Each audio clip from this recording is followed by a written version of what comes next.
This boy is none other than our protagonist Li Qiao. However, simply because he was born as an illegitimate child of the clan leader, he didn't receive any special treatment at all. Yet there was one thing they had no idea about. Qiao was hiding a secret, which was that he had mastered every single martial arts manual within the family. Yet there was one thing they had no idea about. Qiao was hiding a secret, which was that he had mastered every single martial arts manual within the family. The story begins in North Korea, an unexplored region. At this moment, a group of martial artists are gathered and chatting around. Amidst the crowd, a young man looks around with a blank and bewildered expression. Right at that moment, an uncle holding 2 cups of drinks walks over to greet him. "Hey kiddo, is this your first time joining?" Hearing that, the young man hesitates slightly before reaching out to take the drink, nodding in acknowledgement. "Yeah, I've been into gates and dungeons before, but this is my first time coming to this area, so I'm a bit nervous." Seeing this, the uncle bursts out laughing heartily. "Haha, then you better brace yourself. Places like this have been abandoned for hundreds of years, so they're definitely crawling with monsters. Who knows, there might even be ancient monsters roaming around." As he speaks, the uncle sits down next to the young man. Then, as if suddenly remembering something, the young guy turns to ask, "By the way, our expedition team leader belongs to the prestigious Lee martial arts clan, right? I heard he's the clan leader's brother, so he must be really strong." Hearing that, the uncle glances sideways at a man sitting nearby, then shakes his head with a mocking laugh. "You mean that guy over there? Well, he's just an illegitimate son. He's so weak that he ended up getting kicked out of the clan." The person he's looking at is a man in his 40s with a depressed expression, looking no different from an unemployed loser. This is the 9th legitimate son of the prestigious Lee martial arts family, Li Qiao. Looking at Qiao's somewhat sloppy appearance, the uncle continues his judgment. Not only is he useless, but he probably lacks any kind of perseverance either. That's why at his age, he's still stuck at level 7 in martial arts.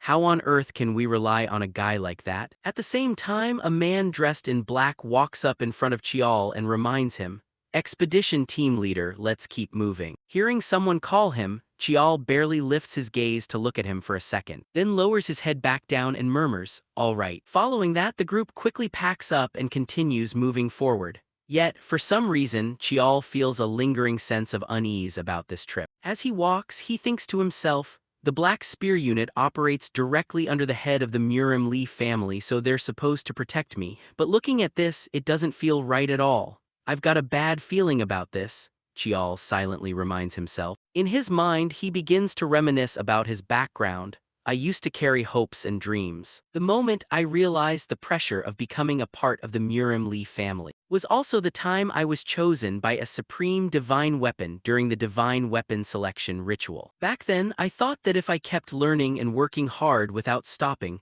one day I would finally gain everyone's recognition. However, that never happened."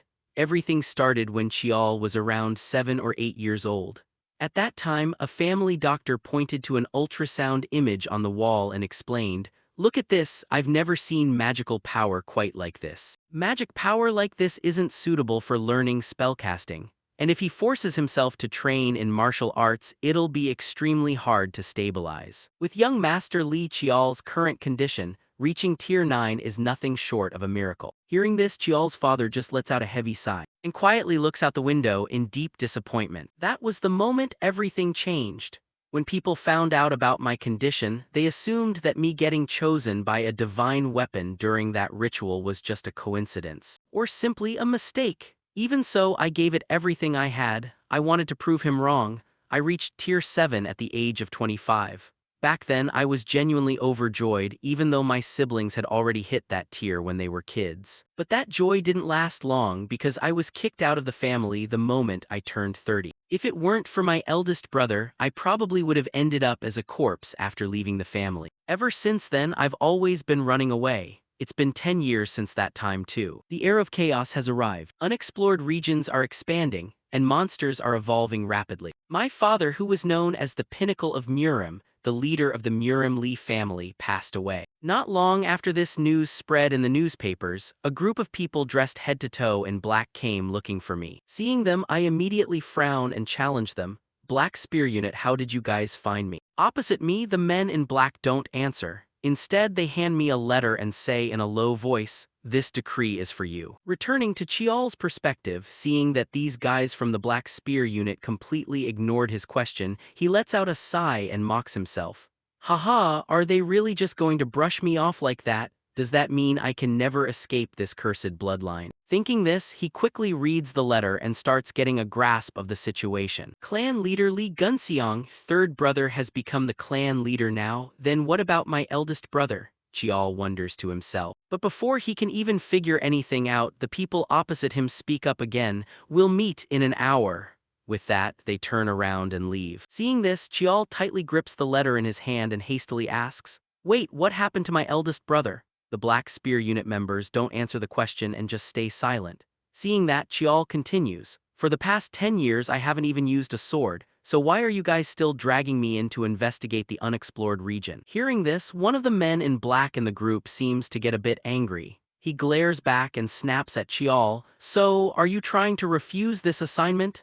As he speaks, he instinctively reaches out to tightly grip the sword at his waist. This makes Chiol break out in a cold sweat, realizing that refusing without a valid reason only leads to death. Left with no other choice, Chiol is forced to accept his demand. "It's not like that. I'll do it." Hearing the reply, the Black Spear unit members look satisfied and instantly vanish from Chiol's sight like a gust of wind. Waiting for them to leave, Chiol angrily grips the piece of paper and grits his teeth. Those bastards. Returning to reality, right now Chiol's group, after traveling through the forest for a while, suddenly spots a massive, decaying building right in front of them. This leaves the young guy in utter shock. An abandoned building? This place is pretty well preserved. Beside him, the guy in black also suggests, "Let's head inside." Just like that, the whole group draws their weapons, grips them tightly, and slowly steps inside the house.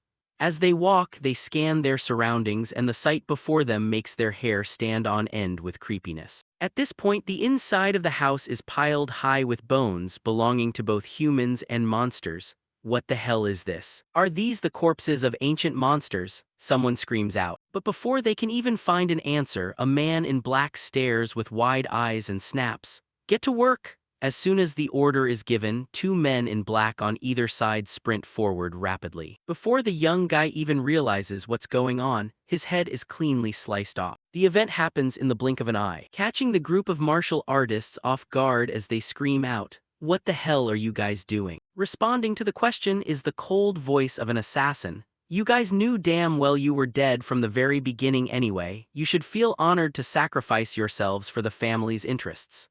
As he speaks, he rushes forward with his weapon to attack the uncle. However, there's one thing he didn't expect. Before he could even take down the person in front of him, a sword pierces straight through his chest from behind. And the one who struck is none other than Chiol. He coldly questions them, "Who's the one behind all of this?" Up front, the assassin replies in a calm tone, as if he feels no pain at all. "The clan leader is the one behind this. We were ordered to bring you here." "Well, of course, that's if you don't put up a fight."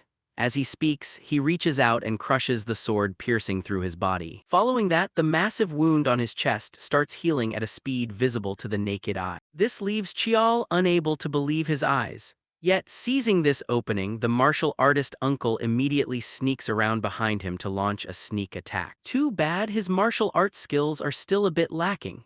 Before he can even land his attack, the assassin casually slashes his sword backward, cutting the uncle's body right in half.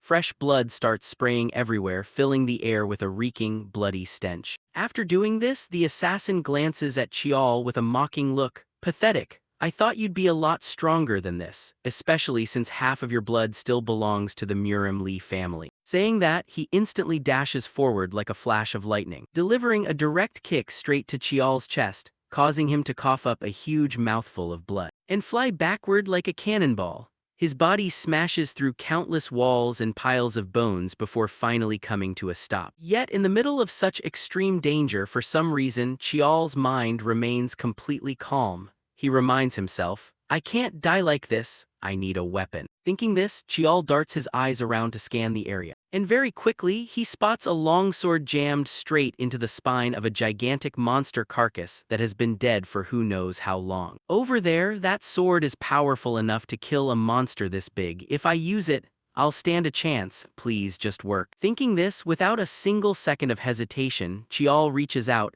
tightly grabs the sword and pulls it out. However, for some reason, the moment the sword is pulled out, it slowly dissolves into a stream of black smoke. Looking at this, Chial's gaze turns vacant as he mutters like a soulless corpse, "Why?" At the same time, the assassin's voice rings out right behind Chial. "I can't believe it. Someone from the Lee family could actually be this pathetic. Well then, at least let me send you off as a fellow bearer of the Lee name." With that, he swings the sword in his hand rapidly, creating a red arc of light that slashes straight across Chial's body. The protagonist's entire body loses all strength as he pitches forward. Inside his heart, there is only a bitter thought: the heavens are truly too cruel. Am I really going to die like this? My whole life was just spent running away, tasting countless failures, and this is how it ends. If I get a chance to live again, I'll... Thinking this, Chial's vision fades completely pitch black. However, his consciousness isn't entirely gone yet. A streak of light begins to appear within the darkness. Then a familiar voice rings out, "Is this Yujung's child? What happened to Yujung?" Beside him, a man dressed like a butler steps forward to reply, "When we found her, she was..." His voice trails off in hesitation. Returning to Chial's perspective, the familiar voice and face evoke a wave of nostalgia. This voice, is it Dad? But didn't he pass away? Wait, he looks so young, and not just him, even Butler Choi looks like this. Dad, Butler. Chial thinks to himself while reaching his hand out forward. However, what he sees is a pair of unusually tiny hands. The reason is simple: right now he is in the state of an infant. Looking at his own tiny hands, Chial even wiggles them a few times to check if he's seeing things. He wonders to himself, "What's going on? I should be dead by now. Is this the afterlife or just a memory?" Unaware of the thoughts running through his son's head, his father, Lee Tishin, instructs the butler, "Young is a fitting name for him right now. Just like with the other children, arrange for a maid and a few members of the Shadow Sword unit to protect him, and have him join the sword selection ritual along with the 8th young miss." This statement leaves the butler completely startled as he asks again, "Right away, sir." But he's still not ready. Besides, the 8th young miss is also a few months older than him. The butler's words make Tishin fall into deep thought for a moment, but then he shakes his head and says, "It doesn't matter, I'm leaving." Saying that, he also casts a glance at Chial, startling the boy, and then quickly walks out of the room. Only when he has completely left does Chial let out a sigh of relief. Phew. As expected of Dad, even though it's been a while, the pressure from him is still just like before. So what's going on here? This feeling is way too realistic to be just a memory. In the conversation just now, that really happened. Even though I don't want to believe it, if this is real. Did I really regress back to this damn time? The more he thinks about it, the more absurd our protagonist finds the whole situation. Time flies quickly. A few months since Chial's regression, today is the big day for the Murim Lee family. The sword selection ritual. The descendants of the clan will reveal their potential through the weapons that choose them. In the past, his father was chosen by dozens of swords and became the strongest swordsman of his generation. As for his older brother, he was chosen by both a sword, a book, and a staff, making a name for himself across the world thanks to his mastery of both swordsmanship and magic. This time it's his turn. Right now, Chial is dressed in extremely luxurious clothes, however, it makes him feel a bit uncomfortable. Yet a maid looking at his current outfit breaks into a wide smile and praises, "Oh my, young master looks so handsome today. Even in an unfamiliar place he didn't cry at all. How mature." This girl is Chial's personal maid, Moongawa. She reaches out to pick Chial up onto her lap and continues, "I'm sure the young master will get great results. Your future is definitely going to be brilliant." Over here, Chial looks at her face and instinctively cracks a slight smile. A flash of past memories flickers in his eyes. Maid Gawa was like a mother to him, but due to the jealousy of his siblings, she ended up being cast out. She was the only one who cried over his loneliness and always stayed by his side. "But this time, I won't let that happen again. I'll protect her at all costs." Thinking this, he reaches out his tiny hand to touch Gawa's face. This action catches her a bit by surprise, but she pulls him into an even tighter hug. Then, right at that moment, someone walks over and reminds them, "Young Master Young, everything is ready." Hearing that, Gawa turns to tell Chial, "Well then, shall we set off now?" In another scene, Butler Choi is also standing right behind Tishin, reminding him, "Everything has been prepared." In response, family head Tishin turns his head and nods, All right. Just like that, the entire group quickly moves to a certain area, which looks just like an arena. However, right now, lining the upper part of the arena are countless weapons standing upright, while all around the perimeter many guests have come to witness the ceremony. They look toward Chiol and whisper, "Is that the kid, the bastard child brought back from outside?" In another corner of the stands, important members of the family are also present. This beautiful young noblewoman is the family matriarch. Her name is Baekhyun. The long-haired guy next to her is Chief Steward Lee Yi-hung. Next is the family's eldest son, Lee Gun-seong. And finally, the family's third son, Lee Myeonjung. At this moment, while everyone is still quietly observing and judging Cheol, Myeonjung suddenly speaks up. "He's too young. Don't you remember us participating in this ritual when we were at that age, right, Gun-seong?" He says this while glancing at his younger brother sitting next to him. To this, Gun-seong coldly replies, "Yeah, I suppose so. Who knows where he crawled out from?" He speaks with a blank expression, but inside he finds it somewhat amusing. Scene switches to the arena. At this moment, Tishin loudly declares, "The weapon selection ritual begins. Bring HWA out." Hearing that, a young woman hurriedly carries a little girl over. This girl is named Lee HWA, the eighth child of the family. At this point, Tishin sits the little girl down, leaning her back against a chair, and then takes out a dagger from his pocket and pricks it across her tiny fingertip. A few drops of blood immediately well up, causing the little girl to burst into tears. Yet the strange thing is, the moment these drops of blood fall to the ground, they emit a blue glow, shooting straight toward the weapons in the distance. And a silver-white sword among the weapons suddenly starts to glow as well. Seeing this sight, the onlookers gasp in awe. "Wow, that's the top-tier saint-grade sword, Fang Sword, a true masterpiece." Through generations, it has never responded to anyone. Paying no attention to the chatter, Tishin immediately reaches his hand toward the sword, using his power to draw it into his grip. Once he firmly grasps the sword, Tishin gently hugs his little daughter and says, "From now on, the Fang Sword belongs to HWA." Hearing these words, the middle-aged noblewomen around them offer their congratulations. "Congratulations, young miss, another genius has been born into the family. Today truly is a momentous day." Receiving the congratulations, the family matriarch, Madame Baekhyun, smiles happily and softly expresses her gratitude. However, right after that, her expression darkens as she hears Tishin speak up again. And next, Young's ritual will begin. The moment he finishes speaking, the crowd's enthusiasm seems to vanish. Instead, they start whispering to each other in suspicion. "He's the bastard child brought in from outside, right? Tusk, why would they let someone like that join the ritual? Tusk, why would they let someone like that join the ritual?"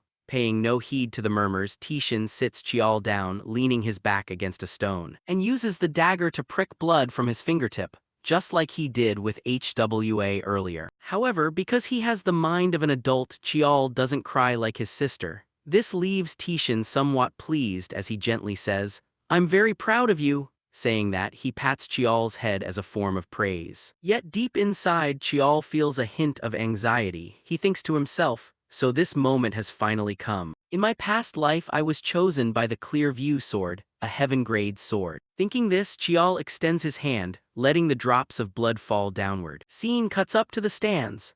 At this moment, Chief Steward Yi-hung glances sideways at Madame Baekhyun with a cold expression and thinks to himself. Judging by her expression, First Madam doesn't look happy at all. After all, he's the hidden bloodline of the eldest brother, so it's totally understandable. That kid really has a harsh destiny. Carrying the title of an illegitimate son while trying to survive in the Lee family is probably not easy at all. Perhaps because of these conservative old folks stuck in pure-blood ideologies, things ended up like this.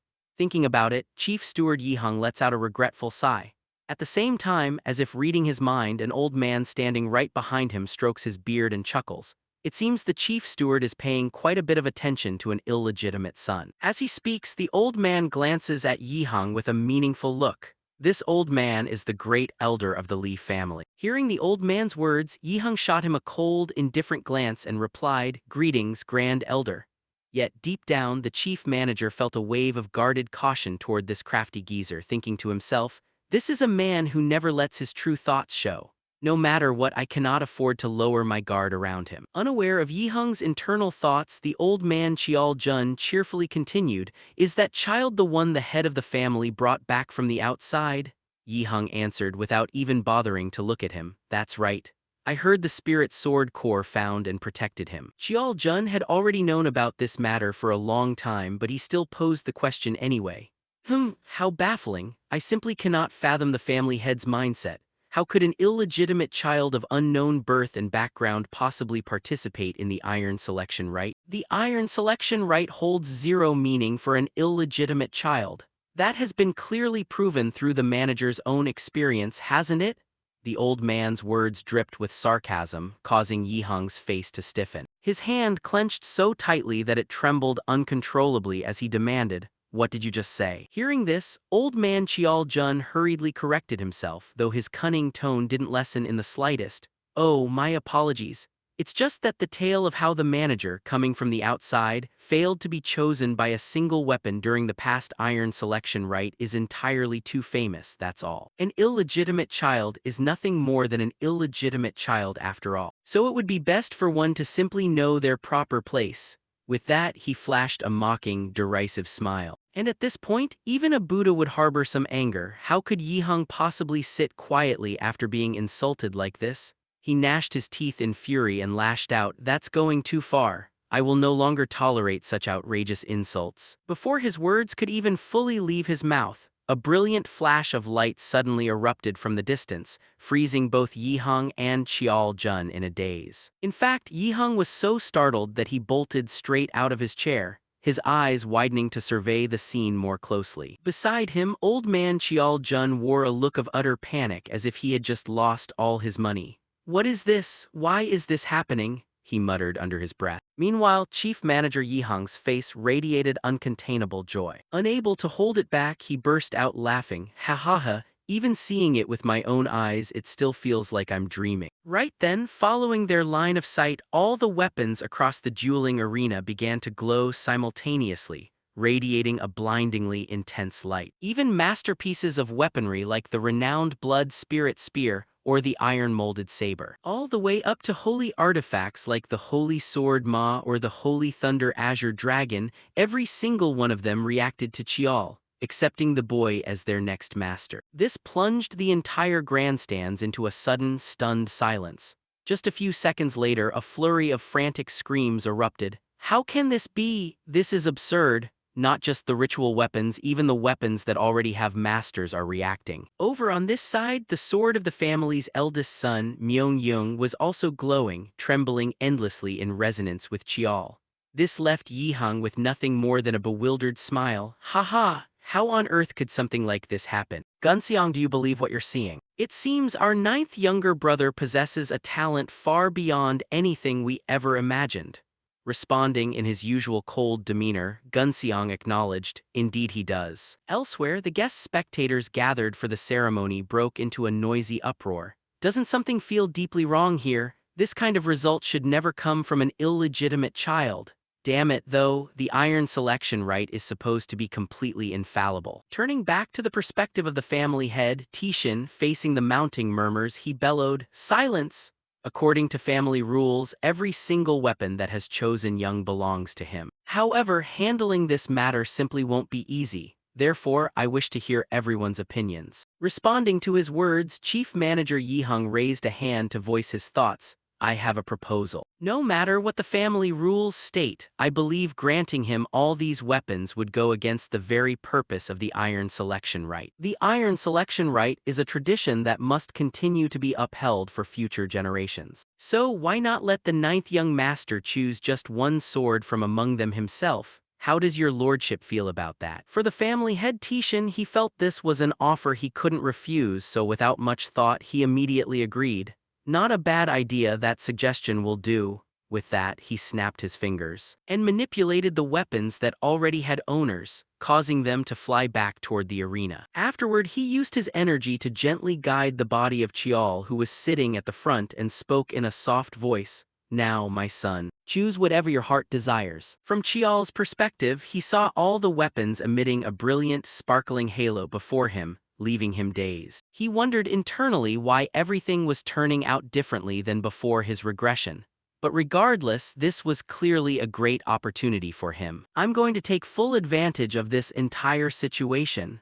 Thinking this, Chial crawled briskly forward. He crawled right past the sword imbued with the bloodline of the true dragon Braha without the slightest intention of stopping. Even weapons possessing devastating yet immensely powerful might, such as the white scenery holy spear, forged by combining a part of a saint's body to annihilate ultra-powerful beasts, failed to catch his attention. Additionally, there was the Valheen staff, crafted from a branch of the world tree where spirits dwell, or the spirit veil sword, forged at the exact moment when the moon, sun, and stars intersected. All of them were great weapons waiting for Chial's selection. However, he didn't need to hesitate for long. Chial reached out and touched a certain sword as if he had planned it all along. Behind him, family head Tishan couldn't hide the shock in his eyes upon seeing the sword the boy picked. That sword was none other than the one the founder of the Li family had discovered in an unexplored wasteland. For generations, no one had ever been able to unlock its hidden power. It had simply rested quietly in the darkness, covered in the dust of time. Its name was Dark Knight. Based on its known capabilities, this sword didn't qualify to be ranked among the heavenly tier. Yet, because of its connection to the family's founder, it had always been preserved alongside the heavenly tier weapons. Until now, not a single predecessor had ever been chosen by it. Was this merely the meaningless choice of an infant, or would it be a new, grand destiny brought to life? Tishan murmured, his voice so quiet that only he could hear. Then, after Chial made his choice, Tishan pulled both the boy and the sword flying toward him and declared, Li Young has chosen Dark Knight. The ceremony is officially concluded. At this moment, up in the stands, the matriarch of the family, Beek Huian, watched Chial choose that sword, a streak of murderous intent flashing in her eyes that sent a chill down anyone's spine. The illegitimate child Li Young, another troublesome nuisance, has entered the family. If he became an obstacle, there would be no choice but to eliminate him. Time flew by like an arrow, and in the blink of an eye, 9 years had passed. By this time, our protagonist, Chial, was 9 years old. Inside a certain private courtyard, he called out loudly, Nanny, I'm heading out for my afternoon training. Hearing those words, Gawa hurriedly ran after him. Oh, let me walk you out a bit. Just like that, the two of them walked together. Meanwhile, Chial felt a little awkward and scratched his cheek. I can go by myself, Gawa replied with a question. But young master, all the other training grounds are completely empty. Why are you so set on choosing the first one? That place is way too old and rundown, isn't it? To this question, Chial didn't offer much explanation, simply flashing a gentle smile as he leisurely answered, Someone is waiting for me there. Chial's explanation left Gawa staring in astonishment as she muttered, Someone is waiting. Right at that moment, a sudden shout rang out, drawing both of their attention. That's not how you do it. Gawa stopped in her tracks, shifting her gaze to the side in surprise. Oh, sounds like someone is using the 7th training ground. Inside the 7th training hall, a young girl was pushing herself hard in sword practice under the strict guidance of her master. Holding the sword too tightly will hurt your hands. Now, execute another vertical slash? Yes, sir, the girl shouted back.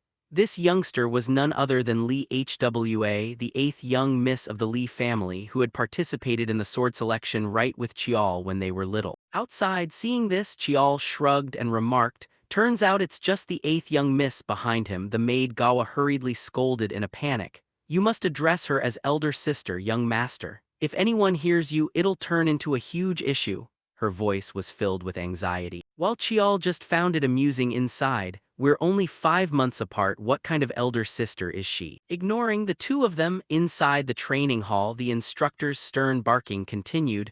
You always have to swing the sword as if you're controlling your own body. Do it again. You must handle the blade carefully so you don't get hurt once more. The endless stream of reminders gave Hwa a raging headache, driving her so mad with anger that she trembled and tossed her sword aside. Seriously, master, why do you have to keep nagging me? Hold the sword however you want. As long as you grip it tightly, that's all that matters. Across from her, seeing her so frustrated, the master hurriedly raised his hands in reassurance. Young miss, all of this is for your own good. First, calm down and try again. You'll definitely do better this time. As he spoke, he picked up the sword and handed it back to Hwa. Outside, watching an adult struggle so clumsily to handle a 9-year-old child, Chial asked with curiosity, Who is that struggling over there? Hearing the question, the maid Gawa looked slightly startled before quickly answering, Ah, that's Beek Hyun, captain of the Black Dan unit. Hearing this, Chial couldn't suppress the surprise in his eyes. a unit captain. For a 9-year-old child to have a master like that is simply too much. Behind him, sensing that Chial's mood had shifted and assuming the boy felt lonely because he had no one to guide him, Gawa tried to comfort him. Young master will soon find a great master who will recognize your talents. It's because I'm incompetent and unable to serve the young master properly. Young Miss HWA has been raised on medicinal herbal porridge since she was a baby.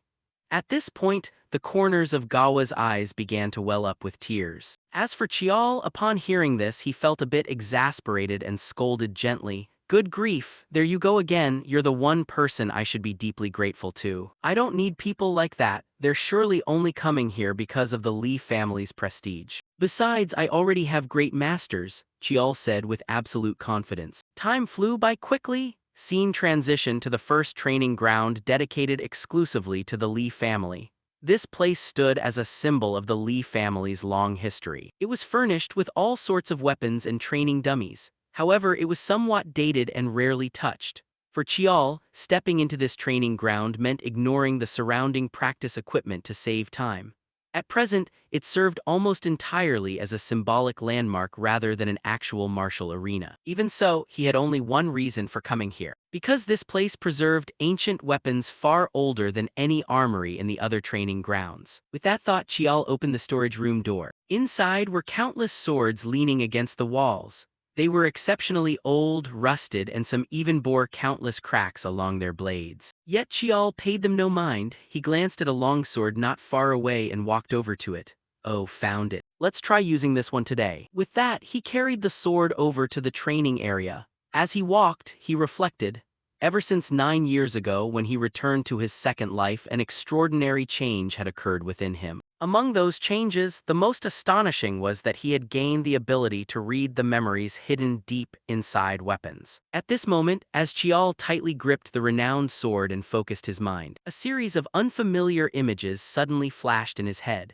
He saw himself standing in a neat row alongside a group of people holding swords, accompanied by the instructions of an unknown voice ringing out, "Forge your foundation rock solid. Whether it's high-grade or low-grade sword arts, the foundation remains the same. From top to bottom, from left to right, let the memories manifest like an unshakable pillar that will never waver. Etch that foundation into your swords. From top to bottom, from left to right, let the memories manifest like an unshakable pillar that will never waver. Etch that foundation into your swords." As this voice echoed, Chial slowly began to move his body, muttering to himself, "These are the memories deeply carved into this weapon." The older and more sophisticated a weapon was, or the longer and more fondly it had been used by its master, the clearer its past memories would surface. With a powerful swing from high above, Chial triggered a loud explosion. Shockwaves rippled outward, sending dust flying everywhere. This was none other than the first style of the 7 Stars sword arts, Scarlet Wind. Looking at the results of this attack, Chial couldn't hide the joy gleaming in his eyes. So the 7 Stars sword technique is done as well. Over the past 2 years, I've read through nearly all the memories of the weapons inside this martial arena. Right then, a round of applause suddenly sounded from behind his back. Magnificent! It's been a long time since I've seen such a flawless 7 Stars sword technique. Hearing the familiar voice, Chial turned around and saw the visitor was none other than the chief manager Yihang. Bits of information regarding him flashed across Chial's mind. Li Yihang, the chief manager of the Li family, was a 4th-rank martial artist. Though born an illegitimate son, his strength earned him recognition and his current position as chief manager.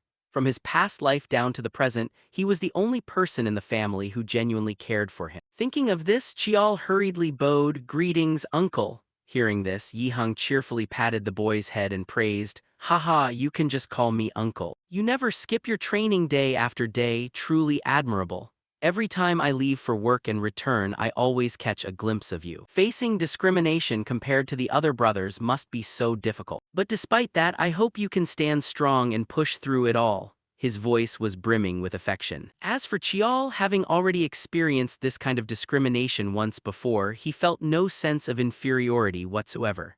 "I'm fine, uncle. No matter what, I still carry the blood of the Lee family. Proving it through the blade, that's the meaning our family name carries, and that is what I've been taught. So I will prove myself with my own strength." Chial spoke with a radiant face. This left Yihang dazed for a split second. Then he let out a regretful sigh, why must a child like this be born an illegitimate son? He muttered inwardly before clearing his throat, come to think of it, it won't be long before you reach the age for your naming ceremony. Although it's a bit late. Before that, I want to become your master, how about it, Happy? He pointed to himself as he spoke. It was unfortunate for the good uncle that he was daydreaming a bit too much because Chial awkwardly refused, I appreciate the thought but I cannot accept. Across from him, Yihang looked as if he had been struck by lightning.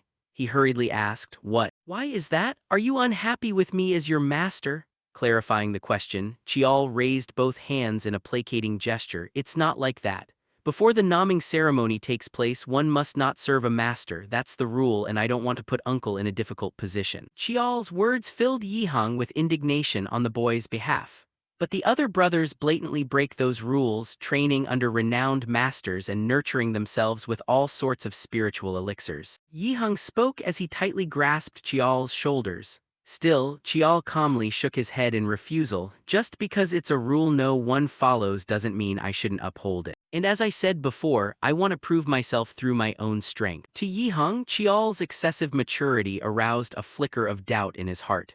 This child, is he really only 9 years old? Those eyes, it's as if I'm looking at the eldest brother. Realizing Chial's firm resolve, Yihang didn't push any further. Looks like you have no intention of dropping this stubborn streak, huh? Just like your father, such a stubborn bastard to the end, what a headache. He sighed and continued, so there's truly nothing this uncle can do. Not being able to do anything for you leaves me feeling uneasy. Is there anything else you need? Yihang smiled, causing Chial's eyes to light up. Thank you, uncle, I'll gladly take you up on that offer. Chial murmured inwardly, then scratched his head and made his request. Actually, there is a favor I'd like to ask of you. I want to tour the basement of the secret vault. Time flew by. To fulfill his nephew's request, Yihang drove him in a car toward the place known as the secret vault. Outside, 2 security guards reached out to stop their vehicle and said in stern tones, please stop, pardon our intrusion. Please verify your identity and state the purpose of your visit. Hearing this, Yihang rolled down the car window and replied,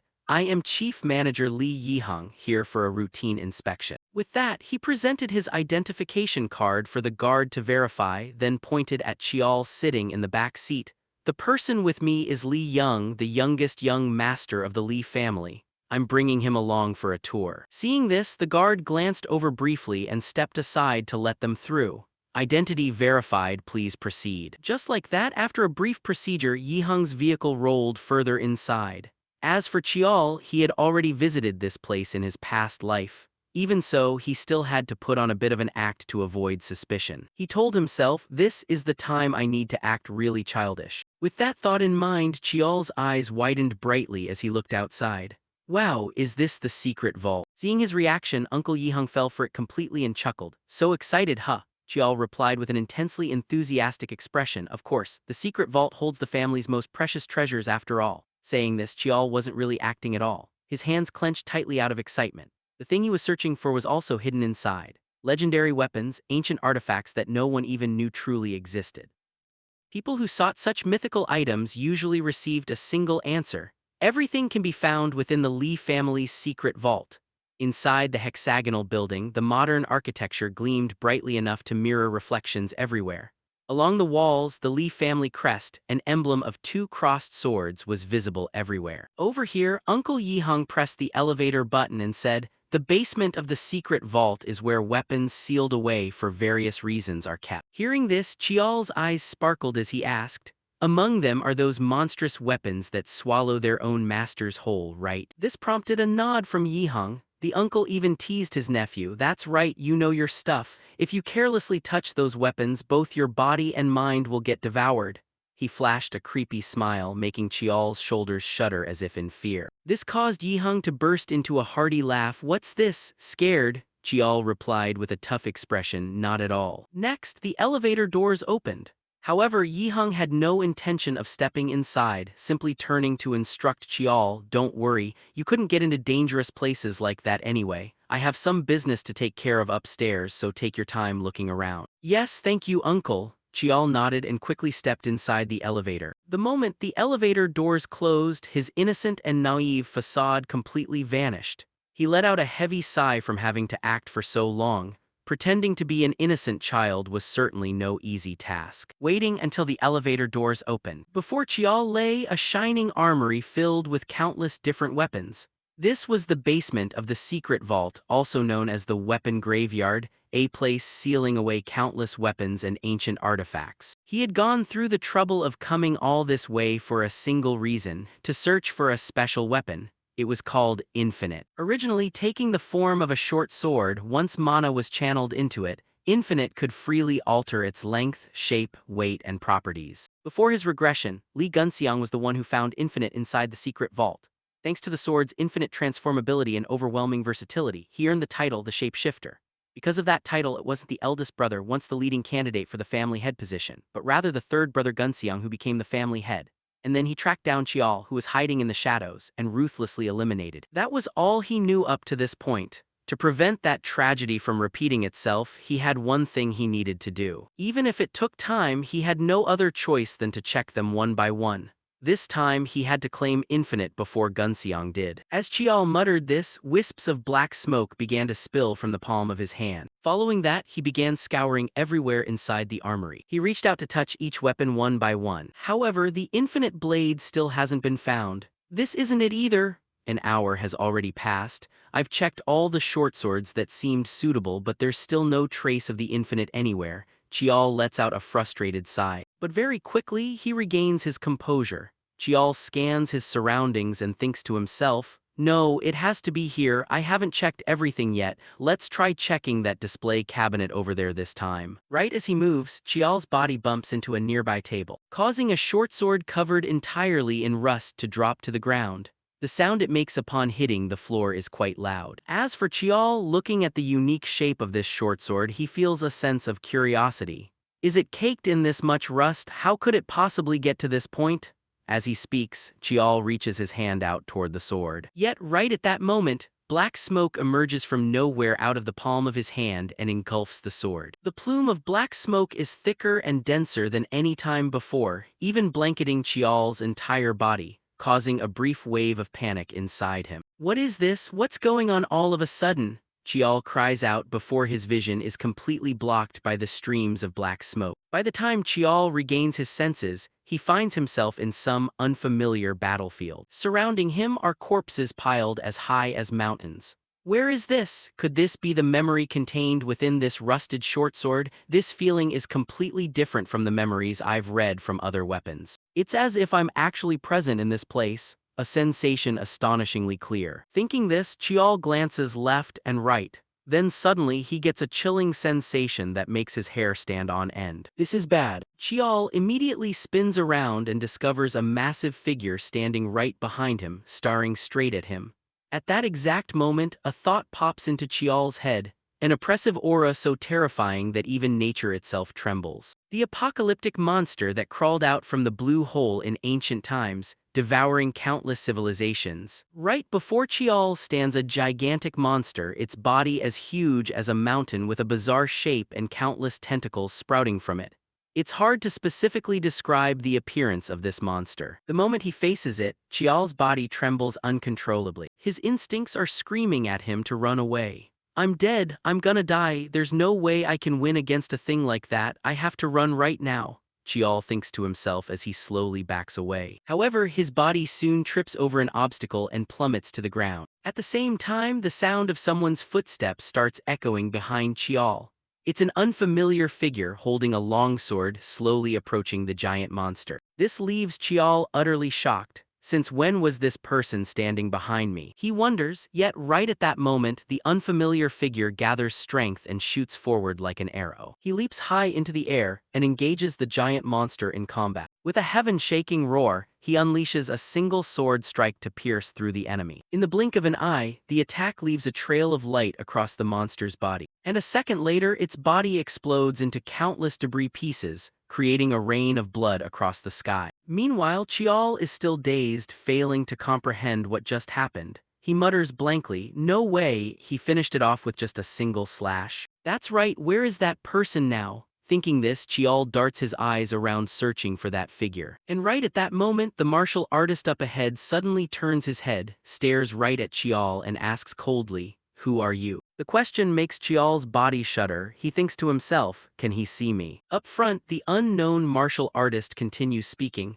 Why am I here? Out of mercy, I'll send you off without any pain. Saying that, he raises his sword high above his head and brings it straight down on Chial. At that very moment, he snaps awake, breaking free from the illusion. Chial starts panting heavily, sweat continuously streaming down his face, while the rusted sword drops right in front of him. What was that scene just now? The oppressive feeling all over my body is still lingering. It felt so real, Chial thinks in confusion. But before he can find an answer, the short sword beside him begins to shake violently. From the blade, streams of pale orange smoke start spreading, and in just a moment its appearance completely changes. Seeing this, Chial hastily rushes forward, picking up the sword to inspect it. Could this be? There's no mistaking it. I'm going to become the master of the myriad weapons. Thinking this, Chial gently cuts his fingertip with a dagger, letting a few drops of blood fall onto the blade. Instantly, the short sword flares up, emitting a soft blue glow as if accepting Chial as its master. Unable to contain his excitement, he starts swinging the sword. With every swing, the shape of the weapon constantly shifts. From a short sword, it quickly elongates into a long sword. With just one more sword swing, it transforms into a spear. Time flies quickly, and right now Chial is still practicing as usual. However, he feels a bit discouraged. Phew, another failure. It's been a week since I acquired the infinite blade I got from the underground weapon vault that day. Right now, I'm keeping it in the form of a ring to avoid getting caught. But what happened that day? What on earth was it? That's right, that man, his sword slash,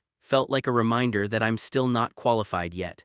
The black chi showed me that technique along with its name. Putting aside its sheer power, just the man's movements exuded elegance. Yet no matter how hard I try to mimic it, I still can't pull it off. But even so, I don't feel impatient. In my past life, I was just a despised nobody who wasn't even taught the family's basic martial arts.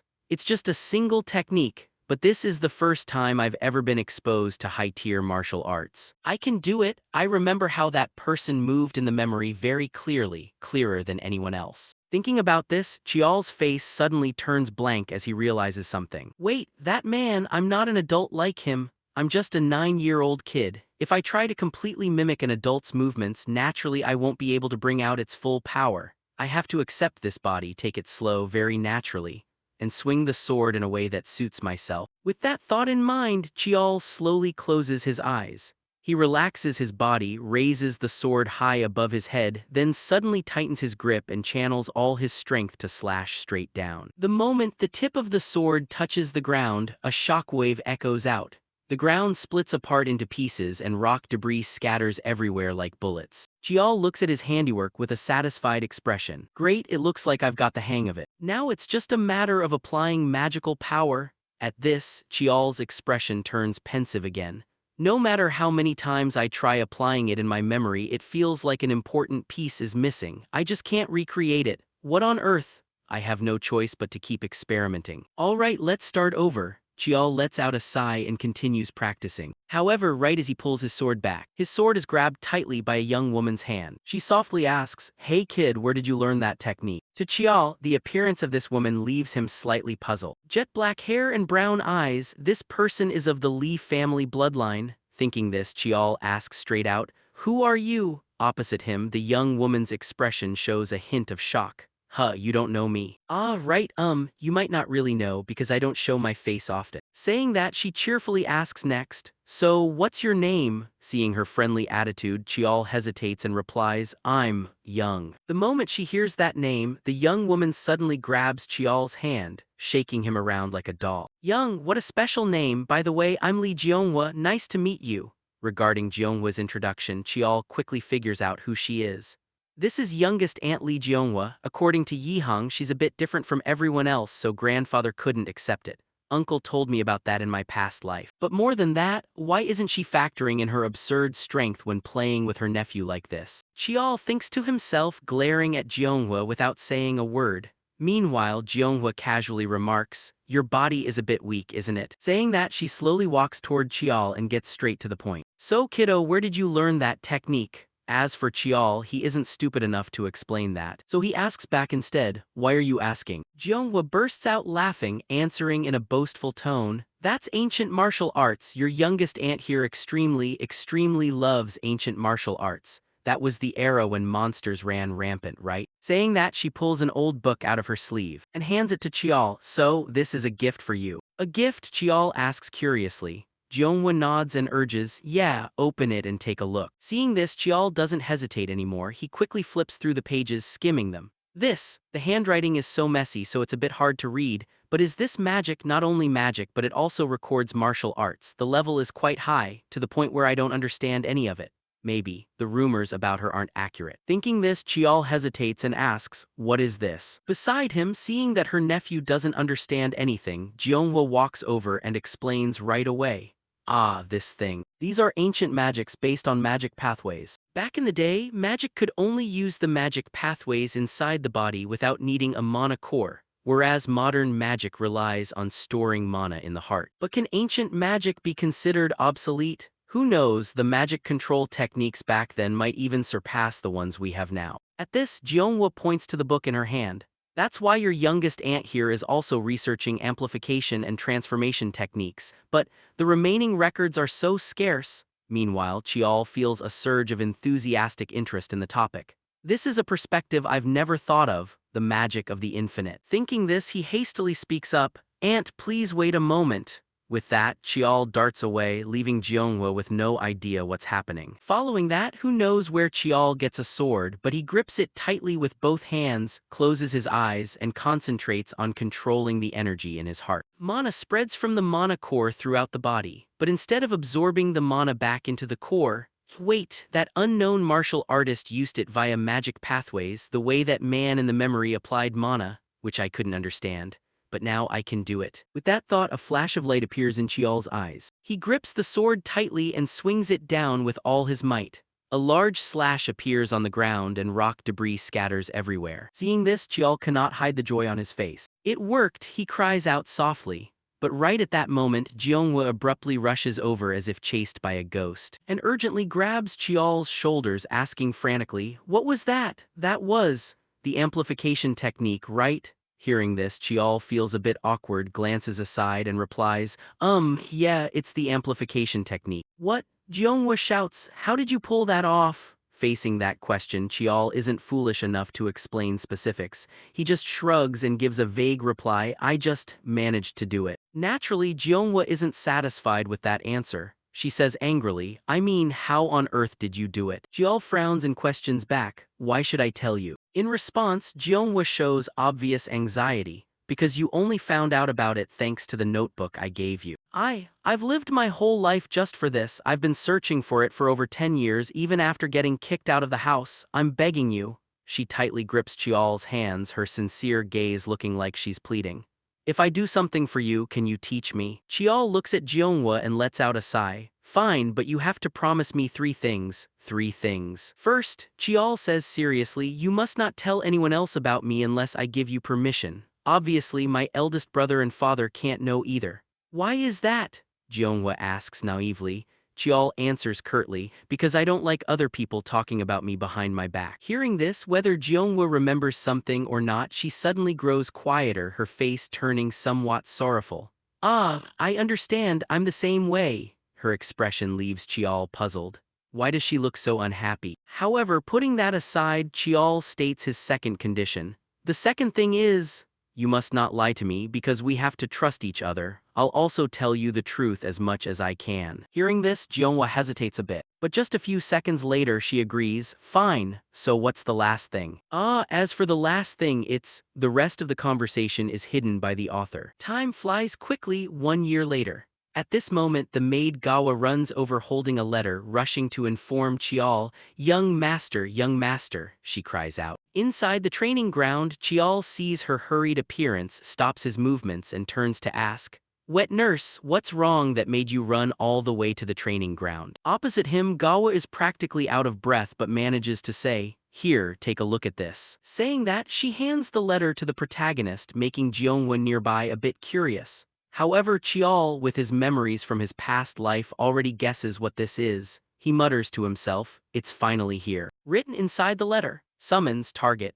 9th Young Master Young, scheduled date, September 10th at 10:00. Content, those participating in the naming ceremony must gather at the central training arena before 10:00 on September 10th. Note: anyone bringing items outside the permitted list will face severe punishment. Representative Family Head Lee Myonjung, seeing his eldest brother's name written inside the letter. Cheol is slightly curious. The representative is Family Head Myonjung. Is dad not home? I haven't heard any news about him going on an expedition. Turning to Jeonghwa, for some reason she gets so furious she practically breathes fire. A naming ceremony. Seeing this, Cheol doesn't understand what she's flipping out about, so he turns and asks, "Why are you suddenly so agitated?" Explaining this, Jeonghwa tears at her hair and says, "Everything was just getting into the groove. Right now is the most crucial time. If you participate in the naming ceremony, you'll be trapped there. No way, don't participate." Her demeanor is no different from an angry child about to lose her toy. This makes Cheol shake his head in exasperation. It's been a year since the deal with my youngest aunt. Ever since then, I've been studying magic with her. Modern magic focuses on primary mana, while ancient magic focuses on magic pathways. Combining these two systems creates an entirely new kind of magic, the lifelong dream she wants to achieve. Primary mana is used to store and change mana attributes, while magic pathways help control and operate it. Thanks to that, my magic application capability has far surpassed kids my age. Beside him, Jeonghwa keeps muttering, giving Cheol a massive headache. Can we really not skip it? Magic research is way more fun. Hearing this, our protagonist doesn't want to waste time, so he settles the matter. You know we can't, right? Don't worry, even if time is reduced a little bit, I will continue practicing magic and restoring ancient magic. His words make Jeonghwa's eyes pop wide open. A bunch of question marks pop up over her head. How is that even possible? The naming ceremony training schedule is going to be intense. An extremely confident expression from the protagonist answers her. I will do both at the same time. Time flies quickly. Right now, Cheol along with little HWA are inside a certain room. The special thing is that both of them are sitting inside glass cages.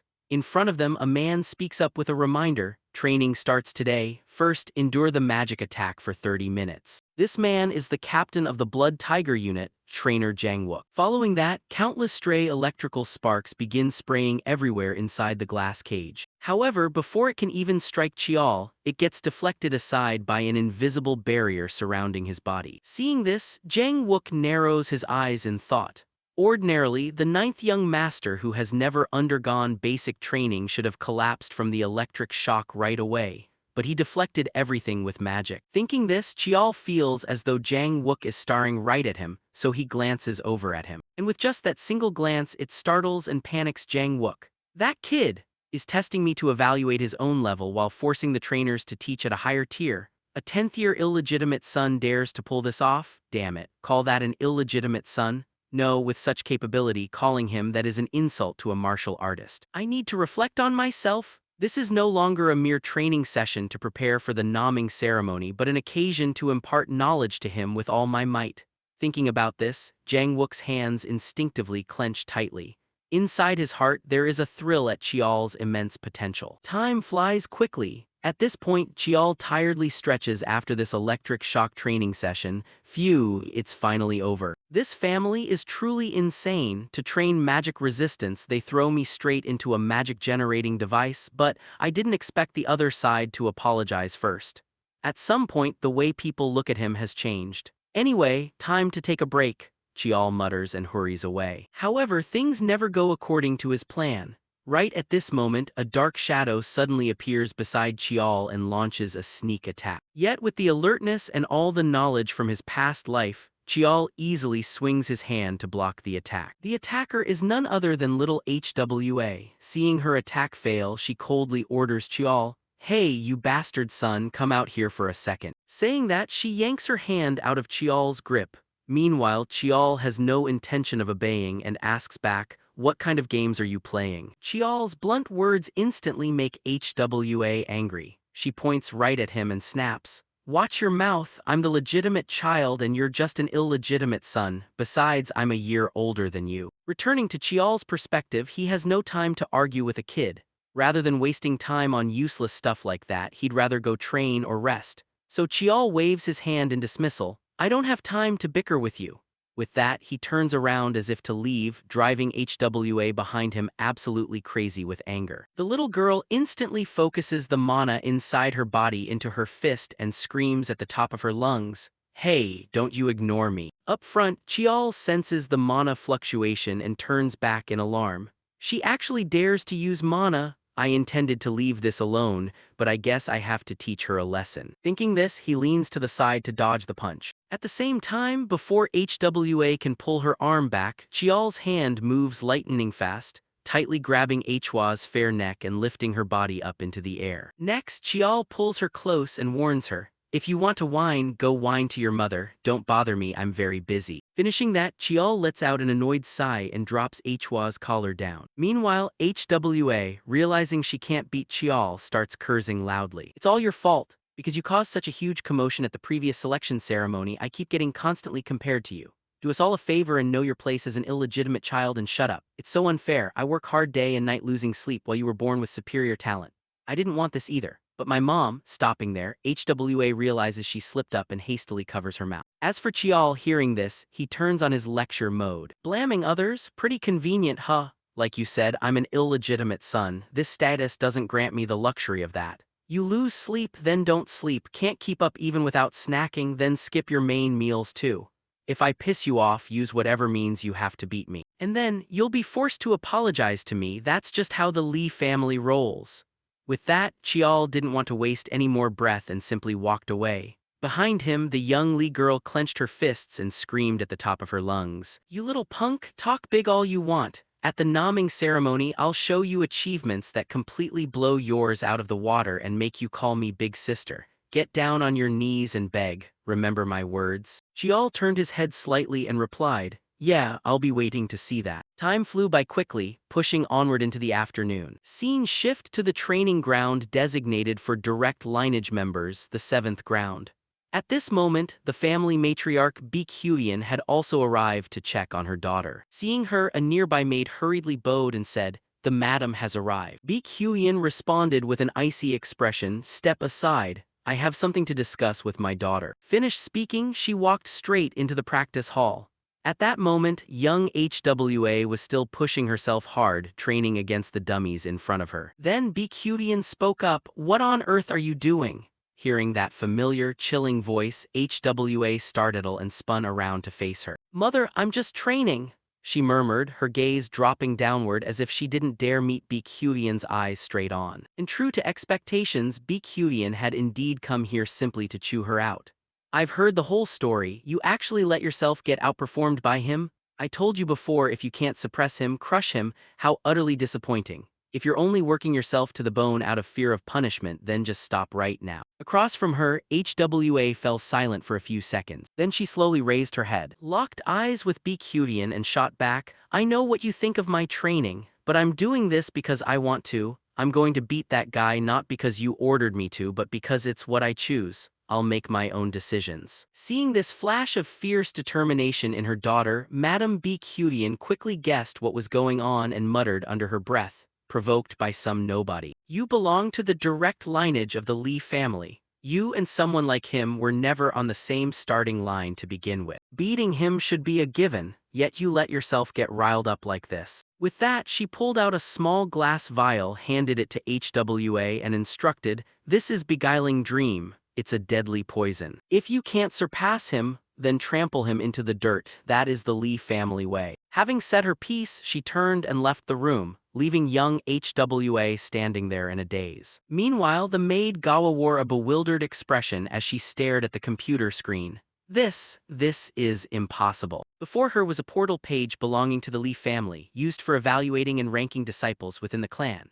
At that moment, it displayed the 14th week score report. Lee Chial, gender, male, mana mastery, grade 1, weapon mastery, grade 1, theory, grade 1, overall ranking, grade 1. Beside her, Chial grinned and bragged, "Well, Nanny," feeling a little less worried now. Faced with these results, Gawa's worries instantly melted away. She excitedly pulled Chial into a hug and beamed, "I haven't been able to help you with a single thing, young master, yet you managed to do this well all on your own." Hearing that, Chial chuckled in response, "You've helped me plenty, Nanny, don't talk like that." Right at that moment, heavy footsteps suddenly echoed from outside, making both of them turn their heads in curiosity. Just a second later, Jeonghwa rushed in and hollered, "Hey kid, time for training." Seeing her enthusiastic energy, Chial let out an awkward sigh and reminded her, but I literally just finished practicing. That's exactly why we gotta keep going. Practicing your mana will actually help you feel less tired, Jeonghwa said as she flexed her biceps. But lines like that could only fool an ordinary kid. There was no way they were tricking someone who had lived for decades like Chial. I've literally never heard of it working that way. Chial looked at Jeonghwa with a deeply skeptical gaze, causing the woman to blush and look away, unable to meet his eyes directly. It's totally true, I'm pretty sure, Jeonghwa stammered in defense. Shaking that aside, Chial remembered something else and changed the subject. Sigh, whatever. Anyway, I actually have something I want to show you. Hearing this, Jeonghwa looked mildly curious at first, but a split second later a realization hit her as her eyes went wide. No way! Have you already reached the 1-star stage? At that, Chial just flashed a slight smile of quiet confirmation. The art of mana manipulation traditionally required progressing through 3 stages: body refinement, reaching the realm of physical enhancement; transformation of mana properties, reaching the realm of chi circulation; manifesting superhuman power through mana, reaching the realm of chi projection. But his mana mastery was different. Even in the first stage, it allowed for far greater utility and unlocked a wider array of capabilities. Because of this, the mana system Jeonghwa taught him was categorized into tiers known as stars. At that moment, Jeonghwa channeled her own energy into Chial's body to inspect his progress. Once she got the read, she cheered happily. Incredible, it really is 1 star. Don't you find it weird how fast you picked up the magic control? I figured it would take you at least another full year. Back to Chial, his whole body shivered just recalling the grueling hardships he had to endure beforehand. I figured it out while studying the theory. Looking back, that was honestly an insane style of training. If you fail to control your mana, the balance between your heart and your mana pathways can completely shatter. But in reality, you just have to let things flow naturally. Mana is just like water, it follows its own inherent laws. In the end, our bodies are just vessels meant to hold mana. Chial's calm explanation seemed to trigger a sudden epiphany in Jeonghwa. She muttered to herself, the body is a vessel. Wait a minute, kid, I think I can actually do this too. It'll take time, but I can pull it off, she exclaimed with a beaming expression. Seeing her reaction, Chial smiled softly, genuinely happy for his auntie. He thought to himself, did she seriously just have an enlightenment breakthrough right now? Before he could dwell on it, Jeonghwa lunged forward, grabbed him in a bear hug and chirped, thanks a bunch, little cutie, I hit the jackpot with you. As she spoke, her arms involuntarily tightened, making Chial's ribs crackle in protest. Hey, let go, you're gonna break my ribs, Chial yelled out. Realizing her grip, Jeonghwa reluctantly set Chial back down, though she immediately pressed on with high energy. Awesome. Now it's time to move on to the 2-star phase. You already knew your 1 star was different from the basic first stage from the start, right? So based on that, what do you think is the thing you use best? Up front, Chial stroked his chin in thought for a couple of seconds before answering, the thing I use best? I suppose it's the sword.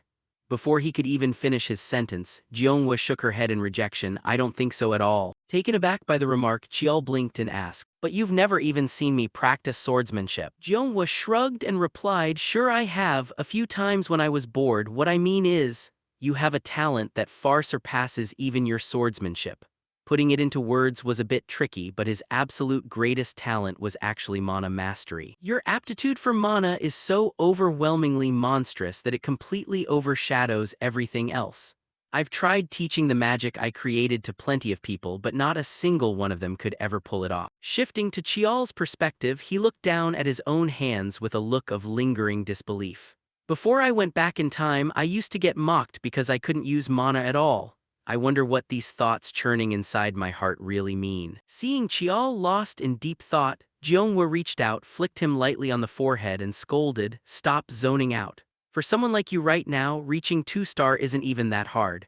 And once you nail the 2-star stage, the nomming ceremony is going to feel like child's play. After that, I'll teach you the real techniques, so focus up. Hearing that, Chial gave a cheerful response, got it, I understand. Say, auntie, what's that thing next to you? As he spoke, his eyes darted over to the wooden box resting on the table. Oh, you mean this, Jeonghwa muttered casually. And right after that, out of nowhere, something whizzed past Chial's face at absolute blinding speed.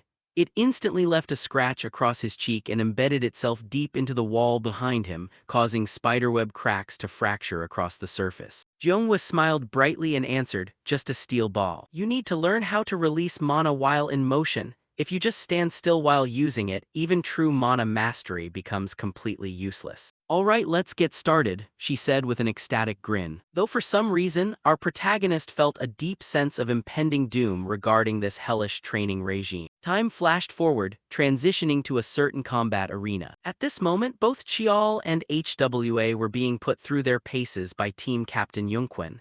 "I am Lee Yunquin, captain of the Blood Tiger unit. From now on, I will be teaching you the techniques of Sungmuiga. Pick the weapons you'll use and bring them over here. I'm giving you 1 minute, so don't you dare drag your feet." Hearing that, Chial and HWA scrambled toward the weapon racks. But throughout the scramble, HWA kept side-eyeing Chial for some reason, which started to get on his nerves. Finally, unable to take it anymore, he snapped, "Seriously, what are you staring at? Got something to say?" He barked at her, causing HWA to flinch and instantly deny it. "I wasn't starring, I don't have anything to say." Muttering under her breath, she leaned in to whisper to the protagonist, "You use a sword too, right?" "Wrong," Chial answered coldly before quickly grabbing 2 swords and a spear, marching right back out to the arena. This left HWA utterly dumbfounded.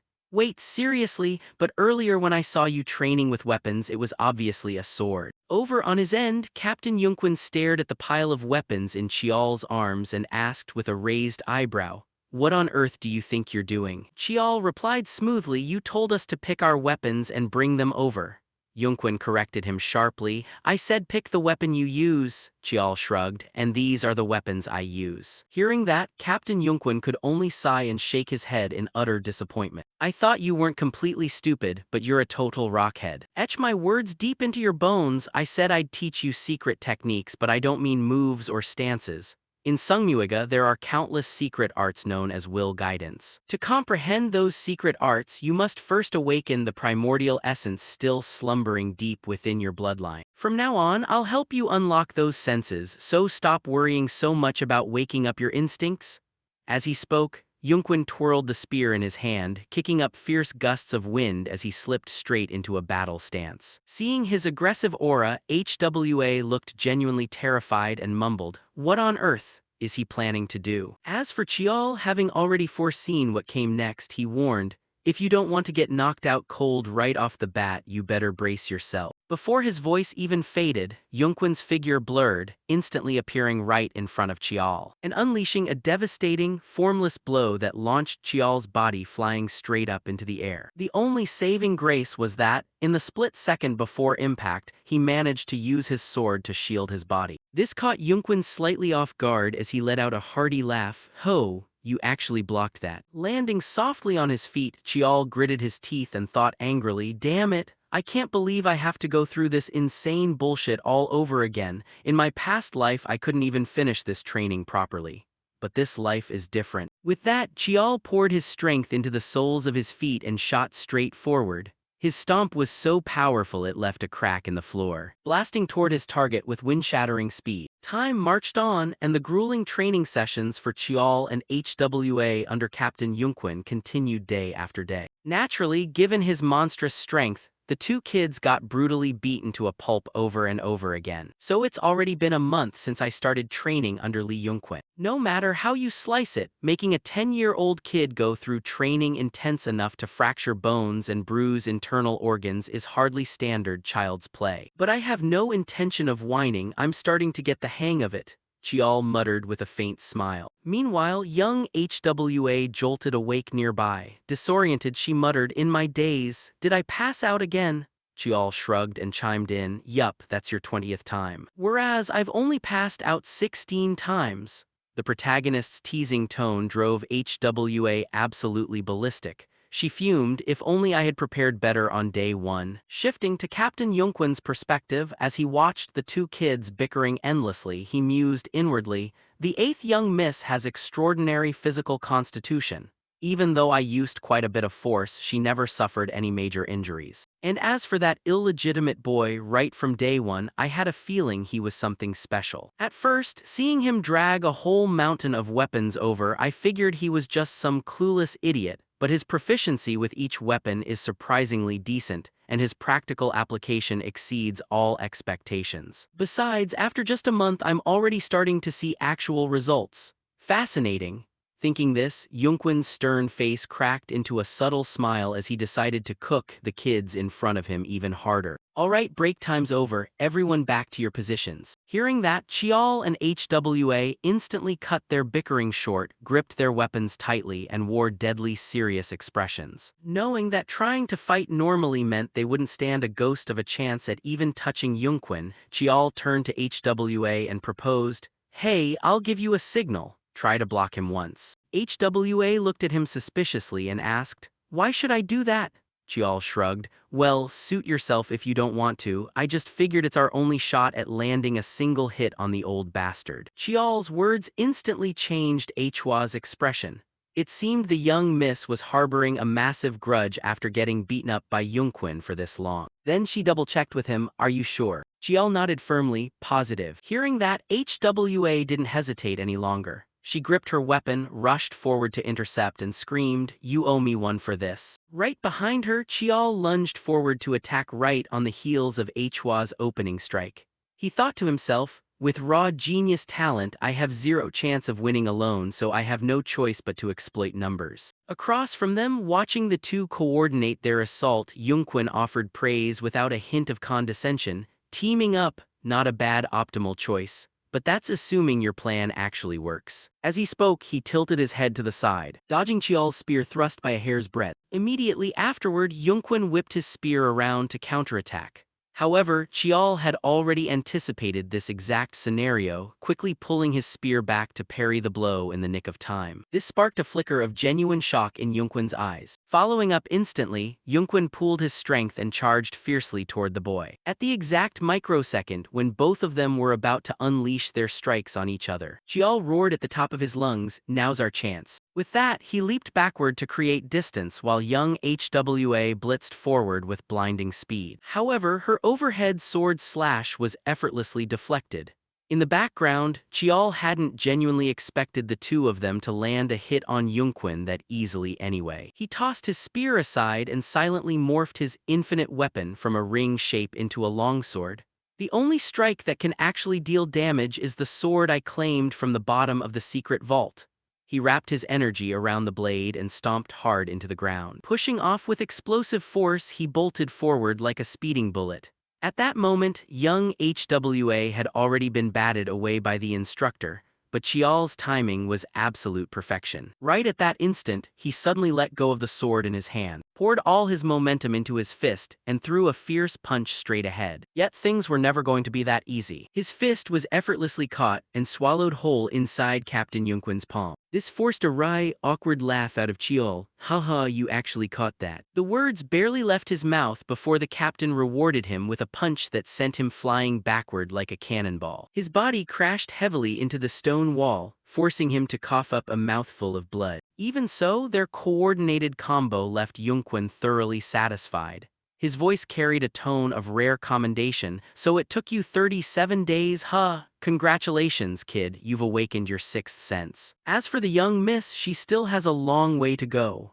As he spoke, he sidestepped to effortlessly evade Hwa's incoming strike, while simultaneously sweeping her legs out from under her, sending her sprawling face first into the wall. Taking in the battered state of the two kids, Yunquin decided to grant them a brief reprieve and called it a day for their training. "We'll wrap it up here for today." Turning back to the young miss, HWA immediately spun around to chew out the protagonist. "Hey, you said we could land a single hit. I actually trusted you." The little punk completely ignored their bickering match. As Captain Yunquin walked away, he secretly glanced down at his slightly bruised and swollen palm, deep in thought. In the end, even after activating my mana, it still managed to pierce through a tiny bit. Even if it was just a fraction, I broke the taboo against using mana. Throwing away a technique like that, combined with such peerless combat instincts, he's going to become a monster that sends shivers down the spines of the family's core pillars. Time flew by rapidly. On the 47th day after HWA awakened her sixth sense, their training sessions with Captain Yunquin officially came to an end. The remaining time was designated for rest and reviewing everything they had learned. And right around then, the person who came looking for me was none other than my eldest brother, Lee Myung-young. Lee Myung-young was the eldest son of Lee Tishin.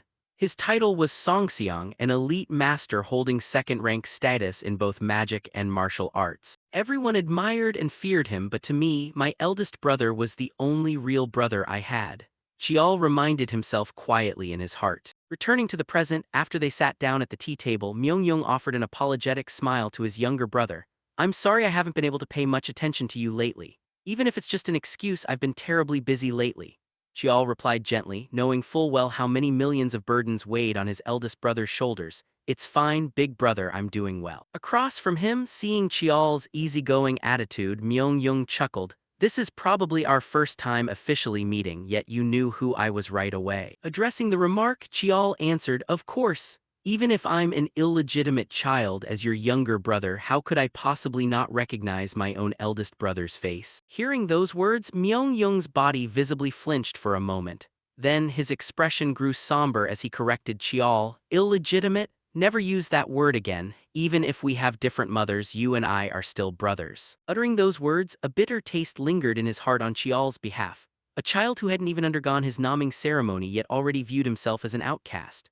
Unaware of the older brother's inner thoughts, Chiol awkwardly scratched the back of his head. "I'm sorry." Seeing that awkward posture, Myung-young could only let out a heavy, world-weary sigh. "No need to apologize, just understand. Next time you don't need to greet me so formally. We're brothers, what's with all the stiff courtesy between us?" "Got it, I understand," Chiol nodded with a bright smile. In his memories from his past life, his eldest brother had always possessed this exact kind-hearted personality back when they were young. Shifting past the greetings, Myung-young handed Chiol a parting gift. "Consider this a welcoming gift. When I enrolled at the Eiffel Magic University in France, I acquired this, but I figured it would be much more useful to you." As he spoke, he pulled a small glass vial from his pocket. And for someone who had already lived a full lifetime in the past, Chiol instantly recognized what it was. It was a high-grade spiritual elixir crafted by the Magic Tower in France, yielding only 500 milliliters every 10 years. After a moment of thought, he reached out to accept the small bottle and stammered, "Big brother keeps giving me such precious things, I really don't know how to thank you." Across the table, for reasons unknown, Myung-young looked somewhat startled by Chiol's measured response. Then he muttered, "You're a bit different, aren't you?" Chiol narrowed his eyes in confusion and asked back, "What do you mean by that?" Addressing this, Myung-young also smiled and said, "The younger siblings I've met before all treated me as a rival, so this feeling is both unfamiliar and fun." Returning to Chiol's perspective, he also specifically explained his thoughts. "I don't necessarily treat the eldest brother as an enemy. Since we were born into this family, the eldest brother is also my rival. Therefore, don't just think of me as an adorable child. Who knows, one day I might become your biggest rival. I hope we'll have an interesting competition." Chiol's confidence makes Myung-young let out a hearty laugh. "Haha, alright. I'll wait for that day, the day you become my strongest rival." Saying that, he pats his younger brother's head. As for Chiol, he quietly tells himself, "The eldest brother has always truly loved and protected me. This time I will definitely protect him." Time passes quickly by a few days. Today is the day for the second trial of the Lee family. The naming ceremony has arrived. Right now, aboard a ship, Chiol and HWA are being transported to the location where the trial takes place. It's called Red Blue Island, an island where the color of the soil changes depending on the mana density in the air. For a very long time, it has been the venue for the Lee family's naming ceremony. At this moment, as the ship approaches close to the island, a crew member on board speaks up to brief the two of them. "Now I will brief you on the naming trial. The young miss and the young master will have to survive on Red Blue Island for 3 weeks and prove yourselves. The devices given to everyone right now are for tracking locations. Unless it's an emergency, you must keep them on you at all times. The final stage of the trial will open 2 days after the 3rd week ends. Good luck." Seeing this, Chiol and HWA quickly strap the watches onto their wrists, and afterward they strap backpacks containing necessary supplies onto their backs and get left behind on this desolate island. Next, who knows what she's thinking, but little HWA suddenly speaks up. "Hey, I have something to say." Before she can finish her sentence, Chiol sighs and complains, "Looks like you've already made up your mind, huh?" "Huh, what?" HWA asks back. And Chiol bluntly blurts it out, "Ever since training, you kept acting like you wanted to say something." Going straight to the point makes the 12-year-old girl blush and shout angrily, that how did you know? Looking at her flustered appearance, Chial chuckles to himself. How could I not know? Thinking this, he asks, spit it out, I'm listening. Returning to Hwa's perspective, the young girl looks a bit nervous, swallowing hard as if gathering her resolve. Then she unpins the badge from her outfit and gazes at Chial, signaling him with her eyes to do the same. Next, after putting away the two eavesdropping-capable badges, Chial casually asks, all done, what is it? By this point, HWA doesn't hide it anymore. She takes out a glass vial containing the poison that Madame Beekhudian gave her earlier and says straight out, this is a poison called Mirage Dream. It only affects children under 15 years old. If exposed to the air for more than 5 minutes, it evaporates on its own. Once it seeps into the body, it causes the mana pathways to get blocked for a long time. Opposite her, hearing this, Chial's face turns as dark as the bottom of a pot and he asks coldly, who did you get this from? To this question, HWA naturally cannot rat out her own biological mother as the one who handed it to her. I'm not telling you that. Saying that, she hurls the vial straight at a nearby rock, shattering it into countless pieces, and continues, see, there's no evidence left now. I'll defeat you fair and square without needing to use this poison, so you better go all out in the match too. The little girl's voice is full of determination, leaving Chial slightly startled. But then he cheerfully replies, even without you saying it, I was already planning to do that. Good, HWA nods in satisfaction. Next, the two of them put their badges back on their bodies. But before moving off, HWA doesn't forget to turn back and warn. Did you put your tracking device back on? Don't recklessly rush into the center of the island when you're not familiar with the terrain, it's really dangerous. Behind her, Chial finds her nagging so bothersome that he boredly says, yeah, I know, what are you worried about me? Up front, Chial's attitude instantly drives HWA crazy. Who's worried? I'm just afraid you'll drop dead somewhere before you even get to fight me. Before she can even finish her sentence, suddenly, terrifying roars of some monster echo from deep within the forest, abruptly cutting off their bickering. The two kids exchange uneasy glances, staring into the forest ahead of them. Then HWA softly warns, then don't die, I'm heading out first. Saying that, she quickly walks off to the side. Watching her retreating figure slowly shrink away, Chial murmurs, she's gone. Even so, my target isn't the outskirts of the island. All right, I should get moving too. Straight to the center of Red Blue Island, he says as he cracks his knuckles, his eyes flashing with endless excitement for the upcoming journey. At the same time, in the Lee family's observation room, core members of the clan along with others are watching Hwa's activities via monitoring screens. Someone speaks up with a comment. As expected of the 8th child of the Lee family, she's already completed her first hunting mission just like that. The number of monsters HWA has taken down isn't small either. After all, this must be Hwa's first actual combat. But that kind of instinct doesn't just come naturally, it took 47 days, right?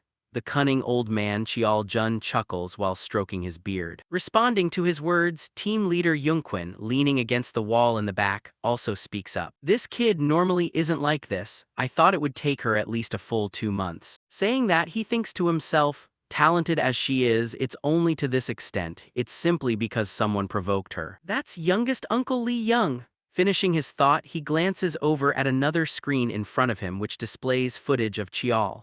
Unlike little HWA, who is constantly fighting monsters, Chial seems to be exploring the island. This leaves the cunning old man Chial Jun curious enough to ask, anyway, what on earth is that brat doing? Looks like the kid is searching for a shelter, Yungquin voices his thoughts. Right after his words, several contemptuous remarks begin to ring out. Acting like a scurrying rat, what a coward, typical illegitimate child behavior. In another corner, Myeong-young is also present in the observation room. Hearing them mock his younger brother like that, how could he possibly hold back? He glances coldly around the room and warns, stop talking. In a place as dangerous as this, finding a shelter first is the smart move, nothing to sneer at. His words make a few foolish fellows cough awkwardly and brush it off. That's right, haha, I guess we've been watching the 8th Young Miss too much so our standards got too high. On the other side, the cunning old man Chial Jun disregards Myeong-young's status and keeps mocking. Look, acting ordinary is practically a sin in the Lee family, isn't it? For someone carrying the Lee bloodline to behave like a commoner is utterly ridiculous. For Myung-young, faced with the old man's words, his hands clench tightly out of indignation.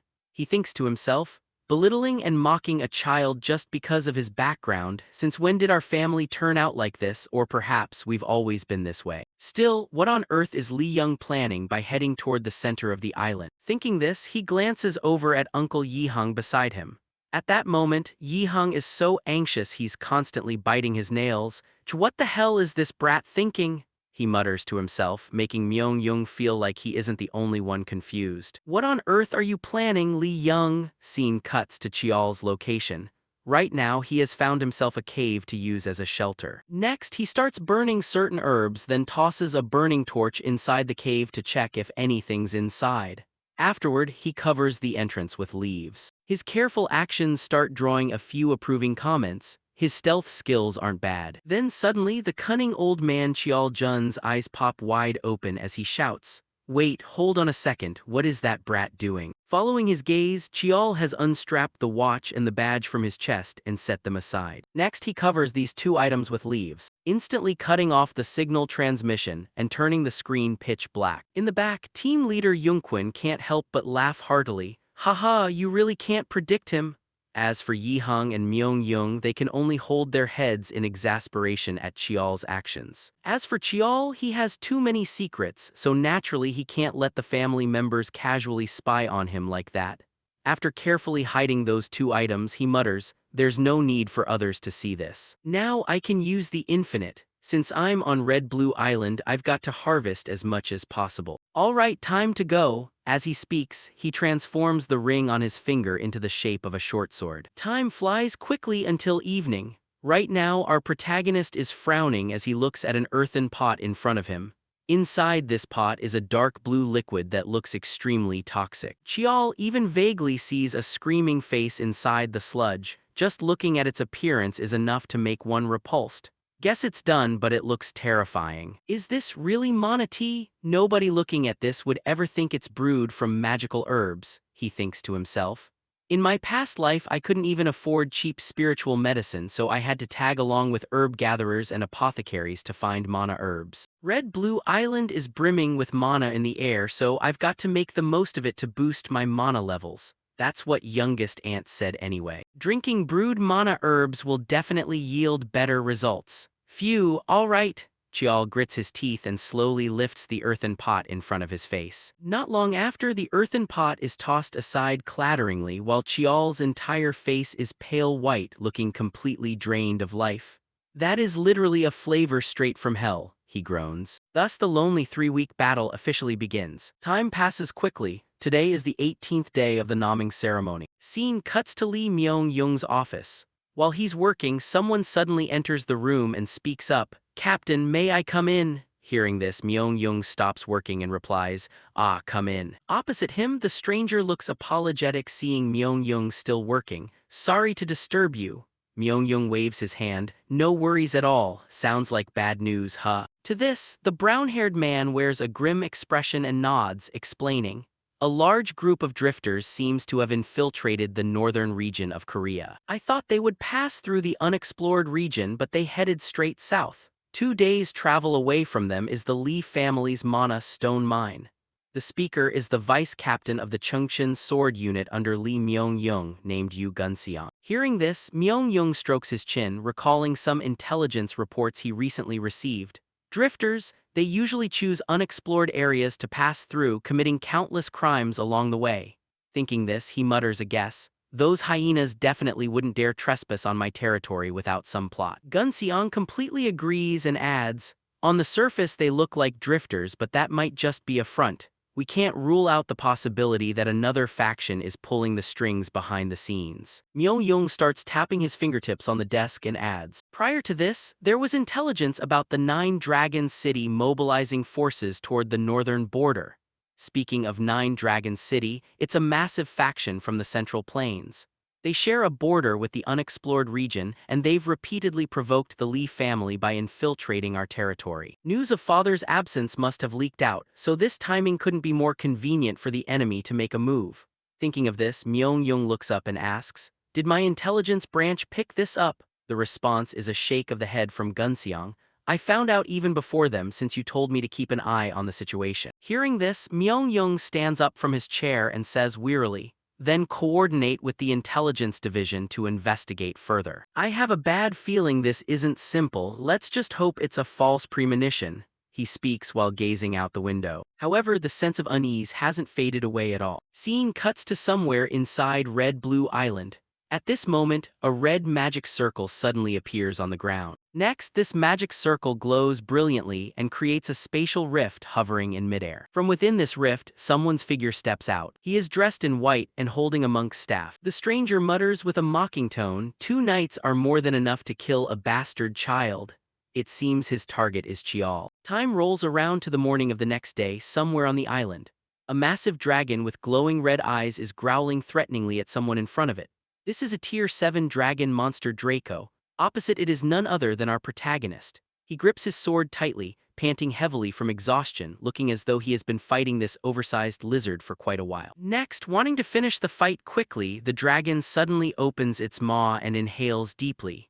Its throat balloons up like a bubble and an orange glow is clearly visible from the outside. A second later, it flings its mouth wide open, unleashing a gigantic pillar of fire that shoots forward at wind-shredding speed. Jial can feel a horrific wave of heat scorching straight at his face. His eyes widen to the max as he leans to the side, dodging it by the absolute skin of his teeth. Right after, without a moment of hesitation, Chial lunges straight toward the dragon. Taking advantage of the fact that it's still locked in place breathing fire, he leaps forward, channels mana into his sword, and executes a technique called Demon Slash. Utilizing the momentum of falling from above, Chial drives his sword deep into the exact center of the dragon's head. From his attack, bolts of lightning unleash, scorching the creature's head black. Finally, the gigantic monster lets out a muffled dying shriek and is sent straight to reincarnate. As for Chial, sensing that the monster has lost all vitality, he lets out a gentle sigh and acknowledges its danger. Phew, as expected of a dragon. It's in a completely different league compared to the rest. If I had fought it right when I first set foot here, I probably would have collapsed from the very first blow. Ever since I entered Red Blue Island, it took me 19 days to reach the dragon's territory. But staying here any longer is just a waste of time. There's still one reason why I had to come all the way here, he thinks to himself as he sheathes his sword. Before he can do anything else, a noisy commotion in the distance catches his attention. Unable to curb his curiosity, Chial carefully tiptoes toward the source of the sound. According to his sight, the things making these bizarre noises are a group of lizard men wielding weapons. They are 8th rank monsters. The fact that these green-skinned creatures are naturally gathering here and howling like madmen leaves Chial feeling suspicious. Something unusual has been happening since yesterday. Normally, lizard men should only appear on the outskirts of the island, yet now they're pushing deep into the center, constantly attacking and running away. These guys aren't smart and their rank is low. Could they be influenced by something coming from outside? If that's true, I've got to check it out. Thinking this, he draws his sword from its scabbard, leaps out of the bushes, and charges straight toward the group of lizard men. The moment they spot his figure, they scream in panic and scurry away. The monsters have no intention of fighting whatsoever. This confirms Chial's suspicion. Just as I thought, once could be a coincidence, but if it happens a second time, something is definitely wrong. It's better for me to tail them. He swings his sword swiftly, slicing off the heads of these monsters while quietly deducing. A strange phenomenon is happening on the island, just as I thought. Returning to the wizard who infiltrated the island the day before. Right now, his entire body is radiating purple mana and he keeps muttering like he's possessed. Face to face, martial artist, combat, everyone set up the formation. Such a young kid can fight off so many monsters all by himself. The descendants of the Lee family really are different. Still, nothing to worry about. After all, he's just a child, one who will definitely fall into this obvious trap. I doubt I'll even need to use Plan B, the young wizard says while stroking an egg in his hand. He is the beast tamer Nishiyama Shogo. Just as he predicted, Chial, following the trail of the lizard men, has made his way here right into his trap. Perched atop a bush, Chial has already realized his situation. I had some suspicions because it was too obvious, but it actually turned out to be a real trap. Monster control ability, is he a beast tamer? But how on earth did an outsider manage to sneak all the way in here? Chial wonders to himself. Yet very quickly he answers his own question. Wait, it's not impossible. If a teleportation array was set up inside, it could happen. That means the one behind this must be a member of the Lee family.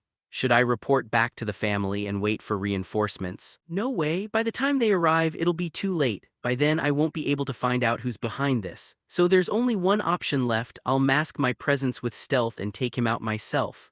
Thinking this, Chial rips the badge off his chest and tucks it into his pocket. Next, he casts stealth, wrapping himself in a blue energy that masks his breathing and presence. Right after, Chial leaps off the tree branch and dashes toward Nishiyama at top speed. Without a second thought, he swings his sword, aiming straight for the back of the guy's neck. But things never go easily for Chial. At that exact moment, the egg in Wizard Nishiyama's hand suddenly lets out an alarm sound. Turns out, it's not an egg at all, but a bird curled up into a ball, shaped just like an egg. Its shrill screech startles Nishiyama, making him spin around. He cries out, "Since when?" Behind him, Chial curses inwardly. Damn it, does he have a magic artifact that senses danger? Thinking this, Chial increases the speed of his strike. Unfortunately, Nishiyama reacts in time. He immediately swings his staff backward and pushes Chial back, causing him to skid a long trace across the ground. Next, the two pause for a beat. Wizard Nishiyama praises, "Bastard child of the Lee family, you're better than I thought." To this compliment, Chial fires back with sarcasm, "Maybe you're just way too weak instead." The sarcastic remark from a kid infuriates Nishiyama. Focusing on his mission to eliminate the protagonist, he immediately orders the surrounding lizardmen, "Shut up! Attack him!"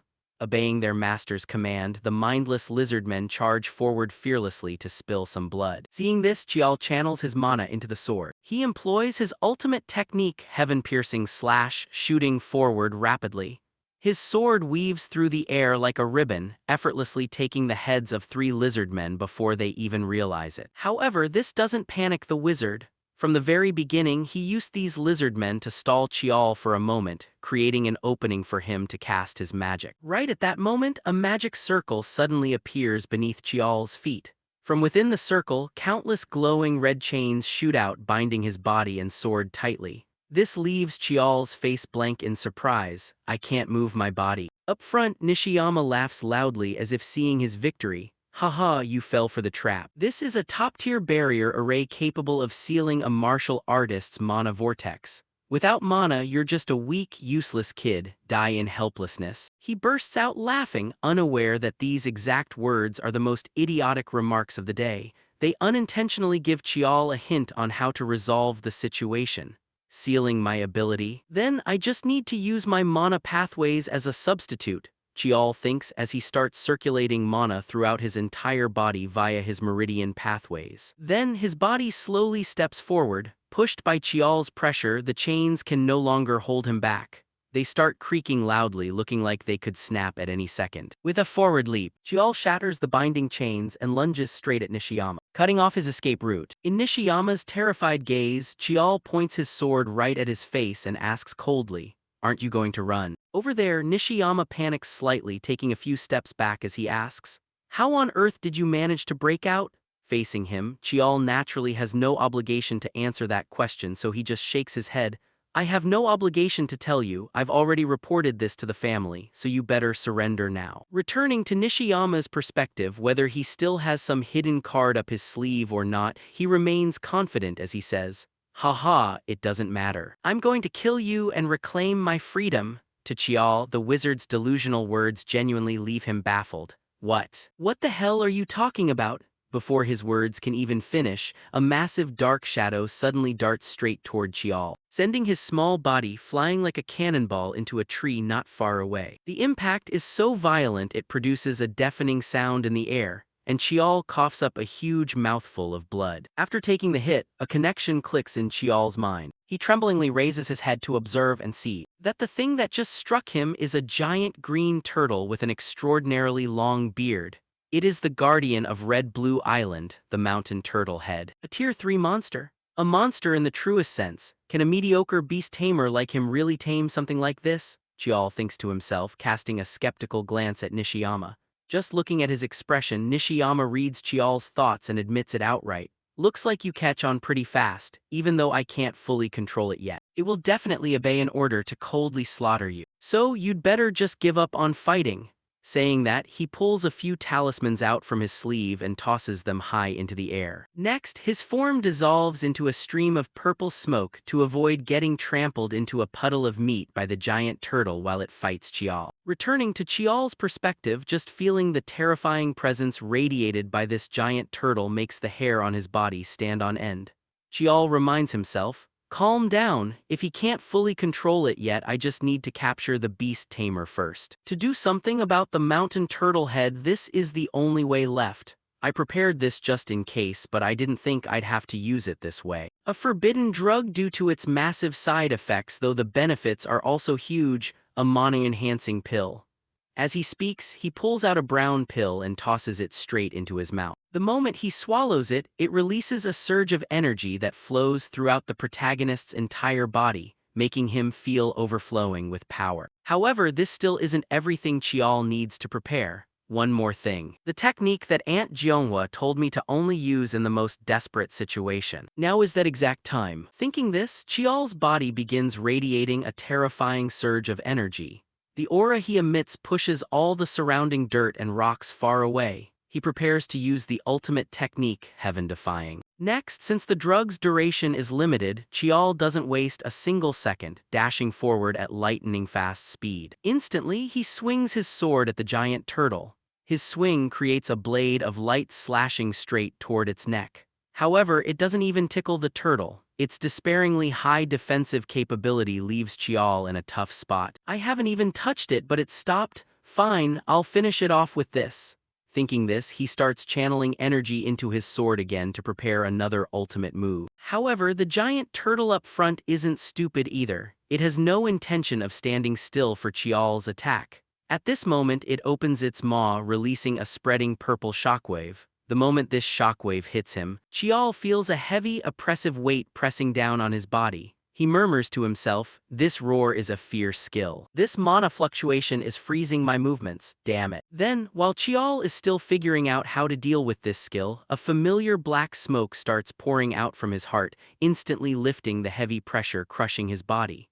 This leaves Chial slightly surprised. "The dark energy inside my body resisted the mountain turtle head's skill. Now's my chance." Saying that, Chial puts force into his feet, leaps forcefully forward, and uses the technique, Demon Slash, that he learned from the nameless warrior within the memory of the infinite sword. The attack strikes precisely at its throat, forcing the turtle's head back toward the sky. Inside its mouth, a column of dark purple light begins to spew out, giving anyone who sees it a spine-chilling feeling. Even a section of the clouds high above gets blasted away by this beam of light. Returning to Chial, right after executing that technique, he feels a sharp agony all over his body. He drops to his knees and vomits blood continuously. "Damn it, I'm out of time. The side effects of the mana enhancement and the heaven-defying technique will leave me paralyzed for a while. Within 10 seconds, I have to find that beast tamer." Thinking this, with zero time to delay, Chial dashes forward, using all his senses to search for where Nishiyama has run off to. And it seems the heavens want to lend Chial a hand.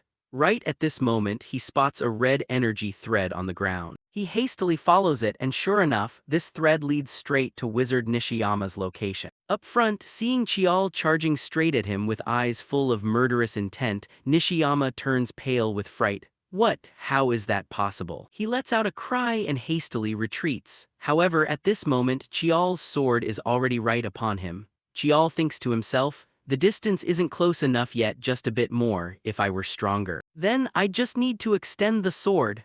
Chial shouts loudly and starts channeling the transformation ability of the infinite to make the sword stretch further. Right after, he swings the sword at lightning speed, slashing straight through Wizard Nishiyama's chest and sending him to meet the King of Hell instantly. Right after doing it, Chial is too exhausted to even hold his sword. "I've got to take care of myself first. If I pass out now, my life is over. Aunt Jeonghwa told me to drink this if I use that technique. Good thing I brought the nectar. Now, before any monsters wander over here, I need to deal with this guy."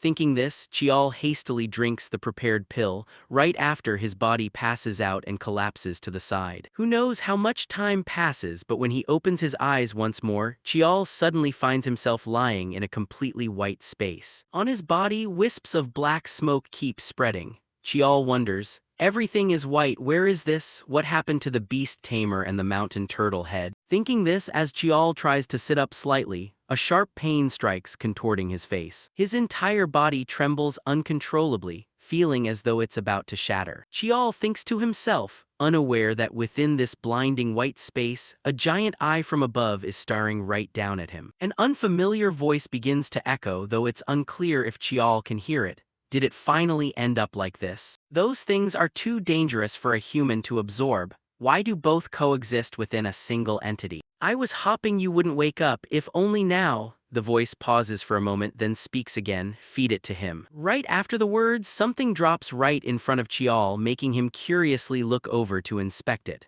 A thought pops into his head as he looks at its shape. This is a purple honeycomb. Could this be the Purple River clear stone? The unfamiliar voice continues. Not you, it needs to eat this. The times have shifted. Grow stronger, child of humanity, don't let yourself be swallowed by the era. Returning to Chial's perspective, in his days he seems to see the silhouette of the giant turtle speaking to him, then it turns around and slowly walks away. At this point, Chial's vision gradually fades to pitch black. Returning to reality, who knows how much time has passed, Chial opens his eyes once more.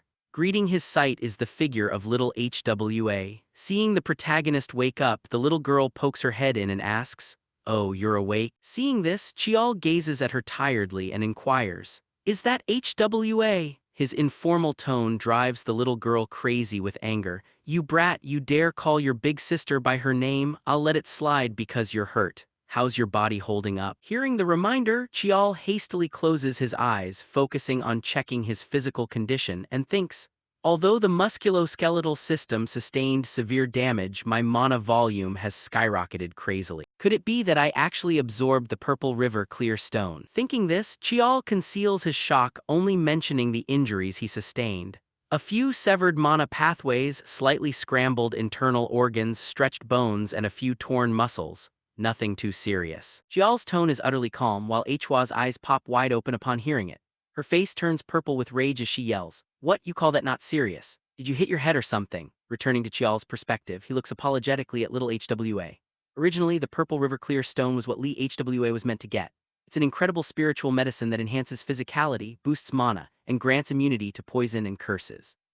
It's definitely the thing I decided to get on Red Blue Island, but I feel a bit guilty. Thinking this, Chial suddenly bolts upright as if nothing happened and asks, "Anyway, why are you here?" Over here, before HWA can answer, a voice calls out from afar, "Little brother." The speaker is none other than older brother Myung-young, who has just rushed over. Myung-young quickly pulls out a healing potion and hastily says to Chial, "Are you all right? First, let me heal you with mana. I brought healing potion too."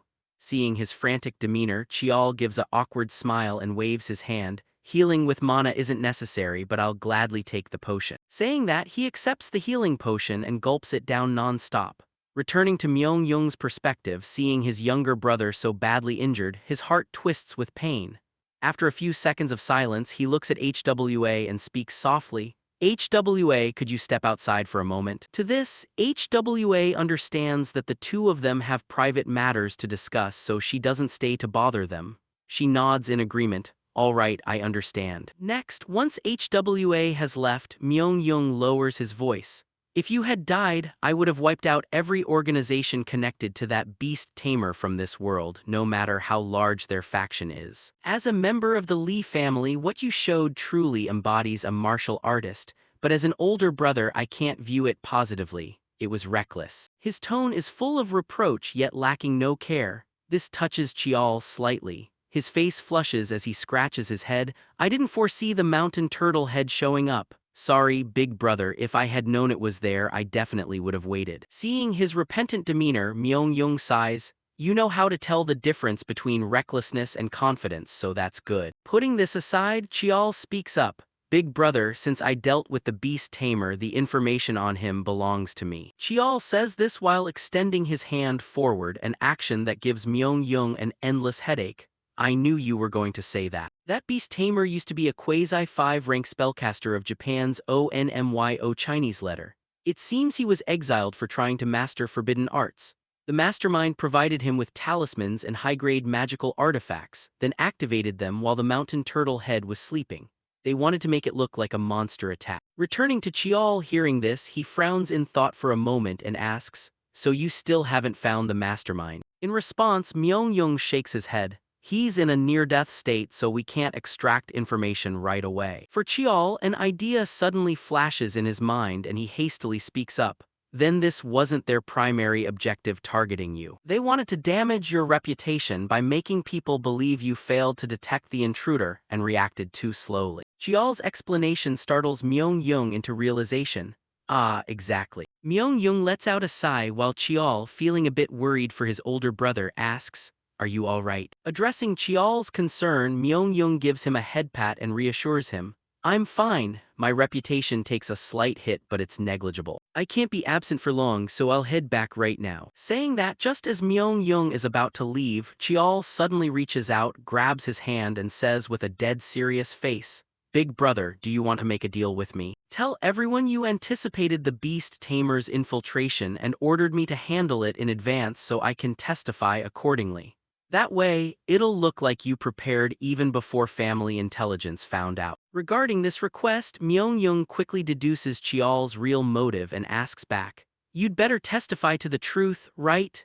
Chiol stands up to reply, "If people believe I accomplished this all by myself, they'll definitely become even more wary and guarded against me. So that's why you call this a deal?" "That's right, a deal is when both sides exchange what they need. So what do you want?" Myung-Young asks, and Chiol states his demand outright. "Grant me access to the scripture pavilion, 3 days will be enough," he says as he extends his hand forward and Myung-Young grabs his hand, teasing, "Arrogant brat, fine, thank you."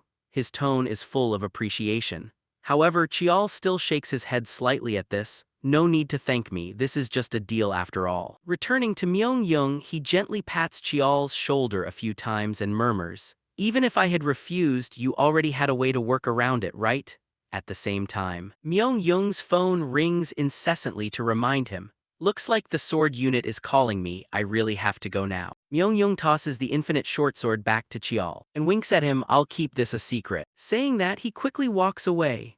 As for Chiol, watching his older brother's retreating figure, he chuckles with excitement. Haha, as expected, he's still not easy to deal with. Next, once Myung-Young has left, little HWA returns to ask, "Looks like the conversation went smoothly. So which test gate are you going to challenge? 3 weeks have passed, it must be open by now," she says with curiosity. However, not only does Chiol not answer, but he asks back, "What about you? Where are you going to test?" "Hey, I asked first," HWA yells in frustration while Chiol shrugs and says, "If you want to know, answer first." Turning to HWA, left with no choice, she proudly shares her intentions. "Where am I challenging? What else could it be other than the hardest test, the Watch of Authority Gate?" "What about you?" Chiol replies that he will challenge the Conflict Gate. This leaves little Hwa's face blank with astonishment. "Huh, a place like that exists? Don't tell me it's one of those test gates on the outskirts." Up front, Chiol nods calmly. "Yeah, it's on the outskirts." Hearing this, for some reason, Hwa's expression suddenly turns somewhat disappointed.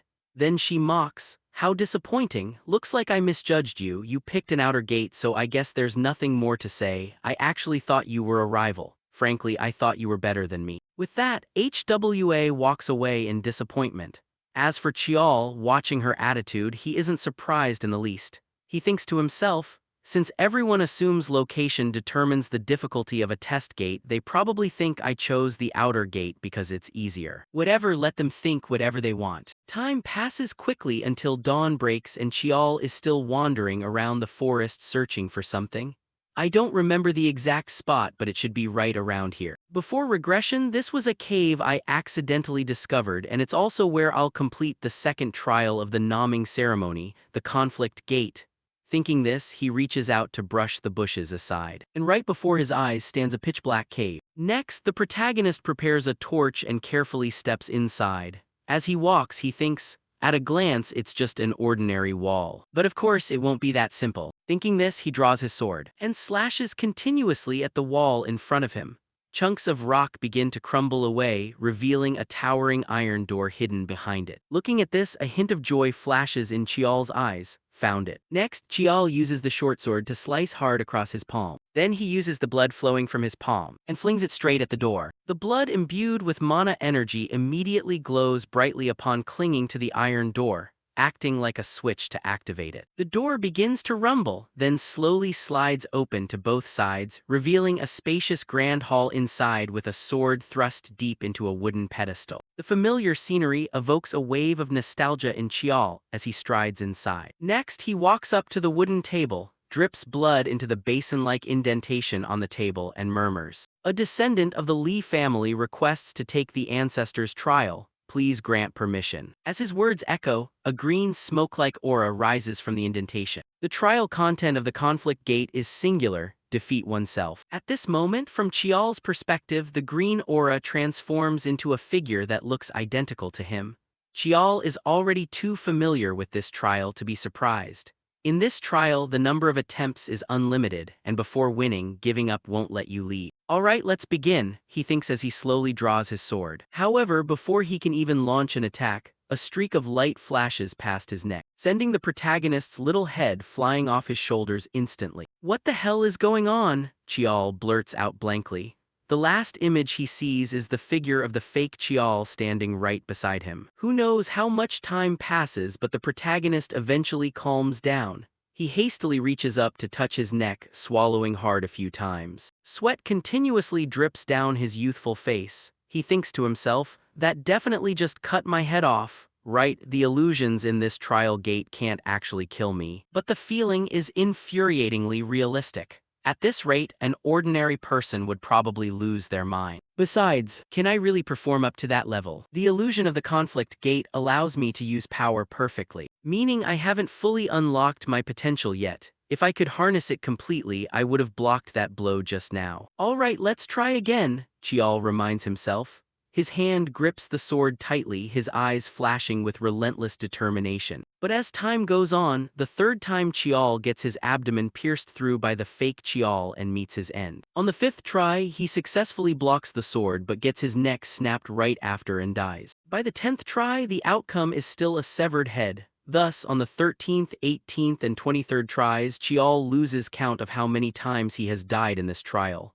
How many more times is this going to take? He thinks to himself. Within the silent space, two identical figures constantly clash with strikingly similar sword techniques. A harsh metallic screech rings out as their swords collide. After being pushed back, Chial gasps for air, thinking, is this 75 or maybe 80? But now I've figured it out a bit. My greatest strength is my freedom and overwhelming versatility. A fighting style that cannot be predicted. This time I'll definitely do it. With that thought in mind, Chial transforms his longsword into an axe and rushes in to attack once more. Thus, the two figures charge at each other again, exchanging loving blows. As they fight, they continuously switch weapons, returning to the fake Chial's perspective. After their axes collide, he leaps backward to keep his distance. Then the fake Chial switches weapons from an axe to a longsword, and charges in to attack once more. The sword in his hand easily pierces straight through Chial's abdomen. However, this is exactly what the protagonist wants. At that exact moment, Chial reaches out and grabs the fake Chial's wrist, preventing him from pulling the sword out of his body. Idiot, I intentionally left an opening. Saying that, he immediately uses the demon slash technique to slice the fake Chial into two pieces in a split second. His attack is so powerful that even the ground behind gets shredded to pieces. Over here, the fake Chial's body gradually dissolves, but at the same time his face breaks into a smile as if he is thoroughly satisfied with Chial's performance. Returning to Chial's perspective, he watches the fake Chial's body dissolve into a blue stream of light and thinks pensively. If you clear the trial gate, the Lee family's bloodline releases its hidden power. In my past life, my ability was just the most common one, enhancement. But what will it be in this life? Following Chial's gaze, sources of blue energy begin floating in midair. Just a moment later, they sink into his body, awakening the hidden power within his bloodline. Instantly, a layer of golden aura envelops his body. This ability is, Chial murmurs. In another turn of events, outside the heavy iron doors, core family members are standing and waiting, whispering amongst themselves, while Uncle Yihung sighs wearily, Sigh, I thought he'd behave this time, that annoying brat. Everyone else has a peaceful naming ceremony but he causes trouble wherever he goes. Right as his words finish, someone in the group suddenly screams, the mana density is changing. It's opening! Hearing this, Yihang hastily turns his gaze toward the door. Sure enough, the door swings wide open and Chial's figure staggers out. His steps become wobbly before he pitches forward. Fortunately, Yihang reacts quickly, rushing forward to catch his body and asking frantically, Li Young, are you alright? Wake up. In response to his uncle's concern, Chial looks up with a haggard face as if he hasn't eaten in half a month. His stomach keeps drumming for sustenance. Hungry, so hungry, water. He murmurs a few words before his eyes roll back and he passes out. Witnessing this, Yihang is shaking with anger. That damn brat, the uncle yells loudly. Time flies quickly and the scene shifts to Chial's manor. Right now, the protagonist has returned home. Maid Gawa bursts into tears of joy upon seeing that he's still in one piece. Young master, do you have any idea how worried I was? First the beast tamer, then the mountain turtle head, and even the ancient trial set by the ancestors, she cries while tightly hugging Chial. Seeing this, Chial can only offer an awkward smile. Wet nurse, I'm filthy. I've been outdoors for nearly a month. Paying no heed to his words, Gawa refuses to let go yet, thoroughly checking him over to make sure he has no injuries before nodding. At first, I planned to chew you out big time, but whatever. Welcome home, young master. I've prepared bathwater. After your bath, I'll serve you dinner. Chial nods but then remembers his youngest aunt Jeonghwa and asks, Wet nurse, what about my aunt? I thought she'd be the first one running over here. Hearing this, Gawa's steps suddenly halt. Her voice stutters, unsure of how to explain. This leaves Chial curious, wondering what happened while he was away. Time flies quickly, shifting to a certain cell block. Right now, Jeonghwa is cheerfully greeting her nephew through the iron bar door. He has my darling nephew arrived. Seeing her carefree demeanor despite being locked up, Chial can only rub his face in agony and ask, what on earth did you do? Up front, Jeonghwa doesn't explain and cheerfully asks instead, sorry about that, but it's good to see you safe and sound. But what on earth did you do to skyrocket your mana like that? You still haven't digested all the chi inside your body yet. Sit down right now. Let me help you. Before she can finish, Chial's expression turns serious. Yet Jeonghwa just scratches her head and laughs it off. Haha, it's fine, it's fine. Returning to Jeonghwa's perspective, her heart feels touched seeing Chial worry about her so much. I never thought you'd go this far for me. The reason I'm locked up here is because I threw a fit in the control room with the elders and the eldest brother. Thinking this, she twirls her fingertips together and stutters, sorry, darling nephew, because I thought they did something weird to you. I couldn't help losing my temper. I just felt utterly furious at the thought of never being able to see you again. Reaching this point, her throat chokes up. She speaks while starting to grip her own neck to illustrate. While Chial himself can't help feeling surprised. To be honest, previously he hadn't completely trusted his youngest aunt, but at some point he had come to view her as part of the family. Now I've accepted that. Thinking this, Chial's heart grows lighter. He reassures his youngest aunt, I'll get you out of here soon, please wait just a little longer. Seeing this, Jeonghwa inside the cell blurts out, how could you possibly do that? It's fine, don't push yourself. Hearing this, Chial shakes his head and explains, I won't have to do anything, you'll be released soon anyway. See you next time then. With that, he quickly walks away from the cell. Time flies quickly, shifting to a certain airfield. Right now, all the core members of the Lee family are gathered here waiting in advance. It's all because the person stepping down from this aircraft is none other than the current head of the family, Lee Tishin. Seeing him appear, Madame Baekhyun hastily speaks up. You've arrived? Tishin responds with a nod. Sorry to keep you waiting. Madame Baekhyun bows respectfully. It's fine, the hot springs have been prepared, please enjoy a relaxing bath before having your meal. Amidst the crowd, Chial and little HWA are also present. He glances sideways at his father and thinks to himself, after the events at the naming ceremony, I thought I'd matured quite a bit, but the gap between my father and me, just how far is it? I still can't measure it. Thinking this, Tishin notices his gaze. For a split second, their eyes lock. However, right after, Tishin looks away and murmurs, I've always said those who don't know how to struggle aren't needed by the family, but among them, there is only a single child who carries the burning desire to surpass me. His casual words startle the surrounding crowd into whispering, who is he talking to? Is it the eldest brother? For Chial, he naturally understands these words are meant for him. The old man's sharpness makes him let out a weary sigh. Even after trying this hard to suppress my emotions, he still read right through me. He wonders to himself. Time rolls on, shifting to the banquet hall of the Lee family. To celebrate Tishan's return from a long journey, a party like this is naturally indispensable. For Chial, because of his status as an illegitimate son, even if he attends, he just quietly stands in a corner and assesses everyone around him. Since this is a rare event in the Lee family, the scale of this banquet is way grander than other naming ceremonies. That person over there is the youngest magic tower master ever known. And this person is the director of the ONMYO Chinese letter. Ah no, vice director is probably more accurate right now. Chial thinks to himself. Many familiar faces he usually sees in newspapers are showing up at this naming ceremony, but before he can ponder further, Butler Choi approaches and reminds him, "Pardon the intrusion, young master, the family head summons you." Hearing this, Chial frowns and asks back, "Father is calling for me." Butler Choi nods and guides him, "Yes, please follow me this way." Hearing this, Chial quickly follows him. As he walks, he can't help wondering why Tishan wants to see him. What does Dad want with me alone? Hopefully, it's nothing serious. Just like that, not long after, he is led to the meeting place. Tishan looks at his son's back. Chial hurriedly bows and says, "Why did you call for me, father?" Then as he raises his face, he's slightly startled to see that his eldest brother Myeongjung is also present here.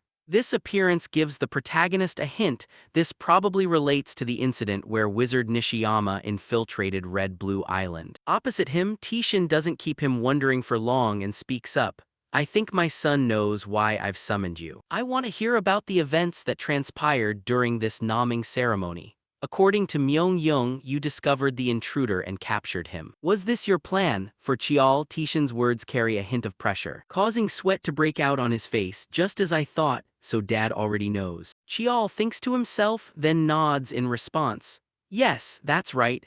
I was the one who proposed the deal to the eldest brother. The conditions were that I get access to the scripture pavilion for 3 days and help the eldest brother dodge this recent storm of public opinion." Responding to Chial is Tishan's stern voice. "Considering your contribution this time, I will overlook your false reporting. But there won't be a next time." "Yes, I understand," the protagonist bows and says. Next, Tishan glances at his eldest son and warns, "Myeong-young, you will receive an appropriate punishment later. Organizing this banquet is your duty. Return to your work."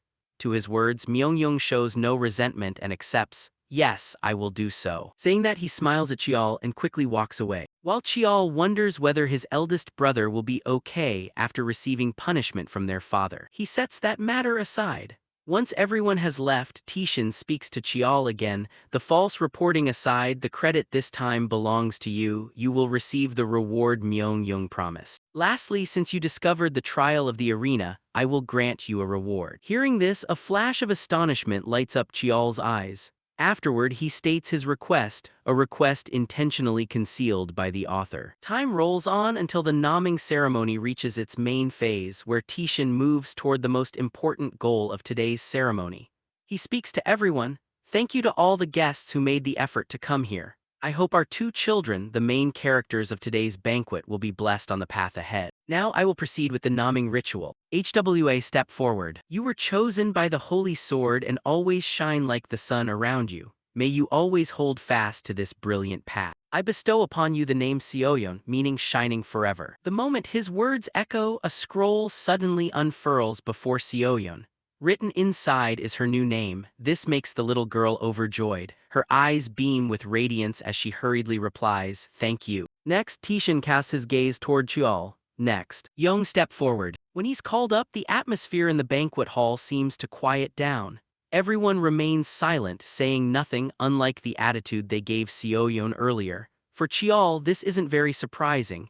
Their reaction is no different from the previous selection ritual. But it doesn't matter. He reminds himself. Meanwhile, Tishan's voice continues to echo, "You are tough and sharp, yet also flexible and unbreakable. Like a blacksmith gathering steel from all directions to forge a single mass, you have forged yourself. I cannot find a more fitting word to describe you. So I bestow upon you the name Chial." He speaks as he snaps his fingers in signal. Right after, the scroll bearing the name Chial unfurls before him. Looking at this name, a thought pops into Chial's mind. In the past, I was given a name meaning live strong as steel. But now that meaning has changed. Until I reach the peak of the Li family, I will not stop. My name is Li Qiao. Thinking this, he excitedly says aloud, "Thank you." Time passes until the next day, shifting to the isolation ward of the Li family.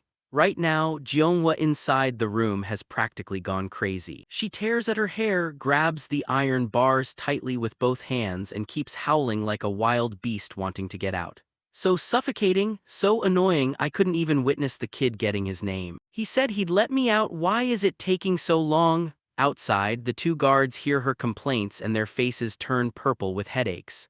She curses endlessly, making them suffer to their absolute limits. Right at that moment, a phone call comes through. While Jeonghwa is still biting her clothes out of frustration, one of the guards walks in, opens the door and says, "You can come out now. As for disciplinary action, an announcement will be made later. For now, you're permitted to leave the isolation zone." To celebrate being freed, she kicks the door wide open, driving the guard behind her crazy with anger. "Hey, don't go kicking things around." Then, before she can take a few steps, a familiar voice rings out, "Wait, hold on a second." Hearing this, Jeonghwa hurriedly turns toward the source of the call, and sure enough, sees her nephew Chial leaning against the wall. "Oh kiddo, don't tell me you were the one who got me out," Jeonghwa asks in astonishment. Chial nods in confirmation. "Yes, that's right." This startles Jeonghwa endlessly. She asks naively, how?" Before she can finish, Chial pulls out a piece of paper and tosses it to her. What is this?" Jeonghwa asks, but Chial doesn't explain much, just dropping a cryptic remark, "You owe me a favor." Right after, Jeonghwa's eyes widen to read what's written on the paper.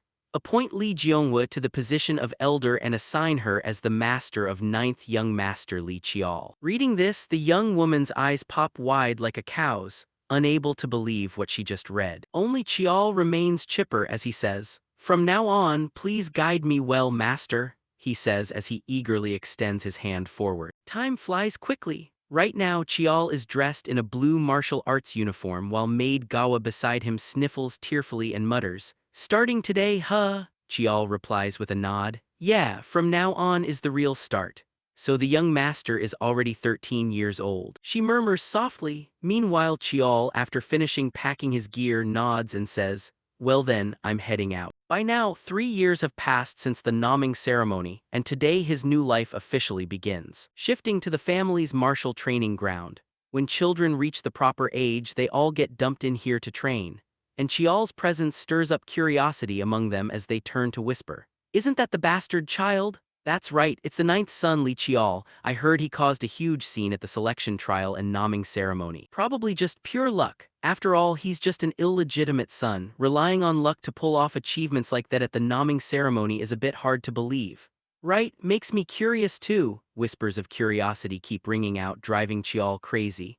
Bastard child," hearing that nonstop gives me a headache. He sighs before getting distracted by other voices. Oh, it's the eighth young miss. As expected of direct lineage, her aura is totally different. Seeing everyone's reaction toward Seoyeon, Chial can only smile. Her reaction is totally different from mine. He quietly observes Seoyeon. Meanwhile, when Seoyeon catches Chial's gaze, her body suddenly stiffens up. She mechanically walks over to Chial and speaks up. "Ah, hello," Chial responds with a nod. "Yeah, long time no see." Next, Seoyeon scratches her cheek awkwardly and stutters. You're not holding a grudge about what happened at the naming ceremony, right? The part where I said I was disappointed." Her words evoke a few memories of Red Blue Island for Chial. Naturally, he isn't holding any grudge over those remarks. If Seoyeon hadn't brought it up, he would have forgotten ages ago. "Relax, I don't care at all." Chial sighs, making Seoyeon's face light up with joy. Really. "Phew, aren't you a bit petty though?" she says cheerfully, completely unaware that Chial's face behind her has darkened completely. He grits his teeth. Care to spell out who's petty here? Ignoring this remark, Seoyeon suddenly remembers something and cheerfully asks, "By the way, I heard you studied under the youngest aunt and even got into the scripture pavilion." Before Chial can answer, an instructor's roar rings out up front. "Attention everyone, we're doing class assignments now." Freshmen whose names are called gather in lines in front of the instructor. The man's words press heavily upon the kids down below because getting assigned to which class heavily dictates future academic results. "What do I do? I'm getting stressed." If I get thrown into a bad class, I'm screwed. They speak while sweat pours down continuously. As for Chiol, he understands this feeling because he's been through it once already. That reaction is totally normal. The academy's training period is 3 years, so class assignments are crucial. Each grade has 5 classes and elite students get placed into higher ones. Up front, an instructor hands Seoyeon a piece of paper and says, "Congratulations, young Miss Lee Seoyeon, Class 1, congratulations. Thank you." Chiol isn't surprised by this. Next, the instructor turns to look at Chiol and continues, "Next is young Master Lee Chiol." Seeing this, the protagonist steps forward, taking his notification paper. The result is so ridiculous he doesn't even know what to say, displaying a blatant look of annoyance. "Seriously, I knew it'd turn out like this, but I didn't expect them to be this brazen about it." Class 5, otherwise known as the dumpster, the gathering place for repeaters and dropouts. Class assignments for direct lineage depend on evaluation from the nomming ceremony, while the evaluation board is controlled by the Elder Council and Madame Bicudian. They thought they were screwing me over, but honestly this works out better for me, saves me the headache. Thinking this, a man steps up to guide him. "Young Master Lee Chiol, Class 5 this way." Seeing this, Chiol nods and tucks the paper inside his tunic. At the same time, he feels Seoyeon's scrutinizing gaze staring hard at him from behind. She's getting pissed off that Chiol shows no reaction to being dumped into Class 5. Seeing her lioness-like expression, Chiol is slightly startled. "Whoa, look at that face. One look and you can tell if I don't do something that kid's gonna take matters into her own hands. Even though I'm totally fine with it." Thinking this, he waves her off so she doesn't keep nagging and quickly moves away. Around him, several other kids assigned to Class 5 look like their world is collapsing before their eyes. "Damn it, Class 5, can I even graduate? What do I tell my dad? I can't be in Class 5, people back home will laugh their heads off." For Chiol, seeing the attitude of the kids beside him irritates him slightly.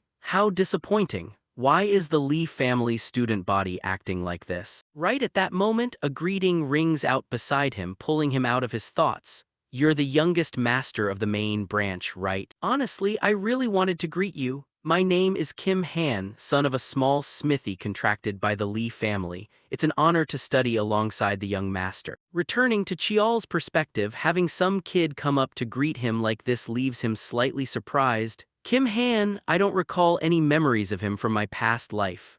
Thinking this, Chiol asks, "But why me?" Kim Han scratches his head and replies, "Because the young master is such a prominent figure, I've always looked up to you as an idol." His utterly sincere words make Chiol let out a sigh before continuing, "Kim Han, is it? What do you think about getting assigned to Class 5? The sudden question makes friend Kim Han freeze up for a second, but then he smiles cheerfully. "I guess my current ability is just at that level. But who knows what things will be like down the road." He speaks with a face full of determination. As for Chiol, upon hearing this, he cracks a slight smile and nods. "You've got." Shifting to the Class 5 Marshall Hall, once the freshmen arrive, senior students welcome them with smiles. "Nice to meet you, freshmen. Let's help each other out and do our best." That's right, if there's anything you don't know, just feel free to ask. Their enthusiasm makes the kids exchange curious glances. Then the instructor claps a few times to grab everyone's attention. "All right, greetings are done, so pay attention over here. My name is Lee Young-ho, the instructor in charge of Class 5.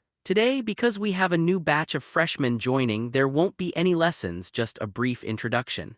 Young-ho speaks with a smiling face, quite a familiar face to Chiol from his past life. Memories begin to surface in his mind regarding this instructor. He still looks as passionate and determined as before. "In my past life, he even tutored me privately because I couldn't keep up with everyone else." Unaware of these thoughts running through Chiol's head, Young-ho turns to tell a long-haired guy beside him, "All right, introductions are done. In-ha, you take care of the rest for the freshmen."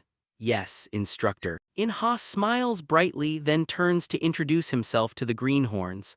"Hello everyone, freshmen. Though it's a bit embarrassing since I've been held back for 2 years straight, I'm still serving as your second-year class president. You guys have been standing for a while, must be tired, right? Whoever wants to sit can sit. Now we'll hold a vote for class president. Even though you're students, you still get thrown into actual combat sometimes, so the class president acts sort of like a mercenary squad captain. Unlike instructors who are only responsible for training and teaching according to the curriculum, The class president wields authority over everything else in the class. Hearing this, a kid in the crowd raises his hand to ask, "So how is the class president chosen?"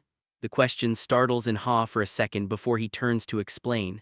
"Ah, I forgot to explain. I don't know how other classes do it, but here we hold a light sparring match and then vote for the president." Alright, so now we'll start sparring with each other. Since this is just a friendly match, mana usage is prohibited. There will be rest periods after each match. Before he can finish, Chial's cold voice suddenly cuts in, seriously. His tone carries a hint of challenge, leaving Inha panicked enough to ask, "Young Master Li Chial, do you have any complaints?"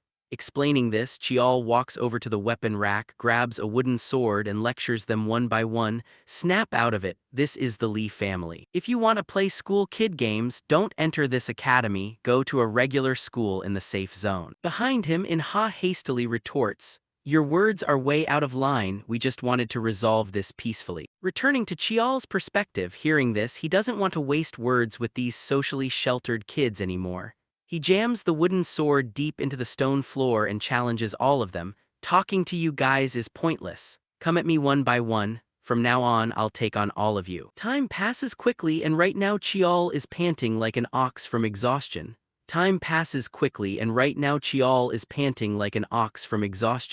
He uses his sword to prop himself up against the ground to stay upright, while all around him countless freshmen moan in pain across the floor. Meanwhile, Inha, who watched from start to finish, can barely believe his eyes. Unbelievable, how many people has he taken down by himself? Inha wonders before Chial turns to look at him and says, "Choi Inha, call the next person." Chial speaks while staring hard at Inha with a sharp gaze. This makes him nervous, swallowing hard. The pressure is terrifying, Inha thinks to himself, then replies, "This is the final match." Hearing this, Chial nods and continues, "Is that so? Then bring it on, Choi and Ha." Just like that, their match officially began. After a single collision with Chial's sword, Inha gritted his teeth so hard they nearly cracked. His mind raced with a flood of thoughts. Why is he taking this so far? A match with no rewards, no value at all. This is literally just a sparring session in the academy. It's not even worth going all out for. No, truth be told, I know very well. I used to be like that too. No matter what, I wanted to win. I used to think compromise was just another way of living. Don't fall for the lie that accepting reality and growing up is the right thing to do. But I want to win. I'm dying to win. Inha roared internally, pivoting his body to multiply the swing momentum of his sword. Opposite him, Chial executed a mirrored sword swing, still moving a fraction of a second faster. "I win." With those words, Chial knocked the wooden sword out of Inha's grip, causing the young cadet to clutch his wrist and drop to his knees in agonizing pain. Seeing this, Chial let out a sigh and called the match, "Phew, get him to the infirmary." The moment the words left his mouth, Inha suddenly bellowed, "It's not over." "It's still not over." As he spoke, he snatched up his wooden sword with his left hand and lunged forward to attack once more. However, this desperate, rushed attack was effortlessly parried by Chial. The protagonist's eyes narrowed slightly as he assessed the situation. A left-handed sword strike, using his left hand because his right arm is injured. His eyes look completely different than they did a moment ago. Thinking this, Chial poured strength into his blade, batting Inha's arm backward. Next, he stepped forward and swung his sword like a baseball bat, slamming it straight into Inha's gut. This caused the young teenager to gag up fluid from the sheer impact. Collapsing flat on his back, his body curled up like a shrimp, completely stripped of any remaining fighting spirit. "Get him out of here," Chial instructed, prompting two other cadets to rush over and haul Inha off toward the infirmary. Meanwhile, Chial turned to face the group of cadets standing before him and declared, "I've lived a second like an hour and an hour like a year. Who doesn't know that living comfortably is easier? But if you don't fight for every single second, you'll end up losing everything in the end. That's why, even when I breathe, I fighting against myself and everything around me. Have any of you ever lived like that? That is what a real struggle looks like." Chial spoke while clenching his fist, his gaze hardening into a terrifying glare. Time rolled on to the next day. Back with the instructor Jung-ho, having caught wind of everything that happened, he couldn't help chastising Chial. "You went way too far. 4 people ended up with fractured bones and 3 with internal organ damage. Over on his side, Chial sat resting without a single ounce of remorse, firing back instead. If you want to survive in the Lee family, you at least have to know how to smile through those kinds of injuries.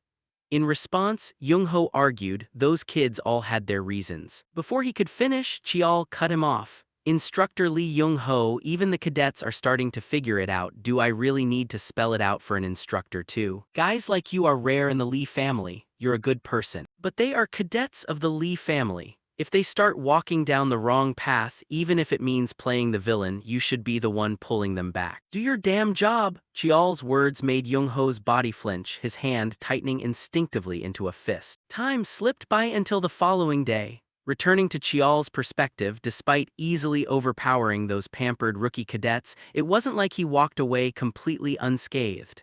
As he walked, he rotated his sore shoulders and grumbled, "Geez, my whole body aches. I pushed myself a bit too hard yesterday." At that point, he cast his eyes over the group of bruised cadets standing neatly in formation ahead of him, as if they had arrived extra early. This brought a flicker of satisfaction to Chial. Sure, some of them are flashing hostile or annoyed glares, but not a single one of them is running away or turning their backs. If they were still cowering like yesterday, there'd be no hope left for them. But this looks decent enough. With that, he slowly strolled past the crowd. Right then, our protagonist caught a few whispers floating through the air. "Here comes that piece of trash." At the same time, fellow cadet Kim Han's voice rang out from behind. "Young master, you're here." Hearing the familiar voice, Chial turned around to answer, "You're early." Kim Han rubbed the back of his neck and said, "Yes, I was worried I performed too poorly in front of everyone yesterday." Hearing that, Chial offered some consolation. "We're still just cadets, sucking at this stage is totally normal." Faced with those words, Kim Han could only manage an awkward smile. Before summoning the courage to ask, "Young master, if you don't mind, may I ask you a question?" Chial nodded readily, "Sure, go ahead." At that moment, determination flared in Kim Han's eyes as he blurted out, "What should I do? What on earth do I have to do to become strong like you?" To this question, Chial thought to himself, "I barely have enough time for my own training. When would I have the time to tutor other people?" Still, he offered the young teenager a piece of advice. "I'll be honest, I'm nowhere qualified to teach anyone yet, but you've got a great set of eyes, or rather, pretty sharp instincts. You managed to dodge my attacks 3 times in a row yesterday, didn't you? Capitalize on that.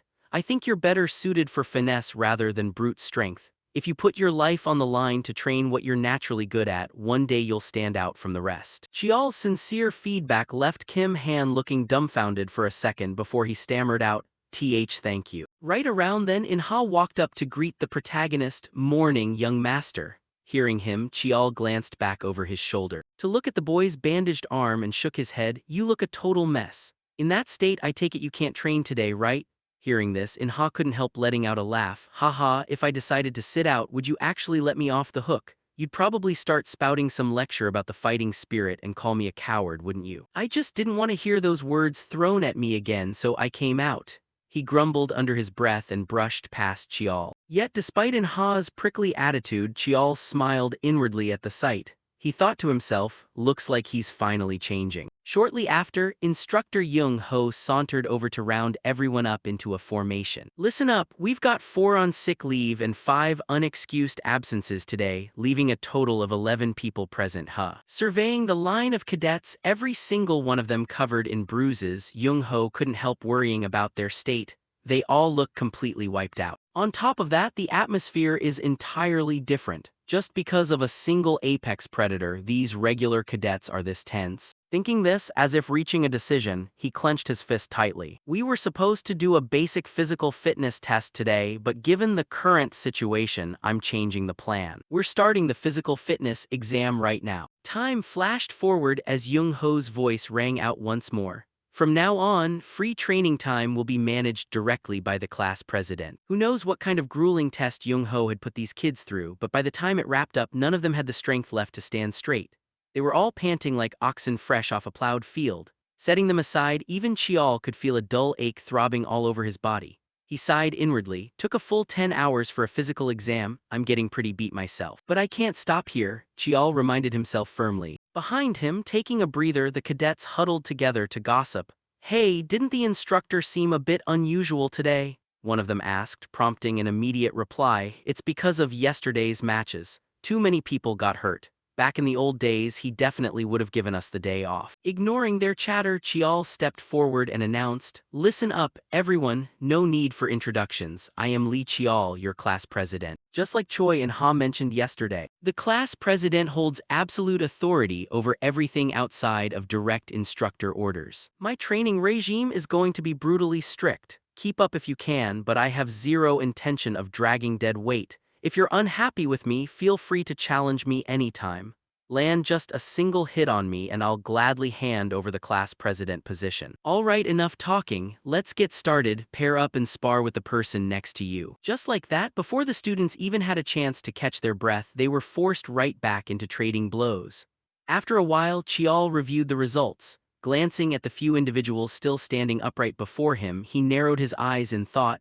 Ended up with 6 survivors, the rest quit halfway through. With that, he decided to let the weaklings off the hook and called out, "All right, that's it for today, class dismissed, good work." With that, he turned and strode away. The moment he vanished from sight, a few resentful students began venting their frustrations. "Damn bastard, we're suffering like this all because of him. I seriously can't stand that son of a bitch. What's the point of any of this? I have zero intention of playing along with his nonsense." Elsewhere, Kim Han overheard the bitter complaints and barked, "Shut your traps. To be completely real with you guys, I'm pissed off too. But even when he's completely exhausted, none of us could land a single hit on him." The other cadets ignored the remark and turned to In-ha for his verdict. "Hey In-ha, what do you think? Were we having fun last year, or do you also think?" Before they could finish, In-ha cut them off. "Yeah, we had so much fun we literally got held back a grade. If we don't change this time, I'm genuinely going to live out my life as a loser. Even if my arms and legs get smashed to pieces, I want to try just once. Really, I honestly want to. You guys know it too, that bastard. I mean, you guys understand what he's trying to do, right? I'm going to try fighting back this time. It might genuinely be my last chance. So wake up. Stop putting up pointless resistance or pretending you don't know what's going on." Finishing his piece, In-ha turned and walked away, leaving the remaining cadets sitting in silence, digesting his words. Scene shift to Jeonghwa's research office, where Chial was currently hanging out. His whole body was hooked up to various wires measuring different parameters. At the moment, he was concentrating mana into his palm, coaxing a blazing blue flame to roar to life in his hand. Watching this, Jeonghwa groaned in frustration from the side. "Stop, that's enough, it failed again. Every single time you try to forge an aura, the shape collapses. I can't believe this bottleneck is popping up right after hitting 3-star. If only we had historical archives detailing how the ancients manipulated mana." Her voice was dripping with annoyance. Meanwhile, Chial yanked the cluster of monitoring wires off his body, glanced down at the ring on his finger and mused, "If it's infinite's memories, maybe it's possible, but I still haven't unlocked the next tier of data." Still, the trip to the scripture pavilion yielded better results than expected. There, Chial had dug up a text mentioning the weapon known as Infinite. It described how the blade was shrouded in black miasma that struck terror into hordes of monsters, cutting down even elite generals of the kingdom. Countless heroes ultimately sealed it away at northern Myriad Ghost Mountain, and the king granted them the surrounding land to honor their feat. Grateful for the king's benevolence, those heroes transformed it into a sword and named it Infinite. Unearthing information about Infinite was a massive harvest. Thinking of this, Chial's hand instinctively tightened into a fist. Meanwhile, Jeonghwa bounced back from her 3-second tantrum with her usual cheerful expression. "Anyway, you actually touched upon aura. Reaching the 3-star realm entirely on your own is genuinely impressive. The current roadblock will sort itself out soon enough. In fact, your amplification and transformation arts are practically perfected." Nodded along with her assessment, Chial offered a word of thanks. "Right, thanks a lot, Auntie, you always teach me so well." "Oh right, Auntie, what comes next after reaching the 3-star realm?" Explaining the next phase, Jeonghwa answered, "You'll learn how to use projectile chi projection and aura techniques, but mastering them is going to take a whole lot of time." Suddenly remembering something, she turned back to the protagonist with an amused grin. "By the way, how's your cadet training going? You always look worn out." Chial replied, "Training is going fine, I suppose." However, his exhausted expression and heavy breathing were impossible to hide from Jeonghwa. She burst out laughing. "Is that so? If it's too rough, let Auntie lend a hand." Hearing that, Chial's eyes lit up as he whipped his head around. "Huh, how are you planning to help?" Across from him, keeping her cards close to her chest, Jeonghwa thumped her chest with absolute confidence. Hehehe, you'll find out soon enough, just trust Auntie on this one. Time skipped forward to the next day. To bail her nephew out, Jeonghwa personally paid a visit to his class, prompting Chial to pull a wry, twisted smile. Haha, whenever she tells me to just trust her, I instantly know I'm doomed. Unaware of Chial's inner dread, Instructor Young-ho cheerfully introduced her. Today we're having a special magic lecture. Everyone straighten your uniforms and sit at attention. This is Grand Elder Lee Jeonghwa, a senior researcher of the Lee family. Let's give her a round of applause. The moment he finished speaking, a flurry of clapping erupted like firecrackers. Meanwhile, the goofy Jeonghwa scratched the back of her head sheepishly. Hee hee, I'm getting a bit shy. I hate dragging things out, so let's dive straight into the lecture. With a playful wink, she snatched up a piece of chalk and launched into today's theoretical lesson. In the back row, watching her intense focus, Chial mentally graded her performance. Looks like she's actually starting to enjoy teaching more and more. Time ticked by until Jeonghwa suddenly clapped her hands together to capture everyone's attention. All right, the boring lecture part is officially over. Now, for the fun part, I'm going to pass down an upgraded version of the iron line technique developed by the Research Institute. Next to her, Instructor Young-ho looked utterly bewildered. Wait, didn't class just end? What are you talking about? The main event is just starting. Everyone sit back down in your seats. I'm only going to demonstrate this once, so pay close attention. With that, she waved Chial forward to assist her, leaving the protagonist wondering what on earth his crazy aunt was plotting. What's going on? He asked. Behind him, Jeonghwa whispered back, when direct lineage kids enter the academy, they usually get backed up like this. But you didn't have anyone, so I figured I'd put in some extra effort for you. Hearing that, a wave of genuine warmth washed over Chial as he replied, Thanks, Auntie. Disregarding Chial's emotional state, Jeonghwa pressed on, all right, perfect. According to theory, your output should double. Pretty awesome, right? Chial let out a long sigh. Yeah, you're the greatest, Auntie. Over on his end, Instructor Young-ho picked up on the cue and announced to the group, listen up. From here on, we're going to continue sparring by directly applying the magic taught by the Grand Elder. Everyone find your sparring partners. Prompted by his command, the cadets scrambled to pair up. Eager to exact some payback, Inha immediately approached the protagonist and proposed, Young master, spar with me. I'm not holding back this time, he declared with absolute determination blazing in his eyes. Meanwhile, Chial, never one to back down from a challenge, agreed readily, happy to oblige, I'll let you make the first move. Right after, the two of them lunged at each other like rabid dogs, leaving Jeonghwa standing on the sidelines, beaming with wicked delight. Ooh, my little boy is so ruthless. He acts just like I did when I was young. Midway through, her amusement was interrupted by some muffled whispering from nearby. I seriously can't stand that guy. Even if he's an illegitimate son who gets treated like dirt, he's still fundamentally different from us. Different physique, unlocked techniques, he's got a head start from the very beginning.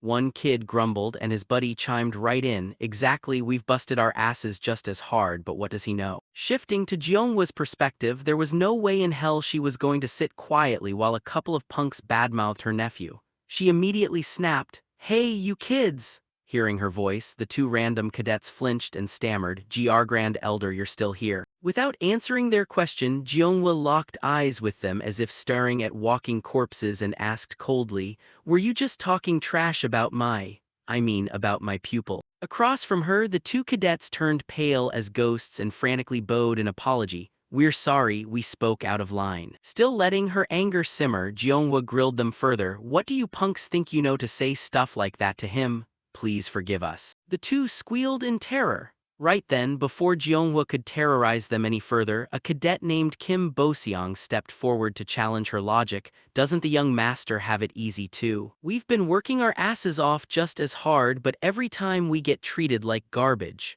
Growing up in completely different environments means the gap is natural, right? Hearing that, Jeonghwa let out a mocking scoff and shook her head. You really have no idea, do you? Probably better that you don't. If you actually realized how different a single day in that kid's life is compared to yours, you'd see your whole life is nothing more than a walk in the park. Behind him, hearing Jeonghwa's condescending tone, Boseong's veins bulged in rage. He thought bitterly, just what makes that concubine-born punk so different anyway? Fine, whatever, I'll prove it to you all. Time flew by until break time finally rolled around. Instructor Young-ho's voice echoed across the field, "We'll wrap up training here for today." Hearing that, the cadets let out collective sighs of relief. Meanwhile, Boseong stared daggers at Chial resting in the corner and scoffed internally. See, what's the difference? He goes around preaching about struggle, struggle. But at the end of the day, he was just born blessed, unlike the rest of us. Just then, another random cadet jogged up to Boseong and asked, "Hey Boseong, didn't you say you wanted to spy on the young master today? Is it really okay to wander around the family estate like this?" Defending the plan, Boseong nodded with certainty. "We're cadets, it's fine. Besides, we aren't going anywhere dangerous. That bastard doesn't even live in the main lineage district anyway. We can't just keep letting him overshadow us like this. Tonight, we're gonna see for ourselves." Just like that, evening fell. Boseong led a small group of cadets to stake out outside Jeonghwa's research complex.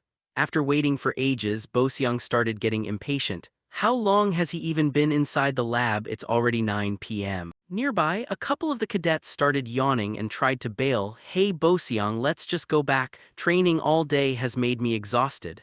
I'm beat to the bone too, let's forget it. Who knows what that bastard is even doing inside there anyway." With that, a few members guiltily slinked off, leaving Boseong cursing under his breath in frustration. Bunch of spineless cowards. Shortly afterward, Chial finally stepped out of the research building. Boseong quickly ducked into the shadows and tailed him from a distance, muttering, "Is he heading to the main training district? He's not even allowed in there." Boseong wondered internally, before the group suddenly caught the sound of roaring battle cries echoing from the distance. This startled the remaining kids, making them exchange uneasy glances. "What's that noise? Is that training going on this late?" One of the timid kids urged. "Boseong, looks like the young master is genuinely a monster. Let's just drop it. The class president wasn't even wrong about anything. If we put in work like In-ha did maybe." Before his friend could finish, Boseong clenched his fists and hissed, "I do individual training every single night too. There's nothing special about what he does." Giving each other weary, hopeless looks, the other two sighed. "Sorry, we're heading back."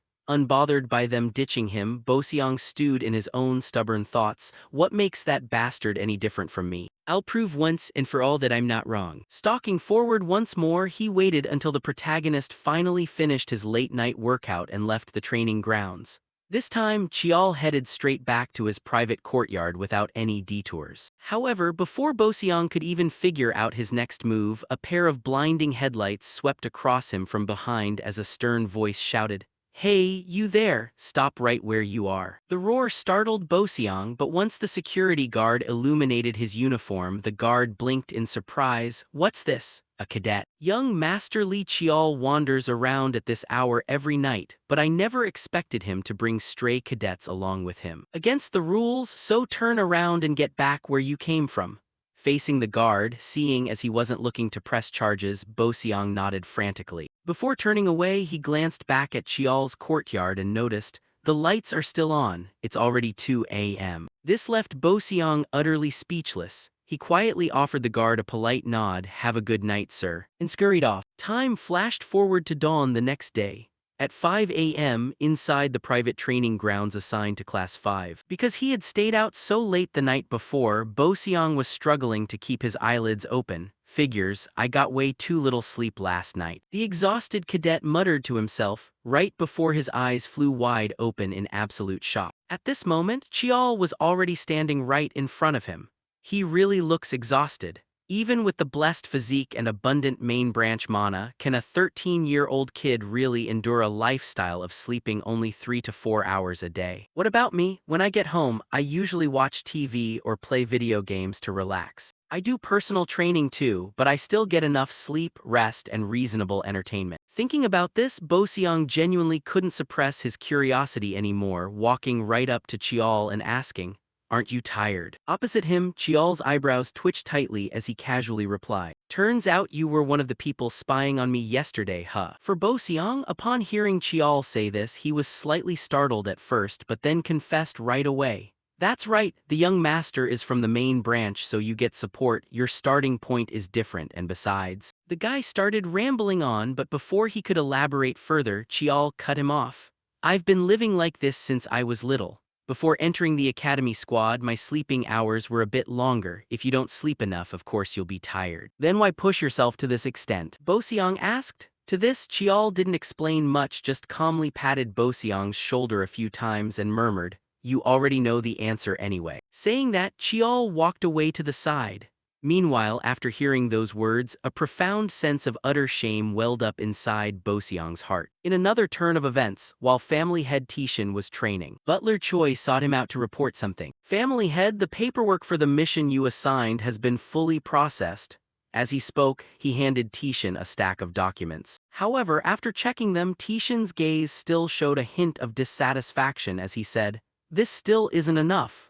Butler Choi hastily advised against it. "These are Tier 7 and Tier 8 dungeons. Given the current level of the Academy squad, it will be extremely dangerous." For Tishan, despite Choi's warnings, he remained resolute in his intent. "Food and weapons can be stockpiled, but humans cannot. Right now, I need to forge people who can survive." Hearing this, Butler Choi stopped arguing. "I understand. I will handle it according to your instructions. Additionally, there is another report I wish to pass along." He began talking about what had happened with Chiol. This brought a glimmer of genuine satisfaction into family head Tishan's eyes. "The youngest did that? That brat has had a different look in his eyes since he was little, the look of someone who has been stripped of everything and plunged down to the absolute bottom." But leading people and changing them are entirely different matters. Adjust the test parameters slightly. Coincidentally, the 8th child is in the same cohort. Raise the difficulty bar for the entire academy squad to see if he truly has what it takes to lead people. This time I'll observe closely. He spoke with a hint of anticipation regarding this trial for the kids. Pity for the other trainees who had no idea that solely because of Chiol, the test difficulty for the whole squad had been bumped up several notches. Returning to the Class 5 training ground when instructor Jung Ho arrived, he couldn't help being startled as the sounds of rigorous training echoed everywhere. "You're down, surrender. Damn it, it's not over yet." Following his gaze, the trainees were split into two groups, one group running laps for physical conditioning while the other sparred with each other. This left his eyes wide open in sheer disbelief, unable to grasp why these trainees were suddenly pushing themselves so hard. "These kids, it's the weekend yet they're out here bright and early. Guess I don't need to call them in then." Elsewhere, two trainees noticed Jung Ho's appearance, stopped what they were doing and walked over to greet him. "Oh, instructor, you're here." Jung Ho responded with an approving nod. "Yeah, working hard even on the weekend, huh? If anyone isn't here yet, go call them over. I have an announcement to make." The trainee hurried off to round up the rest. Once everyone was fully gathered, Jung Ho announced to them, "Though it's a bit sudden, the first quarter evaluation schedule has been pushed forward ahead of schedule. Therefore, the instructors have decided to grant the trainees a 1-week leave beforehand. Consider this your final day off and rest up well." Finally, reaching this point, his voice trailed off as he looked at the bright, eager faces of the trainees, thinking to himself, "Guess I don't need to remind them to keep up basic training even during break, do I?" Then, satisfied, he continued, "I trust you all know how demanding it's going to be. Dismissed." Opposite him, the entire student body shouted in unison, "Understood." Returning to Chiol's perspective, being suddenly granted an early break like this left him harboring quiet suspicions. Getting vacation out of nowhere and moving up the quarterly evaluation. Is something fishy going on? Thinking this, he noticed the trainees staring hard at him from behind, so he turned around curiously and asked, "Why haven't you guys gone home yet?" In response, Kim Han and In Ha voiced their thoughts. "We were looking at the young master. What do you plan to do during this break?" Hearing this, Chiol wore a blank expression as he stared back at the trainees. Vacation is personal time, why are you asking me? Take a break whenever you need to, I have no intention of forcing training during the holidays." Opposite him, the trainees' eyes widened as if witnessing a dinosaur come back to life. They whispered among themselves, "I never thought I'd hear words like that from the young master. Honestly, we thought he'd drag us into some hellish boot camp like, what, is someone actually resting, and force us all into a joint training session." Naturally, how could whispers like these escape his sharp ears? Realizing how this group perceived him, Chiol couldn't help feeling awkward. Why not just shout it out louder? "What do you kids take me for? During this break, should I try the first day's routine again?" Take a break when you need to, resting is important too. I know even if I tell you to rest, you won't just sit around doing nothing anyway. Sort yourselves out, get some good rest, and see you after the break. Chial calmly instructed, and upon hearing those words, the trainees cheered as if they'd struck gold, letting out wild whoops of joy. Shifting to Jeonhwa's research lab, after leaving the training grounds, Chial bolted straight over here. However, his sudden appearance didn't cheer her up in the slightest. She complained, I heard it's vacation time, yet you still come here to bug your aunt. I've got mountains of research to get through, you know. To her remark, Chial immediately shot back. You were literally just playing on your phone, browsing random garbage. Hearing that, Jeonhwa fluffed up like an angry cat and challenged, what do you mean random garbage? I'm reading news about Hanmin getting recognized by the family head. Even his leukemia got cured. At that moment, Chial froze up, his eyes turning stark white like a dying man as he blurted out, hold on, what on earth are you reading? And about the quarterly evaluation being pushed up, was that really ordered by my dad? Chial asked curiously, and at the mention of Tishin, Jeonhwa's expression turned serious. She nodded and added, that's right, the order came straight from the top. Returning to Chial, getting confirmation from Jeonhwa plunged him into deep contemplation. Then this exam is going to be way more brutal than expected. I'm currently hitting a wall with my mana limits. To break through, I probably need to unlock the next memory of the infinite. If the memory still won't unlock, it means something is missing. I've tried tweaking things to trigger the next memory, but it's still not working. Guess I'll just have to keep searching for a way. Thinking this, he leaned back and in his carelessness, Chial knocked a stack of documents beside him, spilling all over the floor. Seeing this, Jeonhwa's eyes widened. Oh, for goodness sake, what are you doing? Be careful. Ignoring his youngest aunt's nagging, while Chial picked up the scattered reports, his eyes caught on a page printed with images of monsters he had previously encountered on Red Blue Island. A passage inside the report caught his eye. It states that the decisive difference between ancient and modern martial arts lies in their ultimate objective. One can deduce that back then, human techniques were heavily focused on combat against monsters. This statement gave Chial something to ponder. Ultimate objective, demon slaying is probably the same. Demon slaying at its core is an extreme technique. Thinking along these lines, an idea suddenly sparked in Chial's head. He bolted upright in surprise, prompting Jeonhwa, who was eating a snack nearby, to ask curiously, what is it, kiddo? Chial replied in a rush, Aunt, I get it now, I'll explain later, I need to head to the training grounds right this second. With that, he sprinted off like a gust of wind, sending the documents scattered across the room flying everywhere once again. You wretched brat, Jeonhwa shrieked. Shifting to the training grounds, Chial transformed his ring into a longsword form and thought, all right, now let's picture the opponent. Something bigger than myself. A monster completely different from humans, a gigantic beast. A technique that disregards combo efficiency, stamina preservation, dodging, or defense. Flashy moves with no destructive power or tricks meant merely to deceive an opponent are entirely useless. The clear goal of demon slaying is simply to slaughter monsters. Thinking this, he pictured the giant monster that had fought the nameless warrior previously. Then he replicated the demon-slaying technique exactly as the warrior had done. His technique instantly triggered an explosion right inside the training ground, sending dust and debris billowing everywhere. Having successfully reproduced the technique, wisps of black smoke began pouring from Chial's palm, interacting with the infinite sword to read its memory. This brought a look of eager anticipation to Chial's eyes. All right, what's going to show up now? He murmured. The scenery shifted. Opening his eyes once more, Chial found himself in an unfamiliar place. He glanced around his surroundings and thought, where is this? Is this a training ground? It looks identical to when I first acquired the infinite. Why does the perspective only change when reading the infinite's memories? Thinking this, the sound of clashing weapons nearby caught his attention.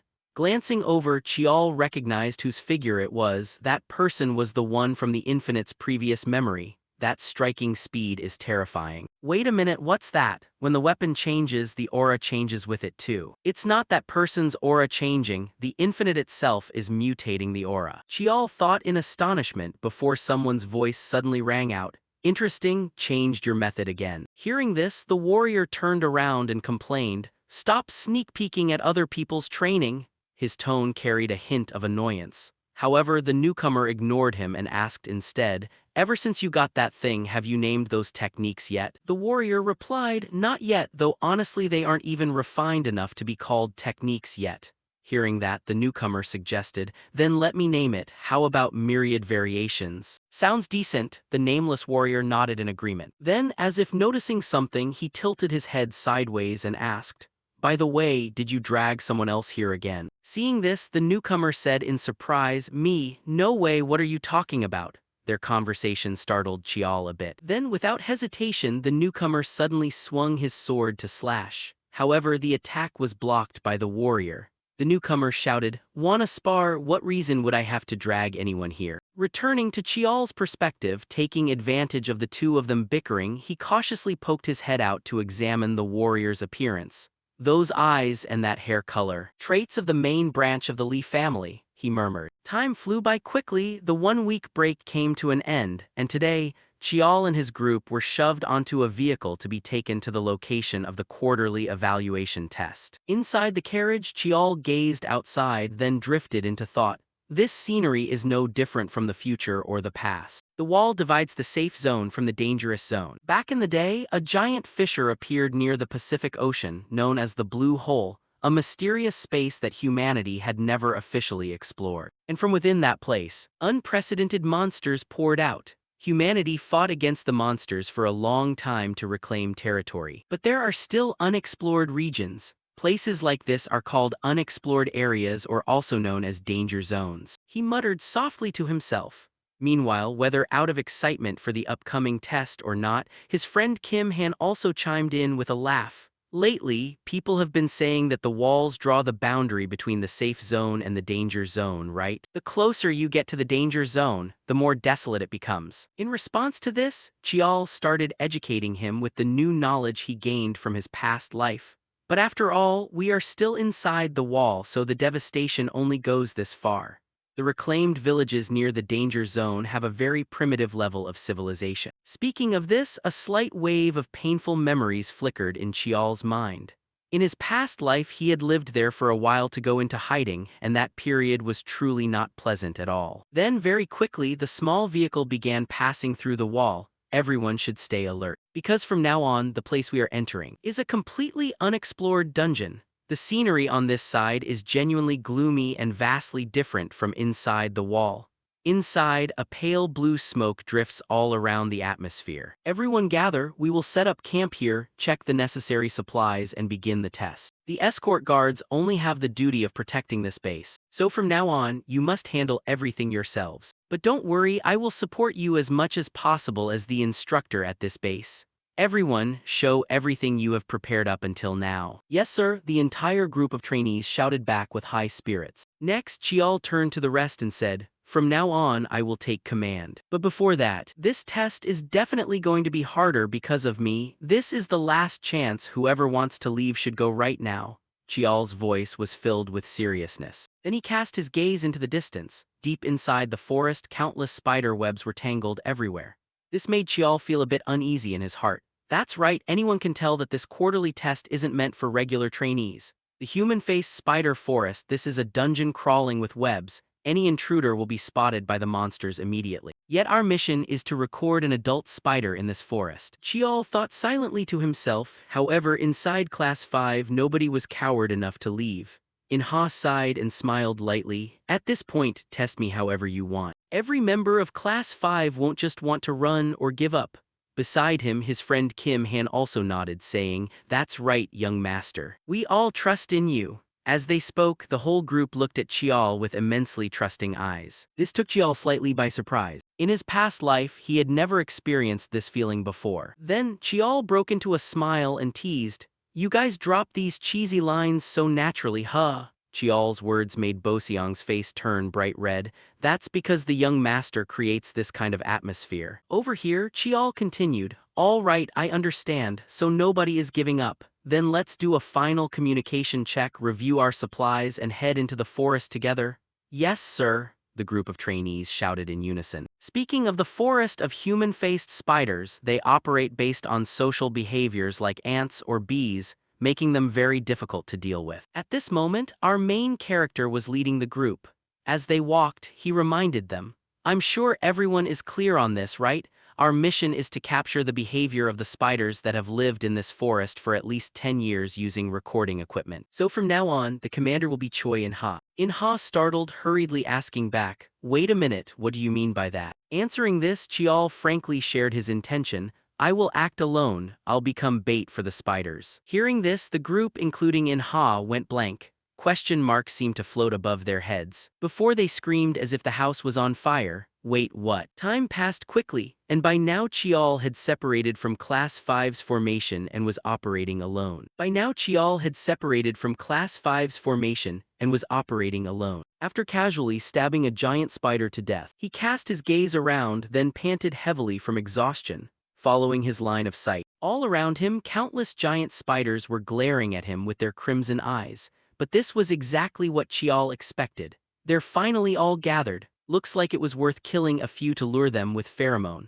Human-faced spiders bring prey with high nutritional value back to the nest as food for the larvae. The easiest way to make them view you as nutritious prey is to prove that the prey possesses terrifying strength. As he thought this, he transformed the sword in his hand into a longsword and executed a demon slicing technique, instantly cleaving the spider lunging at him in two. This action of his seemed to anger the remaining spiders. They began to hiss with deep growls, then simultaneously lunged to gang up on him from all directions. Seeing this, Chiol smiled faintly, let his weapon drop down, and completely gave up resisting. Next, after opening his eyes once more, Chiol found himself lying on a pile of soft silk. He wondered, is this inside a human-faced spider's cocoon? If so, then it's going according to plan. My stomach feels a bit upset from the poison, but this isn't too bad. First, I need to use the stealth technique to erase my presence. Thinking this, he used the stealth technique to shroud his body in a blue energy screen, while transforming his weapon into a short sword format. Next, using this short sword, Chiol cut away all the threads entangling his body and calculated his next steps.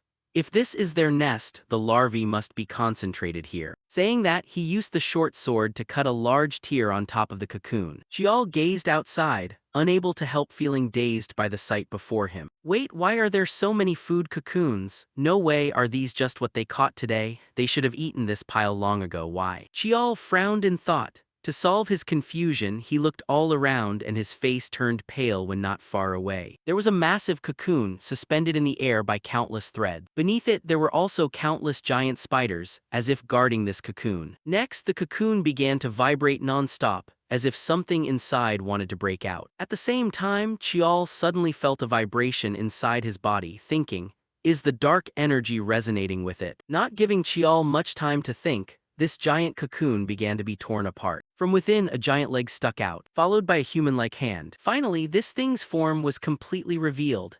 It was a giant spider with the lower body of a spider and the upper body of an alluring woman with 6 eyes on her face. This was the rank 5 monster, the human-faced spider queen. "My children, you're hungry, aren't you?" she spoke up. Meanwhile, upon witnessing this monster, Chiol instantly held his breath and silently analyzed. A rank 5 monster in a dungeon that can use human language? No, she hasn't opened her mouth. Then, could the dark energy be reading this monster's consciousness? Ahead, as if discovering something, the Spider Queen suddenly launched an attack. She dashed forward and used her sharp leg to strike straight at Chiol's cocoon, sending his body flying down to the ground. There's no time to maintain the stealth technique anymore. Meanwhile, the Spider Queen looked at him with murderous intent and asked, "What are you?" "The thing waking me up is inside you. Why do humans have that thing?" "That thing is my Allura, give it to me." As she spoke, she unleashed a skill, firing a wave of purple sound from her mouth. It was the panic skill, just like the giant turtle Chiol had encountered before. Chiol recognized this as well, yet he didn't feel a shred of fear. The terrifying pressure that only a high-tier predator can produce. "But unfortunately, this pressure won't work on me," he muttered inwardly. Thanks to the dark energy, this pressure was neutralized, which startled the Spider Queen and made her ask, "You dare resist my magic power? You insolent brat!" As soon as those words finished, a stream of black smoke suddenly rose from a nearby patch of the forest. Right after, a terrifying explosion occurred, blowing everything nearby to pieces. Looking at the scene not far away, the Spider Queen's face also went blank. My forest. "What on earth did you do?" she screamed out uncontrollably. Meanwhile, Chial smiled seeing the plan unfolding just as predicted. He explained, "It's a weapon called explosive magic bullets. Luckily, this damn forest has plenty of things that burn. I simply detonated them on my signal." Not far away, the group led by Kim Han also contacted Chial through their earpieces. "It has begun. Team 1, move out. We'll reach their nest in 30 minutes at most." At the same time, Instructor Young Ho hurriedly reported through the surveillance screens, "This is base camp, young master. I've detected a rank 5 magic power source inside the nest."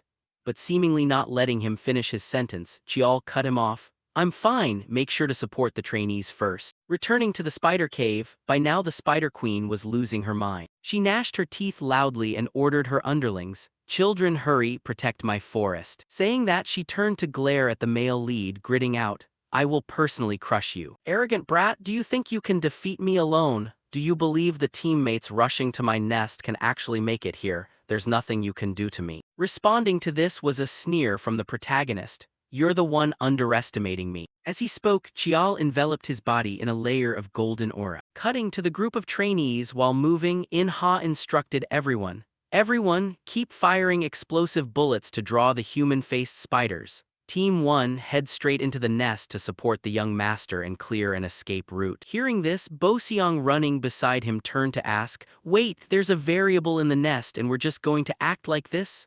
Inha replied, "This is the young master's order, we just follow the plan." Saying so, Inha couldn't hide his worried expression as he silently prayed, "Young master, please hang on just a little longer." Returning to the spider cave, the cave began to shake incessantly. Debris constantly fell down from the impact of the Spider Queen's attacks, yet her attitude showed not a shred of joy.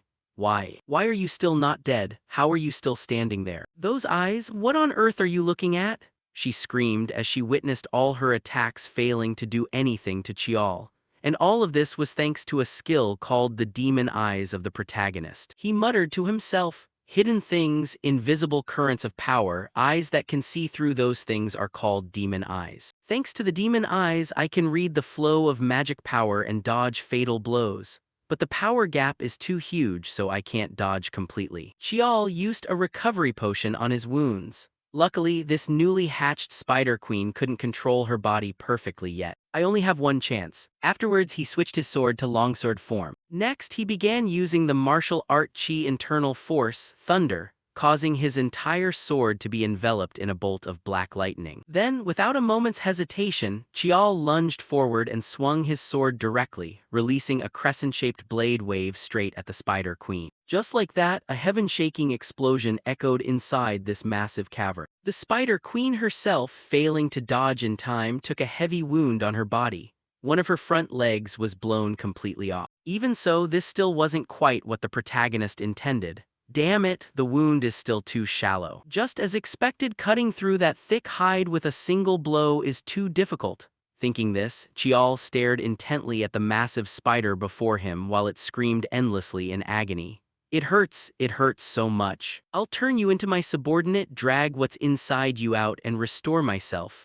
After that, you will endure endless pain." Saying that, she raised both hands forward and unleashed bursts of light. Not knowing what kind of skill this was, Chial tried his best to dodge. It was just that the sheer volume of these threads was too much. Well, off guard, Chial got caught by a thread. Right after, a voice echoed in his head, "Submit." Accompanying this voice, a terrifying headache began to strike him, causing Chial to scream out in agony. Watching this, the Spider Queen laughed heartily. "Haha, that arrogant face." Before her words finished, she suddenly coughed up a mouthful of blood. What is this, you?" The Spider Queen stammered and tried to lunge forward, as if wanting to attack Chial. Seeing this, instead of running away, Chial stood still in place and muttered, "You should be careful. Spiders and insects are inherently weak to fire." As soon as those words finished, a massive explosion occurred right beside the Spider Queen, officially sending her off to the netherworld. And the one who had just helped Chial was naturally the group of trainees who had just arrived. Seeing that their young master was still safe, they let out a sigh of relief. Kim Han said, "Sorry, we were delayed because we had to clear the path." Hearing this, Chial also sighed and scolded, "When we get back, I'm giving you guys special training." Hearing about the punishment, Kim Han turned pale and complained, Oh man, even in this situation you can still say something like that. Alright, let's get out of this nest quickly, Chial announced. Time flew by quickly, cutting to the instructor's grading room where they were scoring the group's tests. Inside the room, murmurs began to rise.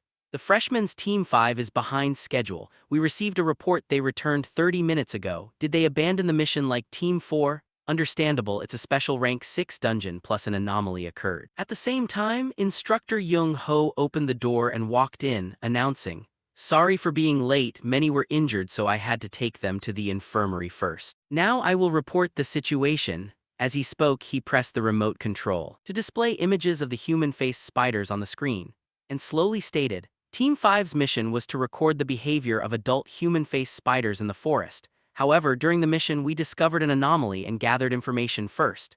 Team 5 entered the dungeon, split into 4 groups and planted 132 explosive magic bullets. Hearing this, a man below interrupted. Wait a minute, did I hear that wrong? You guys used firepower?" Young-ho nodded in admission. "Yes, exactly. Instead, we used 52 bullets while engaging monsters, bringing the total to 184. Hearing this, the black-haired man could no longer suppress his anger.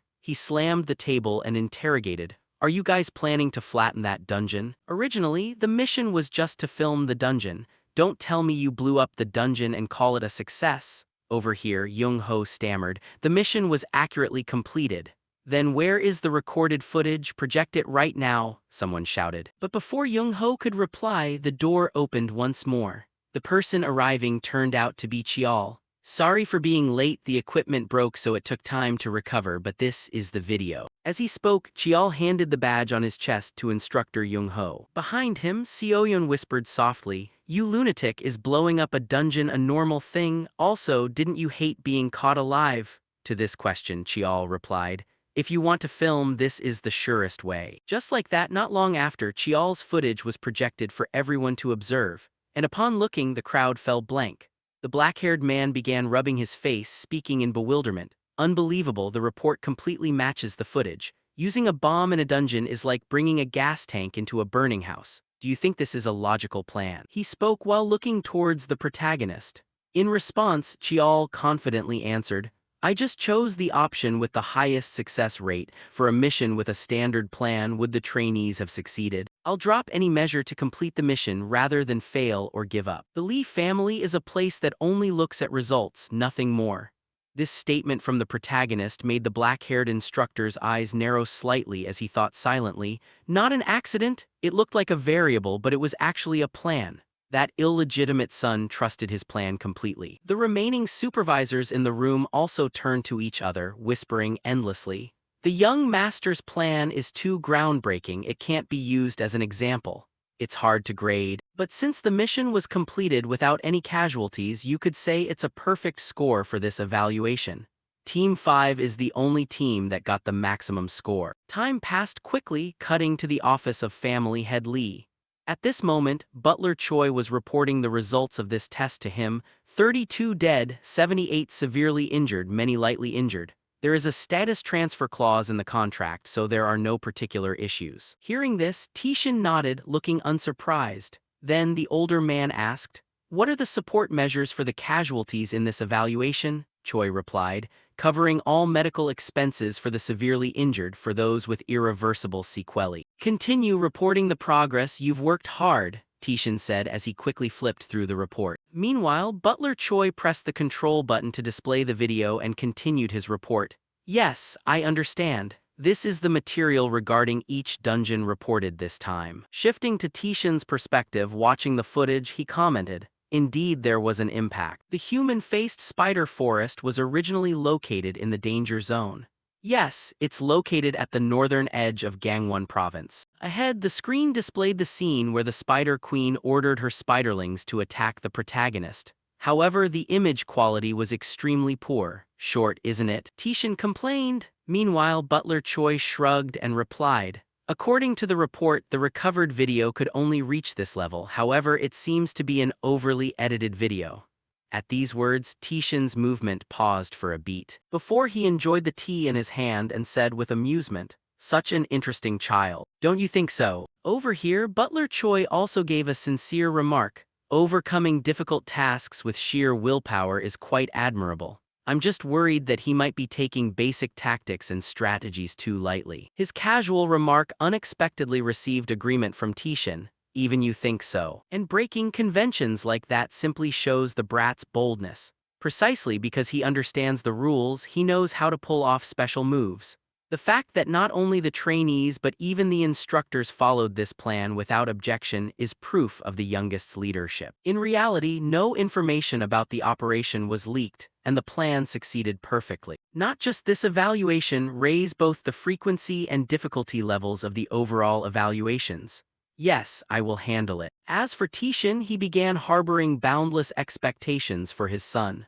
Looks like the others are going to start paying attention to the youngest soon, he murmured. Time flew by quickly, and a few months later, the scene shifted to the specialized training grounds for 5th-class cadets. Around this time, his friend Kim Han raised his hands and cried out, "Young master, you know we finished our final assessment yesterday, right?" Hearing the question, Chial looked bewildered and replied, That's why I gave everyone the day off yesterday." Seeing his attitude, Kim Han could only let out a sigh.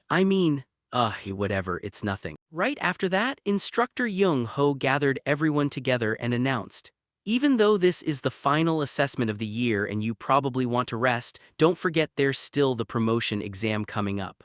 I don't want to see anyone in our class held back, understood?" Responding to his words, the entire group of cadets shouted in unison, "Yes, sir, we understand." Speaking of Chial, as if remembering something, he turned to tease his subordinate. "Kim Han, I noticed that during the recent assessment you seemed to end up completely drained of mana, didn't you? Today you're going to memorize all those spell chants." "Alright, let's start with some physical conditioning first." Just like that, the group of cadets dove right back into their training. Looking at their spirits at that moment, Chial felt a slight sense of amusement in his heart. They've gotten tougher now, not just physically but mentally too, no longer collapsing from their shortcomings but learning how to make up for them. And it's already been almost a full year since this cadet life started, with no one expelled or killed aside from those who dropped out early on. As he was thinking about this, Instructor Jung Ho suddenly sought Chial out. "So this is where you are, young master." Hearing that, Chial cast a surprised glance over and asked, "What is it?" In response to the question, Jung Ho reminded him, "The instructors have an announcement to deliver regarding the promotion exam." "Alright, I'll head right over." Chial nodded and quickly hurried toward the central room. Not long after, just as he stepped inside the room, Seoyeon waved him over. "Over here, right here. Sit down, I have something to tell you." As she spoke, she patted the seat next to her, and after waiting for Chial to sit down, the young woman glanced sideways and whispered, "You did pretty well on this last assessment, but I heard Class 1 did amazingly well too." Chial's reply gave Seoyeon a chance to proudly boast. HMPH, right, isn't it?" "Ah no, that's not important." She shook her head repeatedly to shake off her stray thoughts, before lowering her voice to a whisper.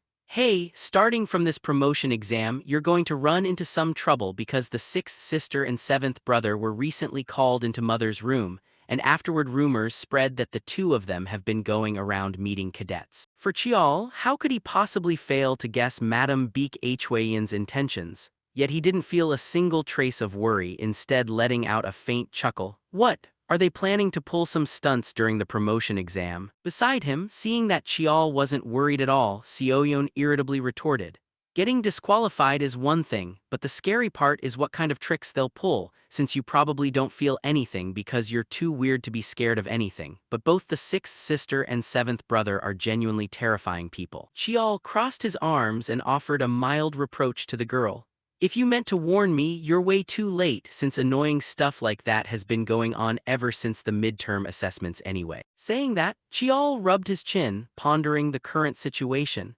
Every single evaluation has had shitty equipment handed out or training contents deliberately omitted for discriminatory treatment, and lately I've even heard that someone's been trying to approach Boseon. Unaware of these thoughts running through Chial's mind, Seoyeon clenched her fists and asserted, "I've already warned the kids in my class, and this time I'll definitely compete with you fair and square and win, taking first place just to make you call me Unny no matter what." She spoke with a blazing spirit, leaving Chial wondering why the girl was so obsessed with competing with him like that.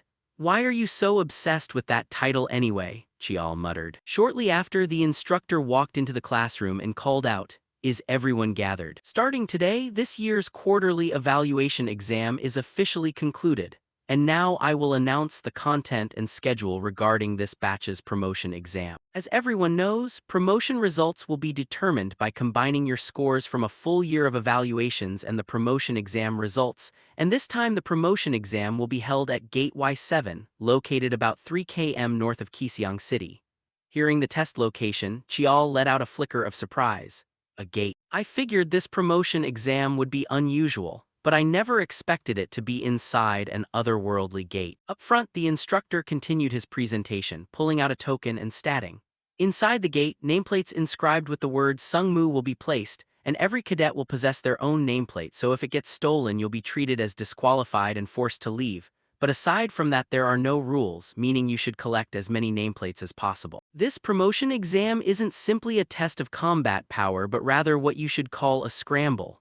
Returning to Chial's perspective with his big brain, he quickly figured out the true nature of the exam. So that's how they want to play it, huh? Collect nameplates, plunder, and survive, where getting your nameplate stolen counts as disqualification and the quantity determines your promotion exam score, so the rules are simple. The so-called treatment of a combat casualty is actually a trap, because even if someone's nameplate is stolen, outsiders can't tell what happened, so as long as you steal someone's nameplate or find the hidden ones, there won't be any issues. On top of that, this is an individual match where even second-year cadets are participating, so it's obvious some faction has meddled in this. The promotion exam is held inside an otherworldly gate completely isolated from the outside world. So for a despised, illegitimate child, no matter what happens, it won't leave any evidence behind, making it an opportunity too good to miss, right? But the same goes for this side too. Thinking of this, Chial started flashing a cunning smile, causing Seoyeon beside him to look at him with wary eyes. Time passed quickly, shifting to an office where a girl was cheerfully humming and whistling away. When suddenly a voice cut in. "What are you doing?" This speech belonged to the Lee family's seventh young master, Lee Yi-hak, to which the girl replied, "Just admiring my cute little brother working himself to the bone over paperwork." This girl was none other than the Lee family's sixth young miss, Lee Seol-ah, and seeing this, Yi-hak cursed at her. "You're crazy," which prompted a bit of complaint from his older sister. "Hey brat, is that how you talk to your older sister without any honorifics? Anyway, compared to you, the eighth younger sister is truly much more lovable with her rabbit-like personality and behavior. To the point where I just want to choke her to death," she said while pulling out a dagger and frighteningly licking her lips. Then pausing for a beat, she asked Yi-hak, "So what do you think?" "About what?" Yi-hak spoke while keeping his eyes glued to his personal computer. "What else could it be? Mother's orders," Seol-ah reminded him. And Yi-hak replied with a weary sigh, "I just think it's time to get a clear grasp of the situation for once." Up front, Seol-ah began juggling her dagger and voicing her thoughts. "It really annoys me that an illegitimate brat dares to wear the main family's nameplate, and on top of that struts around everywhere without knowing his place. So as his elder, I'll personally teach him a lesson. Especially since he drags that soft and mushy eldest brother type behind him, so I have to teach that bastard his proper place." With that, she gripped the dagger tightly and drove it deep into the surface of the desk. Just like that, time flew by, and finally the final promotion test began as an exam for cadets to advance to the next year, this time taking the form of a badge scramble inside a stabilized gate. At that moment, Kim Han looked at two stern-faced men standing in front and whispered to the protagonist, "Is a stabilized hidden realm guarded this heavily?" Hearing that, Chial calmly answered, "It's probably to reassure commoners or perhaps a precautionary measure since experimental research is conducted here." At this point, Chial's eyes narrowed slightly with a hint of doubt. "Still, there are fewer personnel than I expected. Could they think I wouldn't notice and thus act so flagrantly, or is the cadets level just that limited? But either way, it doesn't matter." Thinking this, Chial turned around and reminded the group of cadets behind him, "So everyone's all set, right?" Behind him, the group shouted in unison, "Of course." Hearing that, Chial nodded, "All right then, let's go." Saying so, Chial took the lead and briskly walked into the gate with his group of cadets. Turning back to the Lee sibling pair, Seol-ah and Yi-hak, Seol-ah was happily enjoying some pastries and praising, "Yi-hak, this office has really good snacks." Behind her, Yi-hak sighed reproachfully while focusing on his work. "Those are for guests, eat in moderation."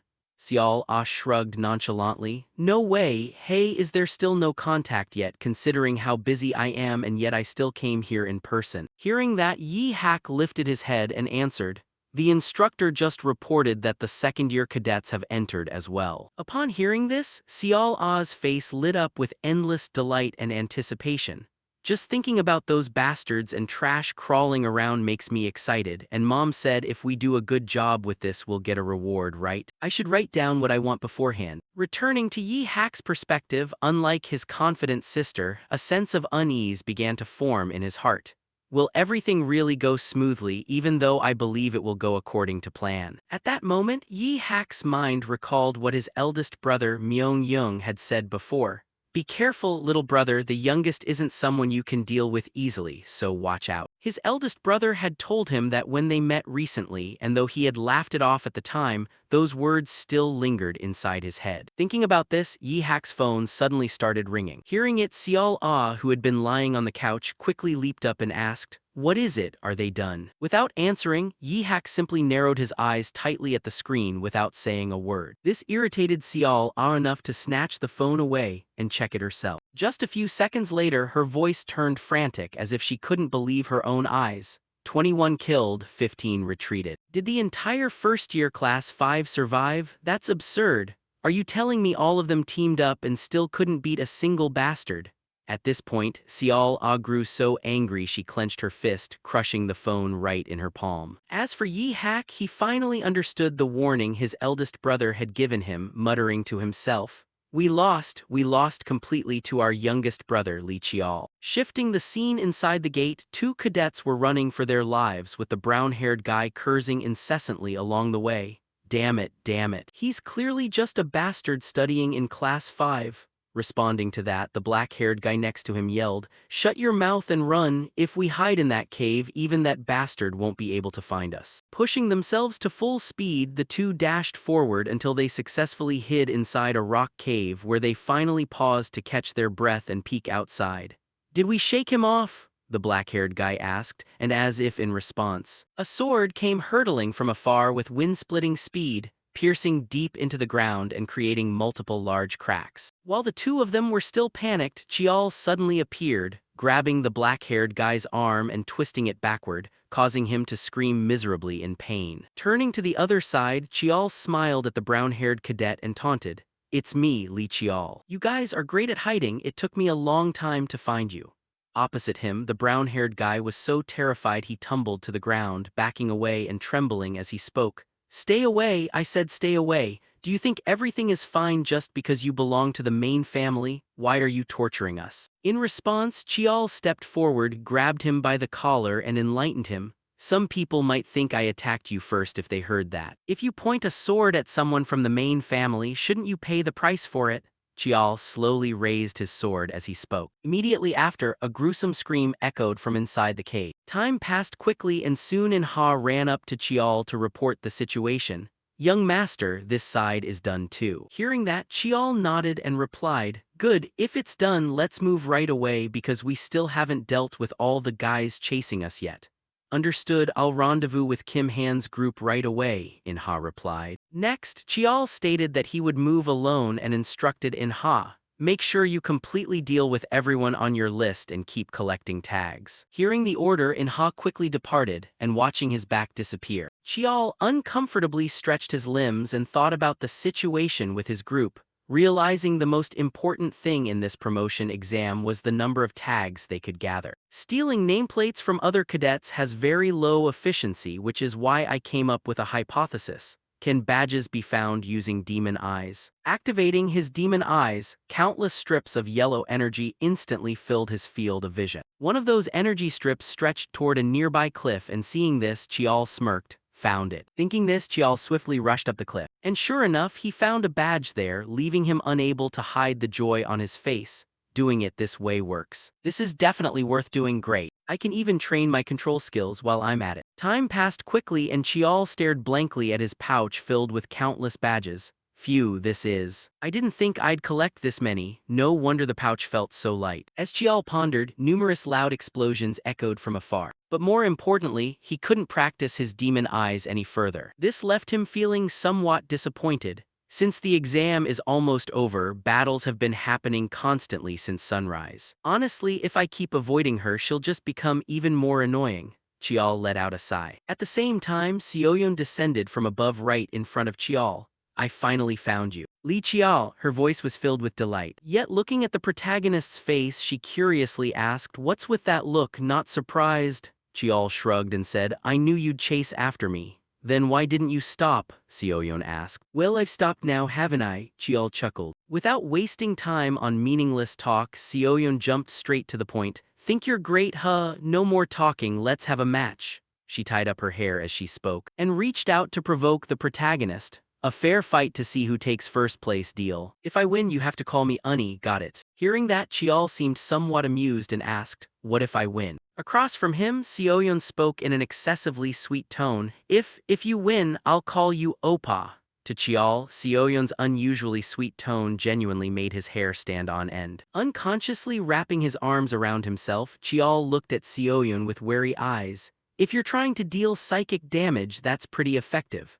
Chial's remark made the female swordsman feel embarrassed and shout, "Shut up, talk too much, let's go, Li Chial." With that, both of them gripped their swords tightly and lunged at each other as the battle officially began. Time flew by quickly and the promotion exam finally ended, with an increasingly strict evaluation system featuring not just one, but two members of the direct main family participating simultaneously, making it a major topic of discussion for everyone. In a corner of the martial training grounds, some nameless cadets whispered among themselves.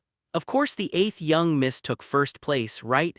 Even second-year martial trainees joined. Can the first-year cadets even survive that?" Someone spoke up worriedly, while in another corner a few people covered their mouths and whispered, "You mean those people?" "Yeah, exactly. The youngest illegitimate child and a first-year Class 5 cadet." Shifting to the Class 5 training ground, Instructor Jung Ho congratulated the protagonist. "Congratulations, young Master Li Chial, you achieved the highest score." As he spoke, he handed the male lead a certificate. Taking it, Chial shook his head. "Thank you, honestly, I didn't think I'd get first place myself." He smiled inwardly, recalling his earlier match with Sioyon.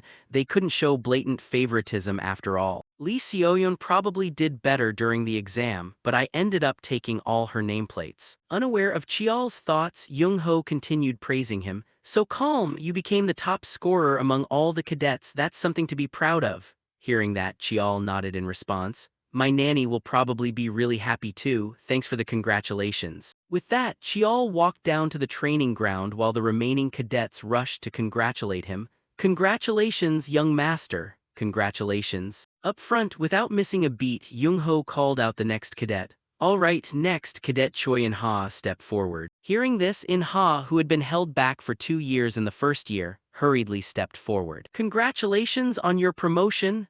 Jung Ho smiled as he handed him the certificate, and finally In-ha was promoted, ranking 13th in this exam. Looking at the certificate in his hand, In-ha trembled all over. Thank you." His voice was filled with deep emotion. While Chial chimed in from behind with some playful teasing, "Don't let it make you complacent, Choi In-ha. While it's something to be proud of, resting on your laurels won't change anything." Hearing the tease, In-ha let out a sigh. Right, young master." Ignoring them, Instructor Jung Ho called the next name. "Next, Cadet Kim Boseong, congratulations on your promotion." Boseong ranked 24th in this exam. "Kim Han, promoted in your very first year, that's a good effort. Congratulations."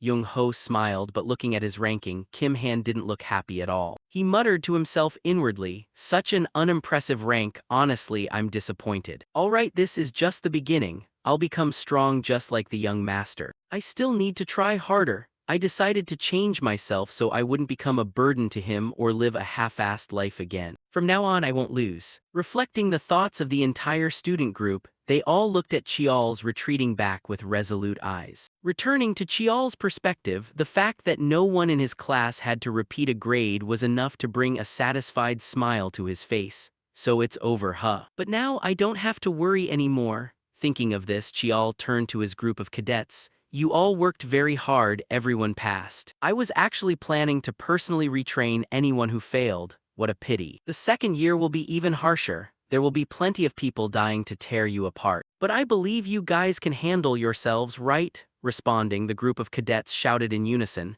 "Yes." Seeing that spirit, Chial suddenly smiled, clenched his fist and shouted, "Keep it up, you guys can do it." Time passed quickly and Chial and Seoyeon dressed up nicely to meet their father after being summoned for some matter, during which Seoyeon's face soured as she thought about losing to Chial. "Hey, I don't accept this." Replying with a weary sigh from the male lead, "What are you refusing to accept this time?" Hearing that, Seoyeon bristled like a little cat. "If it weren't for the promotion exam, I would have taken first place. You played dirty. Beating me wasn't enough, you even took my nameplates. Do you have any idea how hard I worked to catch those with you, huh? If I had brought the Changrua sword with me." Seoyeon pouted in regret while Chial internally admitted her strength. "True, I thought it would be an easy win, but it took me over an hour. Lee Seoyeon is stronger than I thought. She hasn't even released her sword chi or mastered her skills yet. If she can already do that much now, I really don't want to imagine any further." Unaware of Chial's evaluation, Seoyeon vented her frustration for a bit, then cleared her throat and said, "But a promise is a promise." Beside her, Chial gave her a curious look and asked, "What are you suddenly talking about?" Seoyeon shrugged in response. "The way we address each other, we made a bet, remember? You're going to bring that up now." Before she could say another word, Chial suddenly reached out and blocked her mouth, glaring with a warning, "Say one more word and we'll duel to the death." Seeing Chial's fierce expression, Seoyeon blinked and replied, "Got it. Is it really that annoying?" "All right, stop talking nonsense. Let's go, we're going to be late," Chial urged, startling the female swordsman, who quickly said, "Oh right, let's hurry up." Just like that, the two of them sped up their movement, until they reached the head of the family's study. As soon as they stepped inside, both of them bowed and said, "We greet you, father." Hearing this, Tishin ahead turned around and nodded, responding, "Come on in." Next, family head Tishin poured a cup of tea for each of his two children and began to speak. "I heard you both have completed the freshman cadet training. What did each of you see and experience?" Hearing the question, Seoyeon started hesitating and turned to look at Chial, making him feel tense and think to himself, "What? Why is she looking at me?" Shifting to Seoyeon's perspective, seeing that Chial had no intention of answering first, she blurted out, "I saw the true face of the family." Her answer made Chial cough violently, spraying his tea all over the place. Meanwhile, family head Tishin looked amused and asked back, "What do you mean, what is that true face?" In response, Seoyeon replied, "I know jealousy comes from competition, but there are things happening that I truly cannot accept. I value fairness and honesty. Whatever I achieve, I want it to come from my own sword, from my own strength." Over here, Tishin nodded upon hearing this, looking quite satisfied. "Fair and square, not bad." Saying that, he silently evaluated his daughter in his mind. "So that's why you were chosen by that sword before. You've always been reserved and timid, but the one who brought about this change is definitely the youngest." Thinking this, he gazed at the protagonist and asked, "Now then, Chial, what did you experience?" Ahead, the male lead's expression turned serious. After a few seconds of thought, he spoke up, "I felt ashamed. The cadet corps is the foundation of the martial warriors in our family, but the current cadet corps has rotted away." Hearing this, Tishin's gaze shifted slightly. His demeanor grew a bit more serious as he asked, "What?" Chial replied with a resolute tone, "They didn't fight. They might be weak, they might lose, but those who give up fighting do not deserve to belong to the elite of the Marshall Lee family. And I've seen way too many cadets like that. The problem lies in the ability of the instructors or their training methods," Chial said as he recalled what he went through in Class 5. "How arrogant," Tishin said softly, but a smile broke out on his face. This left both Chial and Seoyeon dazed. They wondered if they were seeing things wrong. Unaware of his children's thoughts, Tishin admonished, "It is admirable that as trainees you have built your own ideological foundation. But you must always remain cautious. Once you fall into the quagmire of complacency, it is very hard to climb out." The family head's words made Seoyeon's face light up, while Chial couldn't help being surprised inwardly. "I didn't expect father to personally give us advice," he muttered to himself, then hurriedly replied, "Thank you, father, I will keep that in mind." Shifting to Tishin, he now got down to the main point of calling his two children here. Naturally, the older man wouldn't just give some meaningless praise.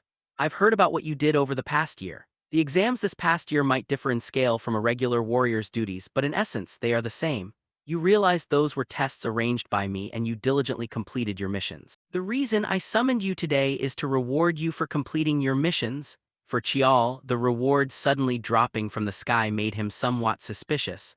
Father is always strict with rewards and punishments. Yet he's rewarding us for this, there must be a reason. Unlike him, Seoyeon didn't overthink it. Right away, she raised her hand and said, "If that's the case, I want a supreme-grade chest armor, dragon-scale armor, please, father." Responding to her request, family head Tishin agreed, "Very well, I'll notify the armory beforehand, so go pick it up tomorrow." "Yes, thank you, father," Seoyeon happily replied. Then Tishin turned his gaze to Chiol and asked, "Now then, my son, what do you want?" As for his request, Chiol, as if having made up his mind, spoke right away, "I want permission to enter Mount Chinwi." It was unclear what kind of place this mountain truly was. However, upon hearing this, even family head Tishin and his daughter couldn't hide their surprise. They stared wide-eyed at Chiol. Time flew by quickly, cutting to Chiol's private room. It seemed he had been approved by his father to go to Mount Chinwi, so right now, he was checking his gear before setting out. Herbal encyclopedia, iron pot, and medical kit too. Excellent, looks like I've brought everything necessary. Because Mount Chinwi is a sacred mountain, not only herbs but spiritual medicines thrive there. In Jiaxiodo, his potion making was left unfinished, but this time I'll do it properly. Thinking about it, Chiol couldn't help feeling amazed by his father's decision. "I never thought father would actually let me go to Mount Chinwi. Thanks to that, I can participate in the warrior trial even earlier." Speaking of the warrior trial, it was the final exam for the children of the Li family to be recognized as warriors. And Mount Chinwi was the place they were required to visit before participating in this trial. Besides, I've always wanted to go to Mount Chinwi one day. Thinking this, Chiol glanced at the black sword placed beside him. It seemed there was some connection between the mountain and that sword. Then suddenly a knock sounded outside, pulling Chiol out of his thoughts. He spoke up, "Come in." Hearing this, the person outside stepped in, none other than the female retainer Gawa. Stepping into the room, she hesitantly reminded, "Young master, you have a letter. It's an invitation from the 7th young master for you." This news took Chiol by surprise. Next, he hurried off to meet his older brother. This time, upon meeting Chiol again, the hypocritical Yi Hak greeted him warmly. "Long time no time, first time since we met at Chuseok this year, huh?" Hearing this, Chiol smiled back, "So you still remember." Over here, Yi Hak shook his head slightly, saying, "I'm not scatterbrained enough to forget something like that." Shifting to Chiol's perspective, just looking at Yi Hak's casual demeanor was enough for him to raise his guard significantly. As expected, a formidable opponent, chatting like brothers, pouring tea himself, and even sitting so casually.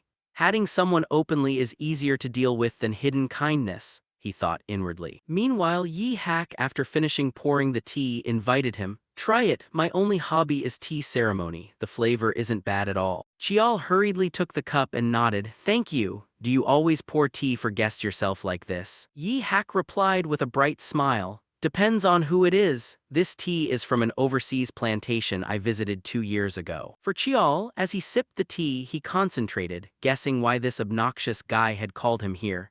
The tea is poured, but he's not rushing to talk business. Being this leisurely doesn't suit his status at all. He really knows how to control the situation. This guy isn't some pathetic loser with just a little talent. Enough beating around the bush. Thinking up to here, as if reading Chiol's mind, Yi Hak went straight to the point.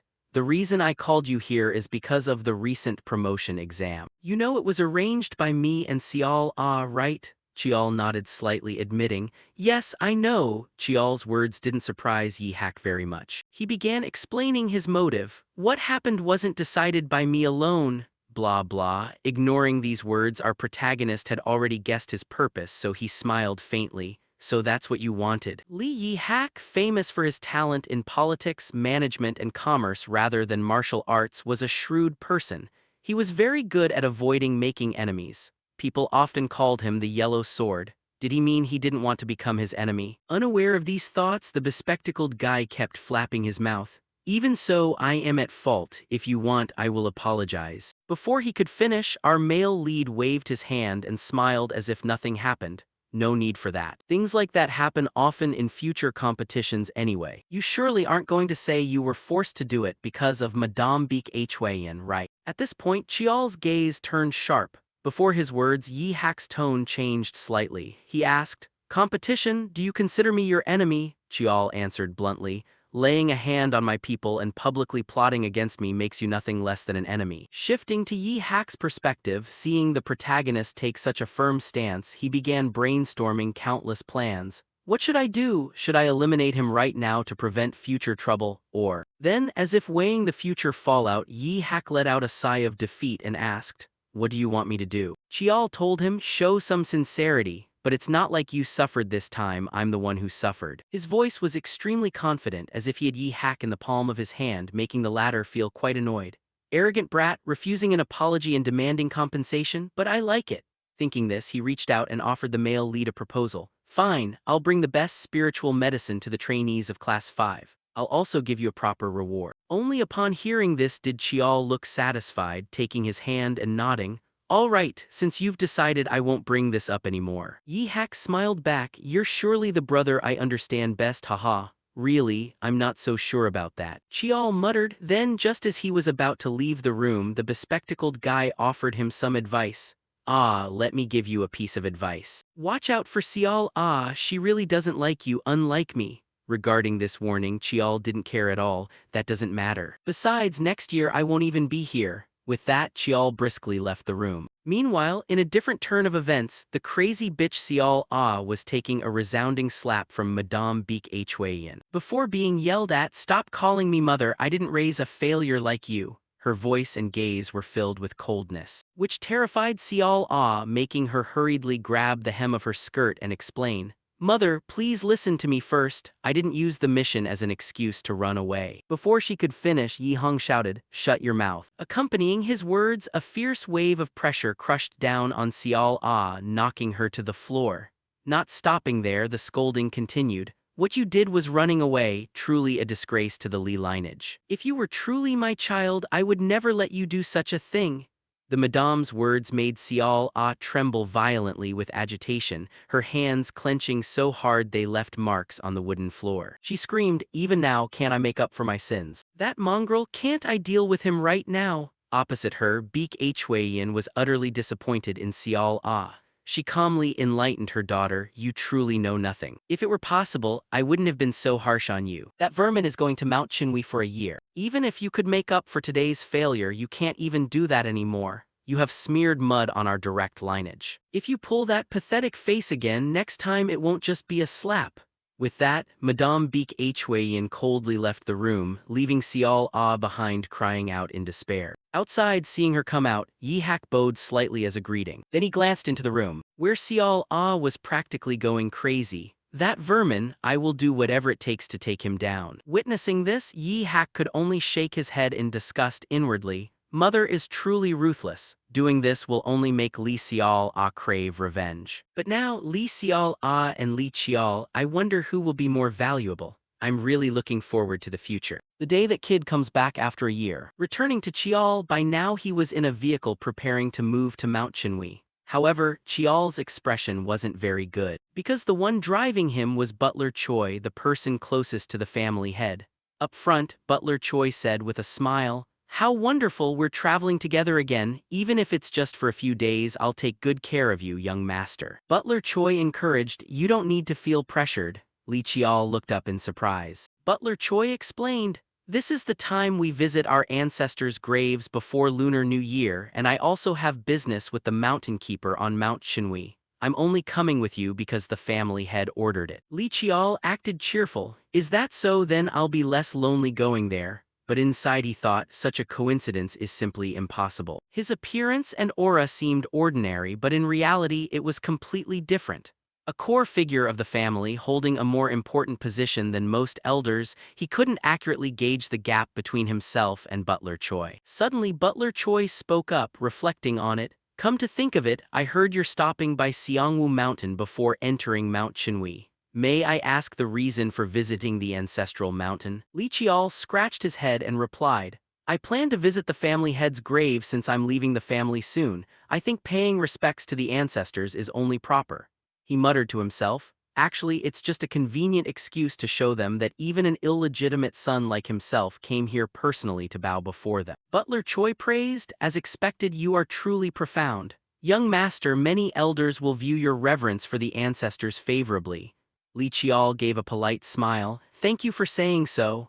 Inside, he felt a bit wary as if the man could see right through his soul. Butler Choi asked again, young master, may I say a few words? Li Chial replied comfortably, go ahead, I'm listening. Butler Choi opened up, do you like climbing mountains, young master? Li Chial answered, no, I don't think I've ever climbed a proper mountain. Butler Choi smiled kindly, ha ha, I understand, I myself happen to love it. He started rambling, I once climbed a very steep and rugged mountain without even any paths. I had to forge my own way. If it were you, how would you climb such a mountain? Li Chial pondered, I would climb in silence, keeping my eyes straight ahead. That way I'd reach the summit quickly and accurately. Butler Choi smiled approvingly. Indeed, then you would probably climb very fast. But Butler Choi smiled approvingly. Indeed, then you would probably climb very fast, but that's not always the case. Sometimes you have to look back or to the side to check if you're still on the right path. If you only look ahead, you might get lost and end up taking a very long road. Butler Choi mused, the higher the mountain, the truer that is. At this moment, Li Chial suddenly realized,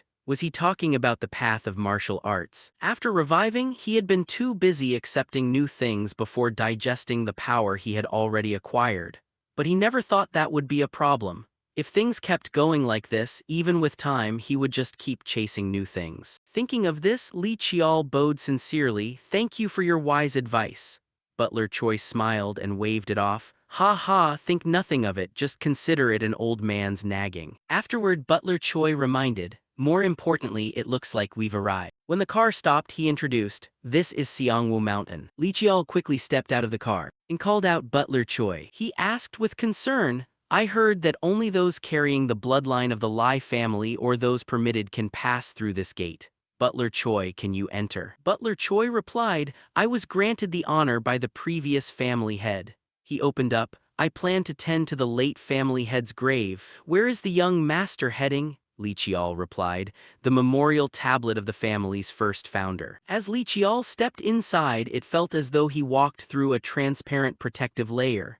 Li Chial thought to himself, a strange feeling, am I passing through the ancestral mountain's barrier? He tried moving his hand, feeling as if he had just entered a new world. Butler Choi bowed, then I will take my leave now. I hope you achieve what you desire, young master. Li Chial walked ahead, thank you. He steadily climbed the stone steps, seeing the pavilion in the distance. Li Chial thought, I've arrived. The grave of the first family head, the founder of the Lai family, respecting the family founder. Li Chial opened the door, looking at the majestic ancestral altar before him. He spoke up, even if I commit the offense of unsheathing my sword inside the ancestor's tomb. Li Chial unsheathed his sword and said, please forgive me, because I am doing this to fulfill what you arranged. Afterward, he placed the sword before the altar. Li Chial poured wine while thinking, the night blade is a sword, but that's not all of it. A family secret was revealed by his older brother before he obtained his rebirth. There are 9 seals on the night blade. Li Chial knew 4 of them, including, first, prove that you are the master of the sword. Next, prove you belong to the bloodline of the Lai martial family. Third, overcome the founder's first trial, the naming ceremony. So I've unlocked 3 seals. Li Chial pondered, what will the hint for the next seal be? Right at this moment, a stream of spiritual energy from a nearby mirror appeared. On that mirror, the words Chinwei, meaning heavenly, will appeared.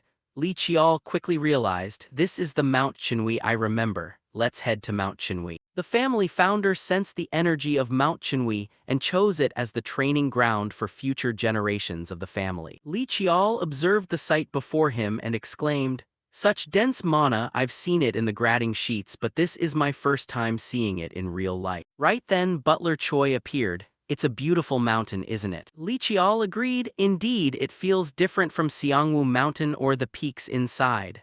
Butler Choi offered his wishes. I hope you achieve worthy results, young master. Yeah, they're being noisy again. Just then, another person appeared complaining, yeah, what a pain, they're being noisy again. A mountain guard appeared behind them and the Lai family's guards immediately stepped forward to block. Young master, Butler Choi, back away, this guy is strong. While Li Chial remained surprised, thinking, when did they arrive without me sensing them? The mountain guard got irritated. Ha, you damn bastards want to die, I'll say this nicely just once, drop your weapons. The guard still shouted, everyone prepare for combat. Before the mountain guard slammed his head into the ground and snapped, seriously, you damn black-haired guys. He scornfully said, As long as they hold a piece of metal in their hands, they won't listen to anyone. Thus, both sides engaged in a fierce battle, dust filling the air, a chaotic scene before Li Qiao. Finally, the mountain guard had time to leisurely take a sip of wine, while the guards protecting Li Qiao and Butler Choi were all knocked unconscious on the ground. The mountain guard clicked his tongue, expressing, "While you guys don't even have an ounce of strength." He turned to scold the butler. "Damn it, you shameless bastard, I told you to give me a heads up, at least a bottle of wine. If you show up without at least a jar of wine, you're dead." Butler Choi laughed carelessly. "I apologize for that, but you're being a bit harsh." The mountain guard got annoyed. "Harsh? You've gotten arrogant, haven't you?" daring to talk back. Butler Choi spoke up. I apologize for the late introduction." Butler Choi introduced. "This is the keeper of Mount Chinwi." Meanwhile, the mountain guard removed his glasses to take a clear look. "Is this him?" the guy Tishan said he brought from outside. Hearing this, Butler Choi nodded and replied, "That's right, this is the former young master Li Qiao who will go up the mountain this time." Before the butler's words, Chioisin seemed to feel a bit of interest, asking, "You saw a part of my technique earlier, didn't you?" The sudden question caught Chial slightly off guard. He didn't expect Chioisin to notice, but very quickly Chial nodded in admission. "Yes, I saw it." Over on his side, Chioisin stroked his chin and said, "Let's see, you carry a bit of the same vibe as Tishan, but your aura has something a bit strange to it." Just as those words left his mouth, a sudden, sharp pain flared up in Chial's left eye, causing him to let out a soft gasp and reach up to clutch his eye. Noticing this, Chioisin quickly caught on to the issue and muttered, "Ho, this little brat has a weird eye too." Following Chial's line of sight right then and there, countless strips of golden energy were floating and swirling all around him. Time flew by quickly as the scene shifted to Chioisin's home, where the bulky uncle was cheerfully drinking alcohol without any stopping.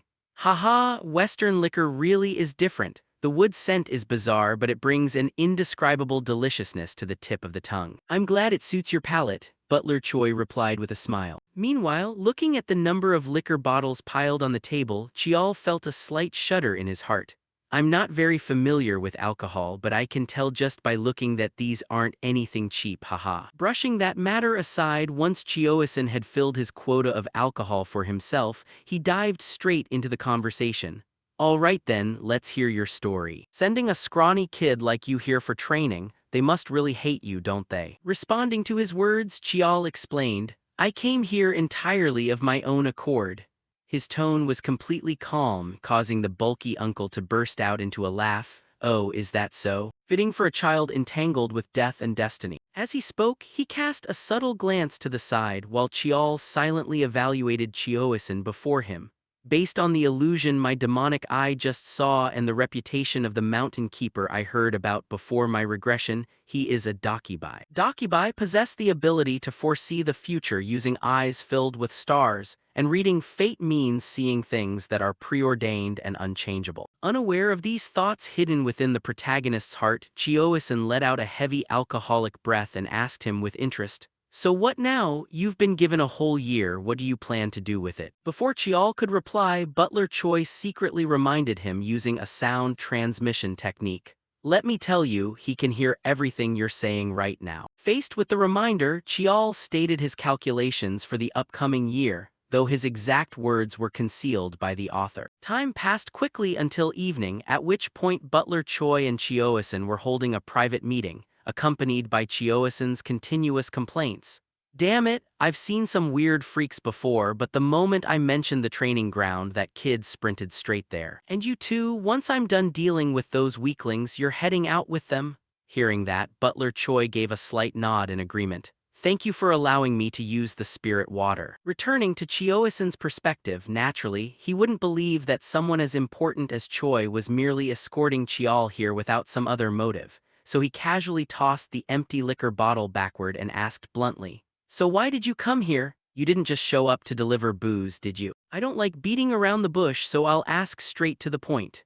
At this, Butler Choi dropped his concealment of purpose and asked in a cold tone, "Could it be that the mountain keeper read the celestial phenomena, prompting the head of the family to send me here to ask?" Immediately after those words, Chioisin's hand instinctively tightened around his wine cup, and he spoke in a slightly drunken tone, "Celestial phenomena, I've read them, but there isn't much I can say." Before the chubby uncle could finish speaking, Butler Choi offered a gentle reminder. Surely a dakibai who was just treated to liquor wouldn't refuse to lend a hand, right? In response to those words came an angry slam on the table from the uncle. Old man, that was an apology gift. Hee hee, I brought over 10 bottles of liquor already, Choi chuckled, leaving Chioison to complain in frustration without being able to do a thing about it. Good grief, damn it, I knew this was going to happen. Following that, he let out a long sigh, his face turning more serious than ever as he said, there's still a long way ahead. The true gate opened long ago and human strength has reached its peak, meaning chaos will follow. Tell him not to rush but simply go with the natural flow. Opposite him, upon receiving the answer, Butler Choi cheerfully replied, understood, I will convey this message to the head of the family. For some reason, Chioison grew slightly annoyed and gritted out, if I had won that damned wrestling match back then, I wouldn't be tangled up in this mess. But anyway, it seems you really like that kid wrapped in beast skin, aren't you worried? Hearing that, the old butler's expression turned subdued as he looked at the wine glass in his hand and shook his head. As a servant, I simply serve the bloodline of the Lee family. Over here, Chioison shrugged and reminded him, you heard him say he wants to go there, right? He's still just a rookie.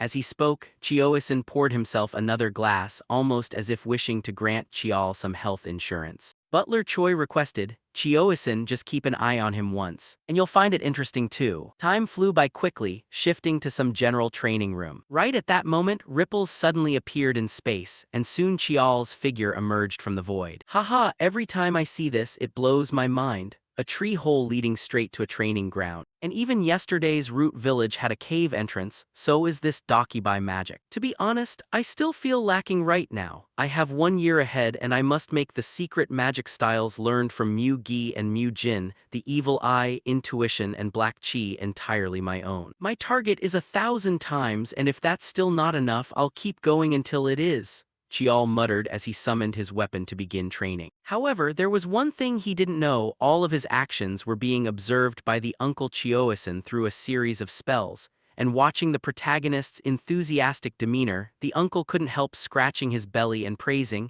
that kid is truly relentless. I've never seen anyone like him. He trains until his body is completely wrecked, then recovers using spirit water, repeating the cycle over and over again. It sounds easy, but that's nothing short of self-torture. No wonder his fate is so bleak. As Chioison flicked his finger to dispel the tracking spell, he lay back and sighed, lamenting Chial's destiny. He was destined for an early death or a miserable end, yet now he's overturning that unchangeable fate and even suppressing his innate energy. A creature with no destiny. When was the last time I met someone like that? Truly, bloodlines don't lie. Your family is so freakish that even the heavens are sick of it, Chioison exclaimed excitedly. Time passed quickly. 3 months later, spring arrived and Chioison's complaints echoed all around.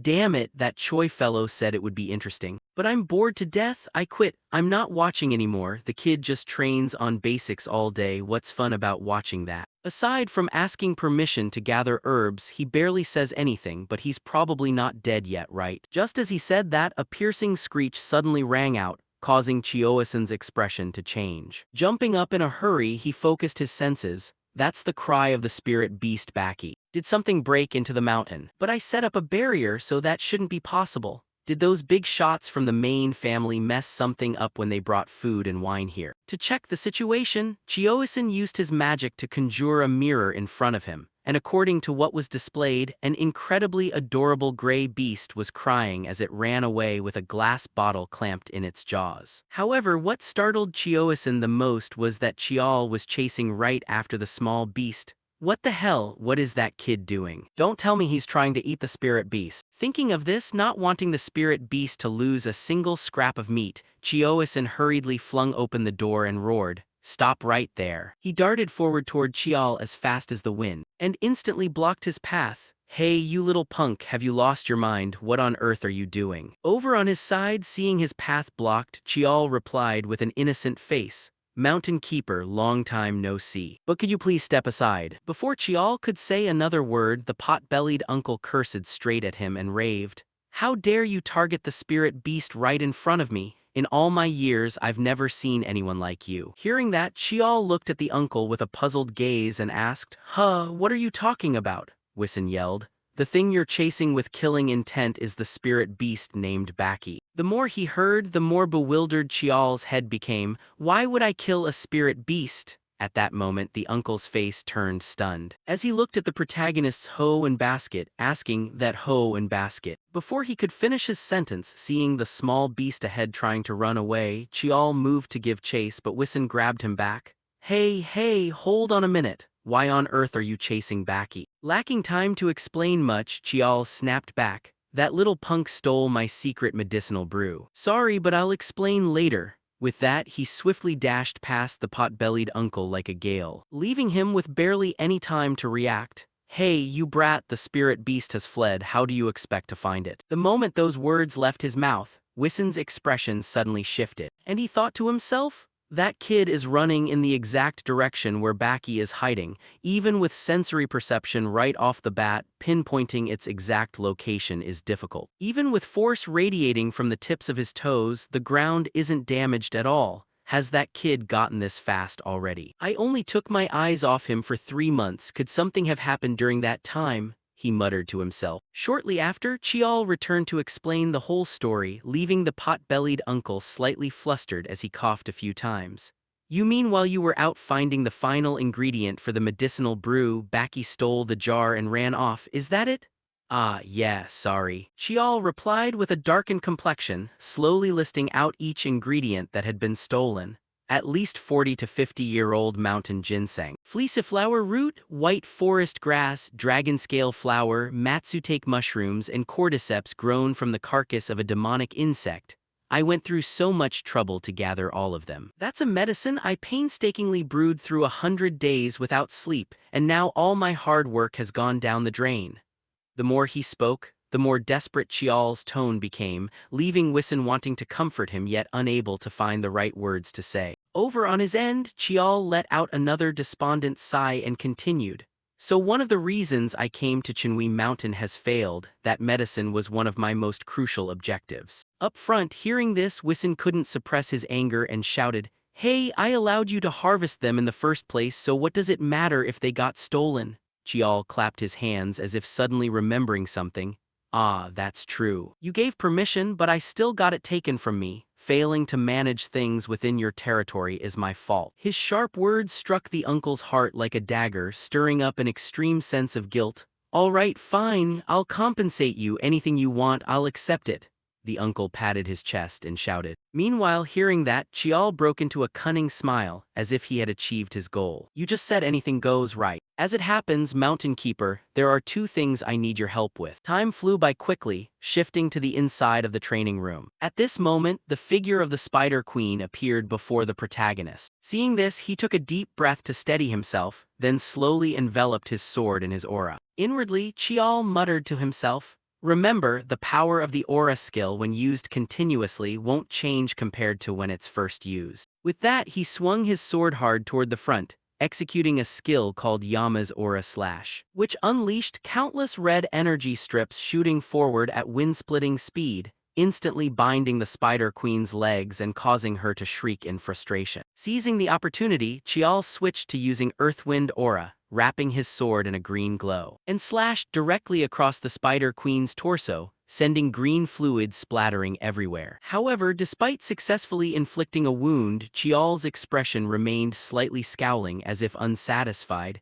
Still not enough power to kill her, he muttered. Following his gaze, the Spider Queen's body was nearly cut in half. Nevertheless, possessing immense vitality, she managed to launch a counterattack as her sharp legs thrust straight toward Chial. But before they could even touch the protagonist, the Spider Queen's body suddenly transformed into a talisman and fell to the ground. Meanwhile, the Uncle Wissen, standing nearby, picked up the talisman and complained, Damn it, why did I end up serving a kid? I don't even know why I agreed to do this kind of stuff. Hey kid, do you want to take a break? Hearing that, Chial raised a hand to wipe the sweat from his face and whispered, I have to try one more time. Seeing this, the uncle could only let out a sigh. Suit yourself then, focus and visualize the target from your memory.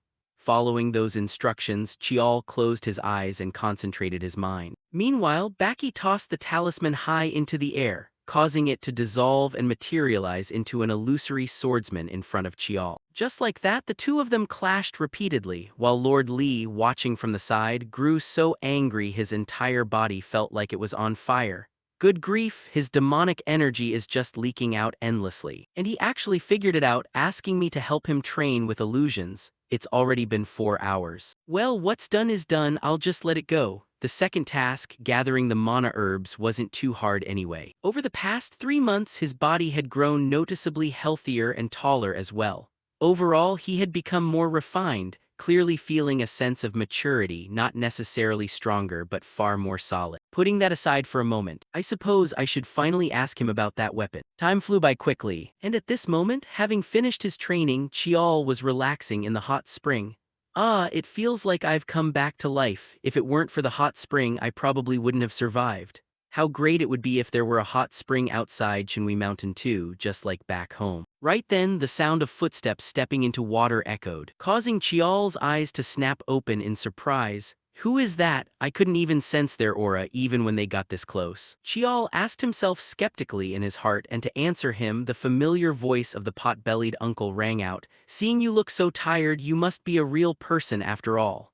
In response, Chial turned to ask, "Ah, is that you, Mountain Keeper? Is there something you need?" The uncle replied with a slightly grumpy tone, "I work hard too, am I not allowed to rest? You've been here for a while now, have you been resting properly?" Chial scratched his head awkwardly, "I always rest properly." Hearing this, Wissen realized Chial had slightly misunderstood, so he explained further, "I meant coming here after every training session, you brat. I've lived quite a long time, but this is the first time I've seen someone train as foolishly as you speak." Wissen walked forward while chewing on an egg. Meanwhile, not wishing to bathe together with a middle-aged pot-bellied uncle, Chial smiled awkwardly and stood up. "Ha ha ha, is that so? I feel like I've fully recovered by now, so I'll take my leave first." However, before he could leave, Wissen's serious voice rang out. "Wait, I still have something to say, sit down." "Hey, what was the name of that thing you swung around earlier?" Chial reached out, looked at the ring on his finger and asked back, "Are you talking about this?" Wissen stared intently at the ring and nodded in agreement. "That's it, where did you get it?" "I promise you I won't tell anyone about anything related to it. I'm not entirely sure, but this concerns his identity." For Chial, he actually didn't know much about this weapon either, so he could only give a very simple answer. "Its name is Mugen. I got it from the family's secret vault." Returning to Wissen's perspective, his gaze held a hint of nostalgic recollection as he began to recount. "I don't know how much you understand about that thing, but I saw something very similar to it a very long time ago. Back in the day, there existed a wizard who possessed the ability to communicate with spirits and read the stars in the night sky. That wizard always carried a certain item, a stone capable of freely changing its shape. Using just that stone, the wizard could perform all sorts of magic, or use forbidden arts without paying any price, naturally making him the leading wizard of his era. However, the stone he trusted ultimately devoured him, stripping away his sanity and causing him to go on a rampage like a monster. He changed like that in less than a year, and since he wouldn't die easily, they eventually sealed him away." Finishing those words, Wissen waved his hand, dismissing the image he had just conjured. Meanwhile, curious about the ending, Chial asked, "What about the stone?" Number 3 shrugged and replied, "They gathered the power of countless wizards of that era and destroyed it." At those words, the protagonist raised a hand to stroke his chin in thought. "That story sounds similar to one I read in Changyungak." Then, Chial raised his head and asked, "Could that wizard have been sealed in a place called Manhwa? In response, the uncle shook his head. "Incorrect, he was sealed on an island in the east." Hearing this, Chial felt a slight sense of relief. Then, it's not what's recorded in Changyungak. The stone and Mugen are two separate entities, but they probably have some connection. Unaware of Chial's thoughts, Wissen continued speaking. "Back to the story. I smelled a foul stench from that stone back then, and that smell is very similar to the scent emitting from you right now. A strange smell that is neither human, beast, nor spirit. Mugen is an alien object of unclear nature. There are better weapons out there, why don't you just give this one up?" the uncle said with a smile while Chial swallowed hard with anxiety. His tone sounded like a gentle suggestion, but it carried a suffocating pressure, as if squeezing my heart. Then, taking a breath to steady his embarrassment, he clearly stated, When I acquired the demon eyes, my father advised sealing them away, and I said this, word for word, "If this is the power granted to me, I will make it submit and use it." Hearing his words, Wissen couldn't help bursting into laughter. "Such an arrogant brat, you said that to Tishin. But kid, do you think that thing is the same as the demon eyes?" Chiol calmly replied, "To me, there isn't much difference." Returning to the perspective of the pot-bellied uncle, seeing that the protagonist had no intention of cooperating, he resorted to physical action. "Well then, I have no choice. I'll just have to use force to take it." With those words, the uncle summoned a sharp spiked mace and smashed it down hard directly toward Chiol. Meanwhile, Chiol kept a blank face, acting as if he didn't even see the attack. Fortunately, Wissen stopped in time and issued another warning. "Hand it over to me while I'm still speaking nicely. It's been a long time since I swung a weapon, so I'm not sure I can hold back." The reply to his threat was Chiol's confident face. "You won't do it, Mountain Keeper, because doing so would break your covenant." Chiol's casual words caused Wissen's hand to tremble slightly for a beat. Then, wiping his face, the uncle withdrew his aura. "So you already knew everything." Hearing that, Chiol nonchalantly shared, "Naturally. To protect the mountain and help whoever trains here, that's the oath you swore to the founder. You were just testing my willpower, weren't you?" The pot-bellied uncle grumbled in response. "If you knew, you could have just said so straight out instead of acting like a sly brat." Ignoring the uncle's attitude, Chiol murmured further, "You weren't really planning to take it from me anyway, right?" Wissen clicked his tongue and advised, Tusk, if you ask me, you'd better fight with both your tongue and your brain." Chiol burst into laughter. "Thanks for the compliment." Baki angrily roared as if the house was on fire upon witnessing this attitude. "That was an insult, you brat." Setting that aside, Chiol asked with a hint of curiosity, "Why didn't you try to use force and take it? You could have taken it under the guise of helping me." Hearing this, Wissen's expression turned a bit serious as he told him, "That thing doesn't carry the bizarre aura like the wizard's item, so it's probably not the type of monster that devours its user." Chiol nodded, looking at the black ring on his finger. "I understand, thank you for telling me." "Putting that aside, Mr. Mountain Guard, you just threatened a trainee with a weapon, didn't you?" "I'm quite meticulous when it comes to keeping score. Who knows, right?" Chiol said with a smile as serene as a Buddha, and Wissen couldn't suppress his irritation anymore as he shouted, Hey, you stinky exploitative brat." Time passed quickly, shifting scenes to Chiol's temporary quarters on Mount Chinwi. Right at that moment, the sword in his hand radiated a black aura and slowly faded away. Meanwhile, Chiol was somewhat pleased with this. "Finally, I can't believe it took me 3 months to complete Judo's memory." Inwardly, Chiol muttered to himself, "Before leaving Mount Chinwi, I received 2 swords from 7th older brother Yi Hak, the masterpiece short blade Judo and the acute grade sword Effenberg. Effenberg possesses innate yin energy, allowing it to emit chilling chi. Its memories weren't much, so I absorbed them at the main estate. Let's test Judo's ability."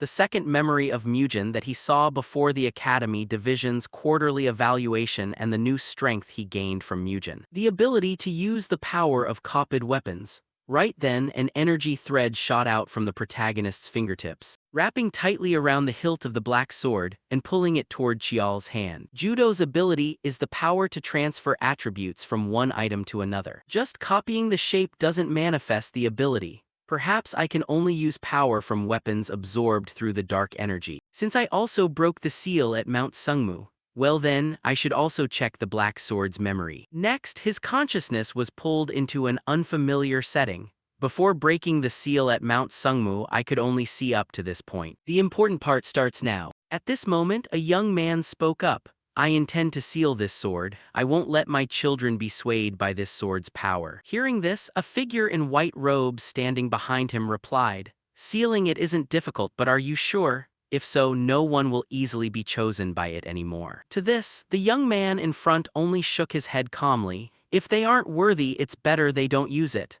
Then the figure in white reached out forward to proceed with sealing the sword. Seeing a stream of golden light energy burst forth from that person's palm, forming words that imprinted themselves onto the sword. After finishing, the person in white robes continued, "The sealing is complete." As for the contents of the seal, hearing up to this point, the audio suddenly became slightly distorted, making Chiol unable to hear what the sealing contents actually were. After that, the voice of the person in white robes returned. "Once the third seal is broken, its power will be unleashed. Do you accept that?" The young man nodded lightly. That won't make a major difference, so it's fine. Even so, I still have to test it. Saying that, this person gripped the sword tightly, shrouding it in a layer of aura. As for Chial, witnessing the scene before him, he couldn't help being utterly shocked.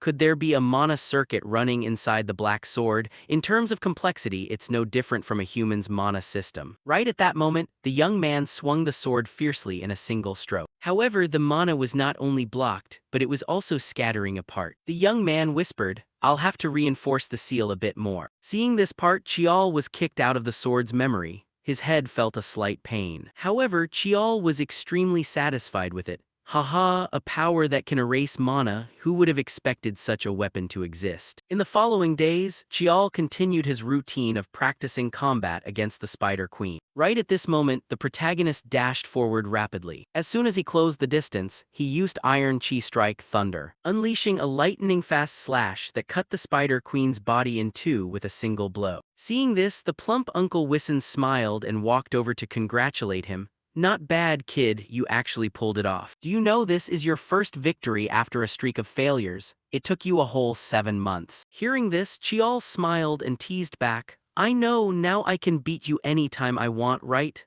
Facing his words, Wissen seemed a bit annoyed and gritted out, Yeah, you're special, you brat. So what are you planning to do next?" Chial stated that he thought it was time to stop training. The moment he heard those words, Wissen felt as if he had been set free, giving him a pat on the back. "Hey, great idea, by the way, I'll take a break too." That was what Wissen had been hopping for. However, Chial's real desire was to upgrade his training to a whole new level. "I think it's time for a trial." The trial created by the founder, Bloodless Dream. Speaking of Bloodless Dream, it was a trial created for the Li family.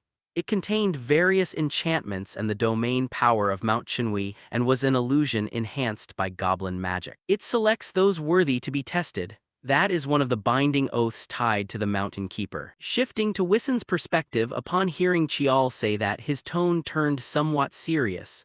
"Do you really want to try this trial?" Chial nodded, speaking with a firm voice. "Yes, I've been striving for this." Hearing this, Wissen bluntly warned him, "You in your current state aren't strong enough to pass the trial. However, it seems you're ready to try Li Chial, the 9th generation of the Li family. I grant you permission to participate in the Bloodless Dream trial." The uncle spoke while reaching his hand forward, and Chial eagerly reached out to shake it in return while expressing his thanks. Next, Wissen led him in front of a cave and introduced, "This is the entrance to Bloodless Dream." Hearing this, Chial asked with slight curiosity, "But isn't this the cave leading to your living quarters?" "That's right," Wissen nodded. Following that, the uncle walked forward, used his power to gently touch the empty air, causing ripples to spread across it. Next, suddenly, a gigantic stone door appeared before them both. Seeing that it had appeared, Wissen turned to continue. "You probably already know, once you step inside Bloodless Dream, you cannot leave until the trial ends. Open it and go in." Chial stepped forward, promising that he would come out as quickly as possible. As for Wissen, the uncle also wished Chial good luck. "If it's you, you might actually pass the trial. I can't bear to look at its face anymore anyway." "Good luck." With that, Chial pushed hard against the door. Immediately after, a dazzling light erupted from within, forcing him to raise a hand to shield his eyes. Inwardly, he thought, to some, he is the god of war, to others, the dragon slayer, or even a legendary symbol in fantasy tales. The founder of the world's top family, the founder, Li Hailhyun. At this moment, the scene before the protagonist was an unfamiliar grassland, and standing there was a young man of only 19 or 20 years old.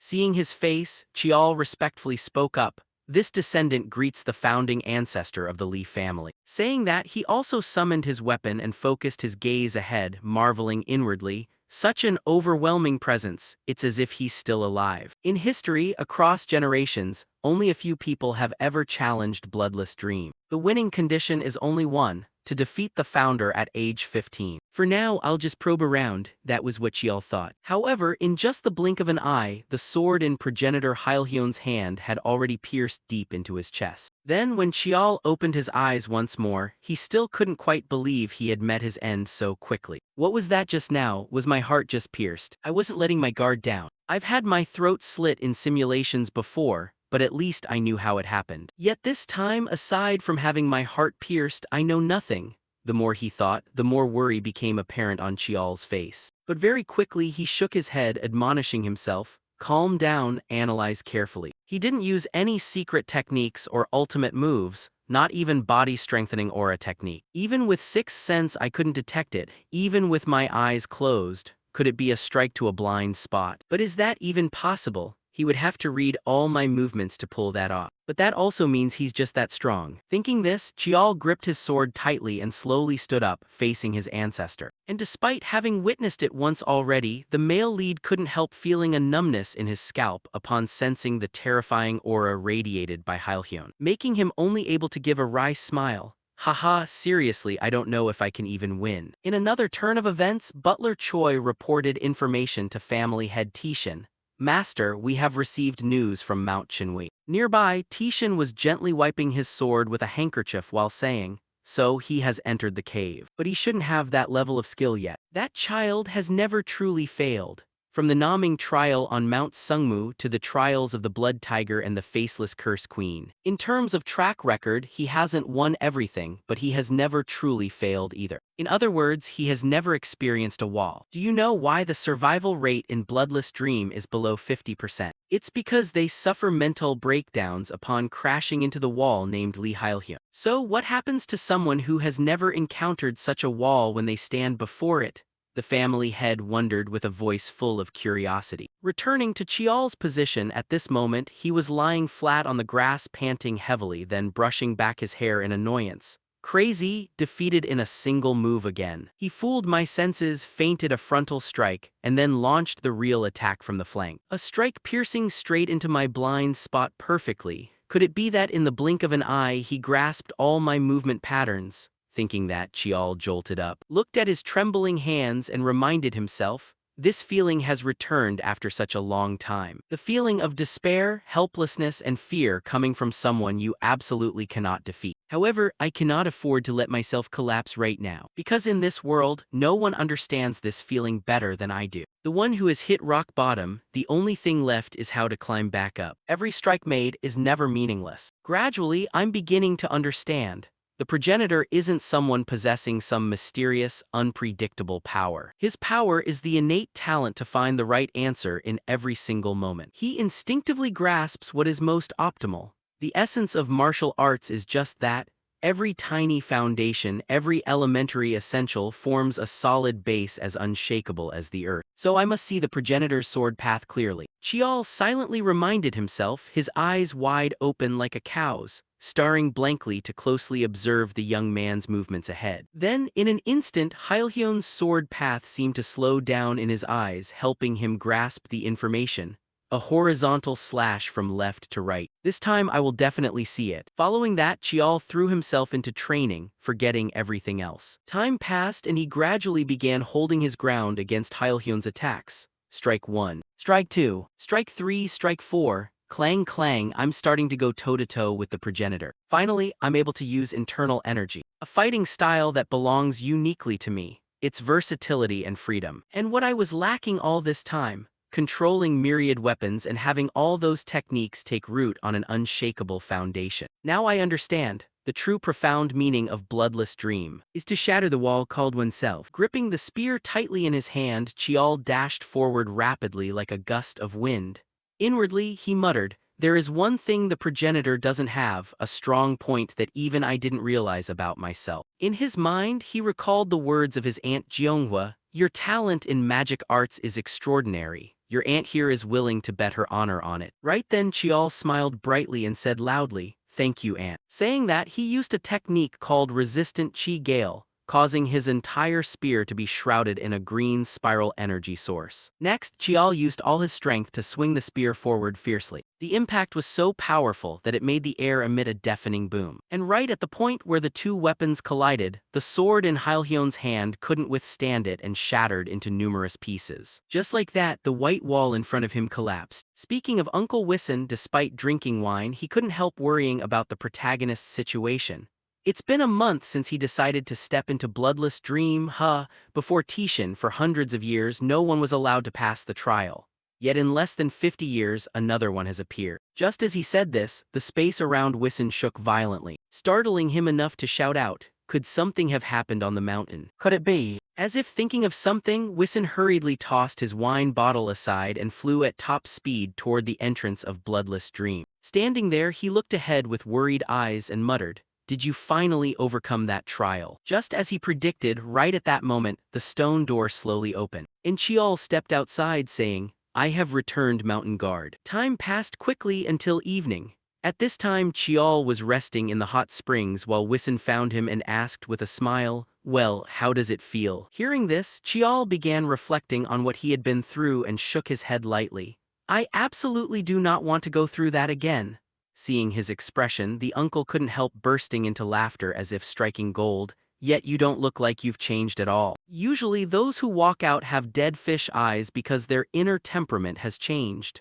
Hearing this, Chiol understood. It seemed everyone had their own answer. Next, he turned to ask, "So do you know what my father was like back then?" The conversation shifted to Tishin, making Wison excited as well and share, "You mean Tishin? Well, after all, he's your father, so you're curious, huh? Do you know what that brat said right after stepping out of Bloodless Dream? 'The training is over, I take my leave. Thank you for your care over the past period.'" Speaking while crossing his arms, desperately trying to mimic Tishin's tone, Wison left Chiol speechless as well. He muttered, "Are you perhaps mimicking my father right now?" Wison asked, "If so, doesn't it sound similar?" Chiol shook his head in rebuttal, "Not even close." Setting that aside, Wison continued praising, "Hey kid, you just pulled off something earth-shattering. You are the youngest person ever to pass Bloodless Dream." Although the essence of the trial wasn't meant to race to see who finishes fastest. Still, there's over a month left before leaving the mountain. What are you going to do? Continue training? Hearing this, Chiol stood up and replied, "No, I plan to rest, both to recover and to organize what I've comprehended." Wison cast an amused gaze to observe and tease the male lead. This kid, looking like he wouldn't change, yet he actually knows how to change. Saying he wants to rest out of his own mouth. Are you hurting somewhere, or have you been affected by evil magic? He spoke happily, while Chiol could only sigh, "By the way, Mountain Guard, isn't it time to collect my reward now? You surely haven't forgotten using that to blackmail me, have you?" His words made the chubby uncle's face suddenly turn flustered, not daring to meet his eyes directly. Hey, kid, that was..." He stammered, unable to speak coherently, and Chiol didn't want to drag it out, so he went straight to the point. "I'm not planning to ask for anything too difficult. I just want to borrow your yakai mace." At this request, Wison first widened his eyes in shock, but right after he glared at Chiol and criticized, "You brat, that's not something a normal person can hold. You might not even be able to use it." For Chiol, of course he was aware of this, so when making the request he already had a plan in mind. "It's fine, I just want to touch it a little." "Touching it shouldn't be a problem, right?" Hearing this, Wison could only rub his face, grumble and concede, "Not quite." "Fine then, damn it, I'll lend it to you. But you won't be able to do anything with it." Just like that, the burly uncle summoned his mace. It was a weapon carved from a fragment of a star, along with the soul of a yakai, thus called the yakai mace. Next, Wison threw his weapon to Chiol and didn't forget to warn him, "I'm only lending it for 1 hour. If you push yourself too hard, you might kick the bucket, kid, so be careful." "Thank you," Chiol replied with a smile. But before he could even finish his sentence, the moment he touched the mace, its weight nearly fractured his wrist. With just a single touch, the mace cracked the ground into pieces. Seeing this, Wison laughed heartily. "Haha, I told you so, you might not even be able to lift it. Go ahead and play with it for 1 hour." Just like that, seeing Chiol couldn't even lift his weapon, Wison felt reassured and turned to walk away. Time flew by, and the scene shifted to the training room. After putting in every ounce of strength he had left, Chiol dragged the heavy mace all the way over, completely out of breath. "Phew, I finally managed to move it. I had to use my mana just to inch it forward bit by bit, and this isn't even its complete form yet." As he spoke, he massaged his aching shoulders and recalled the information regarding this weapon. This is a weapon capable of summoning lightning and storms and moving mountains and seas. If it's ever fully released, it's practically a natural disaster, isn't it? The only reason I borrowed this monstrous mace is to see if I can absorb it by letting Dark Chi recognize it as a weapon, or if it requires meeting certain specific conditions. I'll have to test it out to find out. With that, Dark Chi spilled from Chiol's palms, slowly wrapping around the mace.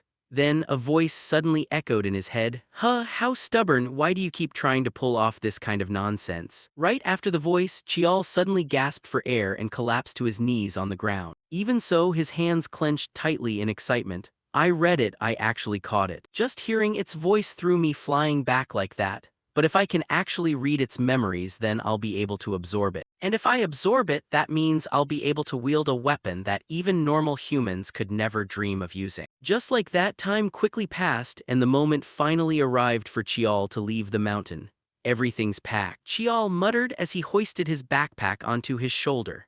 At the same moment, Old Man Wissen's voice echoed from behind. No wonder I felt this uneasy feeling all the way down at the foot of the mountain. Heading back today, are you? Hearing this, Chial turned around and nodded with a smile. Yes, today marks exactly 1 year. Oh, is that really so? Wissen said as he pulled a pouch out of thin air, prompting Chial to ask with mild curiosity. What is that? Wissen answered with a grin. Salt. I'm going to use it to exorcise any bad luck when you leave. His words caused Chial's face to twitch awkwardly, making the protagonist feel like some kind of evil spirit that needed driving away. But Chial quickly adjusted his mood. Thank you for everything. I'll come visit you again next time. Wissen smiled faintly and reminded him, don't you dare show up empty-handed next time. Bring me plenty of fine wine. His cheerful banter made it hard for Chial to believe that just a few seconds ago, this man had intended to throw salt at him for exorcism. Suddenly, Chial asked a completely out-of-the-blue question. Guardian of the mountain, are you actually happy living here on this peak? Faced with that question, Wissen's expression turned slightly annoyed as he bluntly replied. Happy or not, what does that matter? This place is mine and I stay here because it belongs to me, plain and simple. You might think I'm trapped here, but I still go out every now and then, you know. Where do you think all these snacks and wine fall from? The sky? All right, stop bothering me, now get lost already. As he spoke, he turned around. Meanwhile, Chial promised, not right now, but one day I'll take your name back for you. Those words made Wissen's footsteps come to a sudden halt. He slowly glanced back over his shoulder and asked, how on earth do you know about that? Without missing a beat, Chial offered a soft smile. By the time that happens, I'm going to need your help. Back in another scene, Wissen watched Chial's departing vehicle drive away, letting out a somewhat forced chuckle. How the hell did that kid figure it out? What a bizarre brat. To explain this, in the distant past, there was a monster that wreaked havoc everywhere. A certain man captured it. It was defeated and let go by him, but refusing to accept defeat, the monster challenged the man once again. After losing a second time, the monster made two vows. First, to guard the mountain and support newcomers. Second, to create the bloodless dream and choose those qualified to undergo the trial. That was the version everyone knew. However, the truth was somewhat different. Wissen's mind began drifting back to an extremely distant memory. The head of the Lee family at the time, after knocking him down, also stated his own demand. Since I won, you are no longer allowed to cause chaos in the human world. As proof of this oath, I will take your name. A name is necessary for your soul to be bound to me, but that isn't necessarily a bad thing. Because one day, a child bearing my bloodline will return your name to you. When that happens, our contract will be considered fulfilled. Thinking back on those words, Wissen let out a sigh. I guess, in the end, it's not too bad. That bastard Heilhyon, seriously. Is that brat really going to be the one to finish it? Whatever, he said he'd take my name back for me. But then he just up and leaves me hanging like this, leaving me with all this hope, damn it. I'm going to need to use way more salt. Wissen grumbled angrily as he walked back into the mountains. Meanwhile, Chial had already returned to his family estate. By this time, the sky had grown pitch dark. Stopping by Mount Sungmu to handle the ceiling took up quite a bit of time, he thought to himself. When Chial arrived, Butler Choi had already received prior notice and came out to greet him. Long time no see, young master. Trust you've been well. Seeing him appear, Chial guessed that Tishin likely wanted to see him, so he asked straight away, did my father call for me? Old Choi nodded slightly and cleared the path for him. Indeed. I'll have someone bring your luggage inside, so please head straight to the main hall to see the family head. With that, Butler Choi began leading the way for Chial. However, just as Chial moved to step toward the family head's study, the old man abruptly stopped him. Not that way, young master, this way instead. As they walked, Chial began to realize where they were heading. This path definitely leads to the family head's private training grounds. Sure enough, inside the training room, Tishin was busy practicing his swordsmanship. Hearing footsteps, the older man turned his head and said, "You're finally back." Stepping inside, Chial could feel his father's overwhelming presence even more clearly than before.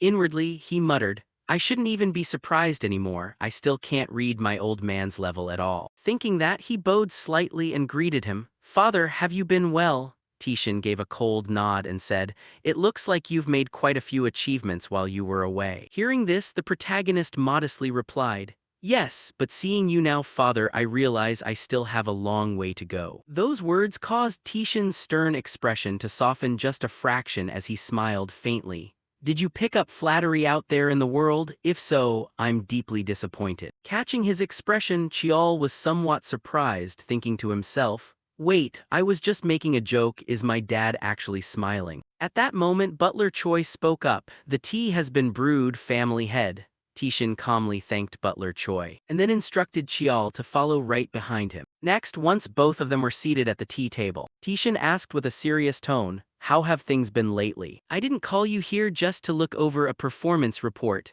I want to hear your personal thoughts, which is why I brought you here alone. Facing his father's question, Chiol's hands unconsciously clenched together. If he wants to hear what I genuinely think, then. Blah blah blah. Just like that, the protagonist began spilling out everything he had experienced and felt. Meanwhile, old man Tishin had his own thoughts running through his mind. This strange feeling. Summoning this kid wasn't about hearing a list of his merits but hearing his perspective on this training. This is a first. Then, after listening quietly, he took a calm sip of his tea and murmured, Is that so? You certainly didn't waste your time. Chiol answered with a bright smile, I had no intention of wasting the time you granted me, father. Before he could bask in that brief moment of joy, Tishin's voice turned chillingly cold as he interrogated him. Is that why you came back late today? In response, Chiol claimed that he had simply stopped by Mount Sungmu to pay his respects to the ancestors. That was all there was to it. Is that really all? The older man furrowed his brows, his tone laden with disbelief that his son would stop by for anything so mundane. Knowing that this secret would have to come out sooner or later, Chiol decided to come clean. I wanted the elders to witness that moment with their own eyes. Across from him, a terrifying wave of pressure suddenly radiated from the family head. His expression turned pitch black as he growled, You achieved just a tiny bit of success and you're already acting arrogant. You dare say something like that right in front of me? You went to the mountain to pay respects to the ancestors just to boost your own reputation. Under the crushing pressure released by his father, Chiol's body bent double like a boiled shrimp, his teeth grinding tightly against the terrifying force. Inwardly, he screamed, What incredible pressure. But because of the seal, I need to visit Mount Sungmu frequently. I can't always rely on having an excuse to go there. Desperately racking his brain for an excuse, Chiol blurted out, It's not just about talking, I wanted them to see our traditions and actions of profound respect. They might have birthed me as an illegitimate child, but I still carry the glorious blood of the Lee family in my veins. I wanted to step up and set an example for the others. Hearing that explanation, Tishin seemed somewhat satisfied. He reined in his aura and gave a slight nod. Fine, I'll let it slide this time, but don't you dare let success make you complacent. On his end, Chiol nodded rapidly. Yes, I'm sorry, father. Then Tishin asked another question. There's one more thing, there's a matter you haven't told me yet. I gave you permission to go to Mount Shinui, but I never gave you permission to participate in the bloodless dream trial. You only asked my permission to train in that area. Deceiving your own father deserves punishment, follow me. With that, he immediately drew his weapon and challenged his son, Draw your weapon, let's see what you've actually managed to learn out there. On the sidelines, Butler Choi seemed to have anticipated this all along, as he hurriedly rushed over carrying the black sword so Chiol could prepare to take a beating from his old man. By this point, Chiol finally understood why he had been dragged straight to the training ground. So this was the real reason for bringing me here? It looks like Dad planned this from the very beginning. He figured it all out, didn't he? Thinking of this, he suddenly decided not to pick up the black sword. Instead, Chiol willed his inner medium to manifest into a longsword. And sure enough, upon seeing that sword materialize out of thin air, old Choi didn't look particularly surprised at all. Instead, he simply stated calmly, Go on and attack. Hearing that, the protagonist didn't hesitate to immediately trigger his demonic eyes skill to probe Tishin. However, a split second later, his eyes widened in shock as he stared straight ahead. No way, I can't see a single thing, not even his mana or the flow of his aura. Is my demonic eyes skill still not strong enough? There's no point in using it, it'll only distract me further. When dealing with my father, there's no need to probe anything. I just have to throw everything I've got into a single strike. Resolving himself, Chial poured all his strength into the soles of his feet and dashed forward at high speed.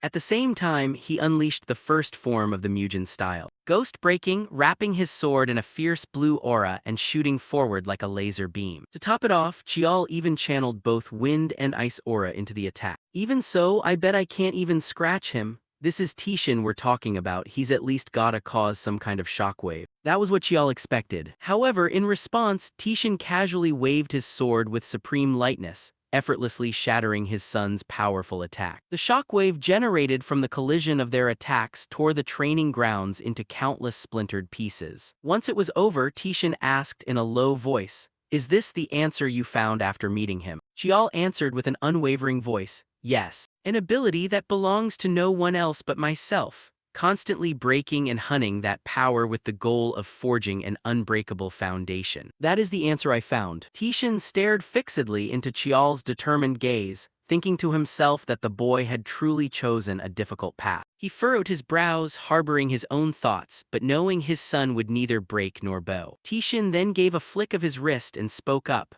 "Very well, then what about the trial within the bloodless dream?" Relaxing the sword in his hand, it glowed before slowly fading away as he answered with a hint of anxiety. "I can't quite put it into words." Standing atop the cracked flagstones ruined by their recent clash, Tishin said sternly, "If you can't articulate it, it means it hasn't truly become yours yet." Handing his sword to the butler standing nearby, Tishin continued, "Be honest, that attack just now wasn't your strongest move, was it?" Clenching his fists, Chial hesitated before answering, "Yes, I know." Faced with his reply, the older man grew pensive and unreadable. Then, with his hands clasped behind his back, Tishin turned and walked away. "You entered the bloodless dream without permission, and if you ever put on such a mediocre display again, I will punish you severely." Chial immediately bowed deep and shouted, "I am sorry, father." His next question caught the boy slightly off guard. "What do you plan to do from here on out?" With a serious expression, Chial stepped up behind Tishin and slowly spoke. "Regarding that, I have something I'd like to request of you." Closing his eyes, the older man replied, "Go ahead." Granted permission, he began explaining.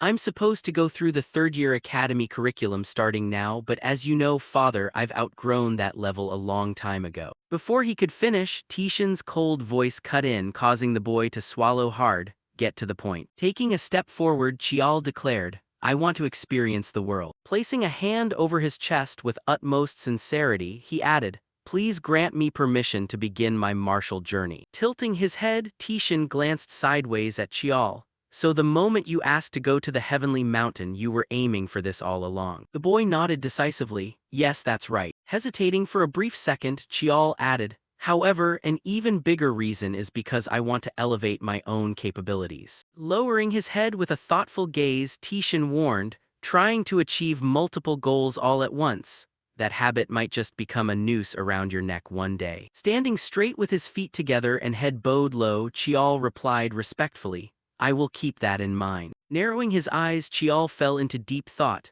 Was that advice or was it a warning? Then the man suddenly spoke up again. "All right, the martial journey." Moonlight illuminated the magnificent estate in the night, exuding a breathtaking yet indescribably mysterious aura.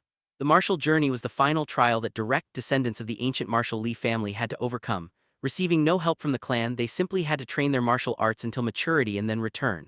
Though there was no fixed test, they were required to achieve accomplishments that everyone else had to acknowledge. Standing alone with his hands clasped behind his back in the spacious courtyard, Chial pondered. However, at 15 he was still too young, as the typical age to begin the martial journey was around 17 or 18. A brilliant beam of sunlight cast down upon him, but this child wasn't the type to be confined within the mold of conventional norms. As his recent feats already proved, he possessed strength comparable to a Tier 5 martial artist. Seeing this child, the other youngsters would likely become a lot more guarded. Slowly turning back toward Chial, Tishin offered rare praise. "All right, very well, I grant you permission to begin your martial journey." Hearing that, the boy tightly clenched his fists behind his back, celebrating inwardly. It worked. But his father's voice rang out once more, catching Chial completely off guard. However, with a fiercely serious expression on his face, Tishan continued, there are two conditions. Scene shift to a large, expansive building, the administrative headquarters of the ancient Marshall Lee family. Yi-hung appeared out of nowhere, waving cheerfully with a bright smile. You've worked hard, my nephew. Chial's cheeks were mercilessly squeezed by his uncle as he struggled to speak. Hello, uncle, are you doing well? Meanwhile, Yi-hung continued pinching his cheeks, his smile widening further. When am I ever not doing well? Only after a good while did his uncle finally release Chial, standing with his hands on his hips and looking the boy up and down as he rubbed his face. You've really grown quite tall, haven't you? Suddenly realizing, Yi-hung quickly pulled him toward a chair. Ah, right, we shouldn't just stand here talking forever, sit down, Chial politely complied. Yes, thank you, uncle. Once the boy was seated, his uncle sat down next to him and asked in a friendly tone, do you want anything to drink? Chial gently shook his head. No, I'm fine, thank you. That immediately reminded him of the lavish meal he had just endured at home. Eat a bit more, young master. Oh dear, what's wrong? Does the food not suit your taste? Ah, no thanks, please stop. Just thinking about it gave Chial slight trauma. Actually, I just finished eating with my nanny, he said, rubbing his stomach. I'm so full I feel like my stomach's going to burst. Yi-hung burst into laughter. Haha, well, I suppose that's true. Looking up at his uncle with slight surprise, Chial spoke up. You look awfully tired, uncle. Yi-hung rubbed the back of his neck with an awkward chuckle. Dark circles were clearly visible beneath his eyes and replied, well, work's just been a bit overwhelming lately. Is it really that obvious? Regaining his seriousness, Chial turned to the main purpose of his visit. Actually, I have a gift I'd like to give you, uncle. With that, he placed a small wooden box that fit in the palm of his hand onto the table, pushed it forward and said sheepishly, it's nothing special, just an elixir I brewed myself. Looking at Yi-hung, Chial explained, it's nothing crazy, but it should significantly boost your stamina and mana control over the next few weeks. Overjoyed, his uncle eagerly reached out to pull the wooden box toward himself, smiling as he replied, you're the only nephew who actually thinks about his uncle. Let's see here. With that, Yi-hung opened the box, releasing a strange fragrance from the pill. What kind of scent is this? It smells just like a pine forest after a rainstorm. He smiled as he looked at the pill, and the mountain keeper even admitted it was a fine medicine. The older man took the box and looked up at Chial with considerable surprise, the mountain keeper himself. Without answering the question, Chial offered some advice. Try taking it, uncle. Yi-hung nodded, reached into the box to take out the pill and muttered, oh, all right. The older man picked up the pill, stared at it and thought to himself, if even a goblin praised it, the effectiveness must be incredible. Then Yi-hung closed his eyes and opened his mouth wide, before taking it right before Chial's eyes. The older man closed his eyes to quietly savor the taste and the pleasant sensation it brought. Ah, this is definitely the real deal. A surging wave of energy poured into Yi-hung's body. Practicing magic power while taking this kind of medicine would undoubtedly yield results several times normal. And the older man slowly opened his eyes in surprise, truly amazing. Yi-hung looked at him and remarked, besides acting fast, it's no different from a spiritual medicine. Did you really make this yourself, kid? Chial smiled slightly and nodded in response, yes, that's right. The older man rubbed his chin, lowered his head slightly and cast an upward glance at him. Do you still remember how to make medicine? Chial answered with a naive smile, of course. Rare ingredients can also be substituted with other things. Yi-hung snapped the box shut and said, if that's the case. The older man's face turned serious as he looked at him. Don't tell anyone, just keep it to yourself. When you grow up, you'll be able to use it in many ways. Chial smiled brightly, thinking to himself, you've always looked out for me first as usual. Then he nodded politely and replied, yes, I'll be counting on your help then. With that, Yi-hung reached out, patted Chial's head firmly and laughed loudly. Haha, is this brat trying to take advantage of his old uncle? Very well, I'd be more than happy to let you take advantage of me when the time comes. Suddenly remembering something, the older man pulled his hand back. All right, I heard you're planning to participate in the warrior's journey this time. And Chial blinked, smoothing down his hair as he answered, oh, you knew. Yi-hung lowered his head slightly with a thoughtful, pensive expression. There's going to be a lot of controversy. The older man thought of the eyes that would be watching and scrutinizing him, whispering to himself, the kid definitely won't be able to avoid accusations of favoritism.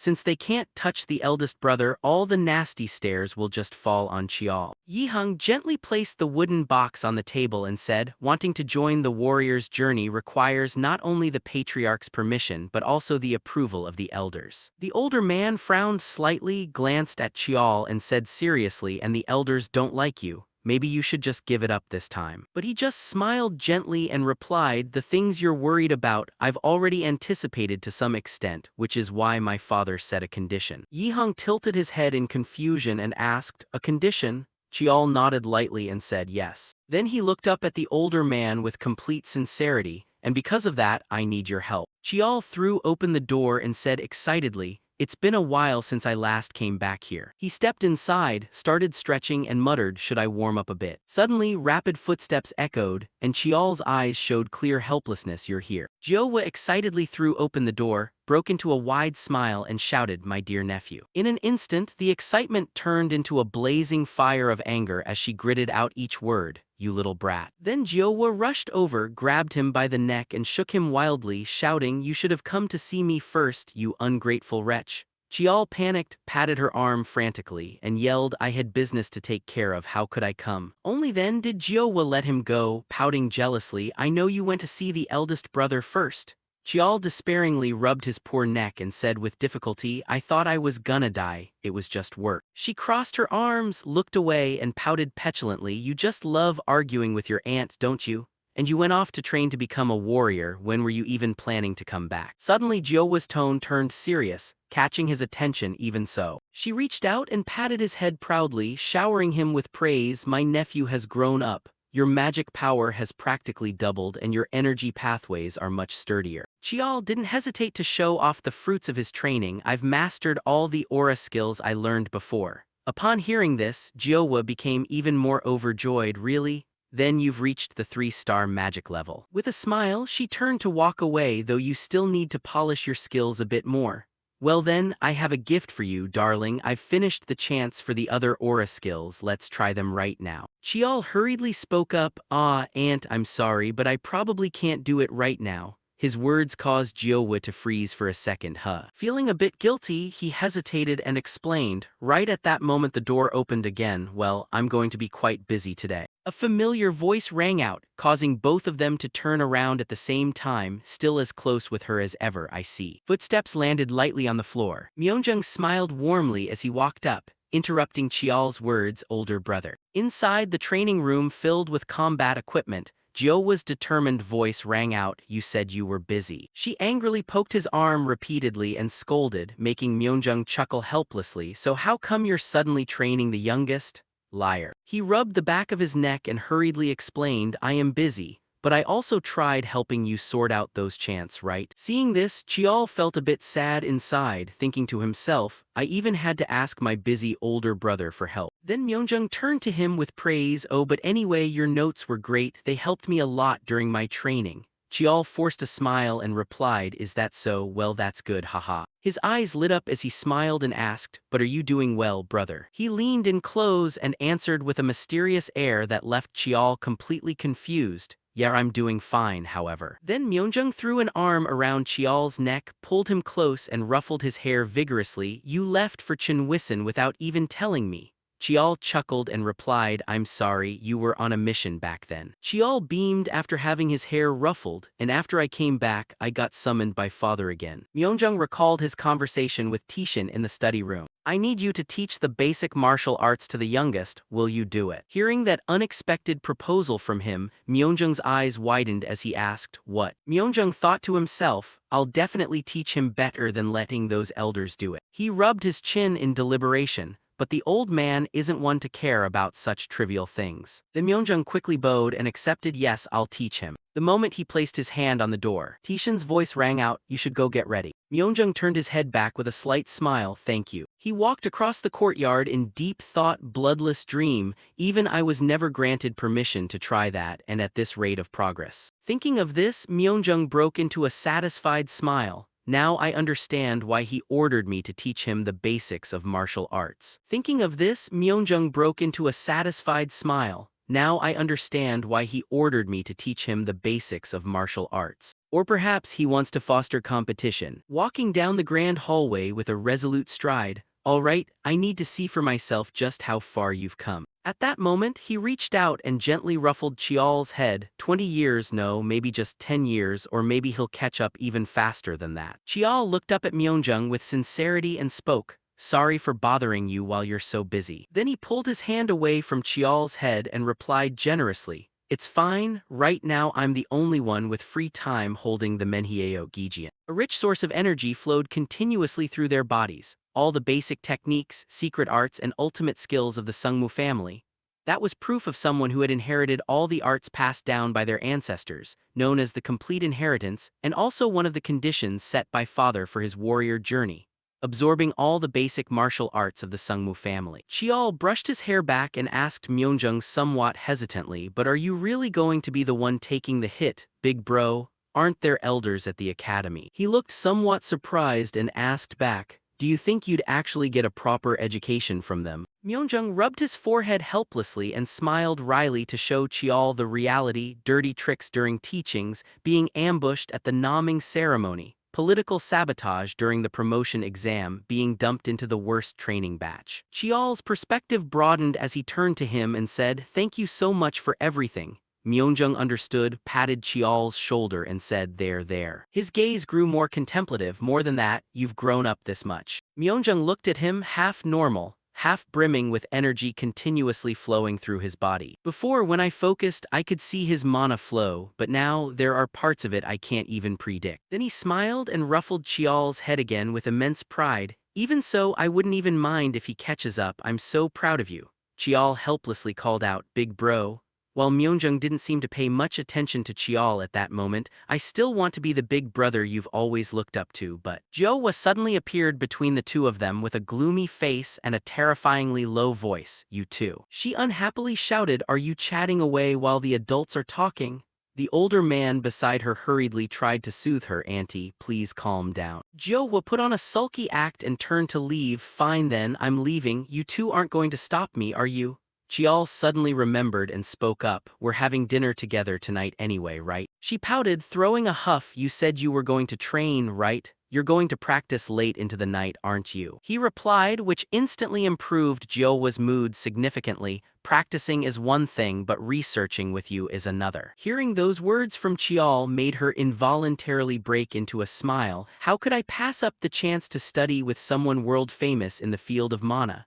I'm sorry, Aunt, but please wait just a little longer." Joa broke into a radiant, extremely smug smile. "Oh well, who can blame me for being world famous? I'll let you off the hook this time." With that, she walked toward the door with her smile still lingering, waving goodbye. "All right, since I'm so magnanimous, I'll be off. And definitely not because a movie is about to start, you know." Chial politely waved back, "Yes, off you go, Aunt." He wiped his brow and let out a sigh. "She's finally gone."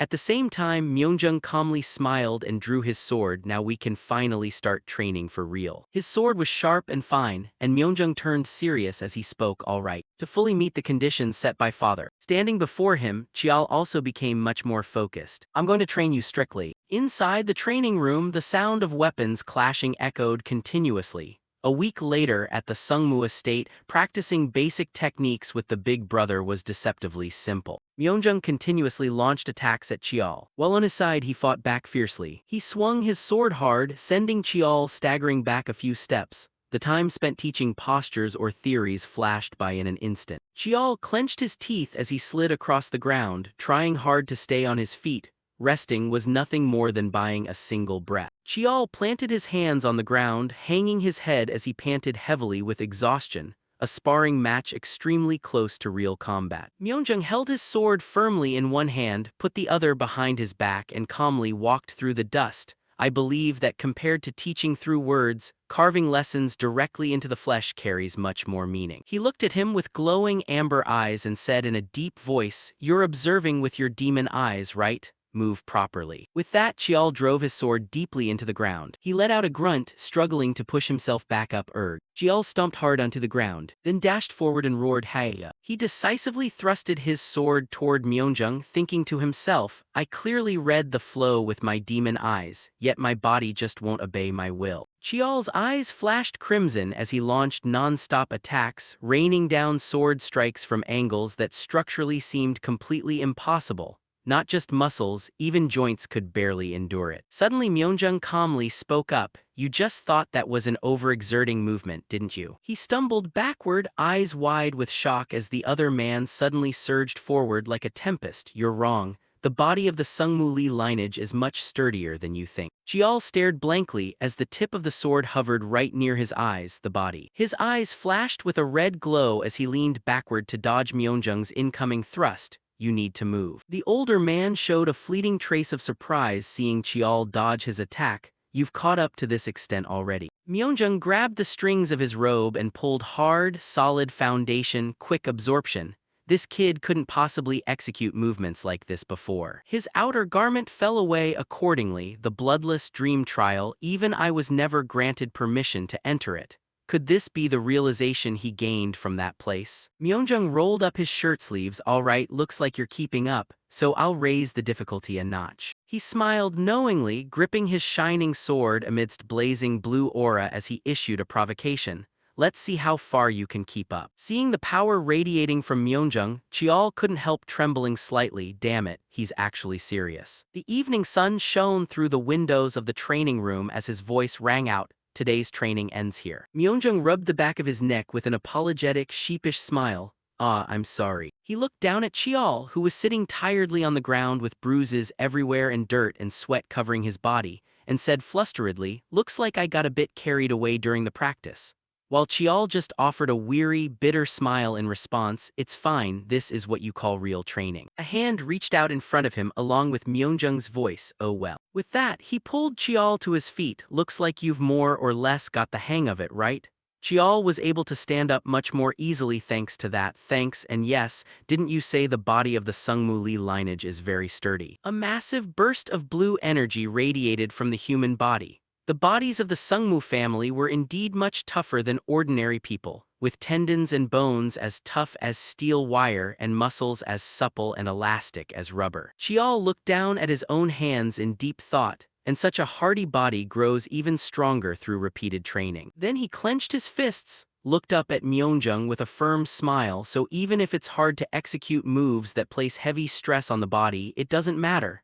Thanks to that, little brother has realized that this is where the basics of combat begin. The other man smiled faintly and replied, right, your comprehension is quite good. In fact, you've even managed to apply it to your footwork. Chial scratched his head in embarrassment. It only clicked after a week of grueling training. Little brother still has a long way to go. Hearing that, Myeonjung blinked in disbelief and chuckled. He says he still has a long way to go. Normally it takes months just to get the basics down. You're doing quite well. Then he smiled, bent down to pick up his outer robe and said, what a commendable fellow. Remember to swing by the medical hall and properly treat your external injuries. Myeonjung smiled as he turned to leave, patting Chial's shoulder lightly. Well then, see you at this time tomorrow. Chial also answered very seriously, yes, I plan to review what I learned a bit today. He walked outside, the door closing behind him with a click before leaving a parting reminder, all right, but don't overdo it. Only then did Chial let out a sigh as if casting off a heavy burden and pressure. Once again he looked at his hands and thought, as expected, they're similar. Chial recalled the times he executed his moves, the basics of the infinite. A system of theory systematized around the utilization of infinity and myriad variations. Then he remembered his recent sparring match with Myeonjung, the basic martial arts of the family built on the essence of the physical body to push physical functions to their absolute limit. Chial realized with a start that the patterns of those two things were strangely similar. He felt the streams of energy flowing through his body, the difference being perhaps that basic combat takes the body as its subject, whereas infinity revolves around weapons. Chial frowned in deep thought. Thanks to that, mastering the basics was easier than I thought. Who knows, maybe both of them stem from the same root. He glanced aside, recalling the figure that had once appeared in his mind.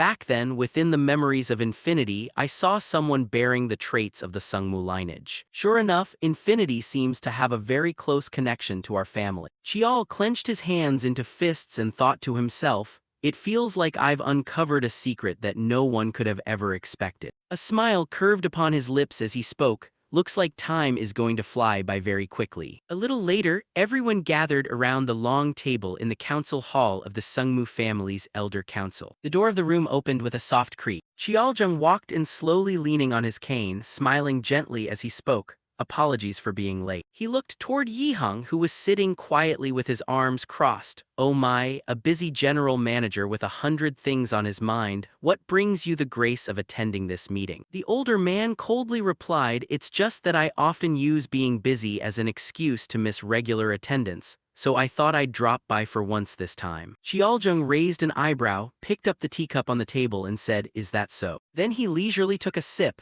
You must have heard about the illegitimate youngest brat's warrior journey by now. The others burst out in dissatisfied shouts. Of course we have, Elder Council President. Letting a green-as-grass brat go on a warrior journey makes a mockery of our dignity, especially since he's just a dirty collateral child. While the person sitting next to Yihang joined the conversation, the older man still sat quietly and calmly. I heard that very arrogant kid personally made a request to the patriarch, asking for permission to pass since he returned from Chinwison. Chialjung glanced over and slowly set his teacup down. It seems you are all misunderstanding something. The patriarch hasn't made a final decision on this yet. He merely said we should let the elder council discuss and decide. One of them hesitated and said, so the final decision rests in our hands then? Another spoke up aggressively, if it's come to this, we should just flat-out veto it and be done with it. Chialjung stroked his beard with a wry smile, haha, it couldn't possibly be that simple. Recalling Chial's fierce combat display, he continued, the family head stated that the boy already possesses the martial prowess equivalent to a Tier 5 martial artist and has even cleared the bloodless dream, so there's no legitimate reason to refuse him. Chialjung's eyes darkened slightly, his voice dropping into a calculated tone as he mused, therefore, given that an illegitimate child is disrupting traditional order, we are forced to come up with a suitable pretext. Has anyone among you thought of a reasonable countermeasure? Suddenly a hand shot up into the air. Yihang spoke up with absolute confidence, allow me to say a few words. Inside the assembly hall, a buzz of whispers swept through the crowd while Yihang calmly listened on. Li Yihang never aligned himself with anyone on political matters. The uncle had always stood alone without siding with any faction, and the elders viewed Li Yihang in this light. A neutral figure who liked to keep his hands clean while avoiding any concrete commitments. Yihang sat quietly with his arms crossed, completely unfazed by the commotion around him, so when they saw Li Yihang attending this meeting, all the elders shared the exact same thought. He must have come here to back the boy simply because birds of a feather flock together. Up until now, the uncle hadn't reacted at all, simply listening quietly to everyone's murmurs. But at that exact moment, Yihang opened his eyes with a fiercely serious gaze.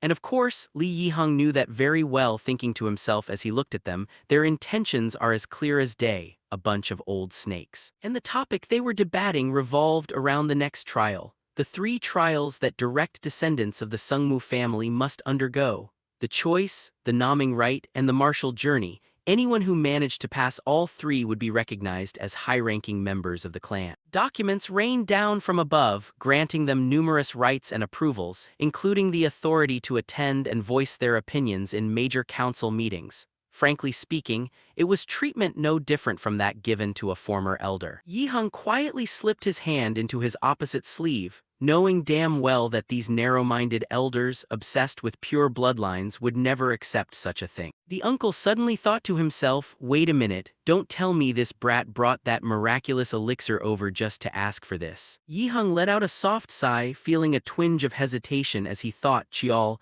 I honestly don't know if this is the right thing to do. Raising his hand politely, the uncle spoke up, might I be allowed to express my opinion? This unexpected move by Yihang instantly caught Chialjung's attention. What is it that the chief manager wishes to say? Sporting an enigmatic smile, the elder remarked, I hear the chief manager has a rather close relationship with that kid. Hearing that, the uncle felt a wave of disgust and thought to himself, your tone is certainly venomous. but outwardly Yi Hung maintained an enthusiastic and friendly demeanor without showing a single flaw. With how hard the boy works, how could I possibly hate him? Qiaojung rested his elbows on the table and propped his chin on his hands, looking as though he were probing the uncle. However, I think things are going a bit too far this time, to which the other replied, you call this a bit too far? Unflustered, Yi Hung maintained his calm composure and answered, that's right, the boy has plenty of proof, but we cannot simply ignore tradition and protocol. Surely the youngest master realizes there are things one cannot simply do as they please. Qiaojung let out a smug chuckle, failing to notice the corner of Yi Hung's mouth curling upward. Ho ho, I thought the chief manager was someone who disliked dealing with traditions and protocols. The uncle felt a surge of annoyance and thought to himself, what a meddlesome old fogey, but outwardly he had to maintain his proper image and standard attitude. It's not that I don't understand their importance. I simply wish to avoid them because, as a man focused on development, handling issues in such a rigid manner is bound to cause trouble. Seeing this, the other gave a slight nod. I understand your point, chief manager. Tilting his head slightly, Qiaojung asked, so then, what course of action do you propose? In the assembly room, Yi Hung's calm voice echoed clearly, if the council has no valid reason to refuse, we simply need to create one. Frankly speaking, this issue isn't as complicated as it seems. Placing his hands neatly on the table with a confident tone, the uncle concluded, ultimately, the only remaining issue is that the youngest master has yet to prove himself to everyone. Qiaojung shot Yi Hung a meaningful, sideways glance. Didn't the head of the family already acknowledge that the boy possesses the strength of a Tier 5 warrior? However, the uncle refused to back down and immediately countered, but can the family head publicly announce that? Narrowing his eyes with a cunning and calculating expression, Qiaojung let out a low hoo. Clenching his hands tightly on the table, Yi Hung pressed on. In that case, the uncle bit down hard on his teeth and thought, you malicious little brat, just do whatever you want. Straightening his back and looking directly at everyone present, Yi Hung declared in a ringing voice, I think we simply need to create an opportunity for the boy to prove himself. Hearing this, Qiaojung looked quite surprised and hastily asked, you say create an opportunity, you don't mean a duel, do you? The uncle nodded, confidently confirming his stance as the other clan leaders broke into a murmur of discussion. Precisely that, considering what the youngest master has accomplished, we won't turn a blind eye. Raising an eyebrow, Qiaojung fixed a deep, meaningful gaze ahead and slowly asked, then who should he fight? Yi Hung confidently suggested, isn't the person who most recently completed the martial journey the most fitting choice? But the seventh young master, Yi Hak, would never agree to something like that. It doesn't fit his style at all. Qiaojung stroked his beard in deep thought, picturing a ferocious Xiao Ah wielding a knife. What about the sixth young master then? The uncle nodded slightly and replied, wouldn't Xiala be a suitable choice? If there are any issues, we can always place restrictions on Xiala. Feeling thoroughly satisfied, he thought to himself, not a bad idea at all. Qiaojung could already picture her hateful expression upon reuniting, and besides, as Madame Beek had mentioned, the sixth young master held a deep hostility toward that brat. Smiling and raising his voice a notch, he declared, I'd say this approach isn't bad at all. What do the other elders think? Seeing this, the others raised no objections. I also think this is a pretty good plan. It's acceptable to me. Everyone agreed with the proposal, and since the head elder had already approved, I have no objections either.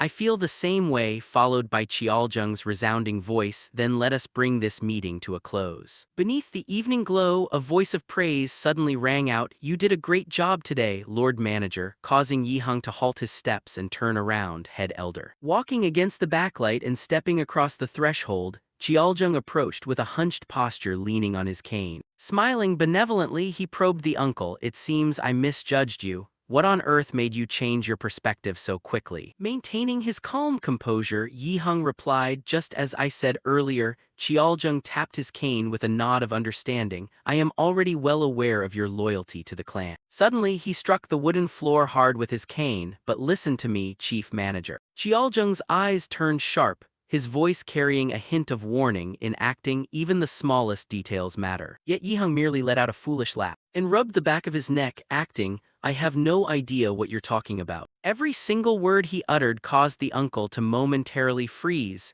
his gaze, his tone, down to every single syllable. With a smile, Qiaojung walked past Yi Hung, not forgetting to leave a gentle reminder, Yu, chief manager, kept calling him the youngest master while everyone else refers to him as a brat. While the uncle's expression hardened into a grim mask, completely stripping away the amiable facade he wore just moments before, Qiaozheng's retreating figure faded into the gloomy hallway as his low voice echoed, "After all." In the training room, the cracked ground bearing the scars of their previous battle still remained 3 weeks later at the Sungmu training grounds. Qial's confident voice rang out, "Today might just mark the end of this training session." Feigning slight surprise, Myeonjung watched him draw his sword from its scabbard and replied seriously, "Weren't you getting beaten to a pulp just yesterday?" Leaning forward into a ready combat stance, Chial retorted, "Don't you feel the same way, brother?" Smiling and lowering his stance to prepare for a charge, Myeonjung replied, "Well then, let's see it." With those words, he swung his sword and lunged straight toward the boy. Chial narrowed his eyes, closely tracking every single movement Myeonjung made. Thrusting his sword forward, he successfully blocked his opponent's strike. Following through, Chial swung his blade and knocked Myeonjung back. Wearing an amused grin, the other launched another attack while dishing out praise. "Nice, that's the kind of stance you should have." Chial blocked Myeonjung's next sword strike in succession. His eyes suddenly flashed with a golden light.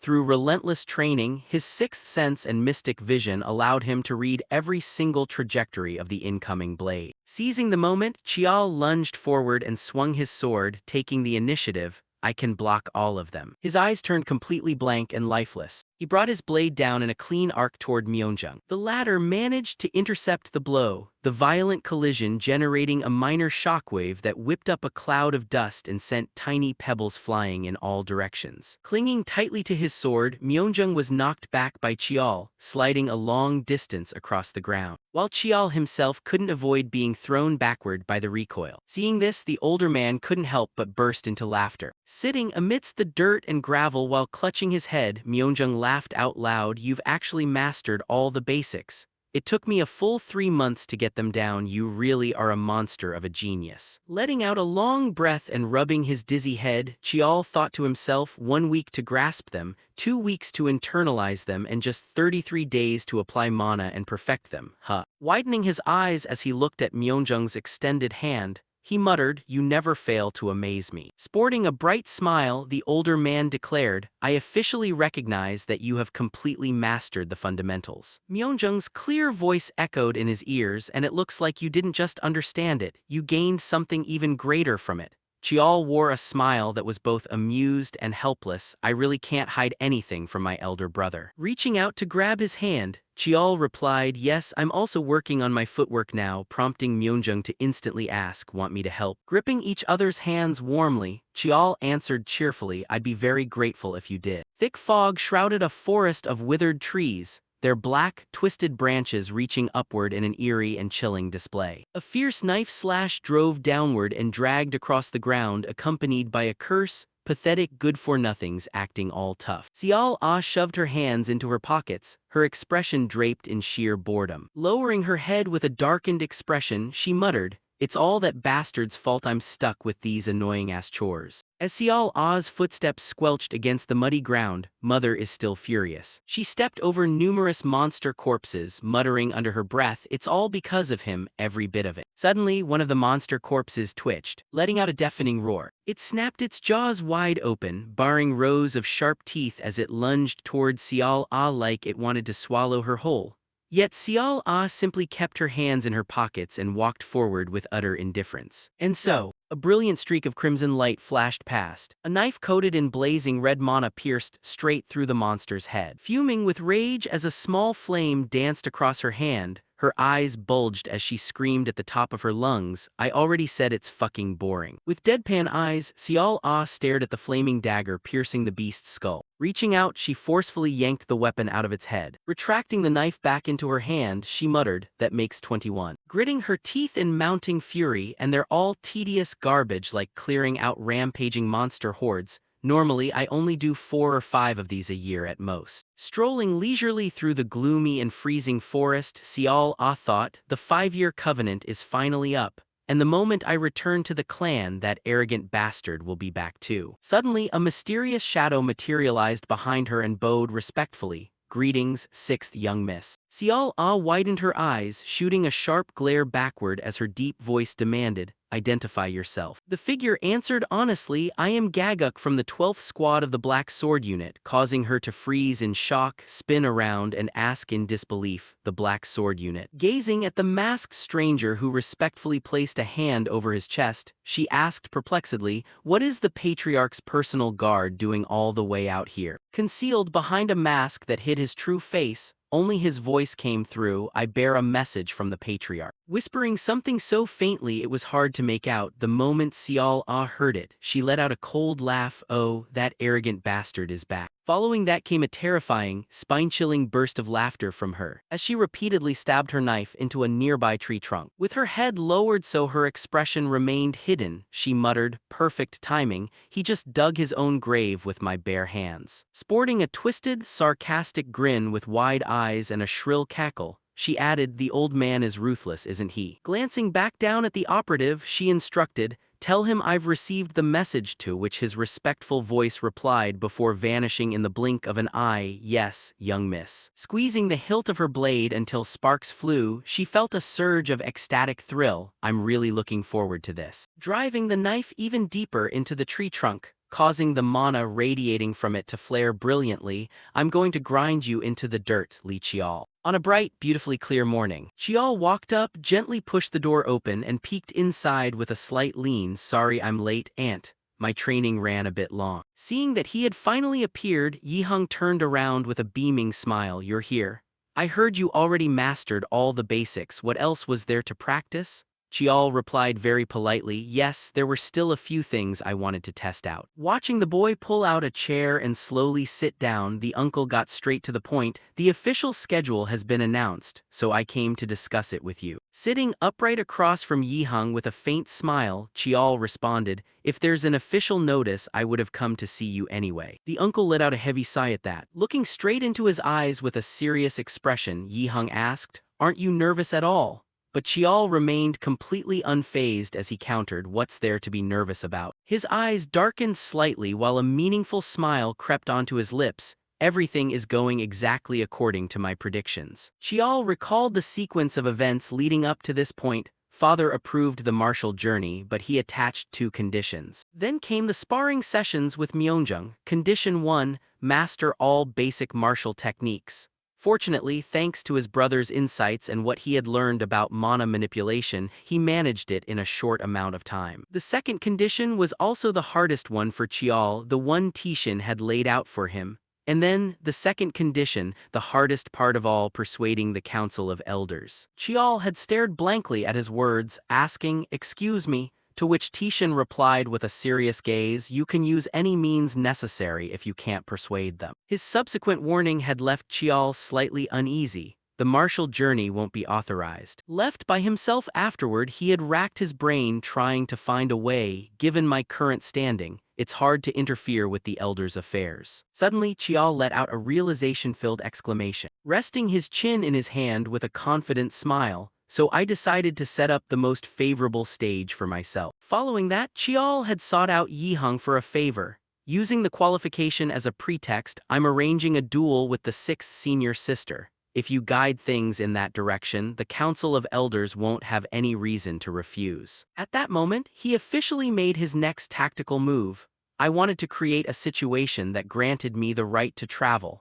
The ability to turn a situation around is a must for anyone stepping into the political arena, and this ordeal itself is part of the test. Yiheng let out another complicated sigh that caused Qiao to glance up. I just don't understand how you can remain this calm. Still entirely composed, Qiao answered, is that so? Because I trust that you've got everything arranged, uncle. The older man clutched his head and shook it gently, that's not what I meant. Voicing his deep concern, Yiheng said, that girl, I hear you two don't get along at all. Qiao sat in silence, listening to Yiheng's warning. With Xiala's personality, even a sparring match won't end peacefully. Why on earth would you choose her in a situation like this? Calmly, the boy spoke up, I carry a debt I need to repay to the 6th sister, causing the uncle to slam his hands on the table and leap to his feet. Bellowing in frustration, Yiheng yelled, exactly my point. Finding it utterly incomprehensible, he shouted, couldn't that be settled later down the road? Why back yourself into such a dangerous corner? Squeezing his hands tightly against the table, Yiheng muttered, it's not that I think you can't win. Before collapsing heavily back into his chair, clutching his head in a mix of grief, pity, and overwhelming worry for Chial, he groaned, I'm scared you'll get hurt somehow. Seeing the uncle like that, Chial thought to himself, Uncle, you really do care about me. Right as the emotional atmosphere peaked, Yihang stretched his face out and wailed pathetically, What am I supposed to do now, Chial? Leaving the boy to force an awkward, helpless smile, or, well, this. Softening his gaze with genuine warmth, Chial offered his sincerest expression of gratitude, Thank you for caring about me, Uncle. Remembering Xiao Ah's feral glare, the sixth sister is probably going to try and beat my face in. Alongside the scrutinizing gazes of the elders are going to use this as an excuse to put a leash on me. Clenching his fist and lightly tapping the table, Chial concluded, So this duel isn't just about the martial journey. Snapping back to his feet with an earnest expression, he didn't forget to reassure Yihang, Though losing would be a major pain, don't worry. Clenching his hand into a fist, his voice radiating absolute confidence and determination in this match, come hell or high water, I am going to win. Amidst thunderous cheers echoing across the stands, the central training ground gleamed brightly beneath the pouring sunlight. The Council of Elders had swiftly issued the official notice and pushed the duel forward, and before long, the venue for the bout was finalized right there at the central training grounds. Inside the brightly lit waiting room of the largest and widest training ground of the Sungmu family, the very place where the selection ceremony had been held, Chial glanced over while putting on his black outer robe and thought to himself, I figured they wouldn't let things pass by quietly. He chuckled and let out a breath without a doubt. This is the first elder scheme. Outside was a massive training ground capable of holding a huge audience, with the central arena surrounded by stands around the circular middle. Clearly, they wanted to publicly humiliate me and crush my morale. Chial closed his eyes, took a deep breath and let it out, but that's not an issue for me. Suddenly someone approached, pulling the room's door open, and more importantly, Jiowa appeared with a beautifully anxious face, stammering without finishing her sentence, you. He looked at her restless appearance, twisting her hands, as she had worn that expression all day long. Chial walked up to Jiowa in confusion and spoke up, Why are you looking at me like that? It's really making me uncomfortable. She sighed and brushed it off. Never mind, it's nothing. His voice came out a bit loud, startling Jiowa slightly. You've been like that all day, how can you say it's nothing? Lowering her head, she angrily snapped. All these things the family arbitrates on a whim. I hate these whispering rumors behind the scenes. Jiowa's hands clutched tightly at the white dress she was wearing, bowing her head low with deep anxiety and restlessness. She's a rank 4 female warrior and you just reached rank 5. The gap between rank 4 and rank 5 is worlds apart. Chial looked at her and calmly said, That's why the sixth sister will have her magic restricted, not allowed to use secret techniques or ultimate moves, right? Lowering her head, Jiowa hesitated and replied, Yes, I know. She held out her hands, seeing them tremble uncontrollably with a frightened, anxious voice.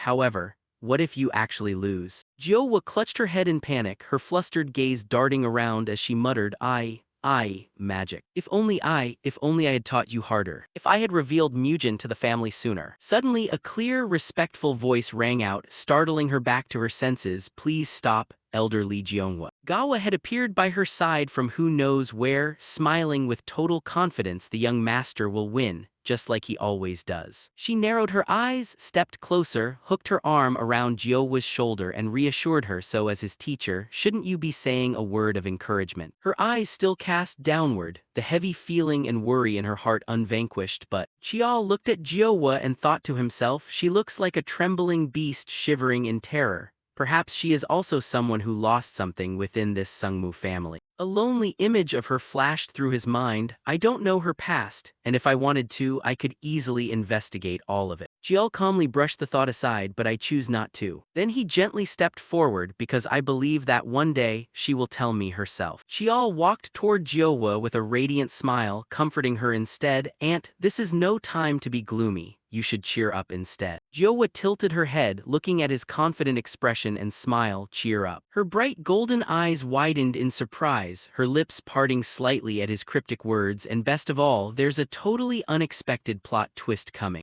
A voice rang out from outside, causing Chiol to instantly raise his head and pay attention. Young master, it's time to go out. He didn't forget to turn back, smile at Jiowa, and say, watch closely, Aunt, I won't lose. Chiol grabbed his sword, gripped it tightly in his palm, and stepped outside with a confident, glowing demeanor. Cheer for me loudly from the stands. If your cheering is too soft, I might actually get sad. He himself felt a slight flutter of nervousness as he walked down the long hallway leading to the arena. It's been a while since I walked this hallway. Chiol suddenly stopped his footsteps, pondering in thought, ever since I was born I haven't stopped trying to prove myself. Then he resolutely took his next steps toward the light at the end of the long hallway. Now is the time to close that proof. Gripping his sword tightly, Chiol smiled and spoke as if reassuring himself, let's go. The surrounding stands were packed with spectators who had arrived very early, creating an extremely lively atmosphere. He stepped into the arena with a steadfast mindset, casting a brief glance at the upper rows closest to the fighting stage. That was Tishin with a stern expression, sitting alongside the Madame Father and Madame B. Along with the elders row featuring Yihang and Qiaojung, even he and the elders were present. Suddenly a harsh, shrill voice rang out, causing him to glance over. Hey, you arrogant, bastardized mongrel. Xiaoyun stood on the opposite side, speaking with utter contempt. You still holding that neck of yours up high, huh? She even let out a scoff to make her attitude clear. I've never liked your neck. Xiaoyun casually tossed a knife in the air, just a bastard child always putting on airs, what an eyesore. Then she caught the knife, pointed it at Chiol with a confident smile and provoked him, today I'm going to snap that neck of yours, get ready. Tilting his head with a subtle, dangerous smile, he replied, I'm really looking forward to it, sixth sister. The referee stood in the middle of the arena between them both, raised his hand high and shouted loudly, all right, let's begin now.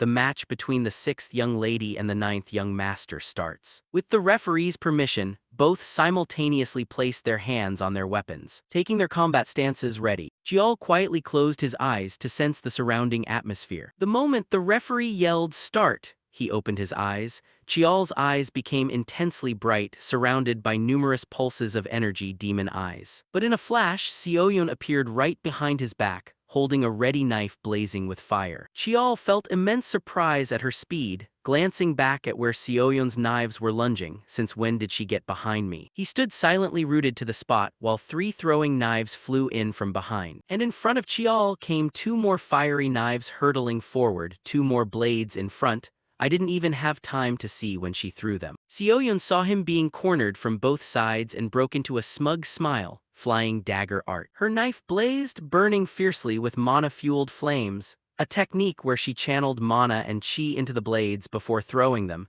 a unique ultimate technique she pioneered herself. Named after the imagery of falling flames, it was called Hwao Fire Dance. Surrounding Chiol were 5 blazing throwing knives. He still stood frozen in place without moving, impossible to dodge. Chiol's eyes suddenly lit up, the black sword he held in his hand radiating pitch-black power. Well then, violent energy skill. Chiol gripped the sword tightly and struck the ground with immense force, creating a lightning bolt crashing down into the middle of the arena and causing the surrounding earth to shake slightly. Lightning variant. The incoming throwing knives were knocked away as a result. Xiaoyun was no exception, stumbling back a few steps, damn it. Dust filled the arena, completely obscuring Chiol, leaving only a dark silhouette standing there. Then the dust gradually cleared, revealing his smiling face as he calmly spoke. I've heard a lot about the sixth sister's marvelous throwing knife techniques. Chiol confidently pointed his sword straight at her, his voice carrying a challenge, but it wasn't as impressive as I thought. Hearing this, Xiaoyun grew furious, gritting her teeth as she reached into her clothes to rummage for something. She pulled out another knife and shouted, you're dead. With that, Xiaoyun gripped the knife tightly and dashed rapidly toward Chiol. She angrily thrust and stabbed at him repeatedly, but Chiol managed to dodge those attacks. You unweaned brat, daring to open your mouth with such arrogance. Xiaoyun's eyes widened with a wild look as the fiery throwing knives floated back up. I'm going to crush you head on. Instantly they zoomed straight toward Chiol again. Yet facing the blades, he calmly observed her movements and gestures, silently evaluating. The sixth sister's movements are like an acrobat's. She uses multiple blades at once, slashing from distorted, unnatural angles, a technique impossible without superior reflexes and situational awareness. Chial's face curved into a smug smile, but he gathered momentum and leaped forward like a speeding bullet. That's what I wanted to bait her into doing. Both lunged at each other simultaneously, neither giving ground, forcing her into a direct frontal assault. Chial swung his sword in a slash, brushing past Sioyon's face while successfully batting away the incoming throwing knife. He gripped his sword tightly, a stream of electricity radiating from it, Mugen first form. The sky suddenly lit up with intertwined lightning as he raised the flashing, sparklet sword high, piercing demon. Sioyon stared wide-eyed as the connecting lightning bolts struck down, a thought flashing through her mind, dangerous. Sioyon immediately brought two throwing knives forward to block Chial's attack. This is really dangerous. Thunder exploded like a crack in a clear sky as he swung his sword in a fierce thrust, causing a massive surge of lightning to erupt violently, making even the ground tremble before that unimaginable strike. Sioyon's previous footprints on the ground were already cracked and shattered. She clutched the two knives which were nearly broken from the recent blow.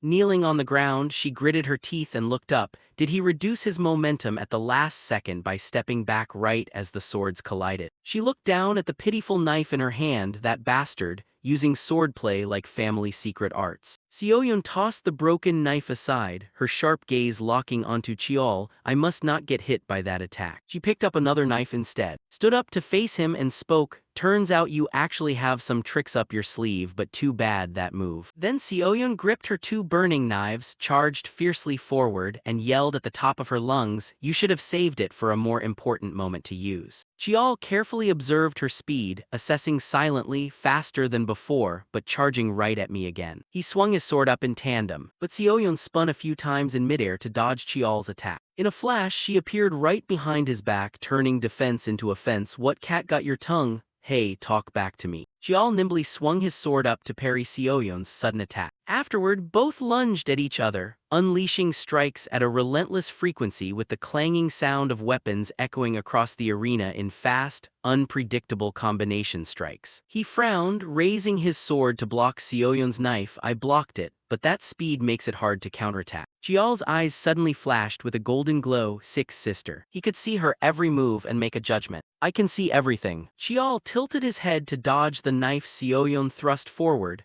My instincts sense the blades, and my demon eyes pinpoint every direction they're coming from. He curved his lips into a slight, smug smile. The reason I kept insisting on sparring with the sixth sister. Chial's eyes burned with fire as he smiled confidently amidst the thunder-filled battlefield, thinking to himself, is because my ability is her ultimate counter. Sioyon shuddered in shock upon seeing that gaze, that monster of an eye. She quickly composed herself, lowering her body back into a combat stance. Short blades have the advantage of stealth and agility, but once they're completely seen through, your fighting style gets restricted. Sioyon recalled Chial's heaven-shaking attack and thought, yet he dared to try and suppress me with close-quarters strength, then counterattacked like before. Then she glanced down at the mana-suppressing shackles on her ankles and wrists and cursed inwardly, damn this mana limit. If I could just unlock 10% more, I could use high-level aura skills. Sioyon remembered the time she spent slaughtering monsters everywhere. Over the past year, all I thought about was how to take revenge on that bastard, crush him, and destroy his pride. Sioyon stood amidst piles of monster carcasses, throwing her head back to pant heavily with exhaustion.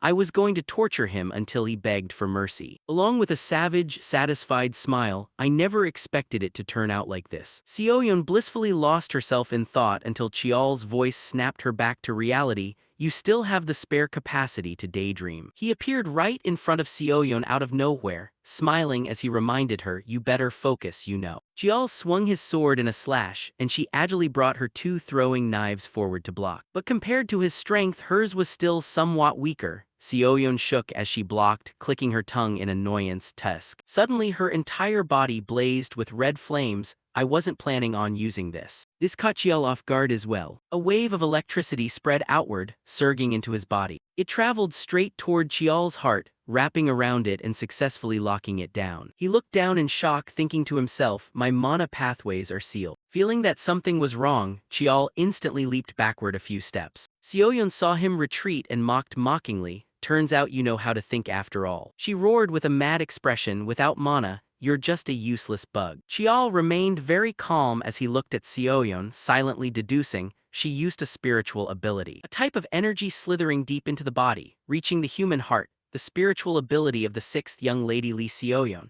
The power to bend an opponent's mana pathways and misdirect their control, known as mana sealing.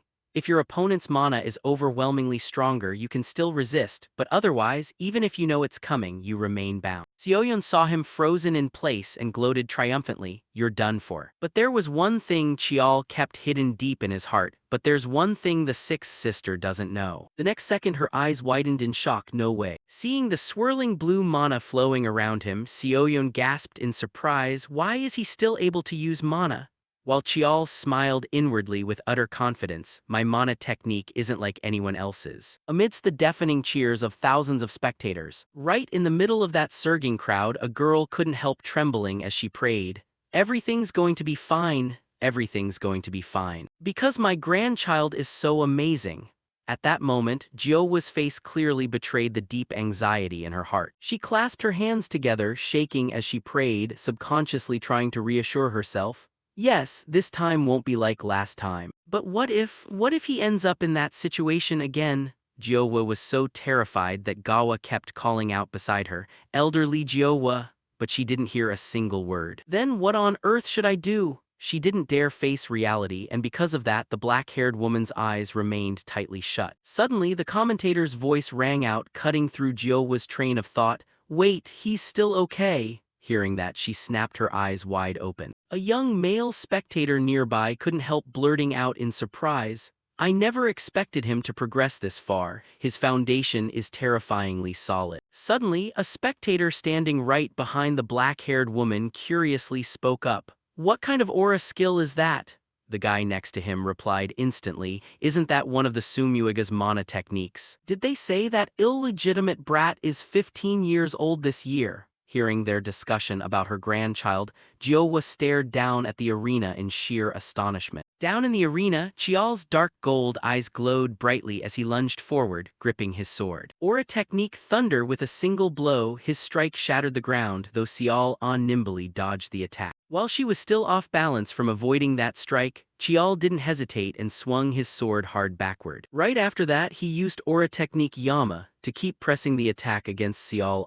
This time, she was still leaning backward, making it incredibly difficult to dodge the blow. The brilliant red threads from the black-haired young man's technique wrapped tightly around her body. Completely restrained, Xiao immediately tumbled to the ground. She quickly followed up by using Aura technique Gale. This powerful move directly slashed through the red threads created by Yama. Having taken several hits straight on from the black-haired guy, Xiao was looking ragged, her eyes blazing with fury as her hand clenched tightly around a small dagger. Seeing Xiao break free on her own, Chial couldn't help a surge of excitement rising in his chest. He cut right through Yama with Gale. Up in the stands, Jiowa couldn't believe her eyes, thinking to herself, "Thunder, Yama, Gale, they're all aura skills that my grandchild and I created together, all those tangled emotions. As if they're being thoroughly washed clean." At that thought, she clenched her hands into fists. Jiowa's eyes shone brightly as she looked at her grandchild. "That's right, you have to win. Because you're a genius."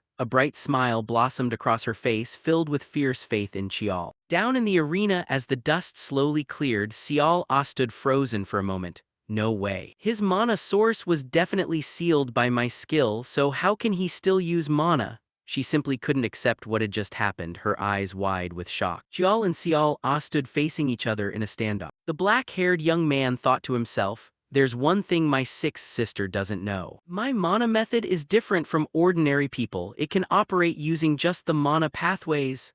At that thought, a slight smile touched his lips as the sword in his hand began absorbing the rich external energy. Sensing he had gathered enough energy, Chial didn't hesitate and shouted out loud, "Here I come." In the blink of an eye, the distance between them closed dramatically, and Xiao was suddenly thrown onto the defensive. The black-haired young man's sword came slicing down amidst her utter bewilderment. So fast. But just as the blade was about to reach her, she threw everything she had into leaping backward to evade it. Xiao had to slide a long distance across the ground just to dodge that attack. Her hands were shaking violently now as she cursed angrily, damn it. Before she could even get her bearings, Chial swung his sword forward again. Once more, Xiao Ah had to stumble backward to avoid the technique. The ground where she had just been standing smashed to pieces by his blade. Seeing the sheer force Chial had unleashed, she couldn't believe her eyes. No way, I can't let myself be pushed back like this. Suddenly, Xiao Ah felt a terrifying murderous intent gradually enveloping her. Startled, she glanced up toward the stands. Her heart pounded harder and harder as she looked at the person putting pressure on her. That person was staring right at her with jade-green eyes. The woman wore pristine white robes, featuring deep blue hair and beautiful jade-green eyes, but her expression was utterly terrifying. Xiao Ah looked back at the woman, panting heavily in exhaustion. Suddenly, her body shuddered and her lips parted as if trying to say something. Unable to control her emotions under the woman's icy gaze, Xiao Ah's hands subtly twitched around her dagger. A scorching wave of fiery energy burst out from within her as Xiao Ah roared. It's all because of that damn illegitimate brat. Xiao quickly noticed something unusual about her. Such a massive amount of mana. She's forcibly pulling in mana. Does she not care about her injuries at all? The two small daggers in Xiao Ah's hands were now enveloped by a colossal amount of mana. Right after that, the other daggers scattered across the ground slowly began to rise. Xiao Ah poured all her might into controlling those blades, a blazing red energy swirling frantically around her. She raised her hand high, sending the daggers soaring into the air. This was her secret meteor technique. I'll kill you. With those words, Xiao Ah abruptly brought her arm down, a flicker of madness dancing in her eyes. Up in the stands, the moment Yihang saw this technique, he leaped straight to his feet and shouted, "That's a violation of the match rules. Stop right now!" But the old man's warning came too late as the daggers surged forward under Xiao Ah's control to attack Chiao. He didn't panic or try to dodge, simply standing completely calm as the sword in his hand began absorbing mana. Once the blade had absorbed enough mana, intricate patterns began to appear across its surface. Chiao let out a soft sigh. Immediately after, he dropped into a defensive stance as the daggers drew closer and closer to him. The black-haired young man abruptly swung his sword in a powerful arc. Seeing Chiao slashing at empty air, Xiao Ah couldn't help bursting into laughter. "What on earth are you swinging at?" But she barely had time to enjoy it before the sight that followed froze her in her tracks. One of the daggers came flying backward, plunging straight into the ground right beside her foot. While using his sword to counter Xiao Ah's meteor attack, the black-haired young man thought to himself, there is an immutable truth. Mana doesn't disappear when it disperses into the air, it returns to nature. Mana is infinite and never truly vanishes. Thanks to that truth, Chial was able to easily absorb the mana and knock the daggers off their trajectory. With just a few masterly sword strokes, he successfully shattered Xiao Ah's technique. But Chial himself possessed a reality that ran counter to that truth. The ancestral sword Hugia, the Dark Knight. It is a sword that can slash and erase mana. Having executed a flawless defense, the black-haired young man curled his lips into a confident smirk. Chial stared intently at the vibrating sword in his hand, murmuring to himself, "I didn't think she'd resort to the meteor technique, but even so, I pulled it off." The black-haired youth recalled when Xiao Ah summoned those colossal meteor spheres. Lacking the current capacity to block them entirely, he had no choice but to use his darkened power to defeat her. "With my current strength, I couldn't completely block the meteor, so I used the Dark Knight to cut the mana threads connecting to the flying daggers." Not only that, Chial also had to combine his demonic eye with the flying daggers to perfectly defeat Xiao Ah, but doing so required the absolute highest level of concentration.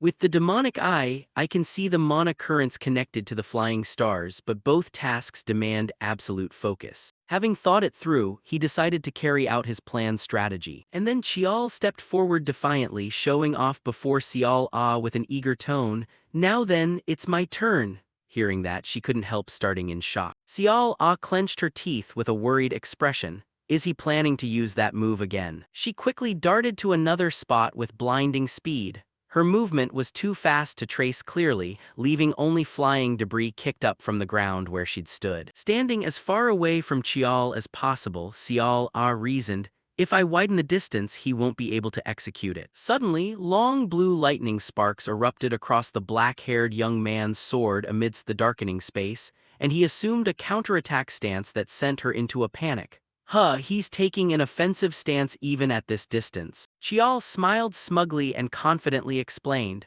piercing demon is a sword technique originally born to deal with monsters. As if knowing what she was thinking, he thoroughly explained it to her before raising his sword high and leisurely continuing. Distance was never an issue to begin with. Instantly, Chial pointed his sword toward the ground as a massive surge of power crashed down with it, and he chanted his move, Mugia Eclipse. A flash of grayish-blue lightning tore through the night, sweeping away everything on the ground and sending debris flying in a chaotic flurry as the sturdy black-haired youth unleashed his Chiakma piercing demon technique toward Xiao Ah. Xiao Ah stood there dazed, caught completely off guard and left rooted to the spot. Realizing danger was imminent at last, she widened her eyes and cursed, "Damn it." A massive explosion echoed with a terrifying sound as bolts of lightning struck directly where she was standing. After the blast subsided, a thick cloud of white smoke slowly cleared, revealing a terrifying sight. A long, deeply cracked sword gash tore across the arena floor as the sky cleared of its darkness. At that moment, Chial felt a sharp pain in his eye, shielding it with his hand as he let out a cry of agony. The black-haired young man gritted his teeth against the engulfing pain, a few beads of sweat dotting his face as he thought deliberately, "My eye hurts this much because I pushed the demonic eye to its absolute limit." But this wasn't the time to rest since the battle wasn't fully over yet, leaving Chial anxious. "It's not over yet." Piercing demon landed a direct hit, but I need to finish this match. Suddenly, a silhouette loomed through the white smoke. A blade pierced straight through Chial's thigh as blood spurted out, catching him off guard as he stared blankly at the wound. The black-haired youth lost his footing and staggered forward. Suddenly, a foot slammed hard against the ground as someone leaped upward. It was Xiao Ah, charging forward with a murderous expression right up to him, forcing the black-haired youth to blurt out in surprise, "Sixth sister is so fast." His eyes flashed with a sudden golden glint as a sense of unease struck him. This attack is extremely dangerous. And then the dagger in her hand was right at his neck. He instantly ducked away, making the debris on the ground vibrate, while Chial sprang backward to evade, one retreating and one advancing as they chased each other with neither willing to yield. But his speed wasn't fast enough, and Chial took a full stab straight from Xiao Ah. Chial stood motionless on the floor, the two of them frozen in place. The dagger in her hand was buried right into his chest, as a jagged pool of blood stained his shirt red. But he wasn't about to go down easily, his own sword piercing straight into Xiao Ah's left chest. She immediately yanked the dagger out of his chest, pulling a thin thread of red blood along with it. After pulling the blade out, she instantly collapsed onto the ground unconscious while Chial remained safe and sound in this match, marveling to himself, "If I'd been just a second slower using the Dark Knight to block, my heart could have been pierced." He didn't dare think about how being just a few seconds late could have meant defeat. But winning against her hadn't been easy either as the black-haired youth clutched his injured left chest, frowning through the pain. Then he glanced over at Xiao Ah lying motionless on the ground, assessing the situation.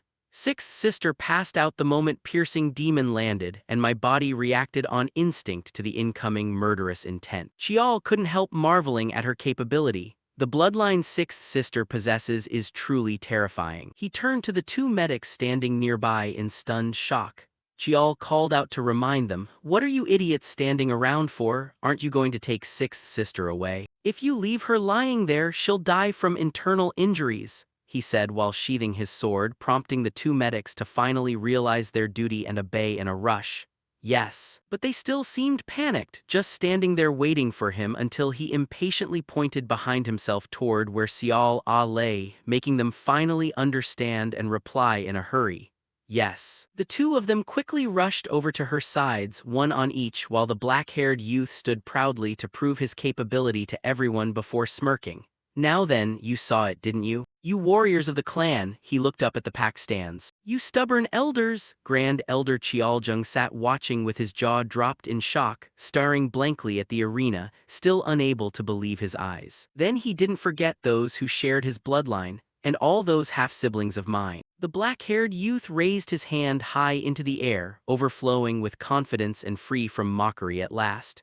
For the first time, this goes to everyone who ever thought I'd lose just because I'm an illegitimate child. I've proven myself. Chial wanted everyone who had doubted and ridiculed him to look at him in a different light. Suddenly, the black-haired youth detected something unusual as a single clap echoed through the quiet space. He raised his eyes to look up at the stands. Tishan was clapping, acknowledging his convincing victory. Hearing that, everyone joined in, chanting along until the entire stadium was filled with cheers. He stood there dazed, looking around. This was the first time in his life he had ever been welcomed like this by everyone without a single critical remark, warming his heart immensely. But the touching moment didn't last long before a voice rang out, pulling him out of his swirling thoughts. "That's my grandchild." The person excitedly waving her arms to celebrate was Jiowa, her face beaming with happiness. "Damn it, I knew it, the boy would pull it off."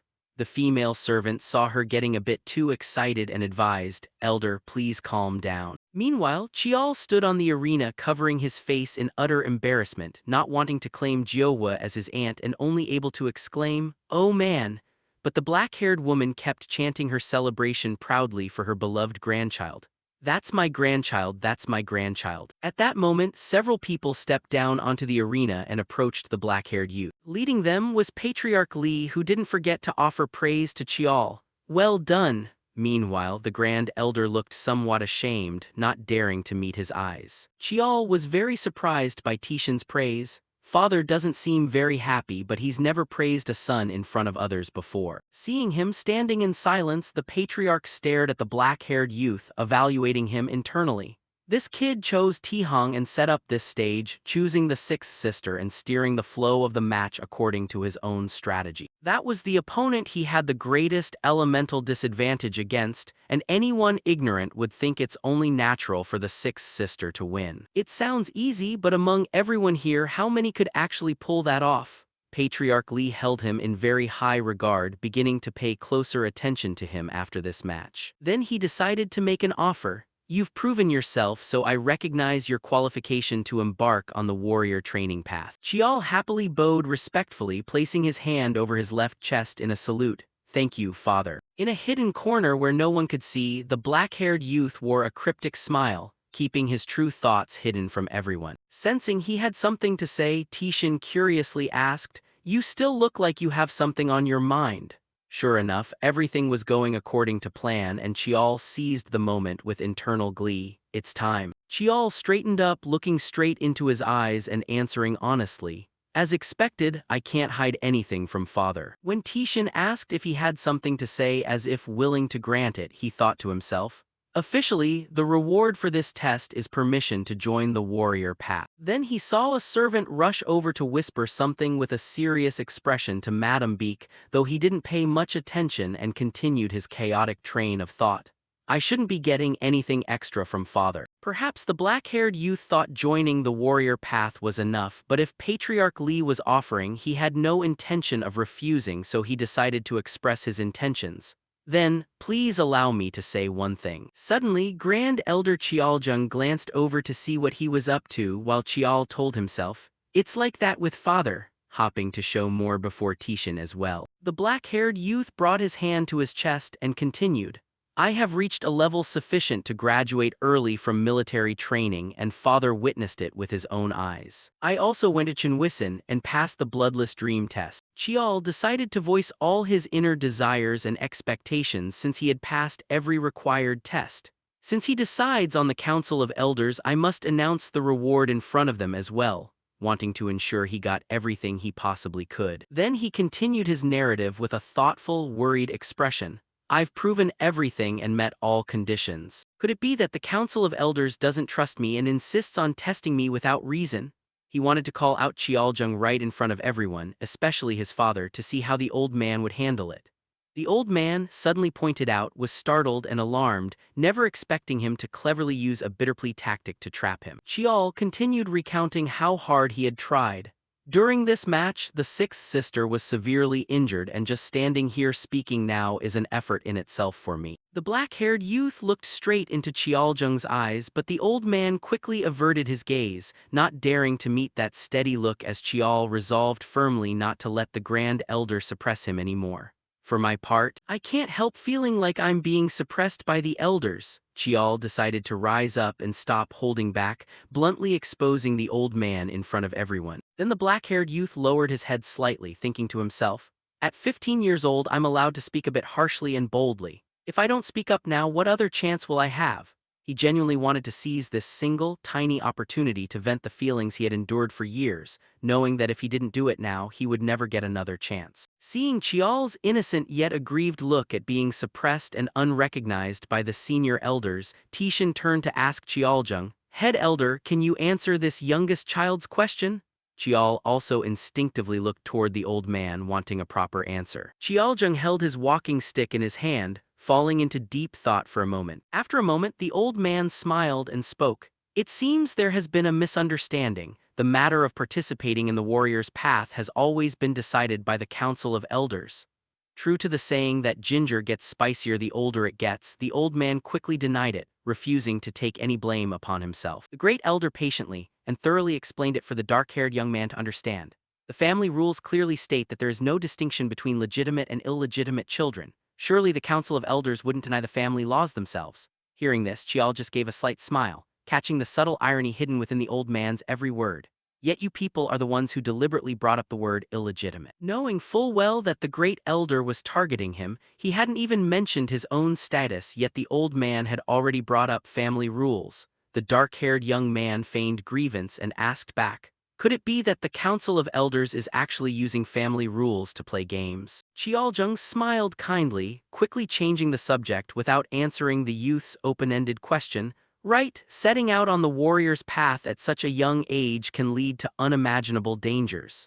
The old man didn't forget to lecture him like an elder in the family. Suddenly, Chial spoke up and questioned Chialjung, causing the great elder's bright smile to vanish and turn more inscrutable.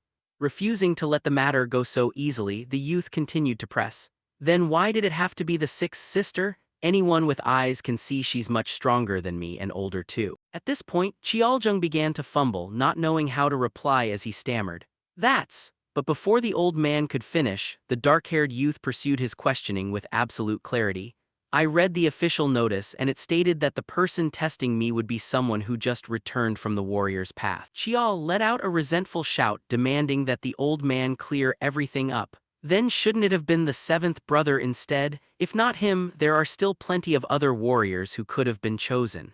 He had a mountain of deeply confusing questions about this whole ordeal. Hearing his inquisitive remarks, family head Lee's jaw dropped in speechlessness. The words he had prepared to say had to be swallowed back because Chial's logic was simply too razor-sharp. Meanwhile, Yiheng turned his back to everyone to hide his flushing face, which was red from trying to hold back his explosive laughter, and couldn't help praising the dark-haired youth.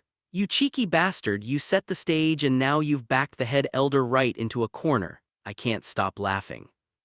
The uncle deeply appreciated the boy's top-tier acting that left no one an opening to speak, and the chief manager had to acknowledge his cleverness in rendering the great elder completely speechless. "Nicely done, truly shrewd." Suddenly realizing something, the manager turned back to look at Chial with curiosity. "Don't tell me you chose the sixth sister right from the start just to lead up to this exact moment?" Chialjung tried to smooth things over and explain to him, "We just thought the sixth sister was more suited for the test." The dark-haired youth responded with a puzzled tone, "If that's the case, there was no need to make it so public. You should have held the match in some secretive, private place instead." Clenching his fists tightly, Chial straightforwardly stated his viewpoint. "That's why I want a clear answer. Why did the Council of Elders carry out a test like this?" He looked straight into the great elder's eyes, delivering a metaphorical slap to the scheming old man's face. Seeing the dark expression on Chialjung's face as the old man furrowed his brows, the dark-haired youth grew even more thrilled. Checkmate. "It really looks like the elders are just out here bullying a kid." He was going to expose the old man's true colors to everyone. But family head Lee spoke up to cut in, not wanting the two sides to keep bickering back and forth. Enough. He wanted to maintain proper hierarchy and order. "The head elder is a senior member of the clan." Tishin spoke up to reprimand the youth for his excessively reckless behavior. "I understand you might be agitated after the match, but acting like this is disrespectful." Immediately, Chial bowed respectfully, placing his hand across his chest as he faced Chialjung. "Understood, I apologize." Then family head Lee turned to ask the great elder for his opinion. However, just letting it end like this wouldn't be right either. He observed the old man's expression. Head elder, what do you think? Xiaojung felt deeply displeased inside, bitterly mocking himself. An illegitimate child has completely defeated me. Yet the old man maintained his calm composure, stepping forward and smiling harmoniously. I must admit, there are parts of this test that are hard to justify. The Council of Elders should reward him. The dark-haired youth straightened up and sincerely confessed. I also apologize for being impudent. Yi Heng watched as Chial sincerely apologized in front of everyone, admitting he had been a bit unruly, though he didn't regret his actions one bit. I just did what needed to be done. So I won't expect any absurd rewards, the blue-haired aunt thought to herself as she watched the drama unfold. When the great elder heard the apology from the dark-haired youth, he was momentarily startled, but it was all just a facade. Chial remained resolute in his choice to get what he rightfully deserved. However, I still want to receive what I am owed. He deserved better things rather than being branded an illegitimate child while having his abilities completely denied. A few days after the duel, inside Chial's room, warm rays of sunlight streamed through the window of the dark-haired youth's room. He was still lying lazily on his bed with both hands clasped behind his head, feeling somewhat bored. I never expected I'd actually miss Chinwison. Because he needed to recover from his injuries, he was forced to stay home, making him feel terribly cooped up. They're keeping me locked up until I'm fully healed. The dark-haired youth recalled the endless nagging he'd endured over the past few days from people warning him not to wander around. Hey, do you really think you're all healed up? Yi Heng had scolded him angrily. Where do you think you're going, brat? Even wet nurse Gawa, with tears welling up in her eyes, had blocked him from leaving. You're not going anywhere until you've completely recovered. Chial wished he could heal faster so he could move around freely, otherwise he felt like he'd turn into a cripple, muttering to himself, if I had a recovery potion, I'd probably heal a lot faster. Suddenly, a knock echoed from the door. The dark-haired youth instantly bolted upright and told the person waiting outside to come in. Come in. Surprised to hear a familiar voice he hadn't heard in a long time, he looked up. Long time no see, young master. Three people walked in sequentially, Kim Han, Bo Seong, and Inha, and Kim Han cheerfully spoke up first. How have you been lately? Inha quickly apologized for being delayed in visiting after hearing the news that he was injured. I meant to come visit as soon as you returned to the clan, but I heard you were busy with a lot of things, so I'm late. She didn't forget to check on him. Is your back okay? Chial happily replied, it's fine, before expressing his frustration at being cooped up at home these past few days. Did you really think I wouldn't make time to see you guys? The dark-haired youth, wanting to chat with them further, pointed at a pile of chairs and reminded them, grab some chairs and sit down properly. All three followed his instruction, sitting neatly in front of his bed while Chial sat up straight and asked, how about you guys? Are you doing well? The shoulder-length-haired girl briskly answered, of course. Inha spoke honestly about the days Chial was absent. Even though there were a few pointless clashes, we took it as a sign of being watched, so it wasn't too bad. Kim Han asked the dark-haired youth with bright, starry eyes full of admiration, more importantly, how on earth did you train for a year to get this strong? Chial was left blank-faced by the boy's intense, excited gaze. Huh. Seeing the dark-haired youth still staring blankly without catching his meaning, the brown-haired young man clarified, I mean that duel, I watched it. Suddenly, Chial's eyes glowed fiercely, an invisible flame burning around him that terrified Kim Han. We're heading into our third year soon, so I suppose the young master has a lot of free time on his hands. Just that single question scared the boy into frantically waving his hands in a placating gesture as he spoke warily. No way, nobody would ever want to miss such an important moment for you, young master. Finding the situation critical, the brown-haired youth turned to the other two for rescue. I bet the others watched the whole thing too, right? But his words were met with silence. Both Bo Seong and Inha closed their eyes and pretended not to hear him, leaving Kim Han bewildered. Huh. Amidst the brown-haired youth's embarrassment, Bo Seong chimed in to bail him out. Sorry, young master, I meant to come over after training, but I ended up late. Inha awkwardly followed up. Since Bo Seong participated in the duels too, he was busy. Chial returned to his usual cheerful, amiable self. No need to apologize, it's fine. Then the dark-haired youth didn't forget to remind Kim Han. Kim Han, you haven't been slacking off just because I wasn't around, have you? Hearing this, the boy nervously denied it. No way, prompting the green-haired young man beside him to giggle and tease him. Seeing them right in front of him, Chial let out a relieved sigh. you guys have grown up a lot. In-ha and Bo-seong had been recruited as trainees for the Blood Tiger team and the Sky Bow team, two of Sungmu Academy's strongest units. These four elite units were collectively known as the Four Guardian Teams. Kim Han had decided to join Yukmun, the academy for training and mastering swordsmanship in the Sword Division and hidden weapons in the Projectile Division. Learning both at the same time was no easy feat. Feeling immensely proud of them, Chiol added, "And I heard half of the S-class students got recruited too. That's impressive." The dark-haired youth then encouraged them to keep pushing forward. "Keep up the effort. I'm going to need a lot of help from you guys in the future." They all followed his command, placing their hands over their chests to express a sincere vow. "Leave it to us. We'll get strong enough so we never bring shame to the young master." It was a rock-solid promise not to let Chiol's goodwill go to waste. In-ha put her chair away and bid him farewell. "Well, we'll take our leave now." The dark-haired youth stood up to politely see them out. "Yeah, see you guys, glad you came." Suddenly remembering something, Kim Han asked the dark-haired youth, "Oh right, almost forgot you're going to pick up your reward today, aren't you?" Amused by the boy's excitement, Chiol wondered aloud. "I'm the one receiving the reward, so why are you guys so hyped?" The brown-haired young man gestured with his hands to explain. "Because it's a great thing for you, young master." He continued, curious about what the youth intended to choose. "So, have you decided what you're going to take?" Chiol merely gave a faint smile. Smiling with excitement and fully satisfied with the reward he had chosen this time, the dark-haired youth answered indifferently, "Of course." Early the next morning, outside the gates of the Sungmu secret vault, two guards stood watch. A car pulled up and braked to a stop in front of the gates. A pair of feet stepped out through the car door. It was Chiol. Today he wore only a simple white dress shirt, a leisurely expression on his face as he looked at the scenery before him. "It's been 6 years since I last came to the secret vault, huh?" Suddenly a voice rang out, looking at him with curious surprise. "Huh, isn't that the youngest young master?" A young man guarding the gate saw him and asked, "If I may ask, what is the purpose of this visit?" The dark-haired youth handed over his permit for inspection. "I've received authorization to withdraw equipment from the secret vault." The guard checked the paper in his hands and replied, "Yes, I've verified the official document." The gates swung wide open as he gave the order, "You may pass." Suddenly the guard called out after him, causing Chiol to turn around in surprise. "Young master." The two guards expressed their deep admiration for him. "During this duel, we were profoundly moved. We'll work hard to train just like the young master."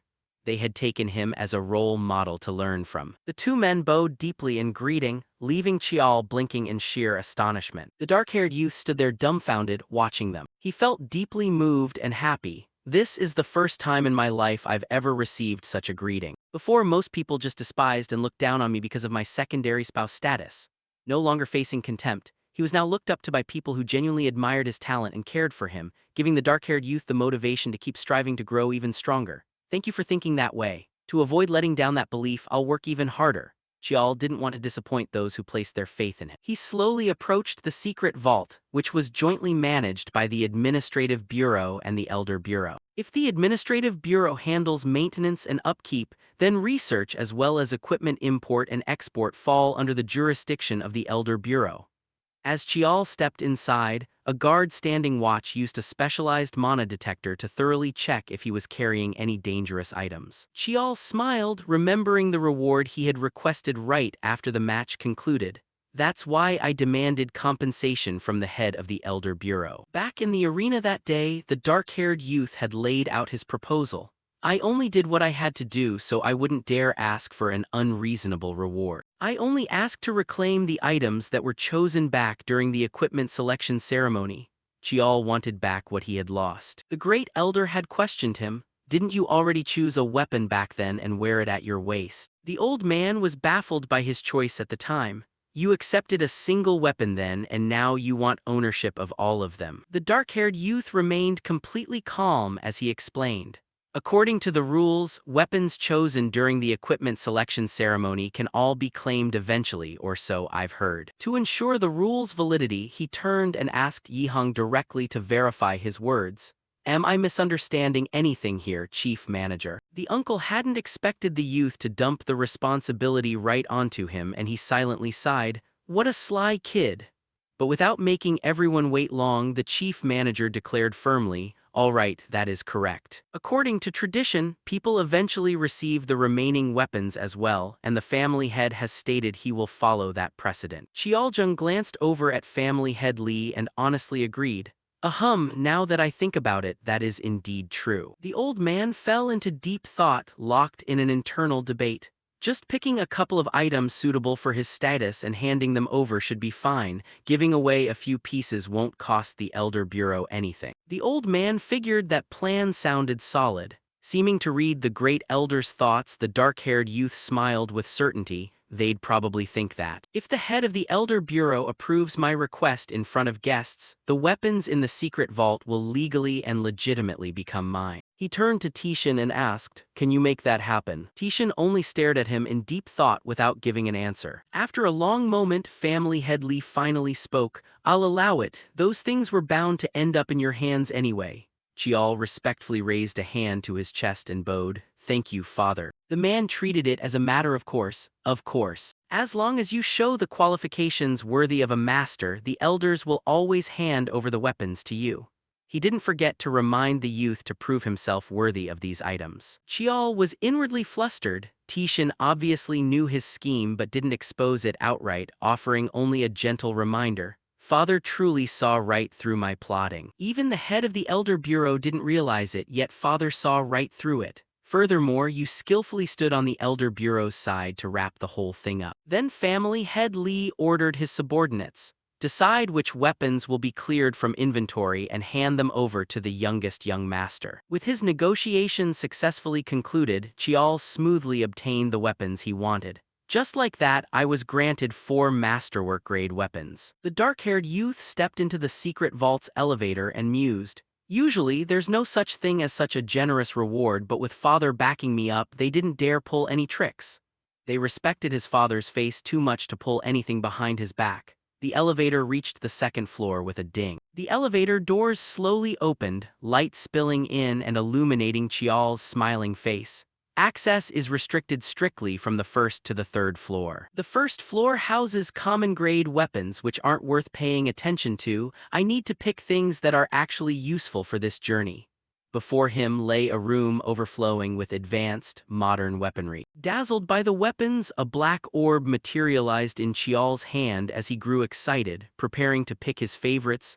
"Now, let's take our time and make some selections." The scene shifted to Myeongjang's office. Myeongjang sat opposite Chial and asked with measured concern, "Are you setting off already?" The youth replied politely, "Yes, all preparations are complete." Outside the window, cherry blossom petals drifted through the air. Myeongjang smiled, thinking his journey would be quite interesting. Springtime, truly not bad weather. He felt the timing suited Chial well. There are few seasons as fitting to begin a long journey. Myeongjang didn't forget to ask, "Have you gone to say goodbye to everyone?" The dark-haired youth replied, "Yes, as for my uncle, he's away on business so I couldn't pay my respects in person." Mentioning Jiowa brought up how much effort it took to appease her. "It took a lot of work to calm my aunt down." Hearing this, Myeongjang chuckled with amusement. "I can already picture it." Then Myeongjang asked if Chial had seen family head Lee. "So, have you been to greet father?" Hearing this, the dark-haired youth smiled with amusement.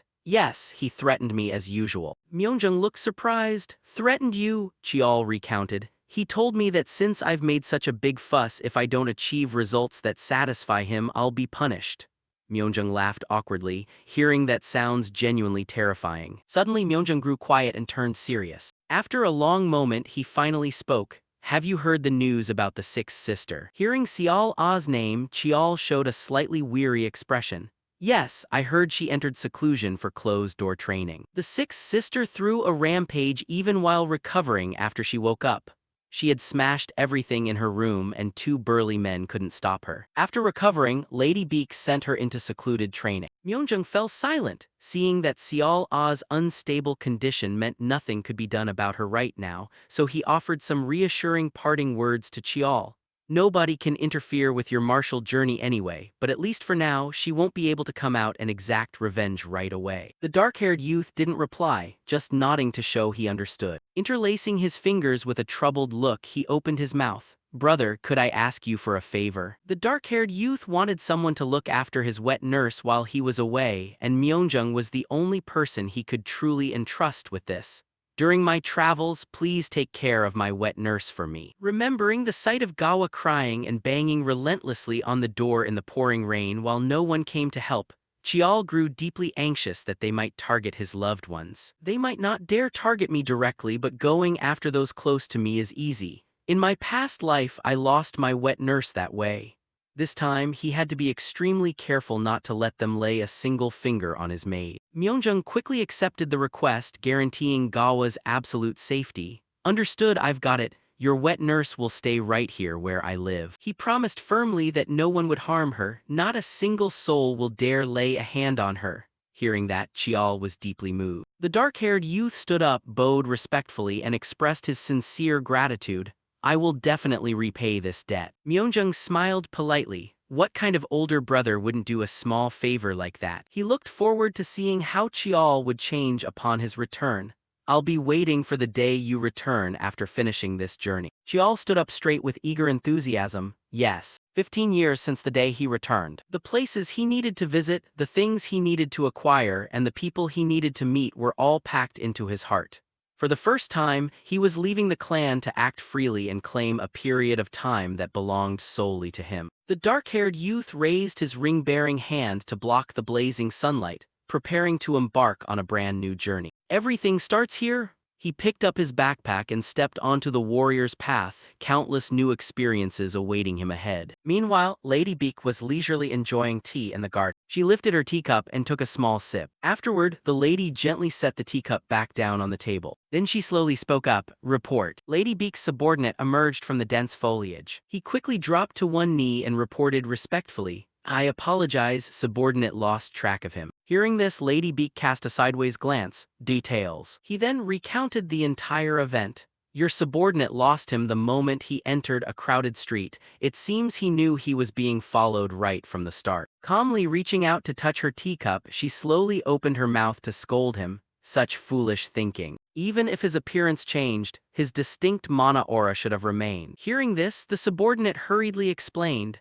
"Among the equipment he received from the duel, it seems there was an item capable of altering both appearance and mana aura. At this point, tracking him is impossible." After hearing the details, Lady Beak stared him down. Just a 15-year-old illegitimate brat, and yet he shook off the shadow swords I personally trained. She picked up her teacup, swirled it gently, and let out a cold snort. If he couldn't even manage that much, he would have been weeded out long ago. I wanted to anticipate his plans, yet I lost track of him in less than a day. "Monitor all news." Lady Beak glared at the shadow sword and raised her voice in command. "If anything suspicious comes up, tail him immediately." The subordinate quickly acknowledged the order. That same evening at a certain tavern, a young man roared in anger. "Damn it, are you cheating? You clearly hid a card in your sleeve first." Seeing a brawl about to break out, others eagerly stoked the flames. "What a fight! I'll bet 100,000 won on the bald guy." Another young man joined in on the fun. "I'll bet 150,000 won on the cross-eyed bastard." Just then, a hooded man walked in. He walked straight to the bar and ordered a drink. "Give me a beer." Seeing him, the bartender stared with curiosity. "You look unfamiliar, never seen you before." Hearing him, the man slowly lowered his hood while explaining. "I just came down from the north. Things are pretty chaotic up around Kowloon City in China." As the hood was completely removed, it revealed a face marred by a huge scar. After learning the scarred man's reasoning, the bartender grew slightly suspicious. "But your voice sounds like someone from Seoul. If you're Korean, why are you coming from the north?" He placed the mug of beer down as he spoke. The scarred man calmly replied, "I ran away, didn't know anything back then." Hearing that, the bartender didn't want to dig any deeper and changed the subject. "What's your name?" But the answer, "Do people in this rat's nest even use names?" left the bartender slightly startled. He awkwardly rubbed the back of his neck. "You really do look like a true drifter." The scarred man looked at his own reflection in the beer glass and muttered to himself. "The more I look, the more perfect it seems." The masterpiece-grade mask, thousand-face iron skin, creates illusions when infused with mana. It consumes mana, but it's extremely versatile. Behind that mask was Chial's immensely joyful face. Using the thousand-face iron skin can alter my appearance, and channeling mana into my voice changes the tone, helping to hide my identity. It's been a while since I've been here and I was afraid I wouldn't remember the way. Thinking to himself, he cast a subtle glance around the tavern. This place, located in Jiagang province, one of the dangerous northern areas where monsters had been cleared out yet no one developed the land, always beckoned the darkness back. Spanning across hazardous regions worldwide, a village formed by criminals wielding martial arts, secret techniques, and magic, also known as the Drifter's Nest. Some had once tried to wipe out this nest, but doing so caused a series of riots led by displaced vagrants. For that reason, even governments and major factions intentionally turned a blind eye to the nest. Chial sat quietly at the bar counter, lost in thought. This is the largest drifter's nest in South Korea, and wherever criminals gather, secrets follow. In my past life, I hid here to avoid my family's gaze, though I was eventually found out anyway. The reason I chose this place as my first stop on the path of no return. Suddenly, Chial raised his head to look at the bartender and slowly opened his mouth. Let me ask you something. I used to be in Kowloon City, but whose organization controls this place now? Hearing this question, the bartender wondered, why do you want to know? Seeing that, Chial answered honestly, I don't want to die just from being clueless here. I need to get a feel for the local vibe to know how to behave. The bartender hesitated for a moment before letting out a sigh. It's easy enough to tell you, but a single glass of beer isn't enough. This condition of his made the protagonist frown slightly. Without hesitation, Chial slammed money onto the table. Here, 100,000 won. Bring me some snacks and more beer. Seeing his straightforward personality, the bartender couldn't help bursting into laughter. You really know how to play ball. Afterwards, the bartender went to grab some snacks and provided the information Chial needed. This nest has been run by boss Baek Chial-soo for the past 10 years. Even if you're from China, you must have heard his name, right? This answer seemed to be within the protagonist's expectations, and he replied flatly, of course, who wouldn't know? The butcher Baek Chial-soo, formerly a formal martial disciple, became a drifter after killing his master. Before regressing, Baek Chial-soo was the boss who dominated the South Korean underworld. In his early 30s, he seized control of the Baekgal gang and began operating the black market. Chial tapped his fingers on the table, thinking to himself, right now is when the most valuable goods start appearing, but the person I want to meet isn't Baek Chial-soo. An item once recovered by the prestigious Lee Marshall clan, this time I'll be the one to get it. At that thought, the corner of his lips curled upward. At the same time, at Baek Chial-soo's mansion, Chial-soo held a stack of papers in his hand and waved it lightly. He let out a calculating smile. As expected, the black market brings in more profit than the medicine trade. That man was none other than the boss of the Baekgal gang. Chial-soo laughed heartily before turning to the man standing in front of him. Director Jeong, you've worked hard. I knew right away that dragging you back was the right decision. The man standing before him was none other than director Jeong Jin-soo. With those words, Baek Chial-soo broke into a loud grin. He chuckled bitterly as he raised his voice. Director Jeong, or should I call you Jeong Jin-soo? Then Chial-soo slowly stood up. Watch that expression of yours. I told you I didn't force you to stay. Saying this, he stepped right up in front of Jin-soo. Crime Lord Baek placed a hand on director Jeong's shoulder and leaned in close to threaten him. If you can handle it, you can leave anytime. This voice, carrying a heavy intent of killing, chilled Jin-soo to the bone with trembling fear. Not knowing how to respond, he forced an awkward smile onto his lips. Afterwards, Director Jeong turned to Chial-soo and replied, I will be careful. Satisfied with the answer, Crime Lord Baek turned away cheerfully. Good, you look much better when you smile. You know I genuinely care about you, Director Jeong. As he walked away laughing and talking, Jin-soo finally relaxed a fraction. Then Chial-soo cast a glance back at him. You went to a good school, you make good money, all thanks to me, right? Director Jeong quickly answered, yes sir. After a difficult stalemate, Crime Lord Baek finally let Jin-soo off. Anyway, back to the main point. I was a bit worried because we issued so few tickets for the black market event this time, but who would have thought the upper crust would love it like this? However, why not try increasing the number of tickets a bit? He asked with a sinister smile. Director Jeong calmly offered his explanation. Maintaining a limited ticket release every quarter helps us retain loyal customers much more effectively. Hearing his words, Chial-soo shrugged apathetically. Right, I trust you'll handle this well, Director Jiang. But remember one thing, our goal isn't this cramped, filthy place beneath the ground but up there. You said it yourself, you want to step away from shady businesses. What we get from the black market are money and connections. Using that as a stepping stone, we will step out into the light.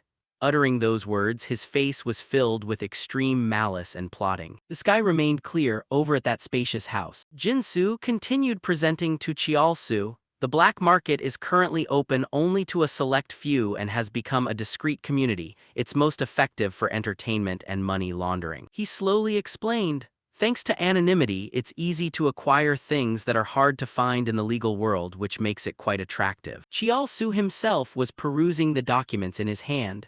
From drugs and spiritual herbs to high-value art pieces. A smirk escaped the mouth of the Beakgal gang boss. Even human beings if anyone wants them. Director Jiang silently listened to these remarks. The tastes of the upper class have never changed. Tossing the documents heavily onto the table, Chiaosu spoke up again. The money-making is proceeding smoothly. He propped his chin on his hand and remarked, it's only a matter of time before our Beakgal gang steps out of the shadows into the light. And then he added a warning, so at such a sensitive time like this, if we get exposed, before the room door suddenly swung open and an announcement burst out. We're in big trouble, boss. The Beakgal gang boss uncomfortably clenched his fists and growled in question. What are you doing? You want to die? Realizing his mistake, the man hurriedly bowed to explain.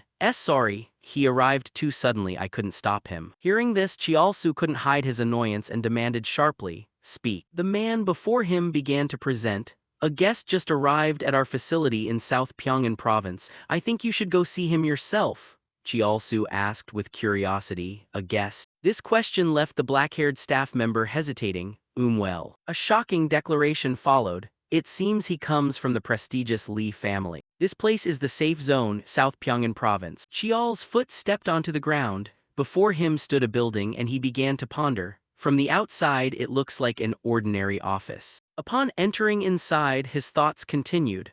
But in reality, this is one of the key strongholds of the Beakgal gang. The nimble female receptionist stood up and smiled as she spoke. How can I help you? To her surprise, Chial simply made a concise demand. Call Beak Chialsu out. Initially following protocol, the girl politely explained. I'm sorry, but there's no one by that name here, but she was immediately threatened by him.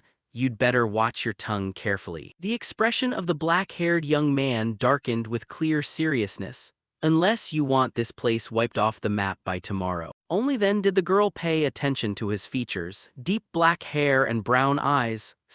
Could he be from the prestigious Li family? Having no other choice, she changed her tune. B-Boss is currently not available, and Chial immediately demanded. Then call him here now. Naturally, the receptionist was still extremely flustered and hesitated to move. WL. Hearing this, Chial kindly added, I can leave right now without any loss. His words carried deep subtext, though I wonder if Beak Chialsu can bear the consequences. Left with no choice, the female employee shut her eyes and yielded. I will contact the boss. She led Chial to an elevator before announcing, I will guide you to the VIP lounge first, to which he coldly agreed. Do it. The elevator doors quickly closed. The professional receptionist pulled out her verification card and swiped it. Meanwhile, Chial caught a glance of himself in the mirror on the side and mused, good thing I didn't change my hair or eye color. I look about 30 or 40 now. He rubbed his chin and calculated. Beak Chialsu has the level of a tier 5 warrior, so he can't use mana to alter his voice. He quickly arrived at a conclusion. I just need to lower my voice a bit and that's enough. The receptionist bowed and spoke politely. I'll bring the tea right away. He slowly let his body sink into the seat, closing his eyes halfway in thought. If it's at a drifter's nest, whatever happens doesn't matter, but for someone from the prestigious Li family to want to meet a drifter and personally step into the drifter's nest is an extremely unusual matter. He then resolved, therefore, I am compelled to make Beak Chialsu show up here himself. Just a moment later, the door opened again. The figure stepping inside was the boss of the Beakgal gang. Chial sipped his tea and remarked indifferently, you're late. In response, Chialsu scratched the back of his head. Sorry, it's not a short drive. He continuously made excuses, but hearing that you were waiting, I came as fast as I could. Then he dared to question Chial in return. More importantly, what brings you here? A fake smile still lingered on Chial-su's face as he kept talking, completely caught off guard as Chial closed the distance. Came to see. He threw a straight knee strike right into the stomach of the Beakgal gang boss, sending him flying hard against the opposite wall as a cry of pain escaped him. Chial warned him in a gloomy tone. You kept me waiting for 30 minutes. The moment you stepped into the room, you should have bowed in greeting. He posed a question, yet you dared to walk in with your head held high. The two lackeys panicked and bowed deeply, shouting in unison, sorry. Chial-su hadn't recovered yet, panting heavily with wide eyes as he thought. At first I thought he was just some lunatic pretending to be from the prestigious Lee family. His hand pressed tightly against his stomach, feeling the pain from the blow. But this is real. Observing the person before him, Chial-su continued to ponder. I lowered my guard and got taken down in a single blow, and that supreme, arrogant, murderous intent unique to that clan. He quickly took a cowardly stance, forcing a smile to reassure. You must be someone from the main line or a close branch of the clan. Meeting flesh and blood of the prestigious Lee family is my humble honor. His tone instantly turned extremely polite. I am Beak Chial-su, the manager of both the Drifter's Nest and this business. Seeing his attitude shift, Chial frowned with a meaningful remark. Looks like you're running a very interesting operation. Startled, he hesitated and asked back, what do you mean? Chial stated it directly, and upon hearing this accusation, Chial-su turned pale and horrified. I heard you're running a black market. Pretty bold of you, a thug from one of the 10 great sword sects. He looked down upon this man with contempt.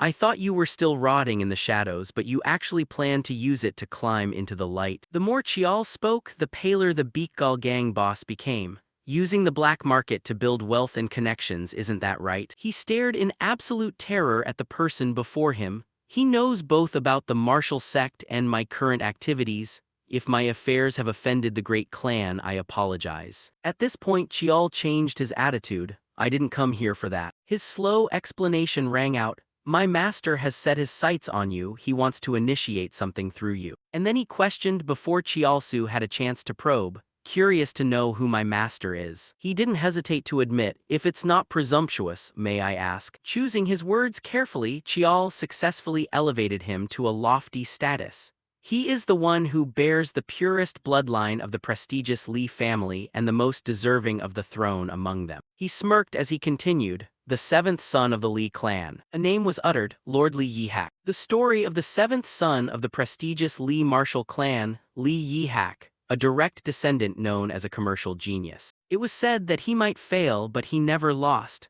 An proactive merchant who always ensured he seized the ultimate victory. Chial explained slowly, the young master wants to start a plan through you. This announcement stirred confusion in Chial-su's heart. Someone like that wants to cooperate with me. He frowned and thought cautiously. Even if the black market is attractive, it wouldn't be enough for a direct descendant to personally show his face. And then he calculated the scale of the matter. Besides, who's to say this guy really has ties to the main family? A remark was suddenly uttered by Chial. I see arrogance in your eyes. Chial-su bowed deeply and quickly admitted his fault. Sorry. He turned his head away while replying, the young master is far too lenient with lowly scum like you. Sitting down, Chial continued with a hidden meaning. Leave this matter to me. His hand reached toward an object nearby. Relax. Chial-su's eyes followed his movements. If I wanted to kill you, I would have struck the moment I stepped into the room. The identity of the object was quickly revealed. That is. The Beakgal gang boss cried out in near terror. Ghost spear beachhull. Then he mentally evaluated the item. The spearhead is longer than the shaft, curved like ocean waves. Chial-su recalled, years ago when Lee Yi-hak went to North Sea on a mission, could this be the weapon retrieved from the Dragon King's sea realm? Chial raised the weapon high and asked, you know what this is, right? The man did not hesitate to admit, yes, I know it is the ghost spear beachhull. Then he scratched his head and wondered once more, but why can't I sense any aura? Chial glanced at the item in his hand and remarked gloomily, naturally, because it is sealed. His words continued, perhaps even seeing this you still don't believe it, but remember, you are not our only option. Hearing this, Chial-su couldn't restrain his curiosity and asked, excuse me, but may I ask, what exactly does the young master want from us? Chial continued fabricating, My master wants you to expand the black market that you created and control the entire economy of the underworld. This information made him ask in disbelief. The black market? You mean that place? Just a trivial trick we set up to make some pocket change. However, he was met with Chial's firm attitude. Not for you to judge, my master has already decided.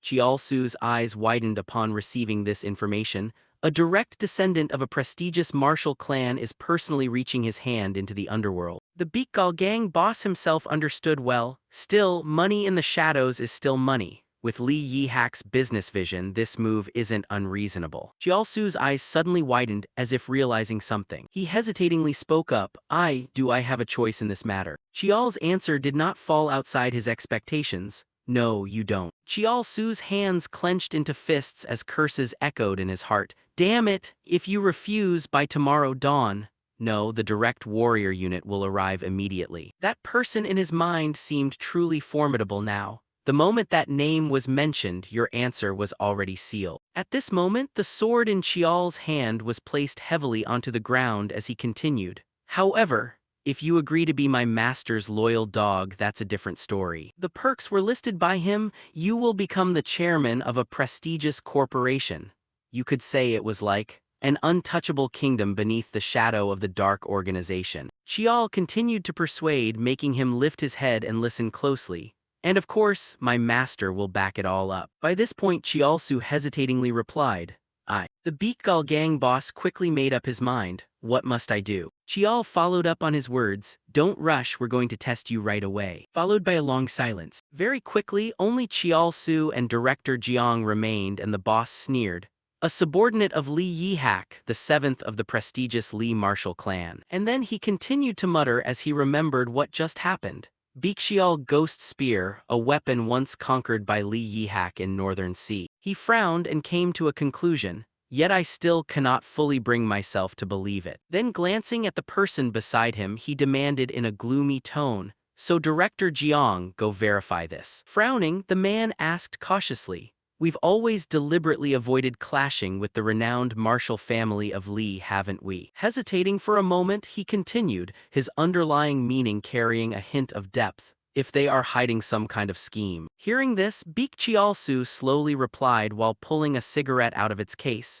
If he really is a man of Li Yihak, then there's no issue. Lighting and smoking his cigarette, he continued arrogantly. And if he's an imposter, we'll simply consider it rendering a service to them. Exhaling a puff of white smoke, he haughtily added, If he turns out to be nothing special, we'll just have to figure out what to do with Beekxial at the upcoming black market event. Director Jiang did not reply for the first few moments. Then he closed his eyes and resignedly obeyed. Understood. The room once again plunged into silence. Elsewhere, Chial's eyes widened in silent admiration. A luxury suite. They actually know how to show some decency. The room before him was exquisitely decorated. Chial carefully sat down on the bed, a disdainful thought crossing his mind. They must be tearing their hair out right now. He recalled the conversation. I laid down 3 conditions. The first, sell Beekxial to see if they have the capability to handle such a difficult item. That's how I test their competence. He then let out a satisfied exhale. After all, the Beekxial I handed them is just a fake. Chial continued calculating. It's a version forged with Mugen. The real Beekxial, a spear that swallows its master, was sealed away by the 7th brother long ago. He gave a firm assurance. Even if Beekxialsu inspects it this thoroughly, he won't discover anything. Not even the clan's techniques can decipher Mugen. Chial's gaze turned toward his own hand as he kept pondering. Besides, that weapon can only be used by me alone. His train of thought developed further. Since I've infused my own blood into it, even if I lose the Mugen, I can still summon it back using my ability as its master. He recalled past events. Even from far away, I can call it back to my hand because I've deeply steeped my mana into it and can summon it at any time. Shifting to another matter, next, the second condition, checking the ledgers. Remembering the man's expression, he remarked, Beekxialsu hesitated, but in the end he had to bring them out. The final condition, the customer list. I need all 3 to wrap this matter up smoothly. Chial narrowed his eyes in speculation. He must be racking his brains over the conditions I set, and for someone as shrewd as Baek Cheol-soo, it only makes things more awkward. Clasping his hands together, anyway, his train of thoughts suddenly paused on Director Jeong. The man standing beside Baek Cheol-soo. I feel like I've seen that face somewhere before. At that moment Cheol gave a start. He thought seriously, no way. In broad daylight, the harsh sun beat down on a high-rise building. An older man wearing a bright floral shirt and slick-back hair walked with a wide, flattering smile, asking whether the lounge met his satisfaction, followed closely by a young assistant carrying a stack of documents. He hurried over to Lee Cheol, hoping he had rested well. Seeing him, Cheol didn't beat around the bush and went straight to the point.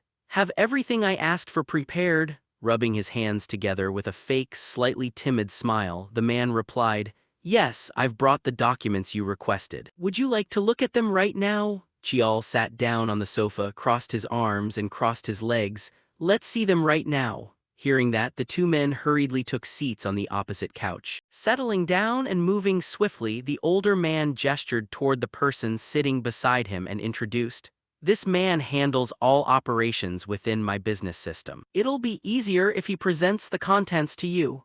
No sooner had he finished speaking than the young man in a suit beside him picked up his folder of documents and quickly stood up. He stood up, holding the files with one hand while keeping the other relaxed, bowed respectfully in greeting and reintroduced himself. Please excuse the late introduction, I am Director Jeong Jin-soo. Having introduced himself without any beating around the bush, he handed over the folder he had prepared and said, this is the summary of last year's revenue. And this is, while Jin-soo focused on delivering his report, Cheol stared intently at his face with a skeptical gaze.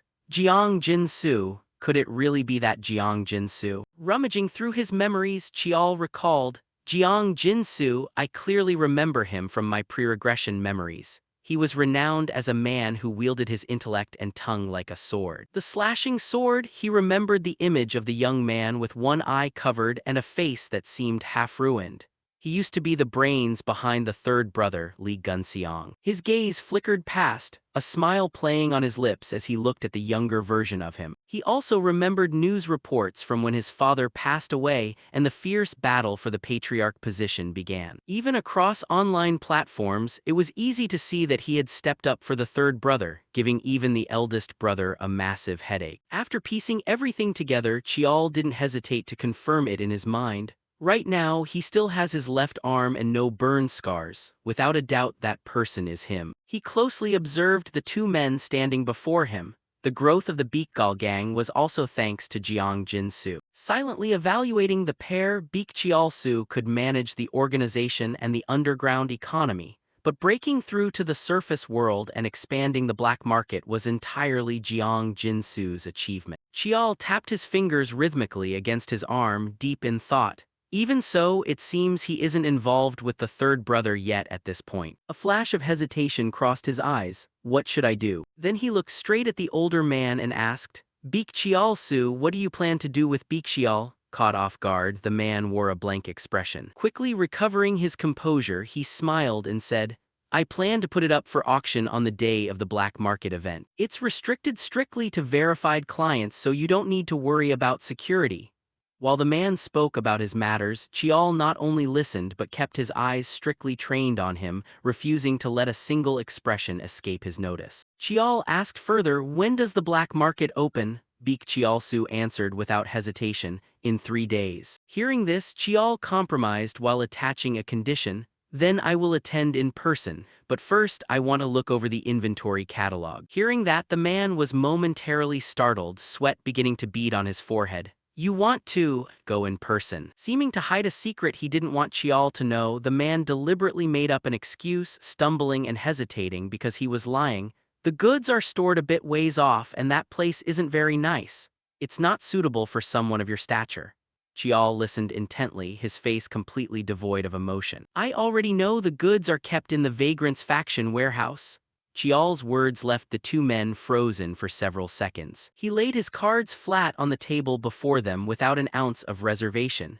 Do you really think I wouldn't even know that much? The man's hand beneath his thigh had clenched into a fist at some point. Then allow me to escort you myself. Baek Cheol-soo immediately stood up. Shall we go right now? Chial stood up as well and upon hearing the question tossed him a single-word reply, yeah. The young man let Chial go first before stepping forward to retrieve his folder of documents, an action that caught Chial's sideways glance. Feeling that everything seemed normal, he turned around and walked away. Every item brought into the black market was stored here. According to the introduction, this was the warehouse where he kept his goods. Arriving in front of the building, the man politely gestured for Chial to enter first. Please go in, Your Excellency. Walking into the building behind the two men, Chial thought to himself, a gigantic warehouse with security so tight that even the best thieves wouldn't dare touch it, fully equipped with protective arrays and security formations. Pretty impressive? As he silently made a preliminary assessment of the place, the man spoke up.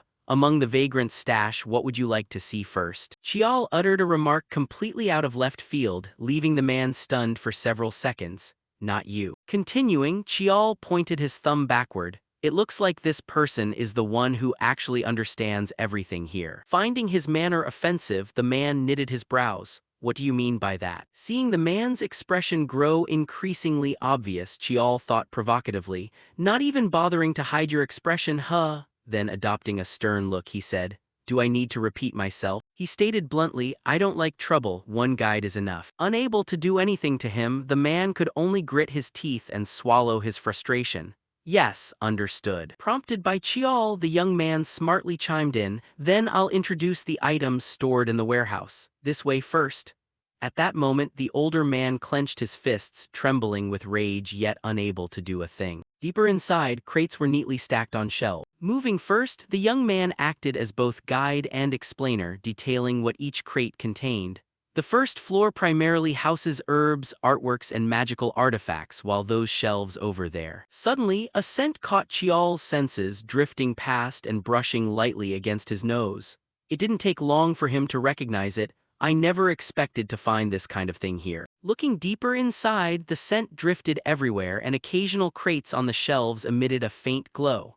It wasn't hard for him to recognize them. Illegal narcotics, imported prohibited medicinal herbs, monster byproducts, and experimental reagents. Realizing this, Chial immediately told him, not these. Is there a place where old documents or cultivation manuals are kept? Hearing his request, the young man quickly turned back to reply, ah, yes, there is. Chial made his request straightforwardly. I want to see things like stone tablets or stele. Hearing this, the young man promptly said, there on the second floor, shall I lead you up? Unwilling to speak further, Chial gave a single nod. Then he followed the young man up the flight of stairs. Up here, the scents grew even denser. Suddenly, Chial's eyes locked onto something. Before him, an object was glowing dazzlingly bright. Chial cheered inwardly, found it. He quickly walked over, unable to tear his eyes away. The bottom portion had corroded, but to find this thing right now. Without hesitation, he picked it up and silently evaluated it. Even if you combined everything else in this warehouse, it wouldn't match the value of this item. He lifted it before his face to examine it. It was engraved with astronomical writings,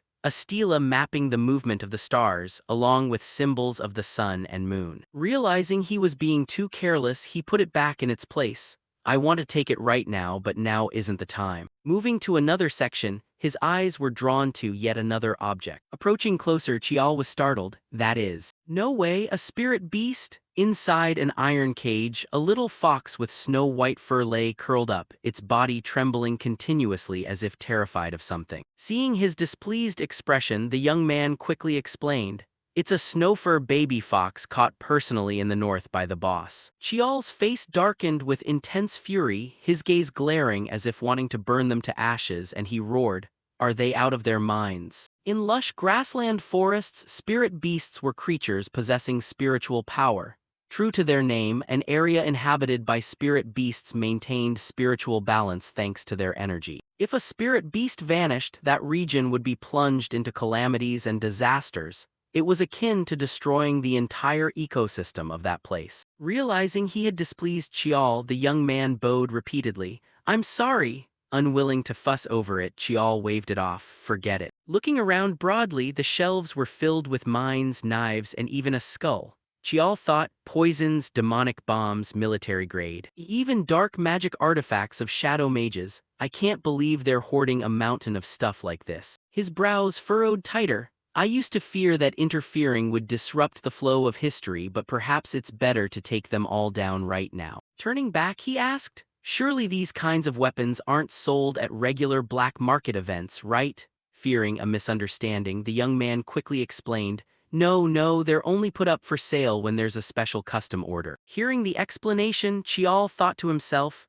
"Naturally, if weapons like these were openly put up for sale, neither the noble families nor the government would have just stood by." Feeling that enough had been seen, the young man hesitantly spoke, "Well then, let's head back." Turning around, Chial said, "Before we go, I have a few final questions for you." His words brought a trace of unease to the young man's face. With a deadpan expression, Chial looked at the person opposite him. "I have a few things to ask you." Though a flicker of anxiety crossed his eyes because he didn't know what Chial would ask, the young man still nodded. "Yes, please go ahead." Chial hesitated, observing the other's expression as he spoke. Are you left-handed?" The question caught the person on the other side completely off guard, prompting a startled counter-question. "Pardon." The surprise didn't last long before the young man nodded, looking somewhat awkward. "Yes, that's right." Chial dropped his next sentence. "While working with the vagrants, it seems you never learned any martial arts to protect yourself."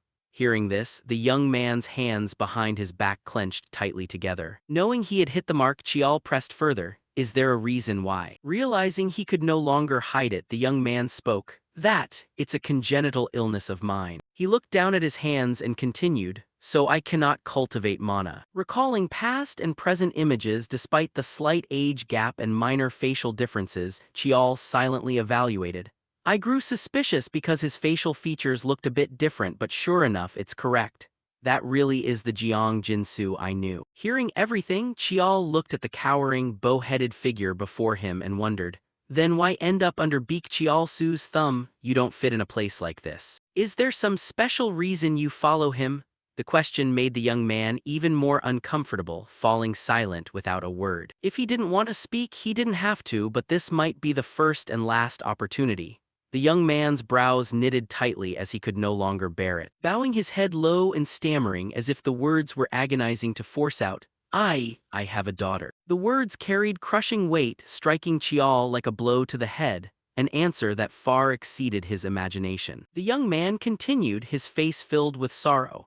"My illness was passed down to her in a severe form. Because it's a rare disease, treatment is extremely difficult, and the only medicine that has any real effect is classified as a prohibited item domestically, making it impossible to acquire." Every single word Chial heard from the person opposite him made him fall silent, listening in deep contemplation. "Back then, through the chairman of the company I used to serve, I learned of him." The young man poured out the secrets he had buried in his heart. "And so I made a deal with Chairman Beak. I'd help him work, and in return I'd receive medicine and money. Trading everything for a child, a little girl carrying a short-lived fate." Chial thought, at first it was just things like money laundering or speculation. Using his daughter and his own career as excuses, Jiang Jinsu got his neck locked in a leash. Sympathizing with them as he did, his skepticism didn't wane. Even so, how could Jiang Jinsu have been careless enough to let himself get exposed to this extent? He asked another question, "So you were preparing to betray him?" The inquiry caught Jiang Jinsu off guard for a second time, prompting a startled, "Pardon? You were getting ready to betray Beak Chialsu, weren't you?" The statement was repeated. Realizing he hadn't misheard, the young man jolted, his expression growing even more tense. Raising his voice slightly, he stammered, What does that mean?" Facing Jiang Jinsu's tension, Chial remained entirely calm. The ledgers and the lists, they were far more detailed and specific than necessary. His words carried increasing weight. No matter how much of an old fox Beak Chialsu is, he wouldn't order something like that. Jiang Jinsu bowed as if to apologize, stammering an explanation. That's just me trying to be thorough with the task you assigned, sir. Don't make excuses." The three words were uttered with absolute decisiveness and directness. Jiang Jinsu could no longer mask his anxiety and fear. Reading the other's psychology, Chial continued, "Without preparing beforehand, you couldn't possibly have such records on hand." Chial recalled the moment Jiang Jinsu handed the folder over. Then why go out of your way to compile and keep records of matters that were already settled beforehand? He remembered his father's meticulous teachings, which was why he was so sharp with numbers. Before his regression, he had primarily handled administrative work, allowing him to read standard ledgers just by looking at the figures. The documents he had seen earlier were nothing special to him. The problem was that the materials Jiang Jinsu had brought exceeded that level: blunt, nakedly blatant, and excruciatingly detailed. Before his regression, due to a certain incident, the White Bone sect had developed a conflict with Sung Mu and was dismantled overnight. Perhaps that was when the betrayal happened, sealing the cooperation with a handshake.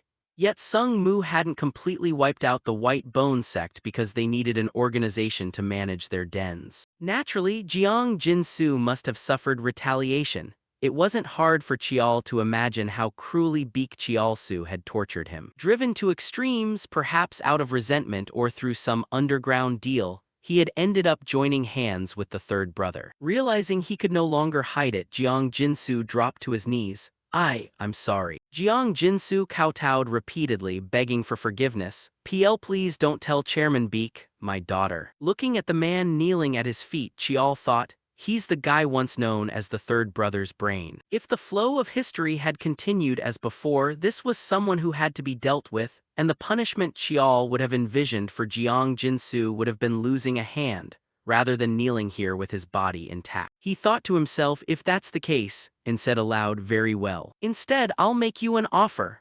Hearing those words, Jiang Jinsu immediately raised his head to look at him, confusion written across his face. Still inside the same building, in another room, a small lamp remained steadily lit while wisps of smoke drifted lazily through the air. The older man sat quietly, smoking one cigarette after another while waiting for the two of them to come out. Staring at the door the pair had entered without any movement following, he began to suspect. Did he really only take Director Jiang with him? Clenching his cigarette tightly and grinding his teeth, he thought, he's already dared to set foot in my warehouse. Even for a warrior of Sung Mu, this is really. Sitting around led to wild imaginations. He suddenly conjured up another scenario. Could it be that he intends to take care of Jiang Jinsu and abandon me? But he immediately brushed the thought aside. No, the black market grew this powerful precisely because Jiang Jinsu carried out my orders to the letter. Sitting quietly, a guy with a bowl haircut walked in, rubbing his hands together and asking with a friendly smile, "Big bro, you don't look too good. Do you need me to bring you some drinks?" Hearing someone speaking, he slowly stood up. The young man with the bowl haircut beamed widely, seemingly unaware of the fierce storm about to hit him from someone. Suddenly, the bowl-cut youth was sent flying backward by a blow from him, crashing hard into the door behind. The bowl-cut young man lay motionless on the ground, trembling. After hitting him, he slowly pulled out a handkerchief to wipe his hands clean, not forgetting to add, "I told you to change how you address me." He cast a glance, feeling as though his eyes were dirtied, and said, "Take that bastard away." Yes. He tossed the blood-stained handkerchief aside and spoke, "Let me know when Director Jiang and that guest come out." Then he turned and walked away, thinking to himself, I am not satisfied at all. Standing in front of the glass window, he looked out into the distance, both Sungmu's sudden visit and that lifeline thrown to Li Yihak. He frowned, gradually calculating in his mind, the fact that I even have to pay attention to a wretch like Jiang Jinsu. Night gradually fell upon a magnificent castle. A sound came from inside the door. Someone stepped in and spoke, "You called for me, Chairman." The person sitting behind the chair spoke, "Have you finished looking into what I asked you to investigate?" Jiang Jinsu didn't hesitate to reply, "Because the demonic spear is sealed, the appraisal hasn't been smooth. But according to the appraiser, if the seal is that strong, it's definitely the real deal." The person sitting behind the chair remained motionless. He then asked Jiang Jinsu a question, "So that means he's Li Yihak's subordinate, right?" Jiang Jinsu stammered, not knowing how to answer. "Well, about that." After a moment, Jiang Jinsu spoke up. "Through clients, I've made inquiries, but I only heard that young Master Li Yihak is expanding his business. Anyway, he's always expanding his business endlessly." And Director Jiang, resting his hands on the armrests, he slowly stood up, looking like he had lost quite a bit of his sharpness. He turned around, running a hand through his hair with a cool look. "What you, Jiang Jinsu, just found out, do you think you're the only one who could do that?" He gritted his teeth and questioned, "So, in the end you didn't find out anything, did you?" Hearing this, Jiang Jinsu turned pale. Pushing his hands into his pockets, Beek Chialsu walked closer with a slow yet powerful gait. I don't like keeping useless people. He stopped right in front of Jinsu, speaking mockingly. Now, those things you investigated, Jiang Jinsu, do you think you're the only one who could pull that off? Suddenly, Beak Chialsu changed his tone, asking softly yet sharply, your daughter, is she doing okay? Jiang Jinsu's hands, clasped behind his back, tightened slightly. He smirked, it's almost time for the medicine to run out, isn't it? Beak Chialsu's tone was completely calm. I have a proposal for you. As soon as those words left his lips, Jiang Jinsu's face twitched, tension evident in every feature. Flashing back to a few hours earlier, the man sitting across from him had proposed a plan.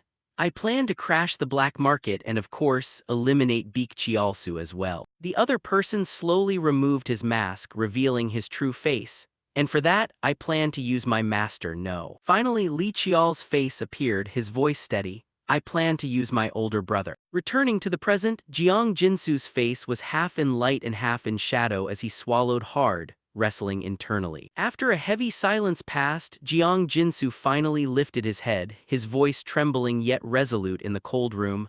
I have something to report. Early the next morning, the city woke up amidst a dim dawn. From a high-rise building, a man silently observed two people approaching below through the transparent glass. Li Qial, currently in disguise, looked down and from behind, a voice spoke up. For security and safety, the location of the black market event changes every time. Beak Chialsu and Jiang Jinsu walked up and explained further. The location of the black market is only sent to those with an entry ticket at exactly midnight on the day of the event. If lost, it cannot be reissued. He rubbed his hands together with a flattering tone. In addition, we've set up barrier arrays and guards. Everything is prepared very thoroughly. Li Qial glanced back at the person behind him, making a silent mental assessment. Indeed, even though they're just a bunch of drifters, they have strict organization. All of this must be Jiang Jinsu's handiwork. His eyes drifted back toward the window, his eyebrows furrowing slightly. However, watching the group walking below, Qial couldn't help finding it ironic. Even my eyes can easily spot the openings. He could confidently assert that due to Beak Chialsu's incompetence, Jiang Jinsu couldn't unleash his true capabilities. If Beak had trusted Jiang Jinsu, the black market would have been much larger. Seeing Li Qial remain silent, Beak Chialsu spoke up again. This is feasible because the entire northern slum district is under my control. He even boasted confidently, I am confident I will be utterly loyal to your agenda. Li Qial suddenly let out a remark that made him freeze in a start. You, loyal. Beak Chialsu cast a sideways glance at Jiang Jinsu behind him. Unlike others, I don't care whether something is clean or dirty, just give me any job. Standing to the side and taking in every action, Li Qial quickly deduced. Is he wary of Jiang Jinsu? Looks like he minds not being let into the storage room. He curled the corner of his mouth into a smile. On the contrary, I welcome that even more. At that moment, Beak Chialsu gestured in a certain direction. The auction is about to begin, so I'll lead the way. Li Qial nodded, all right. Just as he brushed past him, Qial instructed, I don't intend to draw attention, so once we're inside, don't stick right by my side. Beak Chialsu bowed in acknowledgement, understood. A short while later in the auction hall, the spacious venue was clearly divided into sections, with VIP customers assigned to separate private rooms up high. Li Qial removed his disguise but put on another mask covering the lower half of his face, looking down. Are the organizers putting items on the first floor table to auction them off? He swept his gaze across the guests, stopping at a tier where two guys sat lazily and boastfully, sneering internally, participating in an illegal auction while putting on such high-end mighty airs. Looking in another direction to assess, the martial artists stationed around are only around tier 6 to tier 5. The White Bone sect has more internal energy than expected. Li Qial silently concluded, the purpose is probably more for surveillance than protection. At that moment, steady footsteps echoed. Before seeing his face, his voice was already heard, esteemed guest. At that moment, the stage lights flashed on, focusing entirely on the man leading the auction below. Today, we have gathered only the most exceptionally rare items. Surely many of you have been eagerly looking forward to today. If you see what we've prepared, I guarantee you will be immensely satisfied. So, without further ado, let's begin right now. In his private room, Li Qial sat lazily in a chair with an indifferent expression after hearing those words. Down below, the host gestured to the side, introducing, The first item is an ancient spell book. Light shone onto the pedestal, revealing a cushion holding a tortoise shell-like tablet covered in inscriptions. This is a stone tablet inscribed with ancient magic. The starting price is 10 million won. He excitedly announced, "A pretty gentle start, it seems." Li Qiao observed calmly, "Just in case of anything strange, I'll use my demonic eye to observe." Below, the host's voice babbled on continuously, but with just a glance, Li Qiao recognized that this so-called ancient magic tablet was merely an antique that looked somewhat mystical. "Well, I don't have any intention of bidding on anything anyway." Just like that, item after item was brought up, and after a long auction, the final item finally arrived. The host smiled mysteriously. "The item that many of you have been eagerly waiting for is the final piece of today." He dragged out the suspense, adding, "Even though we've had quite a few treasures today." Meanwhile, in the wings, two people were carefully moving a wooden box covered completely with a cloth. They cautiously brought it step by step to the center of the stage, and at that moment the MC raised his voice. "None of them can compare to the value of this item. It is the piece personally brought back by Li Yihak, the seventh son of Sungmu, all the way from the North Sea." With that, he reached out and gripped the covering cloth. Then, with a decisive pull, he yanked it away, officially unveiling the object inside, the demonic spear beach hull. The bidders below instantly erupted into chatter. "Good lord, is that really beach hull? Doesn't it look exactly like the one published in the reports?" Everyone's expressions turned tense as they whispered among themselves. Sitting there, Li Qiao noticed a commotion coming from beside him. He smirked, channeling a stream of blue energy in his hand. "It's starting. Well then, I should get ready too." Shifting scenes to the surveillance room, all live footage was being recorded and broadcasted on the monitoring screens. Baek Chialsu sat lazily with his arms crossed, remarking, "Even though I've been here quite a few times, this is the first time I've seen such a large scale." Jiang Jinsu stepped forward to report, "I've sent private messages to the VIP guests telling them today's auction would be a bit more special." Hearing that, he chuckled coldly. "Hard work, Director Jiang." He emphasized, "Once we wrap this up smoothly, joining Sungmu's faction is only natural, isn't it?" Baek Chialsu looked up with a mocking gaze. "Looks like Director Jiang has regained his composure and is full of enthusiasm again. Once you get a hold of Sungmu's lifeline, you'll be free to do all those jobs that suit your noble tastes." Hearing these words, Jiang Jinsu remained silent, clenching his fists in forbearance. Seeing this, Baek Chialsu became even more smug. "Jiang Jinsu, no matter how much you struggle, you're still in the palm of my hand. All those things you used to dislike, you're doing so eagerly now, probably wanting to cling to Sungmu to escape this place. But will things really go that smoothly? No matter how much Jiang Jinsu wants to run away. Once your hands are stained, they only get dirtier, you can never clean them again. No matter how hard you try, it's useless." Baek Chialsu carefully deliberated. "Li Yihak approached us because he wants to dominate the underworld economy, not because he saw any grand potential in this little black market. Anyway, Director Jiang personally confirmed that he really is Li Yihak's subordinate, so if this succeeds, I'll secure a massive lifeline."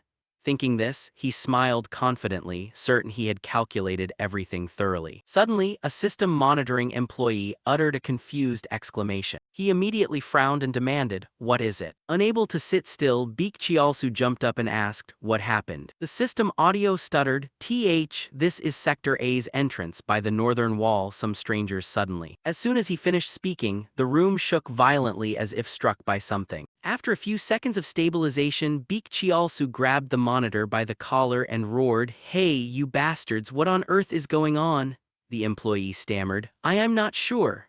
They don't look like cops or government special forces." Hearing this, a furious Baek Chialsu let go, shoving the employee backward as he gave the order, "Cops or whatever, I don't care, clear them all out right now." He turned and yelled, "Director Jiang, grab the roster and ledgers first." But when he turned around, the space before him was completely empty, lacking the person he was looking for. Baek Chialsu froze in place, muttering, "It's Sungmu, Jiang Jinsu you." At that moment, realizing he had been tricked, he shouted with supreme frustration, "You bastard! Catch Jiang Jinsu and those people and bring them back to me." Outside, chaos reigned as dust and smoke filled the air from every direction. Amidst the ruins, a figure slowly walked forward. A man wearing intellectual glasses calmly kept one hand in his pocket while surveying the entire situation. Footsteps gradually drew closer. Two attendants bowed respectfully to report, The outer perimeter is completely secured and all recording equipment has been cut off. Chial turned back and gave his command.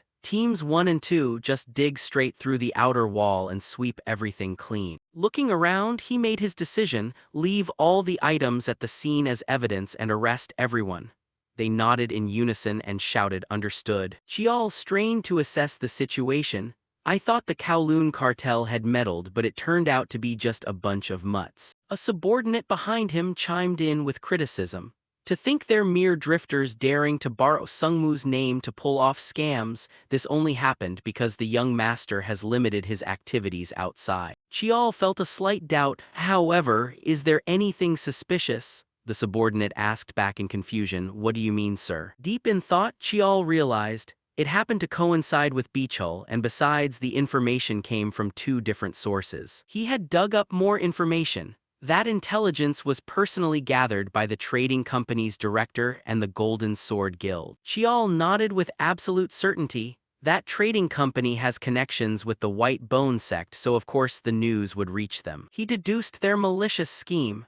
It seems the other side deliberately used the Golden Sword Guild's name to let that news reach my ears. A subordinate turned to ask, so someone lured the young master here? Chial nodded firmly. That's right. The subordinate guessed, so you thought this was a trap set by the Kowloon cartel? In his mind, Chial still wondered. I figured they broke Beechul's seal and took it away just to draw me in. The subordinate reported further. However, Beechul is still sealed and there's no intelligence showing any unusual movement from the Kowloon cartel. Chial's face darkened as he thought hard. Who on earth stands to gain from this? Suddenly his eyes lit up as if discovering something. Ah. The subordinate turned to ask, what is it? Chial waved a hand dismissively. Oh, nothing. He let out a sigh of relief. Turns out it was just that kid. Chial crossed his arms, his expression turning dangerous. If it hadn't been discovered, that would be one thing, but once exposed, the price to pay is going to be quite steep. On stage, the host fumbled. Please wait a moment. I am currently verifying the situation. Please bear with us, everyone. From a small corner, Chial stood up. Anyway, business gets handled quickly. He looked down at the scene below through the transparent glass window. Chial channeled a surge of blue energy. The sword inside the glass display case began to vibrate. The host grew extremely anxious.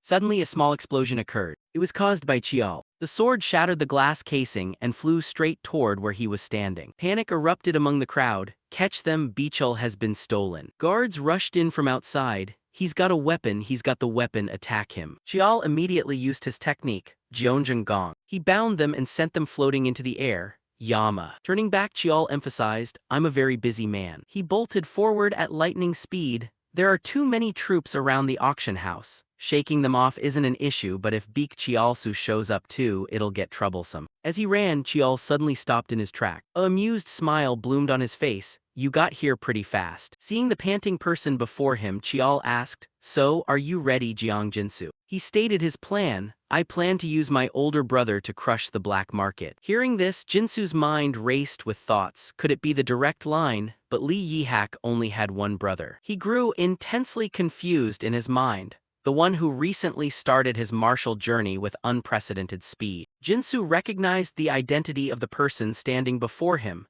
The 9th Sungmu, the youngest son Li Chial. Chial emphasized the gravity of the situation. Whether you accept it or not, it changes nothing. The information has probably already reached the Golden Sword Guild. He laid out terrifying hypotheticals. If my brother comes, the White Bone sect won't be left alone and you won't fare any better. Instead of arresting Beek Chialsu, should we leave the actual manager who ran the black market alone? Jinsu asked in utter incomprehension. Why are you telling me all this? Chial smiled, repeating, you clearly said it was a proposal earlier. He frankly expressed his inner hesitation. I'm debating whether I should save you or not. Chial offered his condition, dump Beek Chialsu and follow me. Jinsu had a demand of his own. Just one thing, promise me one thing. He slammed his head down in a kowtow. Protect my daughter, no, cure my daughter. Jinsu decided to sacrifice himself for his daughter. Then, I'll do whatever it takes, I'll even die. Chial retorted harshly, do you think you're in any position to make demands right now?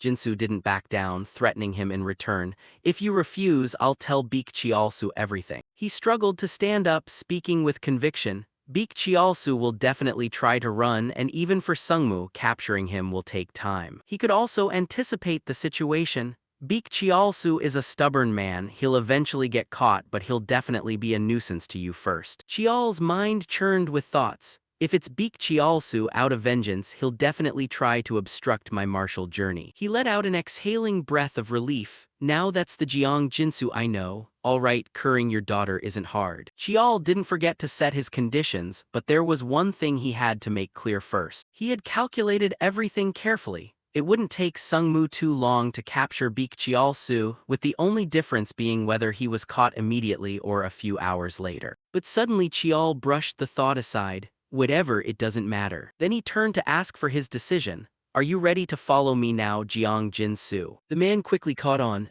Jinsu asked with a solemn expression, what should I do? Chial immediately assigned the task. Leak the information to the seventh brother and tell Beek Chialsu that I am definitely his subordinate. When they met again, Chial offered high praise. It seems you followed my instructions quite well. Jinsu sweated as he speculated. Someone like you must have prepared several layers of insurance. Then he curiously wondered, if I betray you, do you have a way to survive? Chial put on a mysterious expression. Well, what do you think? Then he hurried ahead. All right, let's go, continuing to speak as they walked. At this point, smoke and dust were rising everywhere across the city. Jiang Jinsu chased after Li Chial and shouted loudly, young master. Finally, he forced himself to a stop and then lowered his voice to say, the items you requested are all here. Seeing Li Chial look at him with a stern gaze, Jiang Jinsu quickly spoke the truth. The materialized gold bars are kept in the gold vault in Seoul, while the virtual currency accounts are stored on a USB drive. He handed him a document folder along with a USB drive, and Li Chial opened the folder to take a look. Discovering that a document was still missing, he turned to ask Jiang Jinsu, what about the stone tablet I asked for? Pointing in a certain direction, the man replied, over this way. Jiang Jinsu led Li Chial to a warehouse. The warehouse looked rather old, yet everything inside was organized very neatly. Upon arrival, he spoke up loudly, I've placed it inside that box. Li Chial carefully opened the box to inspect what was inside. A few seconds later, he offered words of praise. Good, it's definitely the real deal. Li Chial then asked him about the paperwork. Are the documents prepared? Jiang Jinsu presented them honestly. Yes, of course. Taking the briefcase, Li Chial turned to warn him, keep these safe, they will be your lifeline. Li Chial particularly emphasized the previous letter. The letter I gave you must also be delivered. They will mistakenly think it was just an act of self-surrender to secure your own life. Promising to get the job done, Jiang Jinsu replied, don't worry about it. With everything settled, he bid his farewell. Well then, I'll be going. Saying this, Li Chial suddenly remembered something. If warriors from the Sword Guild come to search this place, before he could finish his sentence, a loud noise suddenly erupted outside. Immediately afterward, an object hurtled toward them at high speed. In a flash, the warehouse door was blasted apart by a loud explosion. Amidst the rising smoke and dust, a voice suddenly rang out, you fraudulent bastards. The newcomer was Beek Chialsu, who arrogantly declared, you dare try to frame the illustrious Beek Chialsu. At this moment, the smoke and dust inside the warehouse had yet to clear away. Unwilling to fight, Li Chial said, forget it, your game is over anyway. He didn't want to fight, but Beek Chialsu certainly did. Drawing his blade and wearing a sinister smile, he replied, yeah, maybe so. The very next second, Beek Chialsu drew his blade from its scabbard and shouted hesitantly, but. With that, he assumed a combat stance and spoke in a grievance-filled tone. If I'm going down like this, I won't die alone. Without stopping there, Beek Chialsu actively charged at them, roaring, I'll tear both of you to pieces. Li Chial nimbly shoved Jiang Jinsu out of the way. Missing his target, the man cursed loudly, Director Jiang, you bastard. As Li Chial summoned his sword, Beek Chialsu berated him for being ungrateful. You forget the grace of saving your daughter's life and still betray me. Realizing Li Chial's secret, he taunted, I wondered what petty tricks you were pulling, but you changed your face, no wonder your voice sounded like a kid's. Hearing that, Li Chial silently praised his enemy in his heart. To figure it out with just this much information, he's certainly no pushover. Driven by his competitive nature, Beek Chialsu lunged forward and yelled, die. His blade technique was lightning fast and dead accurate, yet Li Chial managed to dodge cleanly. Reluctantly offering praise, Beek Chialsu muttered, so you're not entirely useless. Who the hell are you and what are you playing at? Without a trace of fear, Li Qiao loudly announced his name. I am Li Qiao of Sungmu. Recognizing the pedigree instantly, the man burst into mocking laughter. Ha ha ha, am I really getting played by an illegitimate brat? Beak Chialsu heavily ridiculed Li Qiao, a greenhouse flower, thinking it's the terror of the underworld just because it got a drop of good blood. Irritated by the condescension, Li Qiao thought to himself, a greenhouse flower of Sungmu. If Sungmu is a greenhouse, this world is already doomed. Ultimately deciding to teach his enemy a lesson, he waved his hand and provoked, done talking, bring it on. Beak Chialsu rushed forward, cursing, insolent little brat. The two clashed fiercely, the man arrogantly boasting, looks like I'll have to play butcher again today. After exchanging a few blows, Li Qiao realized the enemy was no ordinary opponent, thinking, I thought I could block him easily, but the pressure is immense. Beak Chialsu was fighting with all his might, forcing Li Qiao to carefully strategize. Both of us are at tier 5, but there's definitely a difference in our mastery levels. Furthermore, Li Qiao knew Beak Chialsu trained his mana and martial arts in an orthodox school, has years of practical combat experience, and his physical constitution surpasses mine. He also admitted inwardly, still, I've never once faced an opponent weaker than myself. Seconds later, seeing Li Qiao change his stance, the man cursed furiously inside. A longsword again? Damn it, a weapon that can freely change its shape, so it really wasn't a fake. Unable to gain the upper hand, Beak Chialsu yelled curses at Jiang Jinsu, prompting Li Qiao to snap. You dare let your guard down and think about other things in the middle of a fight. Right after that, Li Qiao successfully slashed across Beak Chialsu's abdomen. Blood spurted as the man shouted angrily, arrogant little punk. Li Qiao paused for a few seconds to catch his breath, thinking, tough match, but he activated his demon eyes ability to read paths and instinctively sense movements. Combined with that, Li Qiao relied on Sung Mu's resilient bone structure to withstand the physical impact. Having figured out the optimal combat strategy, he re-entered the fray with a thought. I fought and beat the sixth sister way faster than this. The two engaged in a heaven-shaking battle that caused the warehouse to tremble. A few minutes later, Li Qiao was sent flying back a distance. Yet he stood back up without a single scratch on his body. Puzzled, the man muttered in confusion, how can a brat possibly? Staring at Li Qiao, who pointed his sword forward again, Beak Chialsu mumbled internally. A mana level equal to mine is acceptable given his prestigious background, but his martial depth is too profound to belong to a mere kid. He mentally compared his opponent's strength. It feels like facing a massive boulder. For the first time facing such a formidable enemy, Beak Chialsu gritted his teeth in frustration. Never thought I'd feel this way against a kid. Determined to win regardless, Beak Chialsu resolved, I need to finish this quickly. Doubting his senses, Beak Chialsu muttered, he's just a kid, so what on earth is this? He ground his teeth. It feels like I'm fighting an insurmountable wall. Finally, Beak Chialsu stomped hard onto the floor, kicking off to charge at Li Qiao. Every slash of his blade was masterfully evaded, Li Qiao's foundational techniques solid as a fortress. Slipping backward after dodging, Li Qiao's sword instantly morphed into a long spear, leaving Beak Chialsu momentarily stunned. An anomalous weapon that changes shape. Retreating to block a spear thrust, he thought in shock, it's like fighting 3 or 4 people at once. I just meant to tie up this kid and Jiang Jinsu and get out fast. Beak Chialsu mused, they probably don't know about my connections in Kowloon walled city yet. If I run now, I might keep my life. Yet the lingering hatred of being deceived and betrayed refused to fade.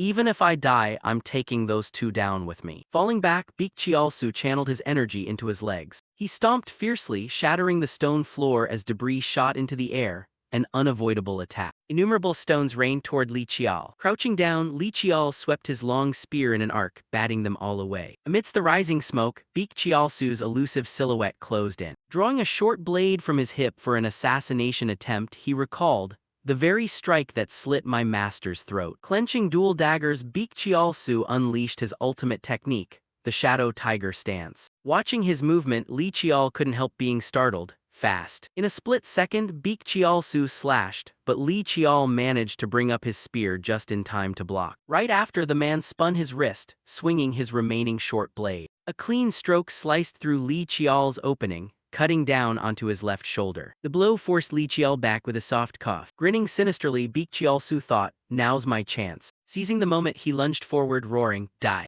The tip of his blade tore through the smoke, driving straight ahead. Li Qiao's eyes widened, a wisp of light swirling around them. In his hand, the long spear transformed into a black sword. Seeing this, Beak Qiaosu froze midair, a new sword. Tightening his grip on the dagger, he cursed, damn it. Suddenly, a cord shot out from the air. Caught off guard, Beak Qiaosu had his wrist wrapped tightly by Li Qiao's whip. Gotcha. Gripping the handle of the whip, Li Qiao yanked him hard. As the distance closed, Li Qiao raised his sword for the finishing blow. Victory is mine. He executed his technique Infinite Form, Demon Stab, a brilliant beam of sword light piercing straight through Beak Qiaosu's chest. From the wound, bright crimson blood gushed forth. The man couldn't help coughing up a mouthful of fresh blood. His body swayed before collapsing hard onto the stone floor. Trembling all over, Beak Qiaosu forced out a strained voice. Damn it, you bastard. Li Qiao coldly declared, last words from a third-rate thug are unnecessary. With that, he swung his sword, cleanly separating the man's head from his body in an instant. Beak Qiaosu's corpse slumped to the ground, fresh blood staining the earth red. Li Qiao retracted his weapon, breathing heavily with exhaustion. Suddenly he staggered and fell. Damn it, my leg's injured. Right on cue, Jiang Jinsu rushed over to support him. Are you all right, Your Excellency? Steadying himself, Li Qiao gave a slight nod. Yeah, better than expected. Looking down at Beak Qiaosu's corpse, Li Qiao thought, is this the first time I've killed someone in this life? Jiang Jinsu stood silently by, looking down as well. Then he raised his head to gaze at the youth, deep thought reflecting in his eyes. Only 15 years old, a kid barely older than my daughter. Recalling Li Qiao's battle, Jiang Jinsu marveled, incredible strength. Knowing firsthand that Beak Qiaosu wasn't ordinary makes that power all the more terrifying. Bowing toward him, the man said, thank you sincerely. Li Qiao curved his lips into a smirk. No need to thank me, I just did it because I wanted what was mine. Jiang Jinsu hesitated. So, what should I do now? Li Qiao replied with satisfaction. It's good to have enthusiasm, but let's wrap up current matters first. Li Qiao added something that took him by surprise. Take care of your daughter's situation first, since our deal started from there. Touched, Jiang Jinsu thought, he hasn't forgotten what I said. I have a near certain hunch that this kid is entirely different from Beak Qiaosu. A rare, relieved smile surfaced on his face. If he ever reaches out in the future, I will gladly become his loyal hand. Suddenly, a massive explosion shook the entire building. Assessing the situation, Li Qiao deduced, looks like the White Bone sect is thrashing in its death throes. Lifting his briefcase anxiously, Jiang Jinsu asked, can you get out safely amidst all this? You shouldn't expose your identity. I've put the documents in the bag.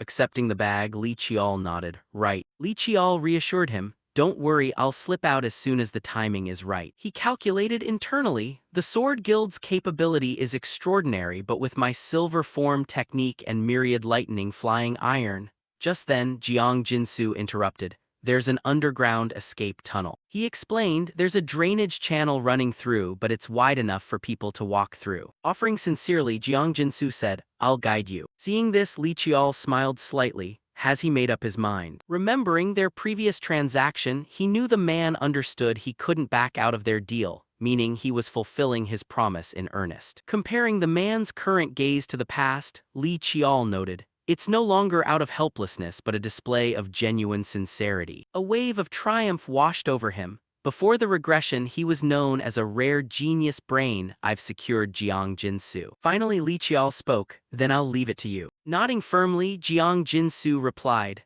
understood, and both of them bolted down the end of the corridor. At that moment, a subordinate reported, we've completely suppressed the White Bone sect inside the building. Hearing this, Sung Mu's subordinate coldly instructed, most members of the White Bone sect are vagrants anyway, so don't bother treating them nicely. If anyone resists, just break a few arms and legs. He added ruthlessly, if they resist violently, you can kill them.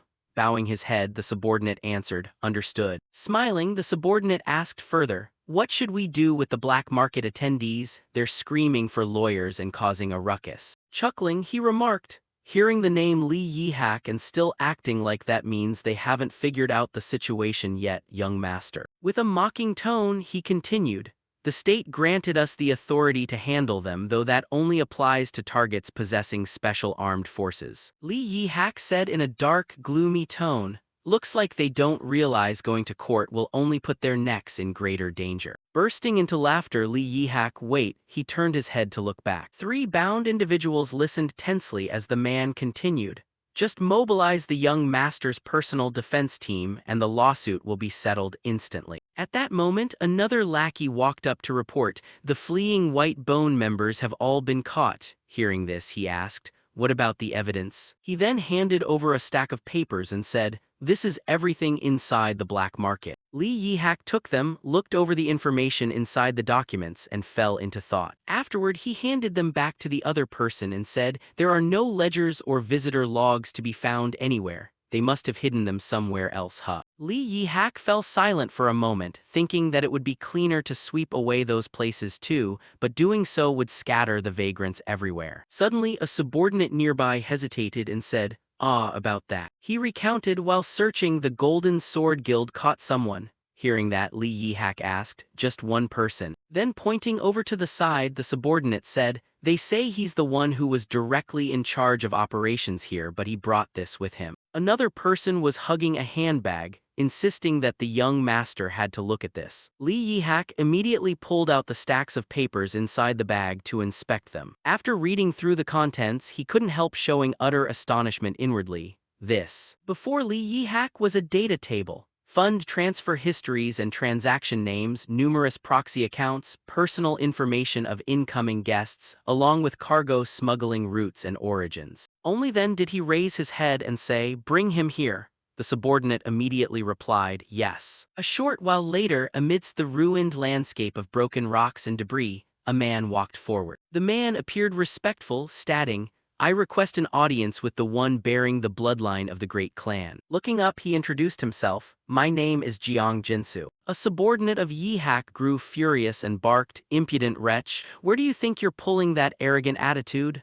But Lee Yi-hak raised a hand to signal, enough. He thought to himself, what a waste of such an appearance if he only works for the White Bone sect. Lee Yi-hak began assessing his opponent. Clear eyes, upright posture, completely devoid of any magical aura, yet carrying a disciplined presence. Then he spoke up, I am Sungmu's young master Lee Yi-hak, I have a few things to ask. Hearing this, Jiang Jinsu nodded seriously and replied, yes, I will answer honestly. Holding out the stack of papers, Yi-hak asked, why didn't you destroy these instead of keeping them? It looks like a mere trick to dodge the immediate situation. Hearing that, Jinsu reminded him, there is a letter in the briefcase. The person said that just showing you that letter would suffice.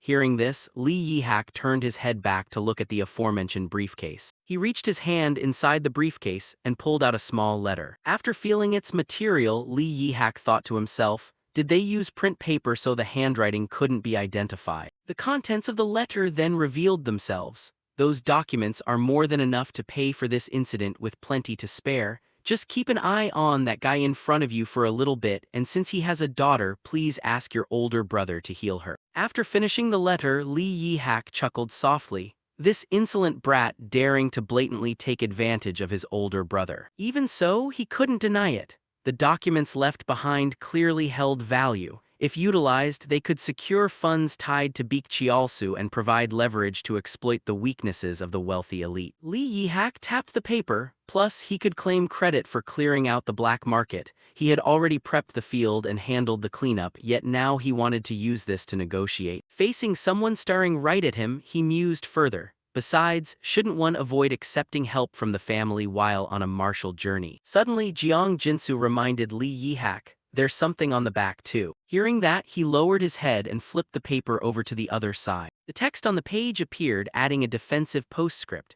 Did you hold the spoon before the rice was cooked and leave your mind wandering somewhere else? Besides, you've already reaped all the major benefits, so you probably don't care who I am. I figured as much. Unless you're truly petty, you'll quietly close the book on this matter, right? Just a thought. Reading these lines, Lee Yi-hak was left utterly speechless and frozen. He smiled faintly. The postscript is longer than the main content. I wonder if this kid even understands the point of a postscript. Lee Yihak marveled, has anyone ever kicked off the first step of a martial journey quite like this? He tucked the letter inside his clothes. So that's how it is, meaning no direct contact, huh? Lee Yihak smiled, quite the arrogant fellow, but fine if it's that kind of transaction, I welcome it. He recalled Chial's demeanor after defeating their sixth sister. Deciding to choose the youngest instead of our sixth sister was truly a wise choice. Indeed, I feel like he and I can understand each other. Lee Yihak smiled as he spoke. Captain, let's wrap up this business here. Hearing that in a daze, the captain asked, pardon? Yihak continued. When the personnel from the relevant department arrive, hand everything over and summarize it. Since there are hazardous goods involved, pack them up carefully. At this moment, the smoke and dust across the city hadn't fully cleared yet, but with these documents in hand, handling the next steps wouldn't be difficult. Then Lee Yihak added, and as for you, Jiang Jinsu, I will temporarily take responsibility for your safety. He smiled and turned away. Be grateful to the person who sent that letter to you. Shifting scenes to Chial's room at that moment. He sat cross-legged on a chair, meditating in silence as energy continuously radiated from his body. Suddenly, a strange sensation in his shoulder wound startled Chial into opening his eye. He couldn't help recalling how the clash with Beak Chialsu had been a rather valuable experience. With his hands still touching, Chial thought, it's been quite a while since I acquired Infinity, but this is the first time I've drawn upon it to face a human being. He began to calculate. I've used it against the instructor at Jiakchengdu and during sparring with my father, but never against a martial artist of equal or even superior strength without placing any restrictions on it. At that moment, a stream of aura gradually drifted from Chial's body as stray sunlight pierced through from outside. The outcome of the battle was largely decided by Beak Chialsu's arrogance and mistakes, but even without that, I was confident I'd win. Only then did he shift and sit up, propping his leg. During this martial journey, practical combat experiences like this are what truly matter. Up until now, it's all been bound by constraints. He smiled as he put his shirt back on. With things this quiet now, it seems the senior elders have accepted the trade. Chial made his decision. Well then, I should call that person out now. Flashing back to Seoul, South Korea, with its bustling traffic and crisp air. In a quiet alley lined with eateries, Chial stopped in front of a building and looked up. Staring at the simple structure, he mused, no sign outside, it looks more like a residential home than a restaurant. Then Chial slowly pushed the door open and stepped inside. Approaching the front desk, he spoke up. I have a reservation under the name Jiang Jinsu. The receptionist immediately replied, yes, I will guide you to your room. He quietly followed the receptionist to the reserved room. Moments later, the door to a room opened. A middle-aged man waiting inside stood up to greet him. You've arrived. Chial slowly stepped in and remarked, I didn't expect a place like this to exist. The man explained, this is a space meant for people wanting private conversations. Nothing from outside can be heard here. Seeing the man cover his mouth with a giggle, Chial immediately asked, why are you laughing? Regaining his composure, the man replied, pardon me, it's just that now I truly realize the young master's age. He then observed him thoughtfully. Perhaps because of his background in Sungmu, he carries himself with such maturity, but looking closely like this, he still has youthful features. A second later, the man thought with mild surprise, a teenager, indeed a true teenager. Observing him at length, he remarked, yet his gaze and aura give no impression of dealing with a mere boy. Recalling the scenes he had witnessed, the man marveled. A 15-year-old child managed to manipulate Lee Yihak, the golden swordsman of the Sungmu family, capture Beak Chialsu and bring down the entire black market. After a brief reflection, the middle-aged man politely said, first of all, I want to express my gratitude. Both my daughter and I have received a massive grace from young master Li Chial. Sipping his tea calmly, Chial replied with polite formality, no need to thank me so profusely, it was just a business transaction. Expressing his gratitude further, the man continued, the very fact that you proposed that deal was already a favor. Without you, I'd probably still be shackled by Beak Chialsu. Seeing the man's stubbornness, Chial sighed and asked, is that so? How is your daughter now? Hearing that, the man updated him, yes, though she hasn't fully recovered, she's much better. He even praised, the medical center of the Sungmu family truly lives up to its legendary reputation. Chial seemed indifferent, brushing it off casually. That's good to hear. At that moment, the man hesitated for a long while as if struggling to speak. Finally, he offered seriously, "The young master kept every single promise to me, now it's my turn to fulfill mine." His next words made Chial pause slightly. "I will do anything, what do I need to do?" Seeing the man looking so solemn, Chial teased, "The way you say that makes it sound like I'm about to make you do some dirty work." Hearing this, the man flusteredly explained, "No, I didn't mean it like that." Smiling secretly, Chial replied with satisfaction, "I know." Then Chial turned to the bag he always carried to search for something, saying, "First of all, I have a few things to ask of you." A second later, he pulled out a file of documents along with a USB flash drive and placed them on the table, prompting the man to gasp in surprise. "This is..." He then asked suspiciously, "Aren't these the documents and USB you took that day? Why bring them back here?" Chial explained, "I only borrowed them to look over for a bit." Pushing the items closer to the man, he requested, "I'm handing them over to you, so handle them skillfully. It looks like I'm going to need a lot of funds soon." Hearing those words, the man stared in sheer disbelief. The hand resting on his thigh tightened as he asked, "What trust do you have in me to hand over a task like this?" With a grave tone, the man pressed further, "These funds no longer have an owner, don't you think I could just run away with the money?" Calmly, Chial countered, "What's this, planning to run?" The man anxiously explained, "It's not like that." Explaining seriously, Chial said, "Of course I don't trust you because you haven't given me any reason to trust you yet." With a profound gaze, he continued, "However, I trust the circumstances surrounding you right now," while pondering inwardly about the two things entangling Jiang Jinsu. Mentally listing the man's burdens, Chial noted, first, the ongoing mana treatment for his daughter. Next, considering the man's connections. Second, his ties to the White Bone sect. Thanks to the deal with the seventh brother, he was granted freedom, but if that person changed their mind, he could drag up the past to shackle him at any moment. Concluding his thoughts, the man bowed his head slightly and answered, "Yes." Suddenly, Chial added a remark that startled him, "However, I just can't bring myself to fully trust you yet." Extending his hand forward with an amicable expression, Chial voiced his sentiment, "I hope that one day I can truly trust you from the heart." His words touched the man's reason and soul. How wonderful it would be if they could trust one another without having to think about transactions or complicated circumstances. Looking down at the outstretched hand, the man wondered in disbelief, "Just what on earth does he believe in regarding me to be this sincere?" Contrasting Chial with his former boss, the man analyzed further. "I thought he'd be just like Beek Chialsu, seizing weaknesses and exploiting people." Even though young Master Li Chial constantly drew boundaries with the word transaction, his relationship with him ultimately remained a debt he carried. After a long while, he finally arrived at his own conclusion.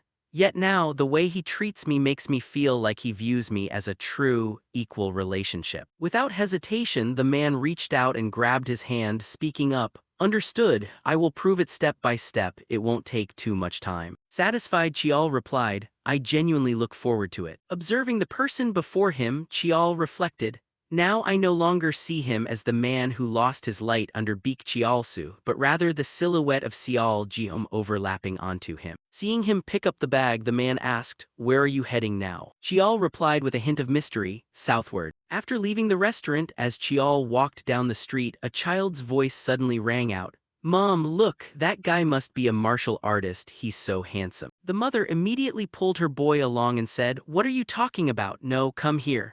Standing nearby and overhearing, Chial froze in his tracks and murmured anxiously, "I thought I hid it well, but it seems I still let something slip." Refusing to waste time, Chial resumed walking. Amidst the bustling crowds, Chial stood watching his surrounding. Elsewhere, at a minimalist cafe filled with drifting wisps of smoke from an unknown source, a brown-haired woman was smoking a cigarette. When a staff member brought her coffee, she let out an exclamation of apparent surprise. Glancing out the clear window into the blue sky, she muttered, "What's this now? Looks like I've caught something interesting." With her cigarette still burning, the woman commented with amusement, "This is the first time I've ever seen readings like this." Standing up, she headed outside, remarking, "Let's go see who that is." Revealing a bewitching gaze hiding unsolved mysteries, the woman continued excitedly, "With these very eyes." Chial sat cross-legged inside a luxury train carriage, holding something in his hand. Resting his chin on his hand, he muttered, "A deposit of around 100 million.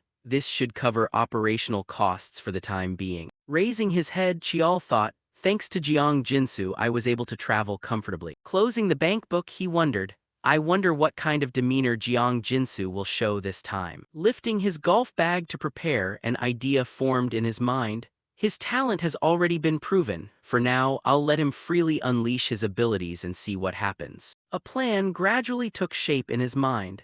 If Jiang Jinsu displays capabilities similar to Xiao Jiom's in the past, he will be strong enough to help me build a supportive foundation. Chial's eyes flashed, and making it known that such a foundation stands behind me is essential. Past events flashed through his mind. Up until now, both luck and excuses have been on my side. Being someone who knows the future allows for many things, but from now on I must be more cautious when using information from my past life. His thick eyebrows knitted slightly. Whatever I do from here on out must look like predictions based purely on sound reasoning. Suddenly an announcement chimed over the loudspeaker. The next stop is... Chial sighed and slowly stood up. First, I need to take care of my own matters rather than worrying about Jiang Jinsu. Evening sunlight blanketed the train station as the black-haired youth's long strides carried him forward. Standing amidst the crowd, Chial glanced around as he finally arrived in Jeonju, Gyeongsangbuk-do. A sudden stabbing pain caught Chial completely off guard. Supporting his head tiredly with a hand, he thought, ever since my training at Chinwison, I haven't lost control even once. Jeonju held countless relics and historical sites, making it a place where antiquity and modernity coexisted. Items carrying a long history all contained power, and within that power lay mysteries the modern era could never explain. An artificially achieved sacred land that miraculously attained balance, Jeonju. Thinking of the item he carried, he mused, this very place hides the traces of that person. The legendary ancestor of the Sungmu bloodline, Lee Hyulhyun, stories about him were passed down primarily through oral tradition, to the point where academic circles once rumored he was merely a fictional character. Even on Mount Sungmu, only a memorial tablet was enshrined in the ancestral hall, with no actual remains of Lee Hyulhyun. Until in his past life, a ruin connected to Lee Hyulhyun was discovered. After who knows how long, Chial walked and thought. Materials related to Hyugia were also discovered there. Just as his train of thought reached a crucial juncture along with another underlying objective, someone suddenly interrupted. Hey, kid. She exhaled a puff of smoke from plump red lips. A beautiful blonde woman holding a smoking pipe spoke up. Who on earth are you? Meeting her was part of Chial's plan all along. She smiled. How fascinating. Wisps of smoke drifted closer with her footsteps enveloping him. My magic detector suddenly picked up a strange signal, so I came to check it out. A strange light flashed in her eyes. Who would have thought you'd have the exact same thing on your eyes as me? Possessing a demonic eye that rarely revealed itself to the world, yet by sheer coincidence, aside from her, there was someone else in South Korea.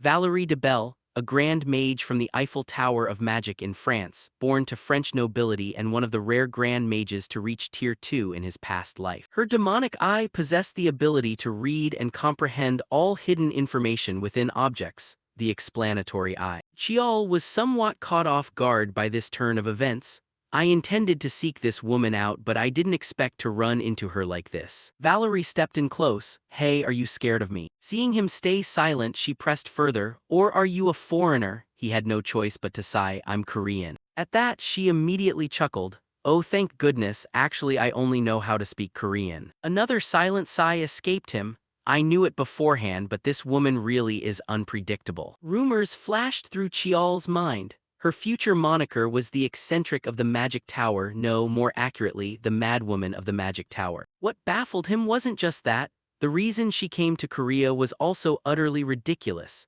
She suddenly wanted to learn spellcraft, so she packed up and headed to Korea, saying bye-bye, and what's more, she didn't even bother asking the Magic Tower master for permission before leaving. The more he thought about it, the paler he turned.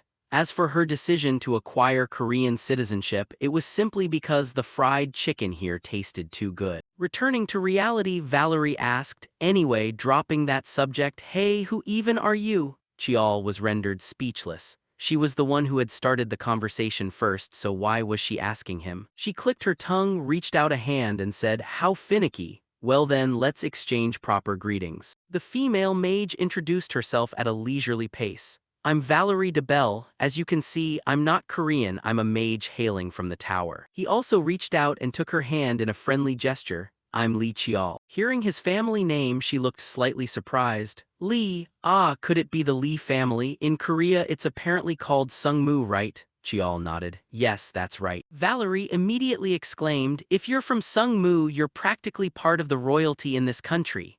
Chial wasn't arrogant enough to think that way. True, they held immense power, but they were still far removed from actual royalty. Her smoking pipe waved through the air. Is that so? Pointing her pipe straight at Chial, she bluntly exposed him. Then why hide that cute face behind a mask? Are you running away from something? Not intending to deny it, he slowly removed his mask. His demon eyes possess a nature similar to mine, and on top of that, he opened them much earlier than I did, though neither of those things is particularly surprising. She smiled, not surprised, even though I've dug up quite a bit of background. Keeping his real face bared, Chial continued the conversation. Because I've already seen eyes identical to yours. Valerie's interest was instantly piqued. I've never heard of anyone in Sungmu possessing demon eyes. What kind of ability do your eyes have? He thought it absurd that he should just expose his own abilities like that. Squinting with a smile, she said, my eyes are the deciphering eyes. They can read and express any object or phenomenon in the form of data.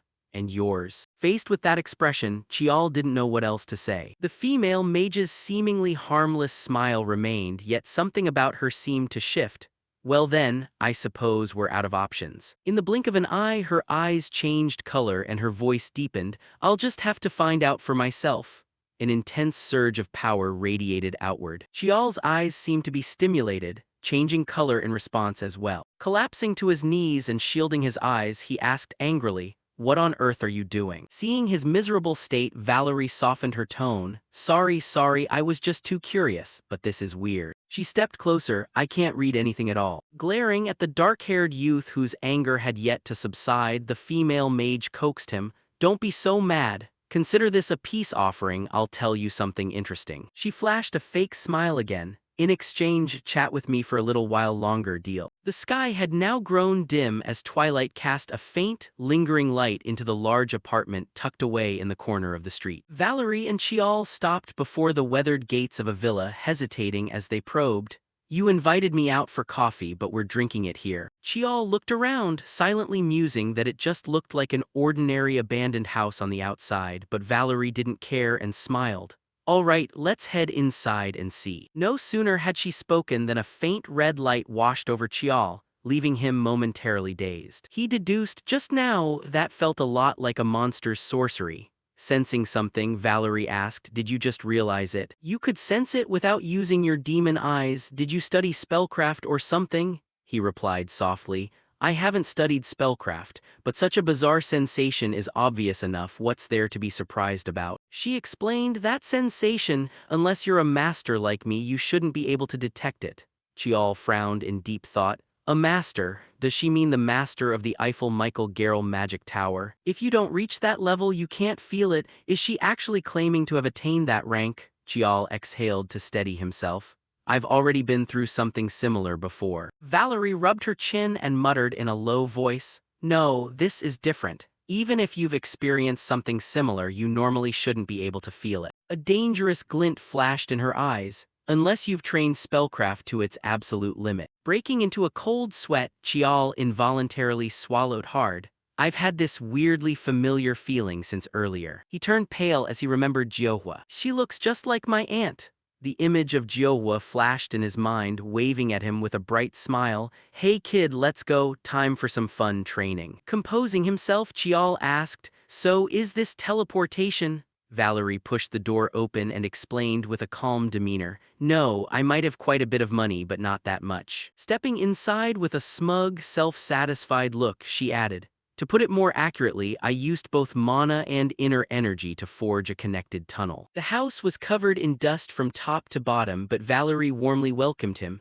Come on in. Chial quickly stepped inside. Contrary to the rundown exterior, the interior featured a pristine, impeccably organized counter. Directing his gaze toward the person running the counter, Chial wondered curiously that, inspecting the proprietor, he thought, not human. I can sense mana, but there's no biological life activity. Knowing he was immensely puzzled, Valerie cleared it up. That's a golem, a machine fitted with a mana core on the inside. From here on is my workshop, so all sorts of bizarre things might pop up. She flopped heavily into a chair, her tone casual. Want to order a drink first? Dropping his bag, he placed his order. I'll have a cup of hot tea. Valerie quickly snapped her fingers to call for service. Sure, I'll take an espresso. Chiol probed. You can set up something like this inside a workshop, Valerie answered indifferently. I just wanted that cafe vibe, but going outside every time is such a hassle. Yep, no problem. Twirl holding a cigarette between her fingers, she took a puff. There are so many things I want to ask you, I don't even know where to begin. Chiol questioned her. Why would you assume I'm going to answer? She retorted. How stingy. Well then, how about this? Despite how I look, I happen to know quite a lot. Valerie lowered her voice and held up 3 fingers. 3 questions. Each of us gets to ask 3 questions and take turns answering one by one. Sound good? The triple question and answer ritual, Valerie's unique ancient spell, renowned for being proposed whenever she couldn't satisfy her curiosity, turning it into an exchange of 3 questions and answers.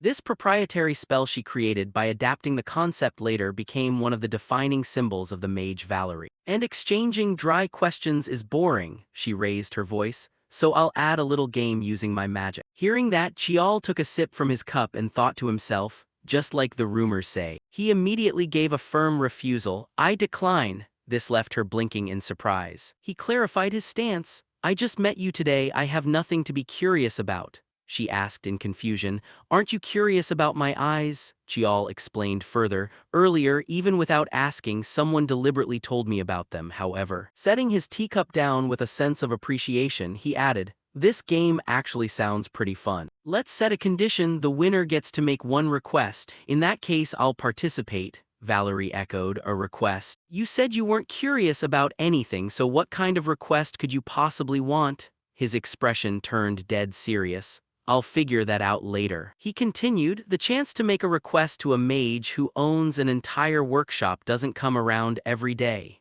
This left her deep in thought. She picked up her wand with evident reluctance. This is deeply unpleasant, but fine, the rules are simple. Her wand swept out a surge of crimson energy that enveloped the entire space, her face flashing with undisguised excitement. From now on, each of us has 3 questions and 3 answers. The crimson lights intertwined to form small flames as she explained the rules. The questions can be anything, ask whatever you like. The answers too can be either the truth or a lie. However, you have to guess whether the answer is true or false. Whoever guesses correctly more times wins. And the loser has to truthfully answer 3 detailed questions from the victor. She chuckled to ease the atmosphere. Obvious questions are banned, like gender or names. He promptly asked, how are we supposed to tell what's true and what's false? Pointing to her head, she said, this spell belongs to mental magic. It reads the subconscious wave patterns of intent. She answered, even if the loser desperately tries to hide the truth, the spell forces them to naturally blurt it out. And then from within her chest, a glowing orb of light condensed as Valerie spoke in a solemn tone.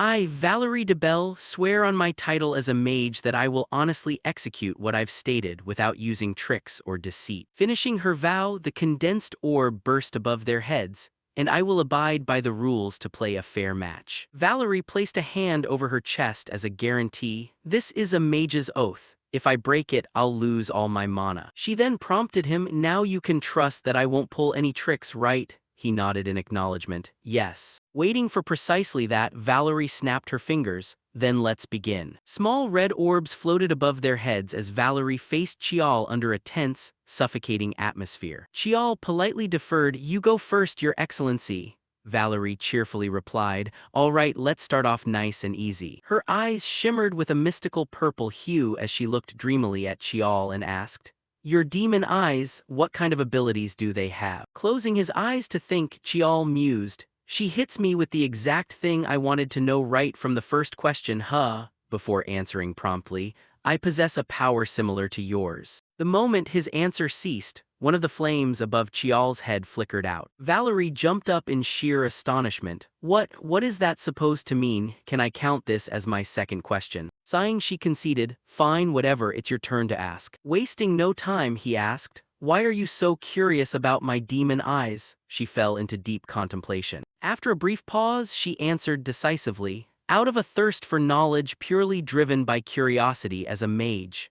Immediately afterward, one of her flames flickered out. Chial thought to himself, a thoroughly vague answer. But in this game, the content of the answer doesn't matter anyway. As they faced each other, he calmly deduced, what matters is setting up the questions you want answered and seeing through whether the opponent's reply is true or false. If I win this game, I'll get detailed answers to my questions, and I won't even need to be too picky about the questions themselves. Chial smiled with satisfaction. My ultimate goal is winning this game because that will earn me the right to make a request of her. Right after that, Valerie calmly spoke up. All right, second question. Time slowly passed until it was her turn once more. Now for my final question. Valerie's gaze grew sharp as she called him out. You already knew about me beforehand. Staring straight into Chial's eyes, she directly demanded, just how much do you actually know about me? He maintained a serious expression. Since the day I was born until this very moment, I have never once seen or heard anything related to you. Suddenly, Valerie covered her mouth with a self-satisfied smile. I win. Observing Chial's expression with overflowing joy, she noted that while he kept a decent poker face for his age, the muscles in his face had twitched just a fraction. Now it was his turn to probe. It's my turn to ask the final question, I suppose, Valerie calmly replied. Go ahead and ask. Hearing that, a smile touched his lip. Resting his chin on his hand, he posed his problem. In your opinion, did I win? Do you think you're going to lose? Valerie let out a sigh of assessment. Is that really how you want to spend your last question? Without offering an opinion, Chial urged her on, just answer. Reaching into her makeup box, she replied, fine, whatever. Following that, she confidently declared, you lost because I won. But abruptly, the orb of fire above Valerie's head exploded, leaving her terrified. Looking around in utter confusion, she muttered, I was wrong, but clearly. Chial spoke up leisurely. Would you like me to explain why? He calmly analyzed. First question, your curiosity about the demon eyes stems from a thirst for knowledge. That was the truth. But regarding the next point, he pointedly stated, second question, on that one you lied. The statement caused Valerie's eyes to widen in shock. Meanwhile, Chial maintained his calm composure, thinking, the triple question and answer ritual falls under mental magic after all. Picking up his teacup, he casually added, and as for the final question, Chial concluded with absolute certainty, that became a lie as well because the winner is me. Hearing this, Valerie despondently accepted the outcome. I lost. As per our agreement, I'll answer your questions first. She then calmly explained, first question, since I also possess demon eyes, I've always researched them. However, not only are research materials scarce, but finding cooperative partners is no easy feat either. Moving on to the next matter, Valerie grew hesitant and stammered. As for the second one, well. Seeing this, Chial let out a sigh and showed magnanimity. If you find it difficult to speak about, you don't have to answer. In truth, he didn't care to pry into everything. A proprietary spell was deeply personal, so it was only natural for her to hesitate. Hearing those words, Valerie blurted out in astonishment. Really? Are you seriously okay with that? Chial casually tossed out a counter-request. In exchange, do me one more favor. Raising her hands defensively across her chest, she cried out, what kind of favor are you asking for? Instantly, he knitted his brows in clear disgust. Seeing his expression, Valerie hurriedly clarified. No, I was just joking. Do you have to look so disgusted? Chial reined in his emotions and explained, it's nothing like that. I just happened to think of someone exactly like you, so my reaction was a bit strong. So what's your decision? Hearing that, she rubbed her head dejectedly. Fine, looks like I don't have any room to refuse. Valerie calmly announced, then the game ends here. She then stood up and said, in that case, let's head deeper into the workshop so we can discuss the favor you want. Walking past Chial, Valerie offered a cautious warning, don't touch anything, just follow behind me. She then took the lead and opened the door. Valerie introduced as she guided him, this is the heart of my workshop. After looking around, Chial thought to himself with inner surprise, unlike the cafe, this truly feels like where a real mage lives and works. Turning to her with curiosity, he asked, I heard mages usually don't let outsiders step foot into their workshops though. Valerie smugly revealed, that's right, if you accidentally touch a barrier or spell array, disaster strikes instantly right, but I'm talented enough that such things aren't a problem. Have a seat over here. Chial replied helplessly. Ah, sure. Following him, she asked with lingering interest. All right then, what is this favor you want to ask? Pulling out a stone tablet, he made his request in a solemn tone. I want you to decipher this stone tablet for me, and of course, I expect you to keep all its contents strictly confidential. Seeing this, Valerie slipped on her gloves and muttered to herself, a stone tablet, ancient artifacts are a bit complicated, but I should be able to handle it. Right after she picked up the tablet to inspect it, suddenly a spark of purple lightning manifested. It violently lashed out at Valerie's eyes, cutting her investigation short.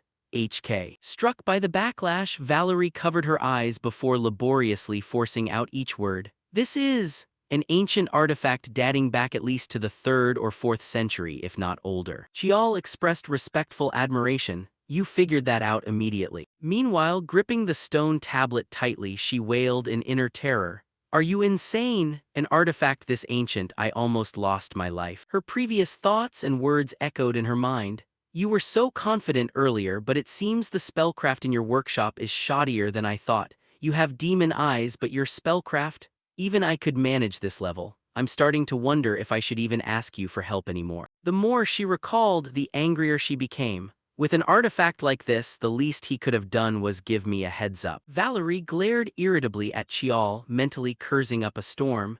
An item measured in millennia. I almost had to redraw every single spell array in my workshop from scratch, and he was sitting there bragging about his skills just a moment ago. A few seconds later, she managed to normalize her expression and spoke up. Let me examine it once more. Once again, Valerie's eyes shifted to a purple hue as she analyzed it in deep thought.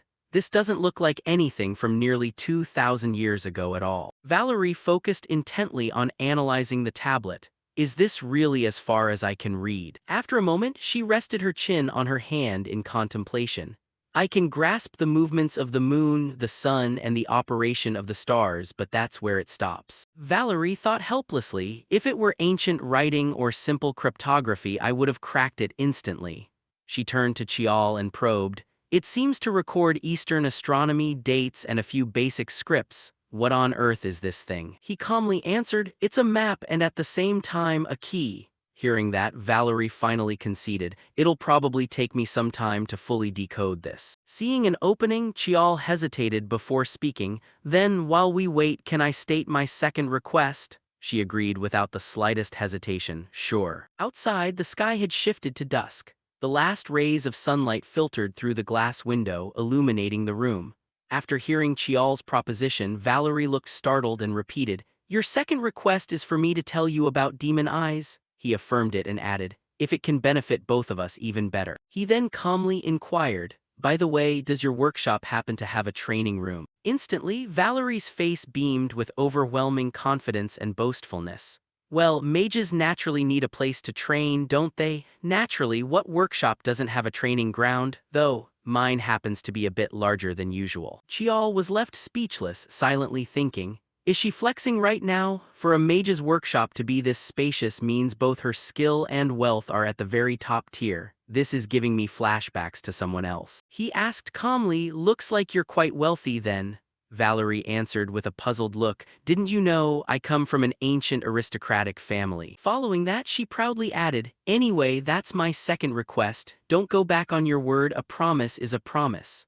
Chial awkwardly corrected her grammar. Good grief, the expression is a man's word is worth 1,000 pieces of gold, but understood. Valerie didn't care to dwell on it as she channeled her energy. Then let's start right away. Show me your demon eyes. He obediently closed his eyes and activated his demonic eye. Right after that, Chial snapped his eyes wide open as a flash of light suddenly darted from within them. Once Chial opened his eyes, he saw illusory rings hovering behind Valerie. Chial startled, letting out a cry as his face expressed agony. He clutched his face and dropped to one knee on the ground, prompting Valerie to ask in a hurry, what's wrong? Chial explained, no, it's nothing. There are just too many spell techniques in this room, so I got a bit dizzy. She looked thoughtful, just seeing a few spells and your eyes hurt already. Then Valerie seemed to realize something with a start. Wait, don't tell me you can see every single magic array and spell technique present in this place. Chial admitted it and slowly stood up. Yes, my eyes can read the flow of power as well as things that normally can't be seen, though it's a bit hard to control. Valerie wanted to verify. First of all, can you deactivate your demonic eye? She offered, explain your demonic eye more clearly. Does it give you clairvoyance or the ability to see magic power? Chial stated clearly, I don't have clairvoyance, but I can deduce things like an opponent's movements or hidden presences, for instance. Valerie felt deeply skeptical. Do you have any idea how absurd what you just said sounds? She pointed at him and told Chial, if all of that is true, your eyes are no ordinary demonic eye. No demonic eye in the world can see that many things. This sounds like a long story. Let's head back to the research room first. Inside the research room, a cup of hot tea sat on the table. Valerie gave Chial a preliminary warning. Before I explain, there's one thing you need to know. Demonic eyes and mind's eyes are completely different concepts. He affirmed, I know that. Then she went on a long tangent. And furthermore, demonic eyes might look like mere visual enhancements, but they're actually nothing of the sort. Even if you magically visualize what a demonic eye sees, it ultimately remains just an image that a human mind can process. Hearing this, Chial awkwardly scratched his head and requested, pardon me, could you explain it a bit more simply? Korean is really hard. Valerie tapped her fingers and said, what I mean is this. After that, she had to talk at length, constantly gesturing with her hands and arms to make him understand clearly. Valerie puffed on a cigarette with an annoyed expression as she recalled. And that's why demonic eyes are more special than any supernatural ability. I once took an fMRI scan while my demonic eye was active. The moment the demonic eye triggered, the blood flow to my brain spiked dramatically and my nerves were hyperactivated. Chial understood. No wonder when I couldn't control my demonic eye, I felt such intense pain. She emphasized, right, because you have to process sensations humans aren't meant to handle, you get overloaded. Valerie spoke thoughtfully. Demonic eyes are a power dangerous enough to be like that. Up until now, no pair of demonic eyes has possessed such a composite ability. Yet just how many things can your demonic eye do right now? Hearing her, he looked somewhat surprised. Valerie stared sharply at Chial. You mentioned those eyes were awakened through a ritual of Sungmu. Normally, someone who awakens a demonic eye starts seeing unusual things around the age of 5, give or take. Well, before going through that ritual, did you ever see anything strange? He lowered his head in recollection. Chial couldn't deny it in his heart. There had indeed been signs beforehand, even though he was only 11 years old back then. She cross-examined, has anyone in Sungmu ever awakened a demonic eye like yours? He denied it. No. Valerie kept probing. You know why I'm looking so serious, right? Chial simply replied, yes. Suddenly, she expressed, what a pity, if you end up in a combat situation you probably won't be able to control it. He also took note of Valerie's words, casting a subtle glance as if pondering something. Ultimately, he decided to tell the truth. Actually, in battle, I've used my demonic eye countless times. She thought she misheard. What? Valerie jumped up in agitation. How is that even possible? Just having 2 or 3 functions on a demonic eye already overloads the brain terribly. You should have suffered a cerebral hemorrhage or gone crazy ages ago. Yet you can see and still control it. Chial was much calmer than her and admitted, yes. Valerie clutched her head helplessly. I've truly never seen an exception like this. Well then, a sinister smile bloomed on her lips. It looks like we need to test a few things. Valerie's expression made him pale slightly. Why yes, what kind of few things? Thanks to Valerie's suggestion, I temporarily stayed in the training room for a while, and before I knew it, several days had passed. Valerie busied herself decoding the stone tablet right up until dinner time. Meanwhile, I began a training regimen pushing my demonic eye to its absolute limit.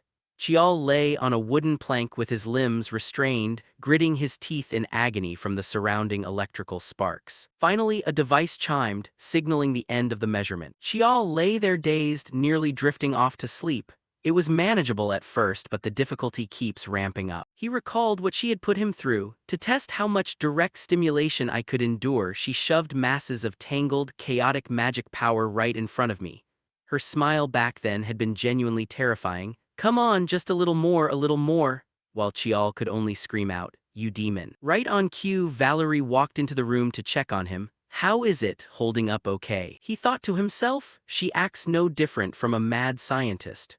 Chial glanced at the handcuffs being unlocked. You clearly said that using the demonic eye would overload the brain, didn't you? She reassured him with a chuckle. Don't worry, the magical apparatus automatically stops right at the moment you hit the overload threshold. Chial glared at Valerie as she feigned innocence. This woman is truly insane. I actually have to apologize for ever comparing her to my aunt. She reasoned, but thanks to that we're gathering great data, aren't we? Your limits and properties are gradually becoming clear and demonic eyes develop the more you use them after all.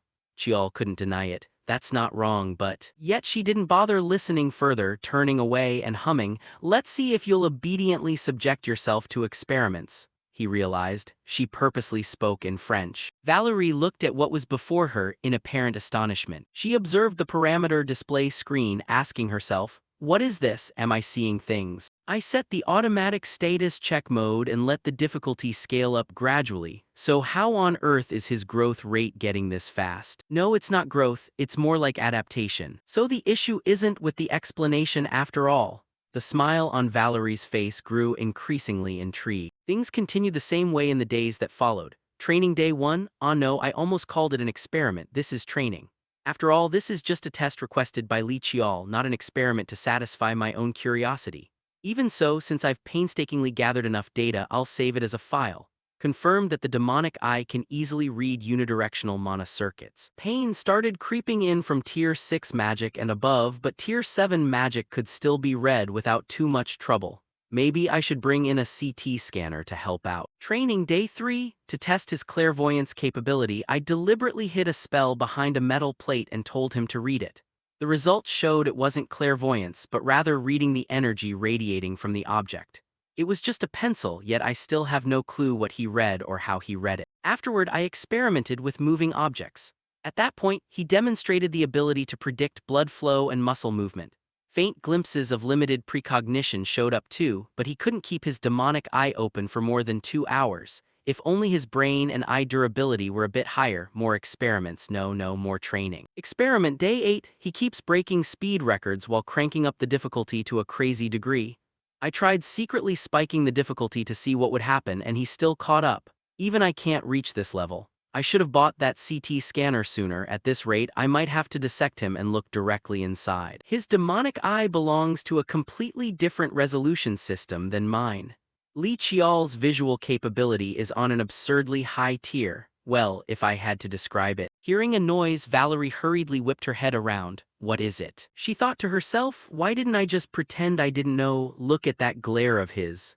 Chial explained nonchalantly, the machine just stopped, so I stepped out. The alarm's blaring loudly, didn't you hear it? She turned back to her desk in disbelief. An alarm. Valerie felt somewhat surprised. All the training phases I prepared were supposed to be completed later though. I thought it would take at least 2 more days. He stepped closer to peer at the computer monitor. Looks like I'm completely done. She was startled. What, you know how to speak French? Chial looked at Valerie and explained. Direct descendants of Sungmu are required to learn the languages of major nations so I can manage daily conversation. Her face suddenly flushed red. Then does that mean? He smiled brightly as if completely unbothered. Those things you muttered and cursed about to yourself, you don't need to worry too much. It happens, I understand. I'm different from a certain someone. Valerie yelled out in embarrassment. You damn brat. Chial walked closer from afar. Did you call me for something? Valerie picked up her smoking pipe and turned to look at him.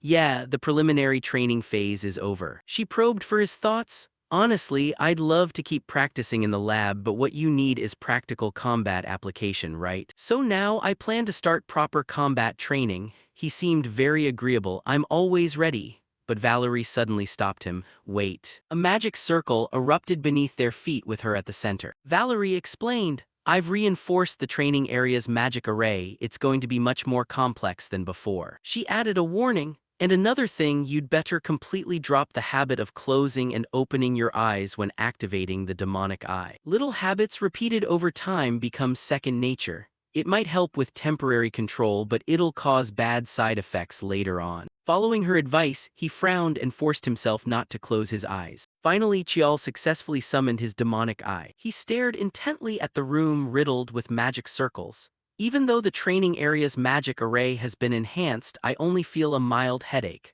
A few days ago, right in the middle of Jeonju, I couldn't even control my demonic eye. Chial observed his surroundings slowly. Yet the mana current is this complex, it's exactly like looking at a human's mana system. I don't know much about magic, but she's definitely an extraordinary grand mage. Seeing him standing still, Valerie asked, "What is it?" But Chial brushed it off, "It's nothing." She handed him a circular headband with a request. "Now we're going to train you on how to control the demonic eye in real-world situations. Stick this on your head to clearly feel the mana flow." Chial took it, put it on his head, and asked, "How are we going to train?" Valerie grinned. "Well, we're training the demonic eye, aren't we?" That made the method pretty obvious. Flames burst up behind Valerie. She sent them flying, shouting out a warning. "Better dodge well." Chial summoned his sword and cursed under his breath. "Damn it," Valerie called out loudly. "Hey, you're only allowed to use the demonic eye." He had to dodge the fireball quickly, grumbling to himself. "Shouldn't you mention things like that beforehand? What a crazy scientist." He glanced backward, managed to dodge it.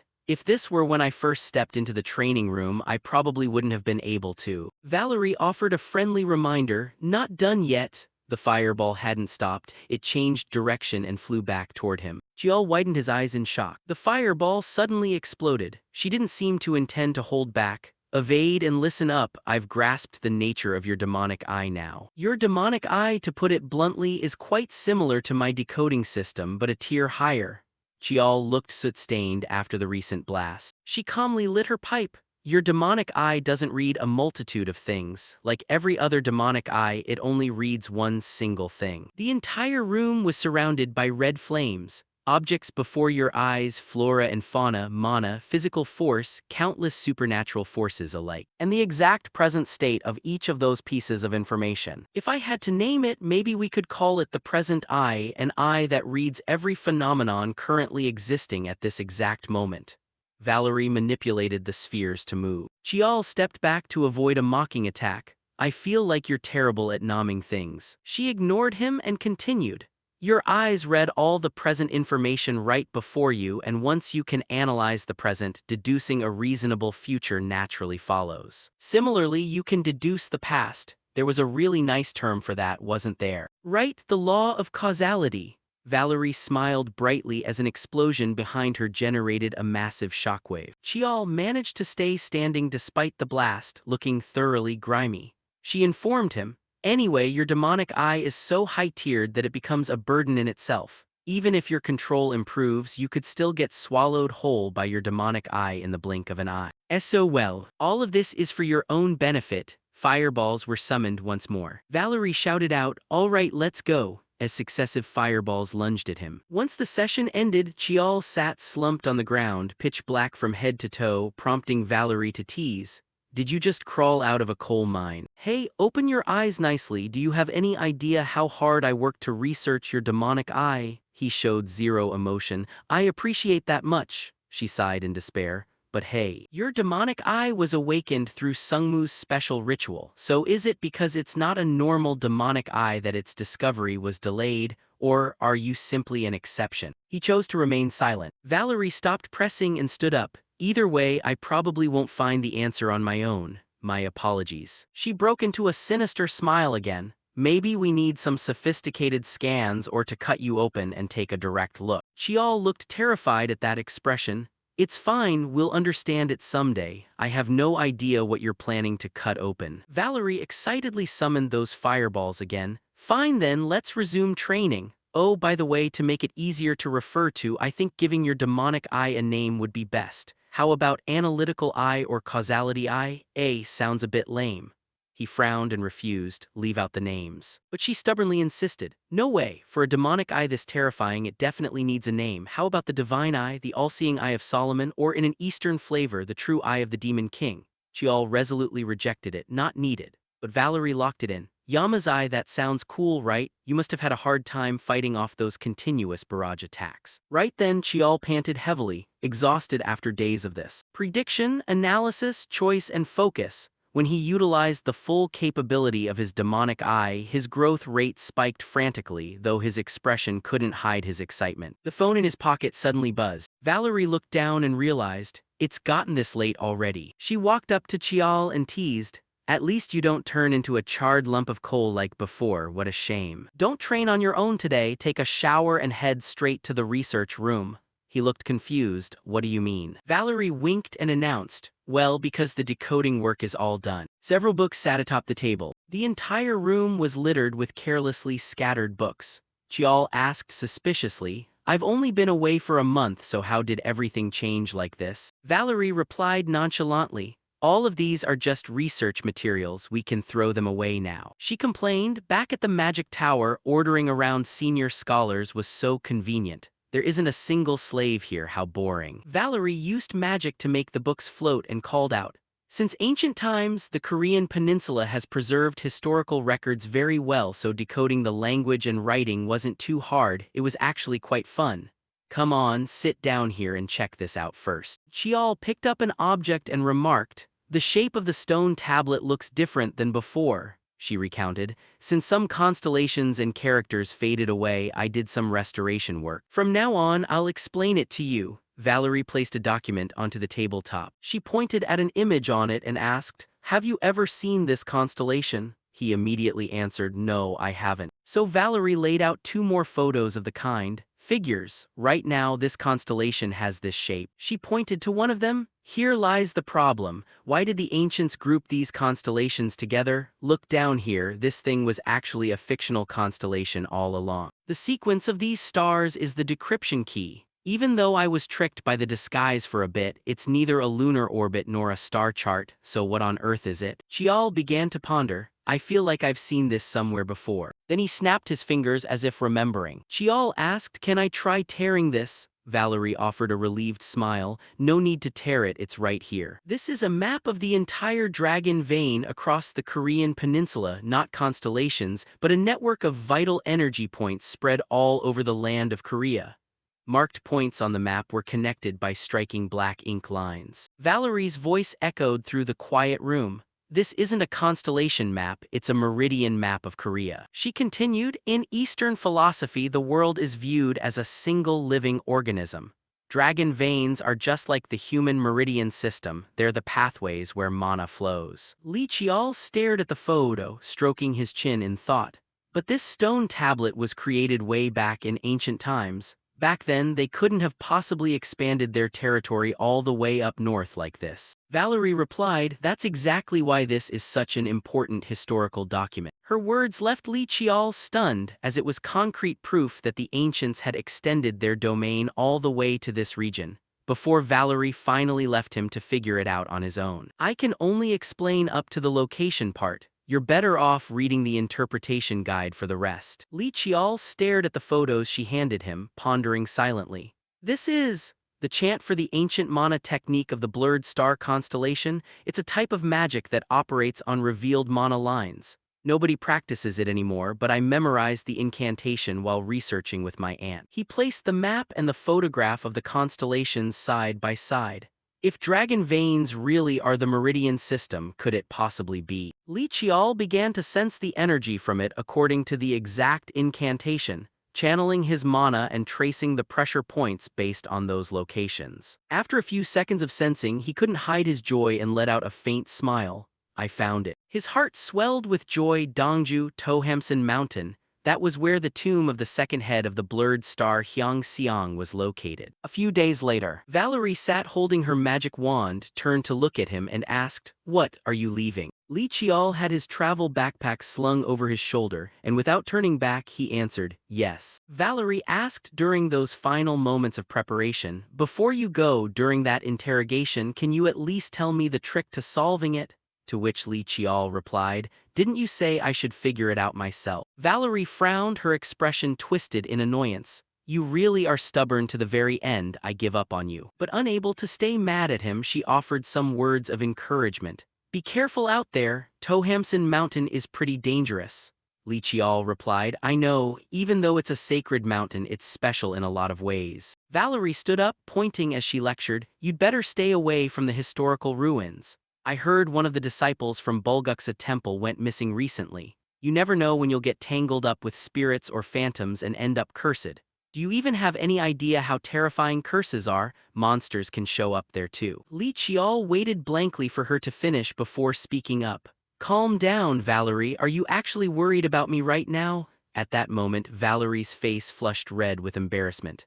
What? Li Qiao looked at the flustered, embarrassed expression on her face and gave a soft cough, prompting a defensive outburst from Valerie. Worried? Who the hell is worried about an insolent brat like you? I'm going to go out and have a blast. Li Qiao replied, thank you, Valerie, I'm heading out now. Seeing him wave goodbye, Valerie asked in surprise, you're actually going? Before immediately making a promise right then and there. When I'm done with my work, I'll swing by. Li Qiao waved goodbye, looking back over his shoulder to make a promise of his own.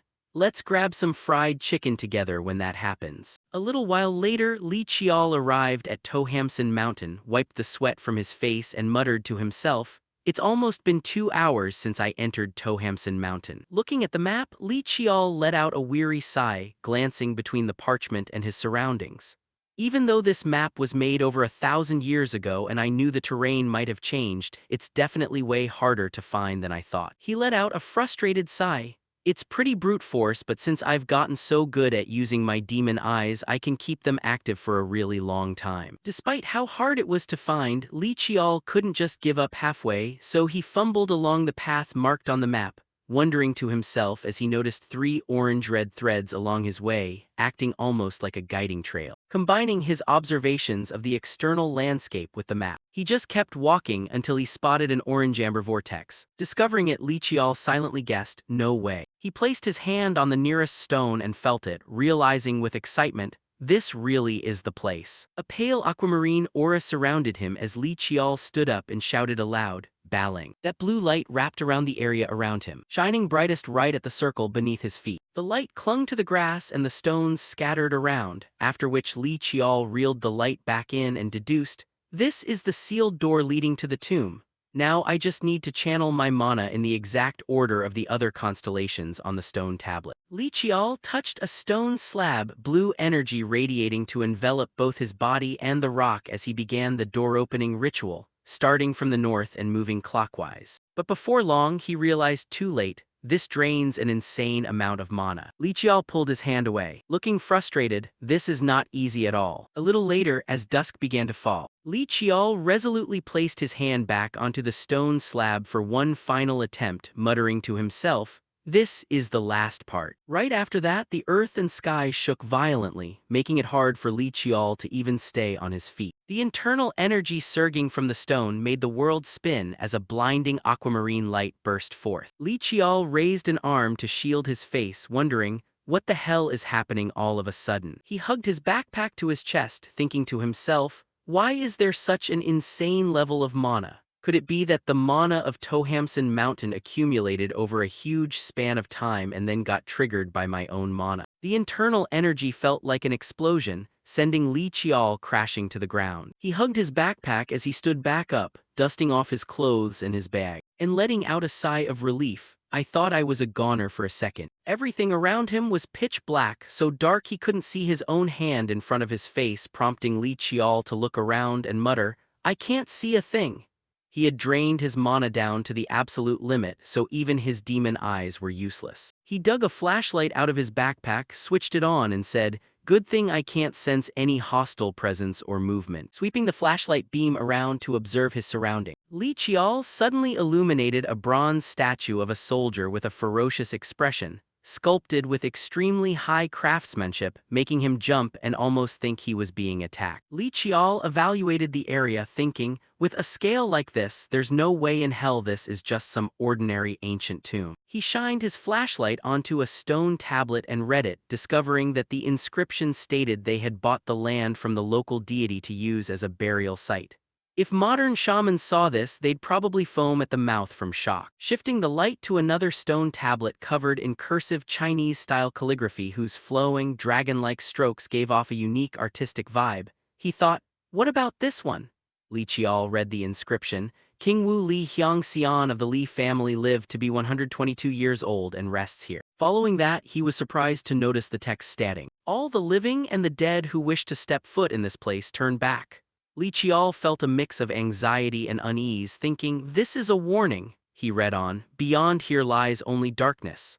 And then he couldn't help wondering, is there actually something inside? Seeing that the energy situation was relatively stable, Li Qiao muttered to himself, my mana has recovered a little bit. Let's try using my demon eyes. No sooner thought than done, he used his demon eyes to scan his surroundings and of course, he gained nothing from it. He put a hand to his face and groaned, "I can't see anything, it's like crashing headfirst into a giant wall, just a sharp pain. I've never experienced anything like this." Continuing to think, he recalled, "In my past life the eldest brother said he hid the location of this place and all records were kept strictly confidential, except for Dark Night." Li Qiao wondered, why would he do that? Was it out of guilt for disturbing the eternal slumber of our ancestors?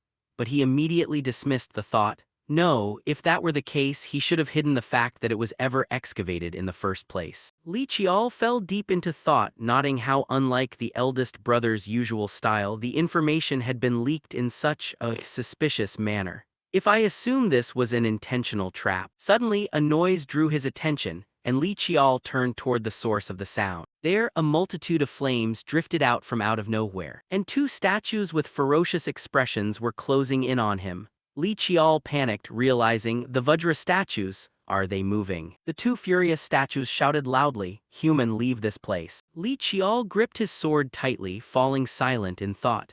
I've never heard of there being guardians here. Besides, they aren't high-level monsters or spiritual beasts, so how are they emitting psychic waves? He was baffled as even his demon eyes couldn't see anything. Are they moving without using any power at all? Immediately, Li Qiao dismissed the thought. That's impossible. Something caught his attention. A cluster of light with sparkling dots resembling pearls strung together. He stared at it, wondering. But before he had time to dwell on it, the statue lunged forward to attack. Li Qiao reacted quickly, dodging just in time, and as he backed away a few steps, he thought to himself, "Damn it, if I just had a little more time, I would have been fine." He planted the balls of his feet to steady himself and calculated quickly. A drawn-out battle was out of the question if he wanted to win with the scraps of mana he had left. He had to charge straight in, so Li Qiao rushed toward the two statues. They issued another warning, "Get out of here." But before they could press the attack again, they were blocked by some unseen force. Li Qiao confirmed his theory, "Just as I thought, their movements are crude and simple." He swung his sword, executing the technique Heartless Single Form, and as he slashed downward it was slaying demons. The two statues let out miserable cries. Li Qiao calculated, if I try to stretch the distance, I'll be the one at a disadvantage. Knowing this, he tried to shorten the fight to the absolute minimum. A statue struck at him and lacking time to block, he hurriedly dodged. When the second statue swung down, he used his sword to block it. But looking at the disparity in strength, it was clear Li Qiao was struggling immensely against that physical blow. He used rigid chi technique Yama. Crimson threads instantly bound the two bronze statues tightly, just as Li Qiao and the two statues were locked in a fierce clash. Right as he prepared to swing his sword to deliver the finishing blow, both statues suddenly collapsed to the ground. Li Qiao thought to himself, is my mana spent? It's hard to keep it running. Glancing at what lay on the ground, he rolled his wrists and let out a sigh of relief. If I can breathe, that means air is still circulating, and the Vajra statues aren't even damaged. Right after that, the two statues automatically chanted, "Leave this place." To Li Qiao's utter astonishment, he felt irritated. What a pain, my mana is recovering but it's still not enough to keep fighting. He checked with his demon eyes, knowing he still needed to focus just to be safe. Furthermore, glowing clusters linked together were right inside their chests, the exact same thing he had seen earlier. A deduction immediately popped into his head. Could it be? Li Qiao drew a different sword, thinking, if it really is them, I have to use Dark Night to slash straight through to the core in a single blow. When they saw him draw the pitch-black sword, the two statues started talking amongst themselves. The first statue asked, "What's that?" The second statue replied, "It's a pitch-black sword. A totally black sword." In unison, they exclaimed, "That's our friend," before apologizing frantically, "Sorry, sorry." Thanks to his demon eyes, Li Qiao could see right into their inner minds, assessing that beings who liked playing with animals or kids or pulling mischievous pranks belonged to the mystic fairy race. He drew his sword, pointed it up, and demanded, "What the hell kind of game are you playing right in the middle of a fight?" The two statues replied, "That sword is terrifying. We're sorry." They continued, "Instead, we'll heal you."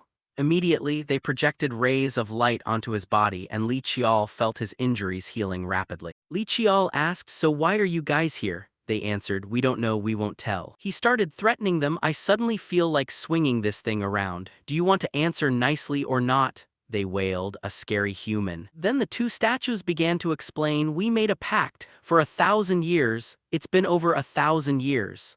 Hearing this, Li Qiao found it strange since mystic beings were supposed to live in harmony with nature, yet he spoke up, it must have been tough since you've been guarding this place ever since then. Receiving his encouragement and comfort, the two statues touched him with their words of thanks. Thank you. As long as you aren't holding that sword, you're a good person. By the way, is that thing actually a sword? Li Qiao asked further, whose pact did you sign anyway? The person holding that black sword, should we say it? We can probably say it. Their hair and eyes were the same color, that's right. They agreed and said, the one we made a pact with is the person who went inside there. We were in so much pain, but that person said if we guarded this place, they would protect us too. The two statues pointed at a tightly sealed door nearby. Li Qiao asked, protect you from what? We said, the scary thing, the thing that can't die, terrifying, incredibly terrifying. Li Qiao suddenly remembered, so you attacked me because you thought I was one of them too. Remembering that the mountain caretaker had said something similar, Li Qiao resolved, in the end, I have no choice but to go in. The two statues said, if you want to enter, you must prove it with blood. Only those who are permitted may enter. Following their advice, Li Qiao used his Dark Knight sword to cut a gash across his palm. Blood oozed out as he pressed his hand against the center of the double doors where sunken patterns were carved.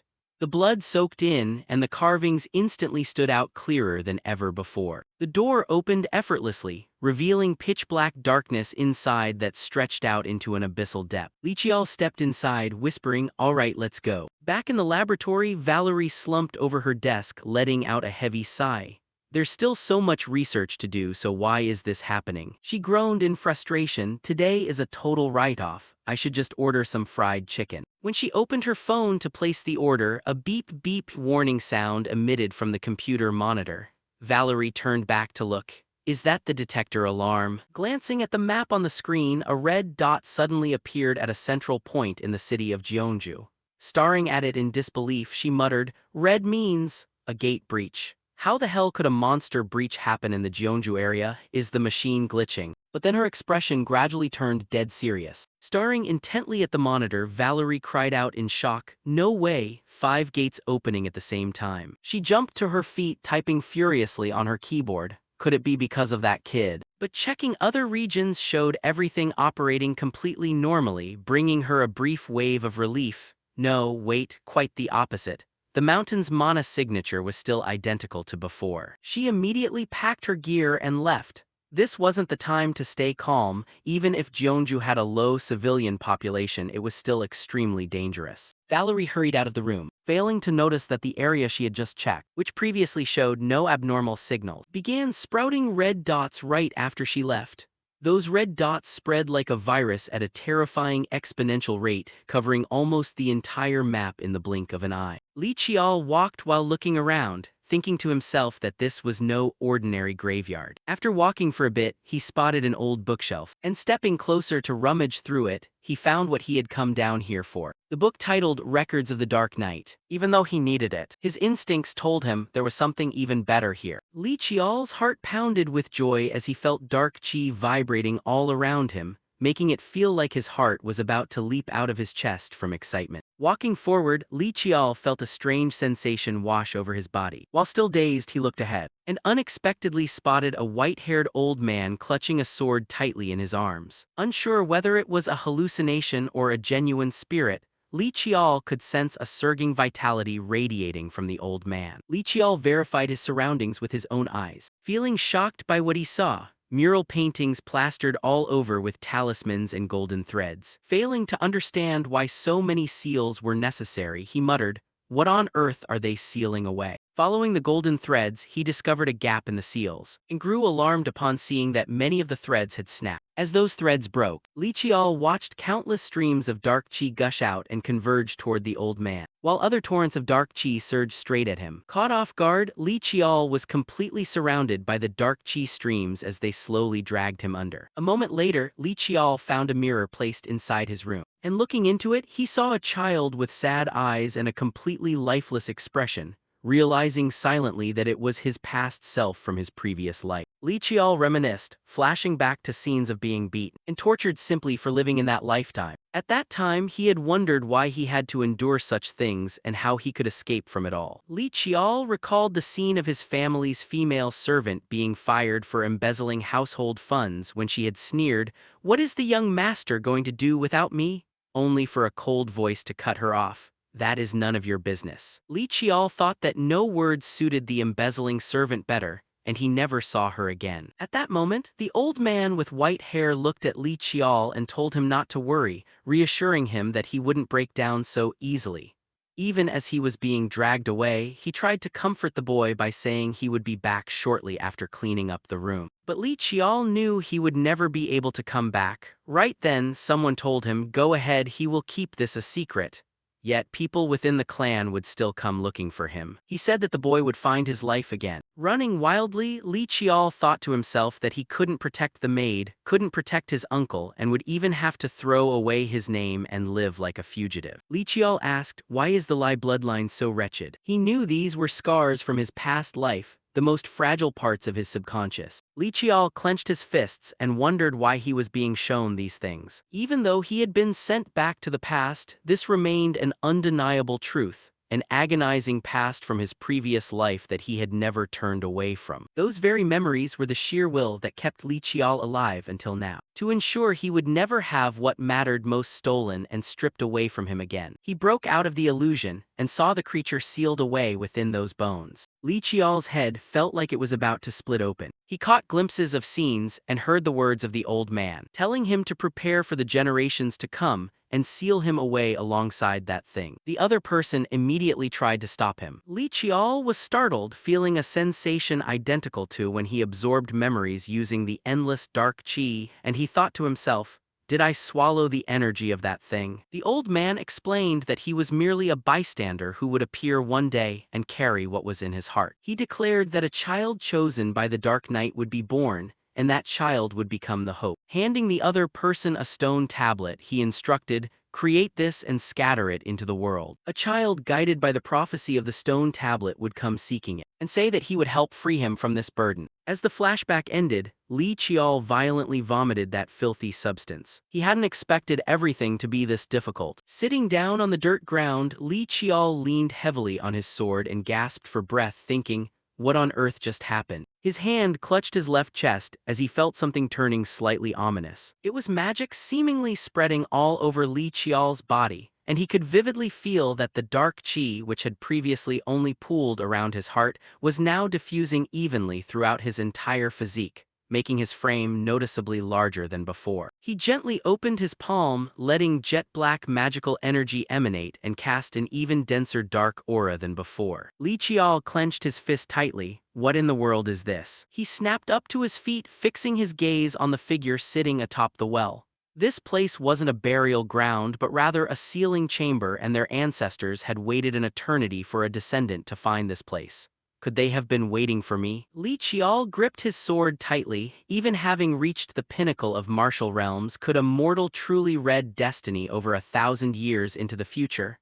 There was something. He slowly straightened his attire. But now, Li Qiao solemnly turned toward that senior predecessor and bowed respectfully, saying, "Please forgive this junior for the disrespectful delay in paying my respects." Raising his hands in a gesture of profound reverence, he added, "As a descendant of the Li family, I pay my deepest respects to my ancestor." Bowing low once more, Li Qiao continued, "Though it is far too late following the Immortals' arrangement, I have finally found this place. From now on, allow me to shoulder this burden." The predecessor did not utter a word, but his body slowly faded away, leaving behind only a single outer robe as he murmured, "May the 9 Abysses ancestor rest in peace." That robe drifted gently toward where he was kneeling. Catching it, Li Qiao smiled wryly and muttered, "It's almost like receiving a gift." "Very well, I gladly accept." Time lost all meaning in this pitch-black, deserted void as Li Qiao's footsteps echoed steadily, accompanied by a voice ringing out, "We're out, we actually did it. This is amazing, truly amazing." That voice lingered as his figure strode further in. Thank you, my good friend, the promise has finally been fulfilled. Can we leave now? Li Qiao glanced briefly at those glowing wisps and nodded. Yeah, you've all tried hard enough, good work. Hearing those words, the glowing specks instantly darted across the air, chiming, Thank you, we're all healed up now too. Thanks to our good friend here, let's play again later. Watching the wisps depart and leave the space desolate once more, Li Qiao sighed. They leave without even bothering to clean up a thing. He gave a helpless chuckle, wondering if reporting this back to the clan later would turn out alright since all the spirits had run off and left the place in shambles. Li Qiao grabbed his backpack and slung it over his shoulder, muttering, well, they'll figure out how to handle it themselves. Suddenly, a stream of magical energy converged right in front of him where clearly no door had existed moments ago. Could this be the way out? Without overthinking it, Li Qiao stepped straight into the center of that magical current. He felt as though he were plunging into an endless void, and within a split second, Li Qiao landed heavily with a painful thud. Sitting up while rubbing his head, he grumbled, Good grief, I'll never get used to this. Li Qiao looked up at the sky and suddenly realized, has it really already grown bright? Yet he froze, sensing an unnatural presence in the air. Because of this, Li Qiao drew his sword and dropped into a combat-ready stance. He took a slight step back, his boots crunching loudly against the tall grass. Formed in a circle around him were hooded figures with obscured faces. Trapped right in the center, Li Qiao gripped his sword with utmost vigilance, thinking, Who are these bastards? If it weren't for my intuition, I wouldn't have even noticed them. Suddenly, something hurtled toward him at breakneck speed, making him flinch. That projectile directly shattered a nearby boulder. With lightning-fast reflexes, Li Qiao leaped a good distance away to dodge the flying arrow. He heightened his guard even further and shouted, Who's there? What are you monsters? They acted like a pack of unhinged maniacs wearing eerie, pale expressions, screeching, Found it, the fragments. Piece by piece, peel off the mask, peel it off, peel it away. The chaotic noise momentarily silenced Li Qiao, sounding like a bizarre voice spoken by multiple people at once as he stammered,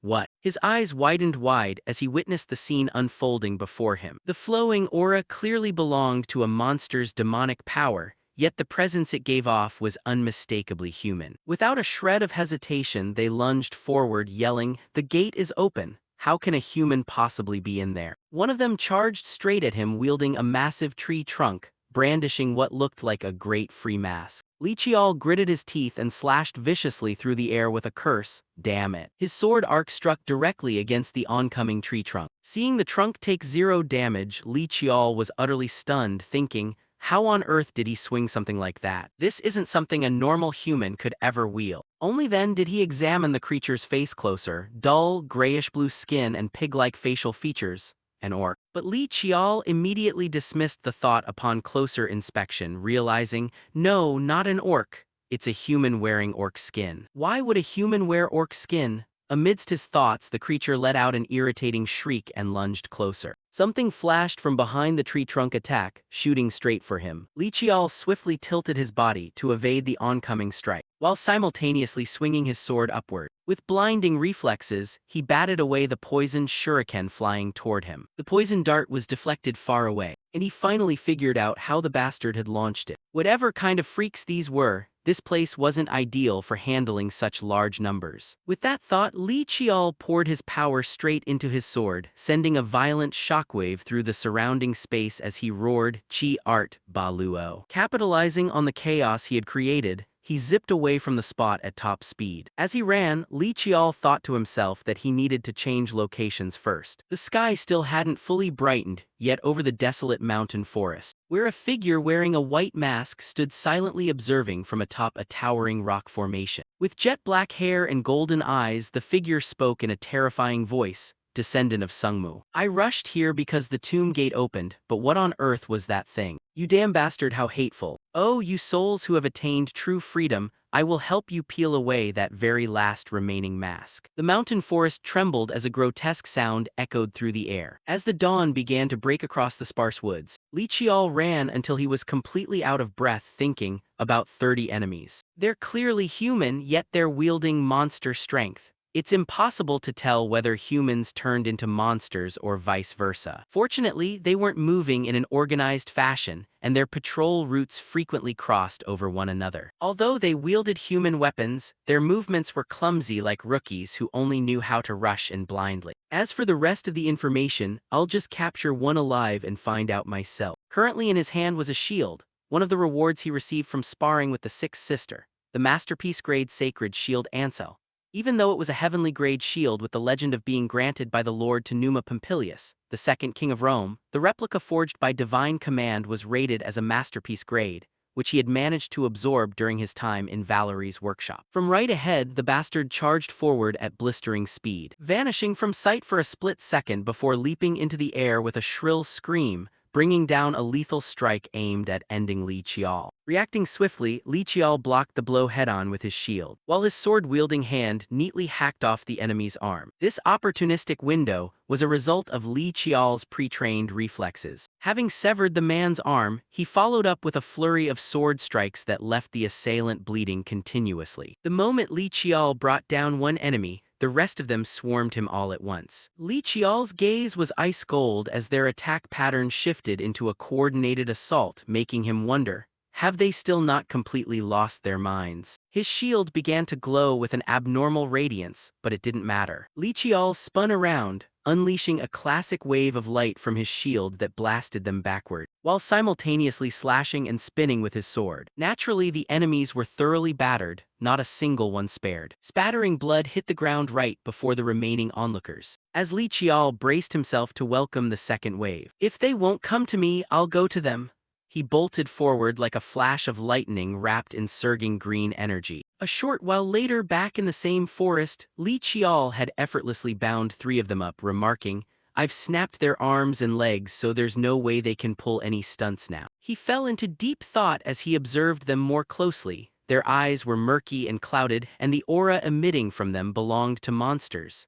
It didn't look like mere contamination, but rather some form of brainwashing or curse. Cautiously reaching out a hand, Li Qiao muttered, "I need to try channeling magic into them and see." Suddenly, a wave of sound echoed from afar, ringing so deafeningly loud that he had to clutch his ears in agony, thinking, what on earth is this sound? That horrific wave of noise violently shook the 3 bound captives. Their masks suddenly melted away, dripping ooze down onto their garments, and in an instant they somehow summoned extraordinary strength to snap their ropes completely. Li Qiao raised his eyes to follow the massive shadow looming over him, freezing in place momentarily as the 3 creatures seemingly fused into one, forming an indescribably huge body, while he muttered, "What on earth is this?" Scene change, Valerie was hovering high in the air, scanning the ground below and wondering, why is it so quiet? She looked from one direction to another from above. A short while later, Valerie landed gracefully and strolled down the deserted street. She suddenly halted, looking bewildered at the sight before her. Ahead of her was a churning gate from which absolutely nothing was coming out. A sudden gust of air flickered past Valerie's eyelashes. Is this meant to intentionally cause a magic imbalance to create a terrifying gate? There's a limit to being crazy. Looking around anxiously, she found it completely incomprehensible that a gate meant for terror would be this dead silent. Valerie stopped once more as she felt another strange sensation. Wait, what is this? Isn't this a regular gate? The pathway looks a lot like a teleportation magic circle, doesn't it? Valerie's expression darkened, her eyebrows knitted tightly in deep thought as she murmured, "Is this just a one-way passage across to here?" Right at that moment, another stream of aura grazed the top of her head, eliciting a sharp gasp of pain from her. Clutching her head with a dizzy expression, she muttered, "This isn't magic, it's beyond my comprehension. I can't completely decode it right now. I have to go check out other places." With that, she cautiously took flight, circling across the entire street. Passing through a certain area, Valerie spotted a crowd surrounding a magical gate and wondered, has the military already arrived? She ducked quietly behind a large wall, debating, should I just charge in and say I want to inspect the gate? But she quickly dismissed the idea, thinking, no, the fact that I'm in South Korea hasn't been made public yet, and Master told me not to reveal my identity either. So what on earth is that thing? Unable to linger for long, she turned back hurriedly, deciding she needed to head home and research it further first. A short while later, Valerie sprawled out exhaustedly on the sofa, thinking, now that the tension's gone and I'm relaxing, I'm suddenly starving. I really want some fried chicken. Her eyes were suddenly drawn to her computer screen, causing her to bounce right back up. Could there be another gate? Rushing back to her desk, she stared intently at the computer monitor. What in the world is this? This is the first time I've ever seen this mana frequency. What on earth are these things? The gates are red, the monsters are black, so why is this gray? Why is it showing unknown like this? Her fingers flew across the computer keys. There are a total of 31 mana frequencies that I don't recognize. Wait, could it be? Valerie's eyes suddenly lit up. It's these guys, they're either the ones who crossed through the gate or the ones who created it. And that very realization made her blurt out, that bastard Li Qiao clearly said he was going to Tohamson Mountain. The yellow dots indicate people who possess demon eyes. After scanning for a moment, Valerie's expression clearly revealed her intense anxiety. This is dangerous. Right now, Li Qiao was clashing with that giant monster, and it had even transformed into a beast. He observed the creature and began to quietly evaluate it. It looked somewhat like a lizardman, yet had slight differences. It clearly had the body of a monster, but the way its mana moved resembled a human. Its tail lashed out suddenly, delivering a terrifying strike that forced Li Qiao to quickly throw himself back to dodge. At first, it felt like he was trying to mimic a monster's fighting style, but now it felt as natural as if he had reclaimed his own original body. On top of that, it even fought just like a human. Yet there was some spell suppressing things right inside his body. Damn it, my mana is being suppressed. And even the hand holding my sword won't budge.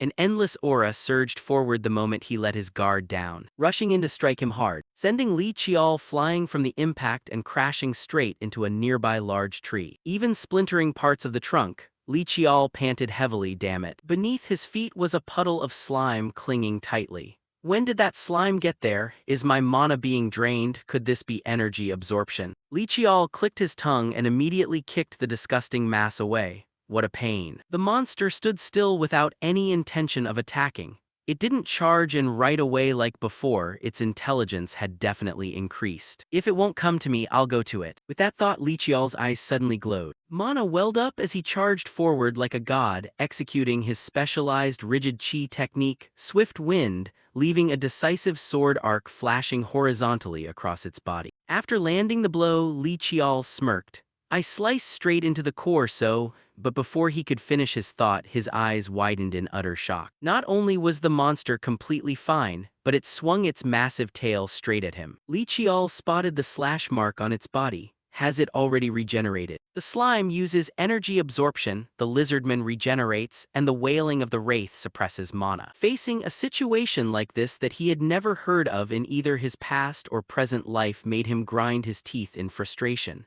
I don't give a damn about the amount of mana or whatever else. Li Qiao swept his arm out decisively and shouted at the top of his lungs, I'll cut down everything. Mystical blue energy condensed and was unleashed right toward it, a technique known as balling. The monster was left reeling and dizzy from taking the continuous barrage of energy. Right behind it, Li Qiao shot forward like a deity, a fierce killing intent flashing deep within his eyes.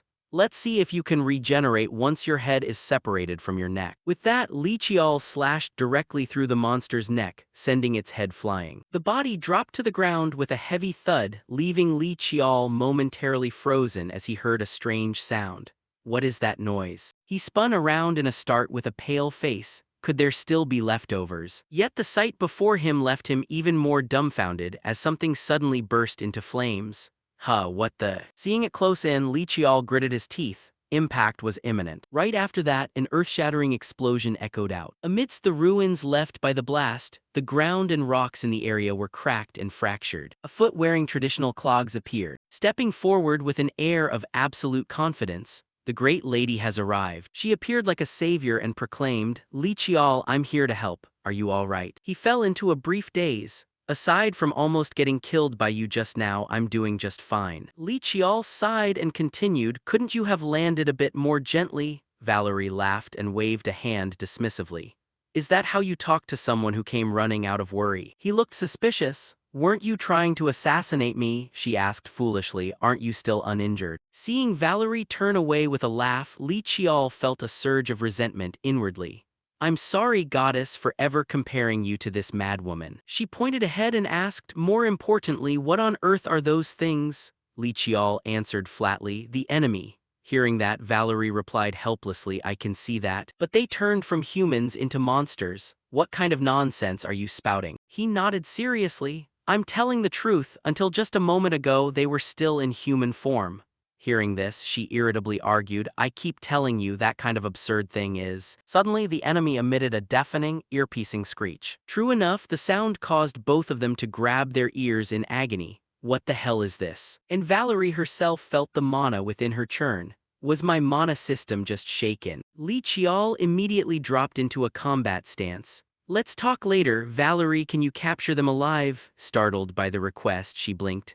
I suppose so." The moment a sharp glint flashed in his eyes, he declared, "I need to capture 2 of them alive. When I give the signal, make your move." Before Valerie could even process what was happening, "Wait, why are you?" Li Qiao brushed it off and charged straight in. His hand gripped his sword tightly, channeling extraordinary energy. If it's an aura that can even grasp spiritual entities. Li Qiao executed the rigid chi technique, Yama, directly lashing out with crimson threads that wrapped tightly around the opponent's body. "It's time," he whipped around and spoke up just as Valerie swiftly raised her magic wand. A magnificent formation burst forth right above its head. The 6th rank sealing magic 100-square array. "Conjuring talismans with supreme confidence," she chanted. "When it comes to dealing with evil spirits, incantations are always best. Obey the law as commanded." With those words, a terrifying, swirling torrent of energy continuously erupted from Valerie's hands. Right at that moment, Li Qiao used his own magic. Only the slime remained. Even if it has special abilities, a slime is still just a slime. Thinking this, he decisively swung his fist and punched hard into the mass of sludge right beneath his feet. Li Qiao's hand plunged through the muck, firmly grasping a blue gem, and decisively yanked it out of the vile sludge. Looking at it, he let out a brief breath of relief. Li Qiao handed it over to her and said, "Hold onto this for me." Valerie looked displeased. "Why would you take this thing?" He replied, "Because I might need Valerie to analyze it." She let out a sigh. "I'll take your word for it for now, besides that there's something else." He replied, "Because I might need Valerie to analyze it." She let out a sigh. "I'll take your word for it for now, besides that there's something else." After Valerie recounted everything, the sky outside had already grown completely bright. She asked, "So spatial gates appeared in the center of Jeonju?" "That's right, artificial gates." Valerie turned serious. "But they aren't normal gates, they're more like pathways." Li Qiao crossed his arms calmly. "How is that any different from a teleportation array?" She carefully and clearly explained, "A teleportation array requires preparation at both point A and point B, much like 2 people reaching out to grasp each other's hands. But this time is different. It unilaterally teleports instantly from point A to point B. And what's more, it does so using a spatial gate rather than any other method." Valerie rubbed her chin with an extremely grave expression. "With current human technology, no, that's simply impossible." Valerie stared directly at the headless monster carcass. She continued, "While the underlying principle of how the gates themselves are generated has been figured out, putting that principle into practice is impossible. With humanity's current technology, it's simply a feat that cannot be executed." Hearing this, Li Qiao fell into deep thought. If she went so far as to say that, it really must be impossible. There were countless powers in this world that defied logical explanation. Even so, he never expected that even Valerie's analytic eyes wouldn't be able to grasp the exact theory behind it. Valerie had rubbed her wand after verifying the gates and returned to her workshop, only for her detector to pick up something very strange, which was why she had turned back and headed straight here. Li Qiao looked over at the monster's corpse. "The detector probably picked up these guys," Valerie still wondered. "Then what on earth are these things?" He answered cautiously and concisely, "Like I said earlier, they're humans who turned into monsters." With a face more serious than ever, she snapped, "Hey, what kind of nonsense have you been spouting this whole time? If you said they were golems or something similar, I could understand. Didn't you just fall under some kind of magical illusion?" Li Qiao let out a helpless sigh. "Do you really think my eyes can't tell the difference? That's why I wanted Valerie to see the things I just caught with her own eyes. And check this lizardman's corpse for yourself." Valerie let out a sigh. Did he really fall under a hallucination spell? Reluctantly, she went along with him. "Fine, let me take a look." Valerie's eyes turned cloudy and dull, radiating an indescribably cold perception. After inspecting it with her mana, she stated, "This is just a monster. If you look purely at its abilities, it's quite special, but at the end of the day, it's still a monster. It's not like monsters that transform into human shapes don't exist, but this one is just a lizardman.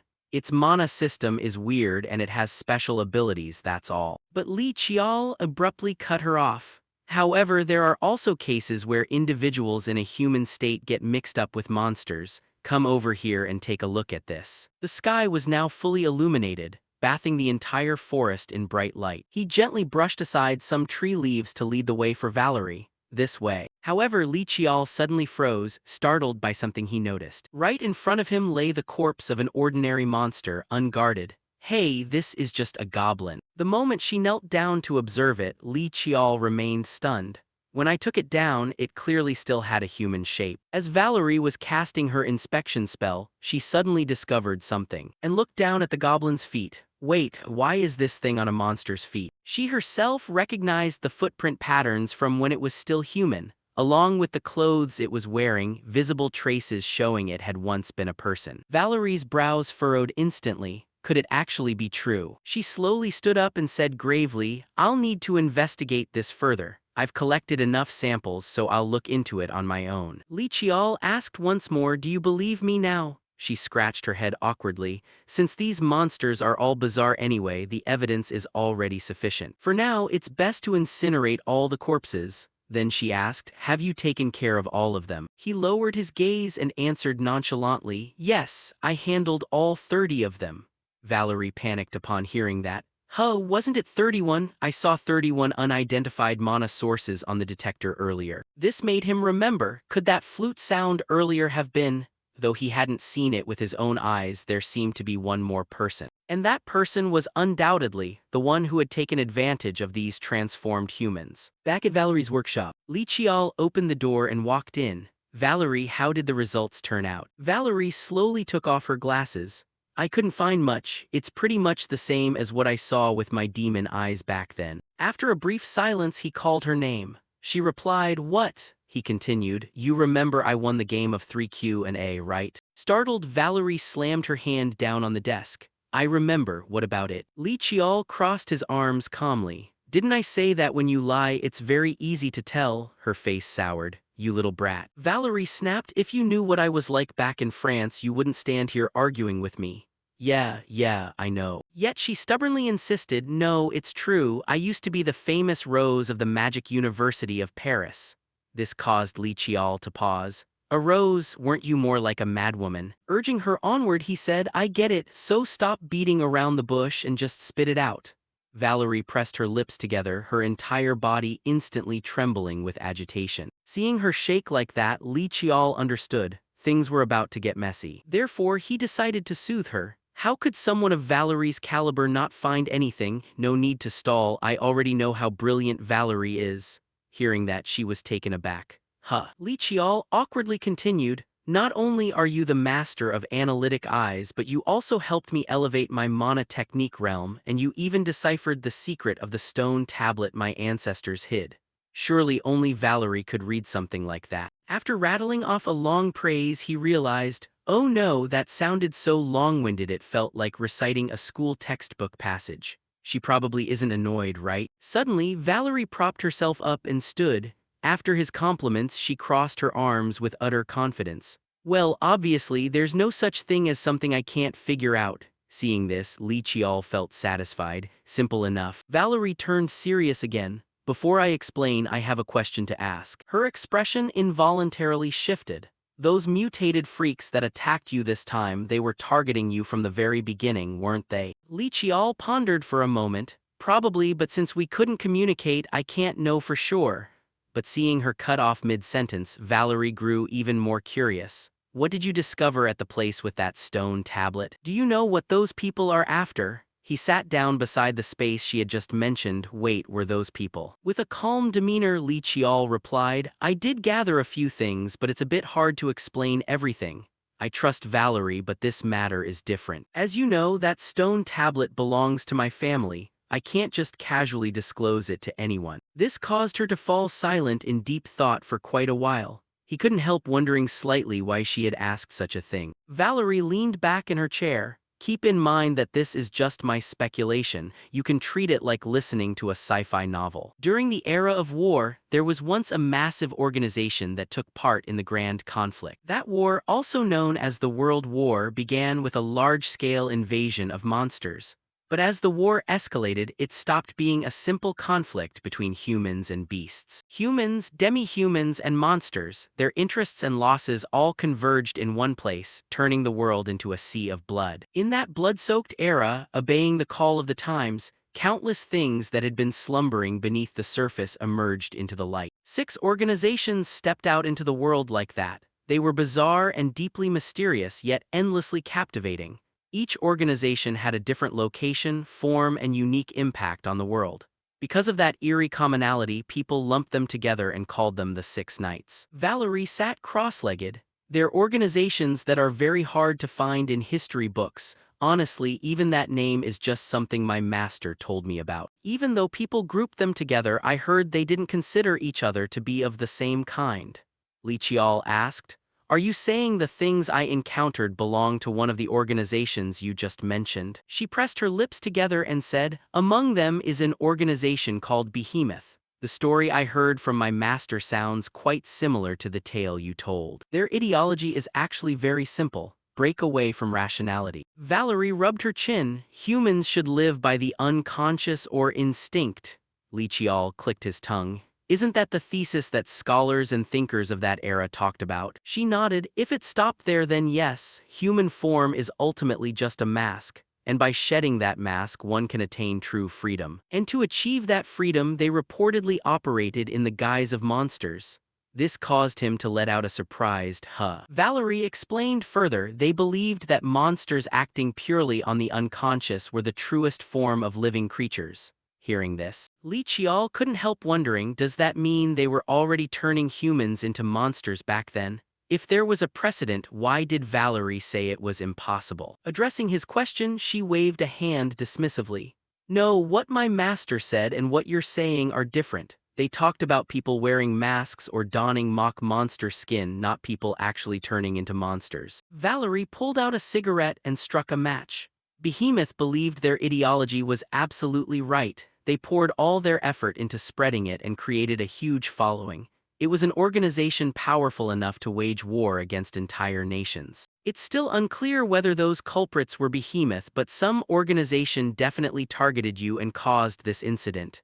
Hearing that, Li Qiao remained calm. Yes, I know. The cigarette in her hand flared with wisps of white smoke. So what? Valerie asked, what do you plan to do next? To be honest, I'm a bit worried. Retaining his composure, he stated his strategy in a resolute tone. I'll continue my training journey just like before. If I were going to run back to my family just because of an undefined danger, I wouldn't have stepped outside in the first place. Hearing this, Valerie let out an involuntary sigh while the corners of her lips curved into a satisfied smile. Her attitude was calmer than ever. Yeah, I knew you'd say that. Back in his room, Li Qiao examined the cloak hanging on his wardrobe. Looking closely, the garment didn't resemble ordinary clothing in the slightest. He gently rubbed the fabric of the cloak and thought deeply. As expected, this isn't from the temple, and from the very beginning it wasn't made of ordinary cloth. The moment I first put it on, I felt. Accordingly, Li Qiao cautiously put on the cloak, neatly slipping his arms through the sleeve, and wore it over his body. Li Qiao felt extremely comfortable. As expected, the size adjusted automatically. He walked over to the mirror and observed, this isn't bad at all. The elasticity is great, so moving around is super comfortable. Right at that moment, the door suddenly swung open. Valerie barged in from outside, waving cheerfully as she said, let's order some fried chicken for tonight. The moment she spoke was also when she noticed him checking himself out in the mirror. She caught the look in his eyes, and the atmosphere instantly fell into silence. Valerie then burst into a hearty laugh, saying, well, typical for that age, staring in the mirror and spinning around. Is age 15 really like this? She tried to hold it back, asking, when I invited you out to look at clothes last time, was that you? Valerie suddenly dashed right up to Li Qiao and shrieked in horror, what on earth are you wearing? Looking completely clueless, he asked, why are you acting like this? She unexpectedly picked up the cloak to examine the spell patterns closely, muttering, wait, let me see that for a second. When Li Qiao brushed her hand away, Valerie's body suddenly trembled as she gasped, This. Where on earth did you get this? Could you have gone out just to get this thing? Still completely baffled, he asked. Why are you so surprised? You saw it last time. Flustered, she replied. It was dark back then, so I didn't get a good look. Valerie's eyes locked onto the robe. This is definitely heavenly silkworm silk, and these patterns are undoubtedly spell runes, yet I don't feel any magic resistance. Still perplexed, Li Qiao asked, heavenly silkworm silk? She momentarily lowered her gaze. You didn't know. It's a type of silk produced by a spirit beast shaped like a silkworm called the heavenly divine silkworm. As far as I know, it takes decades of grueling effort just to produce a single thread, and yet someone used it to make a coat.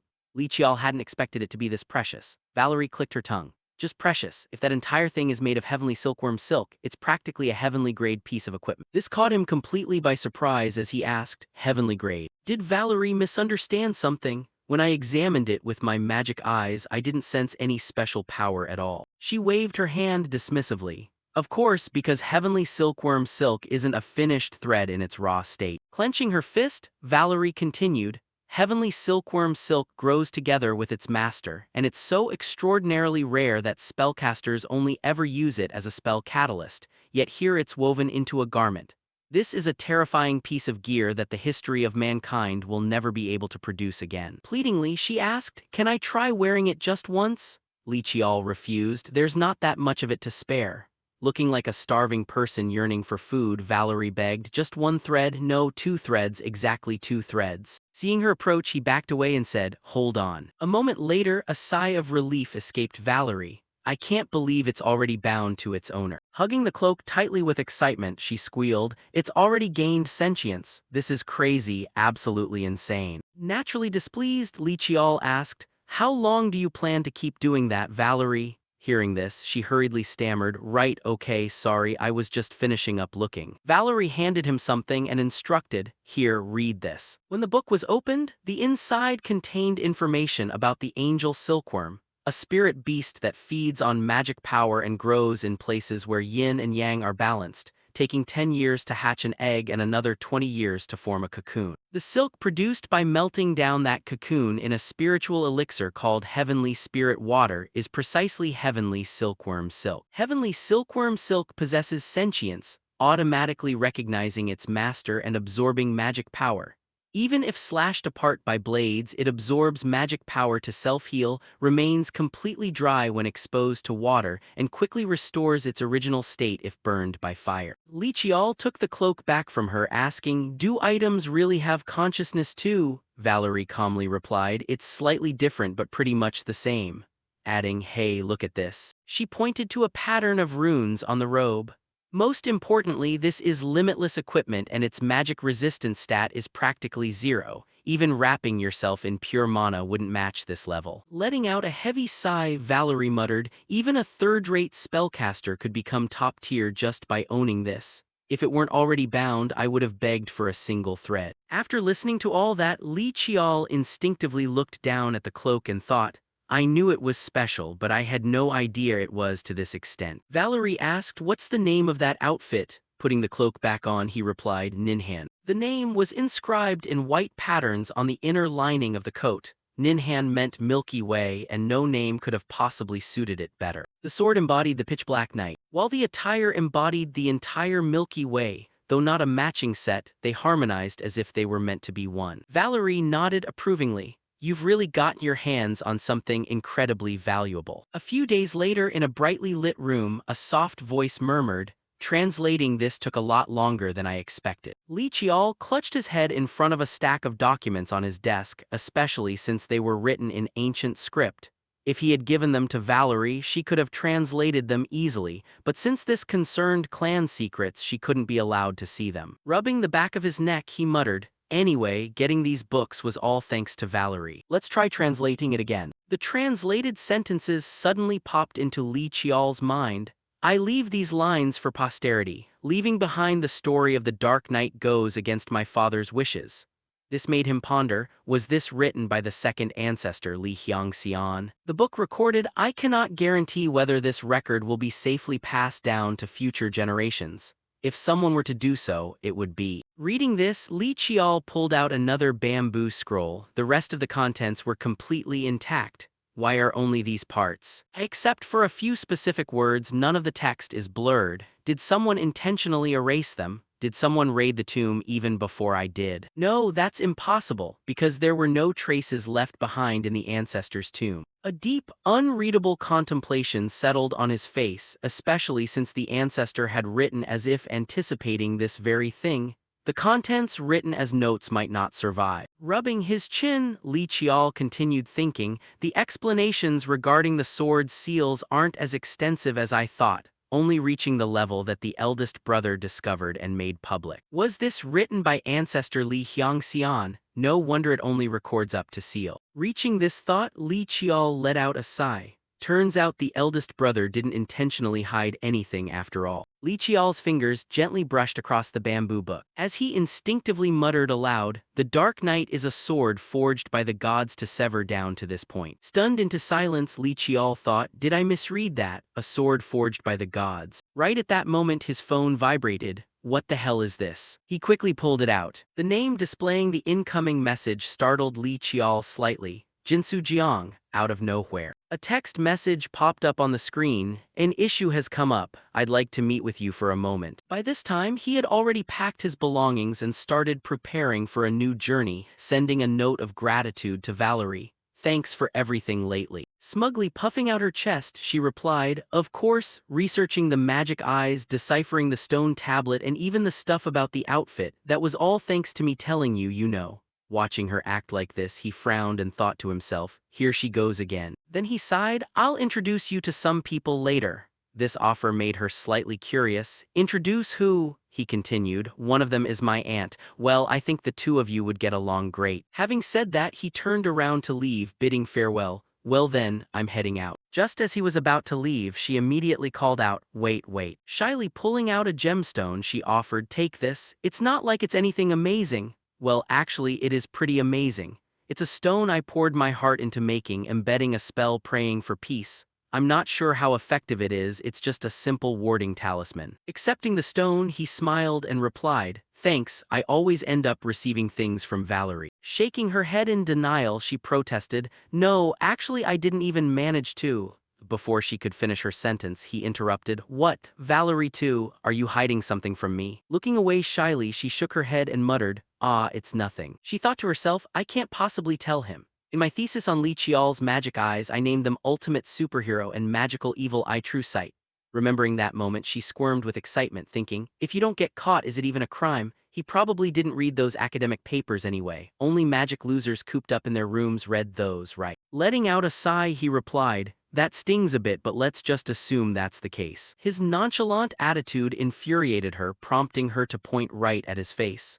I already told you I'm not hiding anything. What do you mean, assume that's the case? She quickly steered the conversation back to the main point. More importantly, what are you planning to do now? He answered, I probably need to head back to Seoul for a bit. Hearing this, she held out her hand and offered, all right then, see you next time. He smiled warmly and shook her hand, saying, thanks again for everything. Scene changed to the outskirts of Seoul. The moment they met, Jinsu Jiang greeted him with a weary expression. Long time no see, young master. Hiro scanned Jinsu Jiang with a probing gaze and asked, you don't look so good, do you? Jinsu Jiang replied, it's just due to a bit too much work. Gesturing toward the interior of the office, he said, please, this way. Looking slightly embarrassed, he added, I'm a bit ashamed to let you see this state, but everything is gradually getting on track. Observing around, Li Qiao thought to himself, it's a bit small for an office. I thought the investment capital was enough. But the employees' expressions look really good. Noticing him standing in deep contemplative observation, Jinsu Jiang turned back and asked,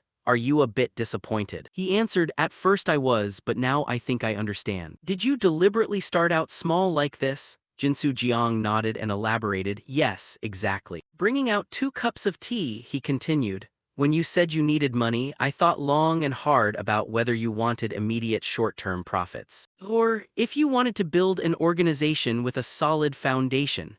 That's why I recruited people who have knowledge and talent but lack practical combat experience. I plan to nurture them step by step so they can handle major business deals later. We haven't achieved anything massive yet, but we're growing slowly and steadily. Observing him, Li Qiao thought to himself, Even though I handed him a huge sum of money, it looks like he chose to reinforce the foundation. And that's precisely what I wanted.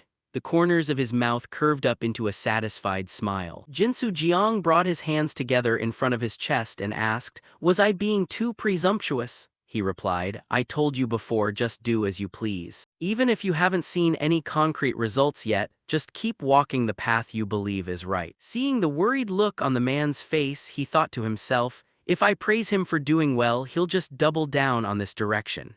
It's best to let him unleash his full potential without any pointless constraints holding him back. Examining a stack of documents, he asked, "By the way, what are all these papers?" He answered, "These are documents to launder the black market funds and turn them into your legitimate assets. Since the sum isn't small, this process is mandatory. Please review and sign them for me." Inspecting them for a moment, thoughts began swirling in his mind. Even though they've been preliminarily laundered, their essence is still black market slush funds. The tax office isn't full of idiots. A newly founded business operating with unclear cash flows will definitely get investigated, but if they know the money came from me, they won't dig too deep. He continued, "You basically want to make me the representative of this place, don't you?" Jinsu Jiang nodded in confirmation. "Exactly, I'm merely acting as the manager handling the young master's capital." He smiled. "So you intend to leverage my family background?" The man replied, "You told me to do as I please, so I'm going to make use of every single card in my hand." Hearing this, he let out a soft sigh, thinking, he's trying to clearly define our master-servant relationship. This is the chain binding Jinsu Jiang to me, serving as his oath of loyalty. Without a trace of hesitation, he signed the documents, saying, "All right, let's do it that way. Now down to business. You didn't call me here just for this, did you?" Jinsu Jiang delivered a statement that startled him slightly. "The Kowloon Fortress has made a move." Slightly puzzled, he asked back, out of nowhere, "Why the Kowloon Fortress?" Jinsu Jiang explained, "Actually, during the money laundering process, I discovered ties linking back to the Kowloon Fortress. It seems Beek Chial Su received some backing from them." Stroking his chin thoughtfully, he mused, "Beek Chial Su connected with the Kowloon Fortress? That's not entirely unreasonable. The Kowloon Fortress is a power comparable to the Sungmu family, but unlike Sungmu, they readily dabble in illicit activities." Jinsu Jiang continued, "Ever since I found out the Kowloon Fortress was involved, I've been secretly keeping an eye on things, but then I heard news that your uncle dispatched personnel." Thoughts raced through his mind. They won't be able to move too openly. South Korea is the territory of the Sungmu family, so they can't approach publicly, and not to mention the person handling this case is supposedly the seventh uncle. Meaning the target can only be one person, and that person is Jinsu Jiang. Scene changed to nighttime, where thunder and lightning crashed violently outside, filling the atmosphere with an eerie tension. Down a certain hallway, someone walked in a hurried pace. The moment he stopped, a silver-haired man spoke up, "You're late." The other person replied, "I was late because I had to handle an order from the main fortress." The man's words filled the young man with slight apprehension. "I know full well that the main fortress never issued any official orders." The young man answered, "It was a commission from the elders." The man continued, "That brat who used to survive by scavenging through trash heaps has really grown up now, wanting to wield a sword when you can barely even live by one." Responding boldly, he said, "Precisely because I used to scavenge trash, I'm curious to see what's on top of it." The man scoffed, "Just like that, you've started playing politics along with those old folks. Your glib tongue is way better than your swordsmanship now." He tossed a letter straight at the young man, who caught it and began examining it. Explaining the move, the man said, "Anyway, as your master, I should help foster my disciples' ambitions. This is a commission from the main fortress. It seems the Elder Council messed something up big time. Unfortunately, it got entangled with the Sungmu family, so they want to grasp the situation. Looks like that punk in charge of this needs a blade to boss around. Want to take a trip over?" Pondering for a few seconds, the young man cupped his hands in a bow and said, "This incompetent disciple, Jang Han, deeply thanks Master for your concern." Gazing at the teacup in his hand, the elder warned, "Be careful. If you think the Sungmu family is just some ordinary minor factions force, you'll pay a heavy price. After all, they're just a bunch of hypocrites who love putting on a holier-than-thou act." Receiving his orders, the young man wore a resolute expression as he turned and left. The car leisurely rolled past the checkpoint into the southern safety zone of Jilin, China. Inside the vehicle, a young man slowly handed over a document, saying, "Here, the travel permit." The guard scrutinized it carefully, his gaze extremely cautious. Looking suspiciously inside, he thought it looked nothing like a laborer. The guard then decisively ordered everyone to step out of the vehicle for a moment to inspect passports and travel permits. As soon as the words left his mouth, Yang Xiaodan unexpectedly stepped out and protested, "What is this, boss? Didn't you just meet us yesterday?" But the guard had no intention of letting it go, demanding to know if they were trying to pull something. Facing that stern tone, the man calmly approached and remarked, "Our boss has been working so hard," while the guard retorted, "When did I ever meet you?" Yang Xiaodan simply gave a slight bow, quietly slipping money into the guard's pocket as he continued, "We clearly met yesterday, boss. You're making me sad. Could it be that you still don't remember?" Seeing this, the guard broke into a smile. "Ah, right, I remember now. I drank a bit too much yesterday." Without further hesitation, the guard immediately gave the order to let them pass. Driving inside, they were far from pleased. Irritated and annoyed, Yang Xiaodan ranted, "I'm supposed to be the next term elder of the greater Kowloon fortress, yet I have to travel like this. Does that sound right to you?" Yang Xiaodan being the successor head of the Yang family under the Kowloon Fortress Elder Council. Coldly questioning his companion, he snapped, "Why aren't you saying anything? Aren't you supposed to be the executioner from our family acting as the captain of the guard unit?" In response to those words, Jang Han calmly explained, "It's to blindside the second master of Sungmu. This mission isn't official, so this subordinate figure using routes easily picked up by their intelligence network wouldn't be wise." Helplessly sighing, Yang Xiaodan retorted, "You think I don't know that? Deceiving people is fine, but did we really have to travel in such a filthy way?" Glancing sideways at him, the companion thought, "Can't you use your brain a little bit? Truly useless." Jang Han suddenly lowered his head, sincerely apologizing, "It was this subordinate's short-sighted thinking that inconvenienced you, please forgive me," before muttering internally, "And they even assigned me an assassin from a trash heap as a bodyguard." Yang Xiaodan continued rambling, "Once this job is done, I'm going to re-establish the dignity of an elder." Beside him, the companion couldn't help but curse inwardly, with the stupidity of the Yang family expecting power and dignity is a joke. Then Jang Han suddenly remembered how that pig of a man blabbed about the mission in the tavern yesterday, meaning the intel might have already leaked. Gripping his fists in anger, he thought, "It was so hard to finally get a decent mission. I can't let myself get led by the nose and ruin it." Jang Han calculated silently, "This is a God-given opportunity. I absolutely cannot let it slip away." A short while later, in a certain place, a burst of laughter suddenly rang out. "I knew those guys would end up like that." The glass cleaner replied, "Trying to meddle in affairs outside destiny, basically hanging themselves, aren't they? Let's just hope we don't get dragged down with them." Park Byingbeek sluggishly and unsteadily stood up, slurring, "So drunk, what?" Before anxiously asking, they left. Turning his head, the other guy answered, "We need to set off soon. I told you we have to travel during this time slot to cross the border."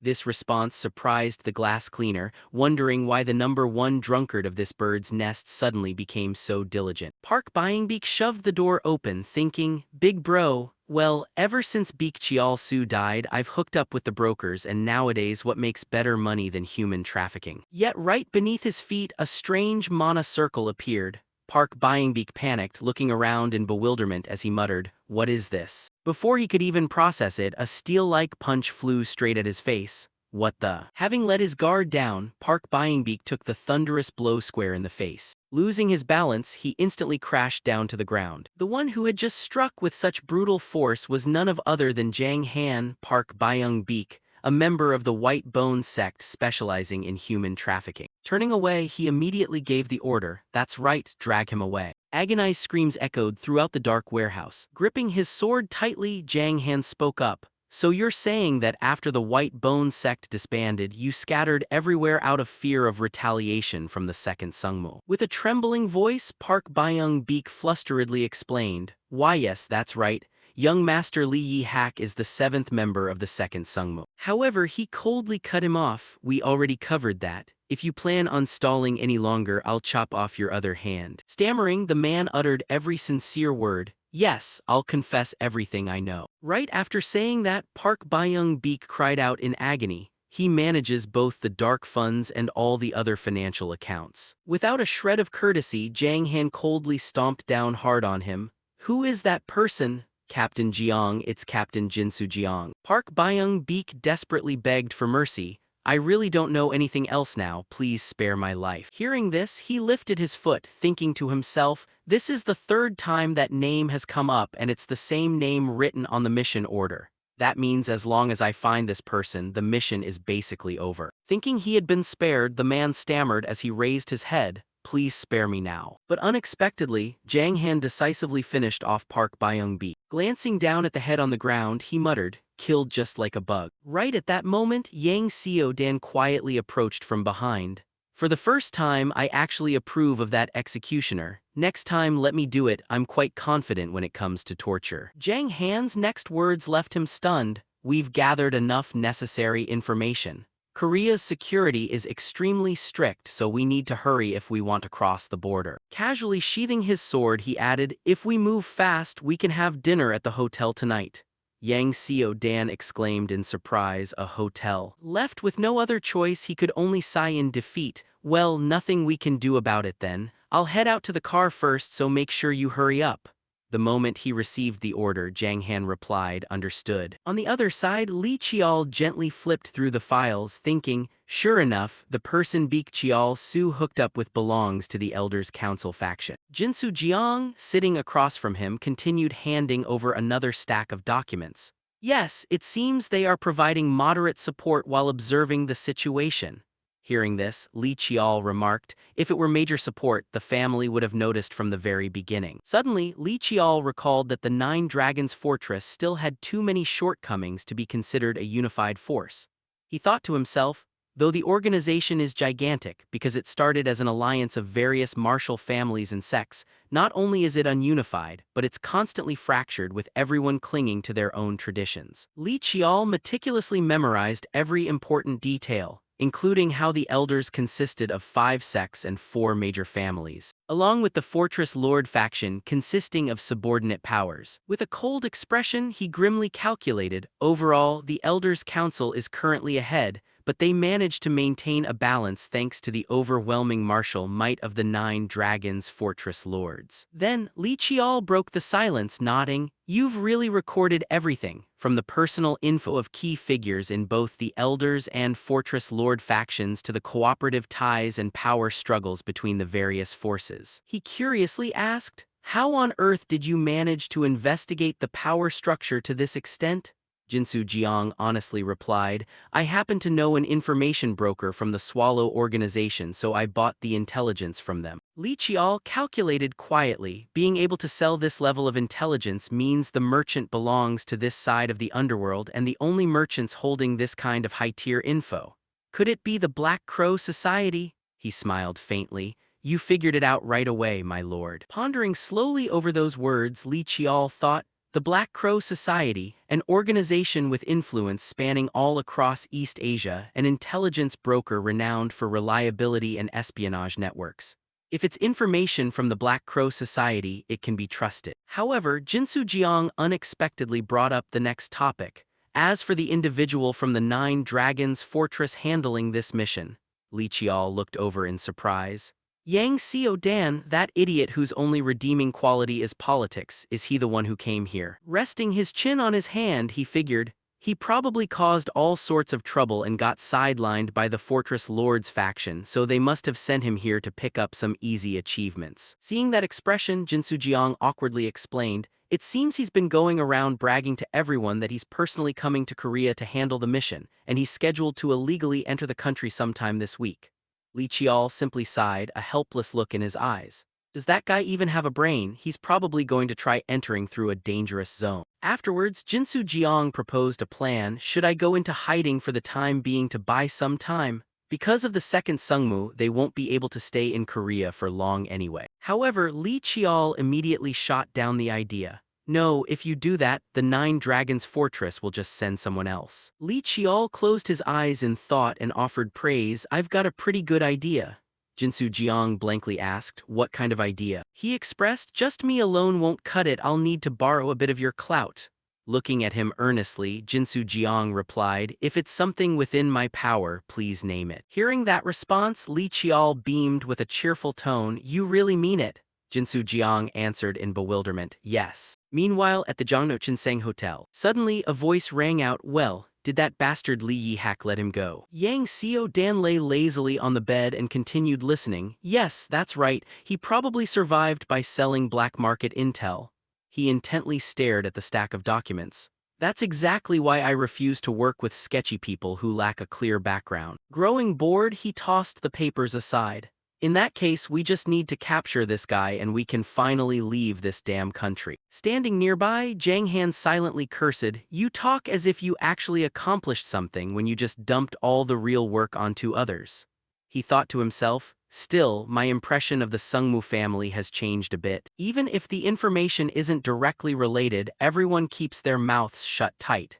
Is the Sungmu family's influence really this massive? Right at that moment, the desk telephone rang frantically. The remaining subordinate quickly answered, what is it? Seeing this, Zhang Han immediately stepped forward. What's going on? The guy stammered out a reply, well, the thing is. Unlike his subordinate, he calmly took the receiver. What is it? The person on the other end reported, someone claiming to be a guest is here to see you, so I'm calling to inform you. Zhang Han repeated in puzzlement, a guest. The voice on the other end answered, yes, they said if we mentioned the name Jinsu Jiang, you would understand. Looking at the person standing before him, Yang Xiao Dan remarked in awe, I never expected the very person we're searching for to walk right into the lion's den. With a sharp gaze, he coldly questioned, how did you know we were staying here? Facing that stare, Jinsu Jiang calmly responded, I found out through an information broker. Maintaining proper etiquette, he politely greeted, it is an honor to meet Yang Xiao Dan of the Great Nine Dragons Fortress. Deep down, however, Jinsu Jiang thought,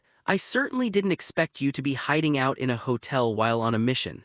Just as the young master predicted, you really are holed up in a hotel. Taken aback, Yang Xiao Dan immediately demanded, you know who I am? Without a moment's hesitation, Jinsu Jiang answered succinctly, you are slated to become the next head of the Yang family, so of course I know. Raising an eyebrow with a hint of praise, he replied, it seems you've got quite an information network of your own. Without a shred of deference, Yang Xiao Dan began to press him. Still, even if you knew who I am, how dare you insolently bring a bodyguard along? Jinsu Jiang calmly expressed, when meeting a martial artist from the Nine Dragons Fortress, one needs a bit of insurance, doesn't they? After all, as you can see, I'm just an ordinary person who can't use mana. Those words irritated him, plunging the atmosphere into a stifling tension. Just a crafty merchant from a petty nation getting this arrogant? Well, since you've delivered yourself right to my doorstep, follow me back to the Nine Dragons Fortress immediately. Refusing to show any respect, Yang Xiao Dan stood up. You'll have to explain what happened at the black market. I'm tired, let's end it here. Despite the threat, Jinsu Jiang simply remained silent. Breaking the stillness, he frankly challenged, I'm afraid that won't do. Struck right where it hurt, Yang Xiao Dan blankly asked, what? But Jinsu Jiang only gave a slight bow. My sincere apologies, but I have no reason to follow you. Losing his last shred of patience, he raged, insolent fool, do you think I came here to negotiate with you? This isn't an invitation, it's an order. Confronted with that attitude, he coldly replied, I didn't come here to negotiate either. I came here strictly for a business transaction. Yang Xiao Dan slammed the table in anger. I am the next generation elder of the Nine Dragons Fortress. Do you honestly think scum like you has the right to trade with me? Jinsu Jiang gently placed a hand over his chest and assured, I am well aware of why you came to Korea. The Nine Dragons Fortress has no valid reason to deliberately target me anyway. Doing this surely won't bring any harm to you, Yang Xiao Dan. Yet unable to accept it, he snapped, shut your trap. If you won't go willingly, I'll just drag your carcass along myself. With an authoritative tone, Yang Xiao Dan commanded, hey, swordsman. From the back, Zhang Han gave a slight nod.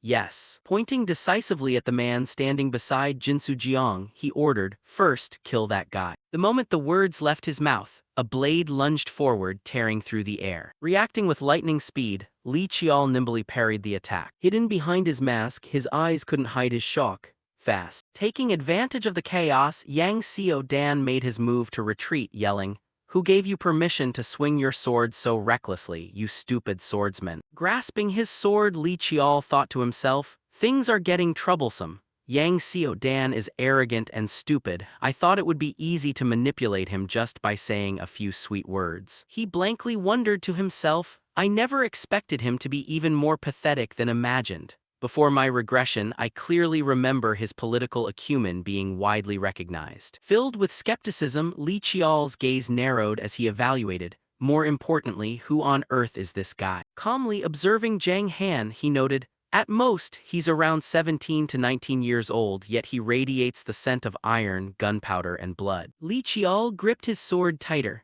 That's an aura I've never encountered before. Sword pressure naturally forged through countless real combat battles. He's strong. Witnessing that strength, Zhang Han inwardly marveled. I intended to slice his head off in a single stroke, but he sensed that exact moment and reacted. He's strong. Beneath his mask, his voice was going through puberty. He could feel it himself. The opponent was definitely no older than him. Suddenly, Zhang Han muttered to himself, 10 steps. If I let him get any closer than that distance, I'm not confident I can control the situation. But this room is so cramped, the distance is already less than 10 steps. Shaking off his panic, he comforted himself, it's fine. Without a word of warning, Zhang Han suddenly lunged toward Li Qiao. I just need to complete my mission like I always do. Rushing forward swiftly like a bolt of black lightning. Despite the blade closing in, Li Qiao remained deep in thought. He's coming, the heart, the head.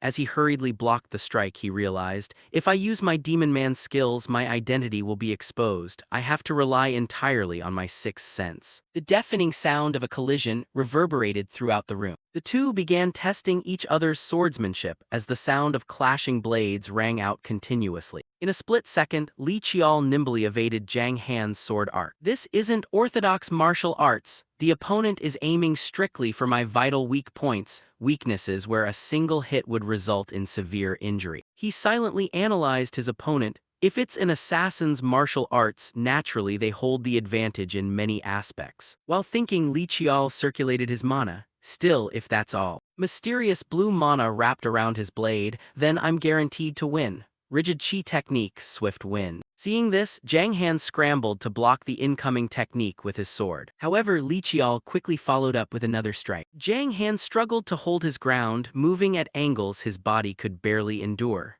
As his sword began to chip, he thought, does he not care about his own injuries at all? My sword. Zhang Han quickly swept his gaze toward the subordinate standing nearby. If this sword breaks, I'm done for. Those guys won't be able to hold him off. Zhang Han's expression darkened. I have to finish him before my weapon gives out. Right after, he suddenly manifested a crimson mana wrapping around his blade. A blinding red mana flared brilliantly at the tip of his sword. Without hesitation, Zhang Han swung his blade downward. Heavenly Slaughter Blade first form. Witnessing that move, Li Qiao thought in bewilderment, a total monster. Where on earth did a guy like this crawl out from? He didn't hesitate to deploy his own mana either. No time to dwell on that now. Swiftly charging forward, Li Qiao executed Heartless Single Form, Crimson Demon. The two distinct torrents of mana collided head-on, erupting into a violent flash of light. A moment later, Zhang Han's sword finally snapped in half. Stunned by the shockwave, he clutched his mouth in pain. His chest tightened as a mouthful of fresh blood gushed out.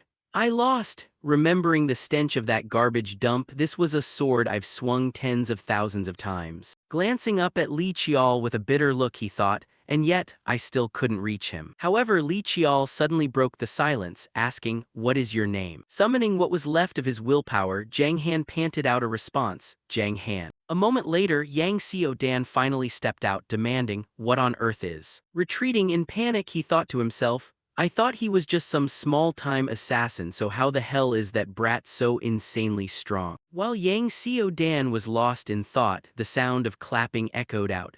Besides, a martial artist capable of keeping a monster like that under control is practically a monster himself. Jinsu Jiang slowly stepped forward to suggest, let's stop here for today, we will temporarily withdraw. He glanced out toward the hallway. It seems outside is getting chaotic because of that loud explosion earlier. Respectfully bowing, Jinsu Jiang said, I will return to see you again in the near future.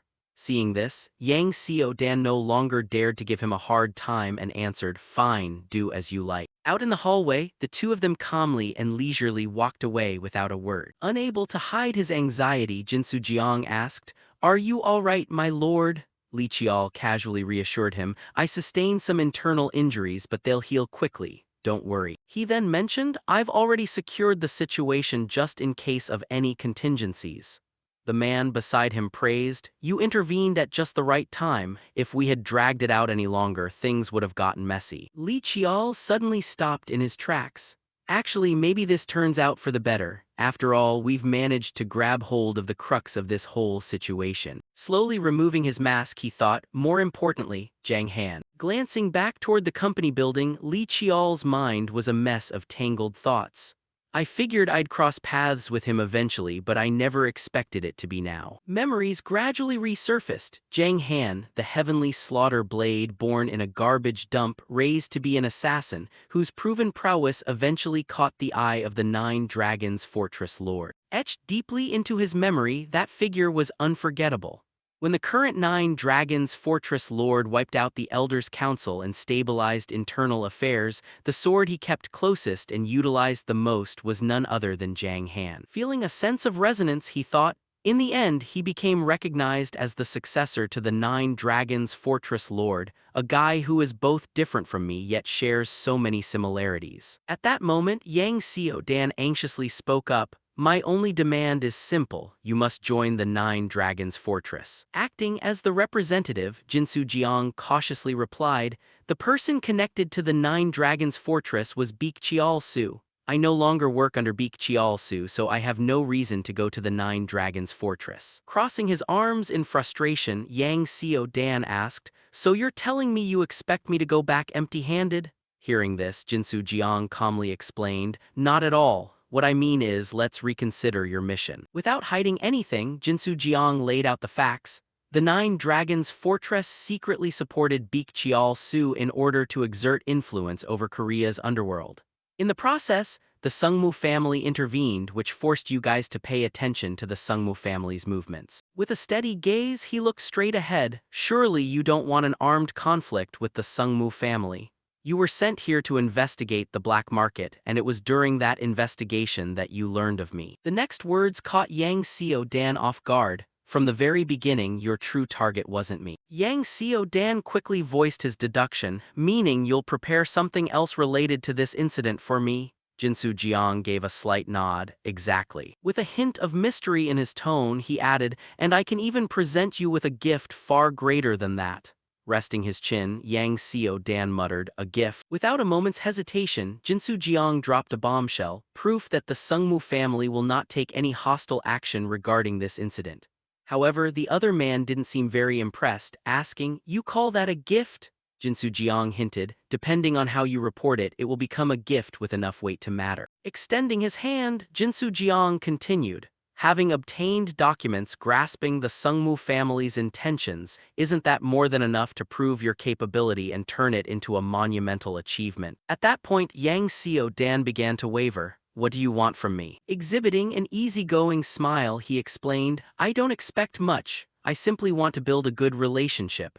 After all, you're going to become an elder of the Nine Dragons Fortress. Hearing that answer, he burst into loud laughter. Impressive, I never expected a guy like you to exist in such a tiny country. Afterward, Yang Xiao Dan waved his hand to dismiss his subordinates. In that case, we need to have a more private chat. All of you, get out. The sound of a latch clicking echoed as the door closed shut. Li Qiao asked in puzzlement, what's this about? With a changed expression, Jiang Han stammered out a request, can I speak with you for a moment? Faced with that persuasive tone, he accepted, very well. In another room, Jiang Han honestly expressed, can you tell me your name? Li Qiao shoved his hands into his pockets and coldly responded, why ask? His face tightening, Jiang Han frowned, to confirm whether you're the person I suspect you are. I'll stake my life on the line that I won't tell a single soul. As soon as the words left his mouth, he coldly removed his mask. Li Qiao stated seriously, I am Li Qiao of the Sungmu family. Yet Jiang Han showed no surprise, calmly holding his mask.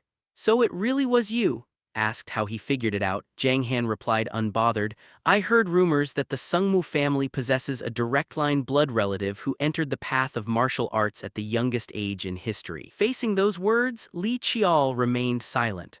Frowning slightly, Jiang Han added, and if it weren't for someone like that you wouldn't have been able to block my sword, especially since you clearly look younger than me. Suddenly he spoke up, you're strong. This is my first time encountering an opponent like you. Inwardly, he replayed every detail of the technique, the slaughter sword. Jiang Han, I walk the path of martial arts specialized entirely in killing the opponent. Li Qiao silently acknowledged that brilliance. Conversely, you walk the path of hunting both unorthodox tricks and orthodox foundations. Slowly, he asked, if it weren't a head-on clash like just now but an assassination scenario instead, how do you think it would go? Without a flicker of hesitation, Jiang Han confidently answered, 9 out of 10.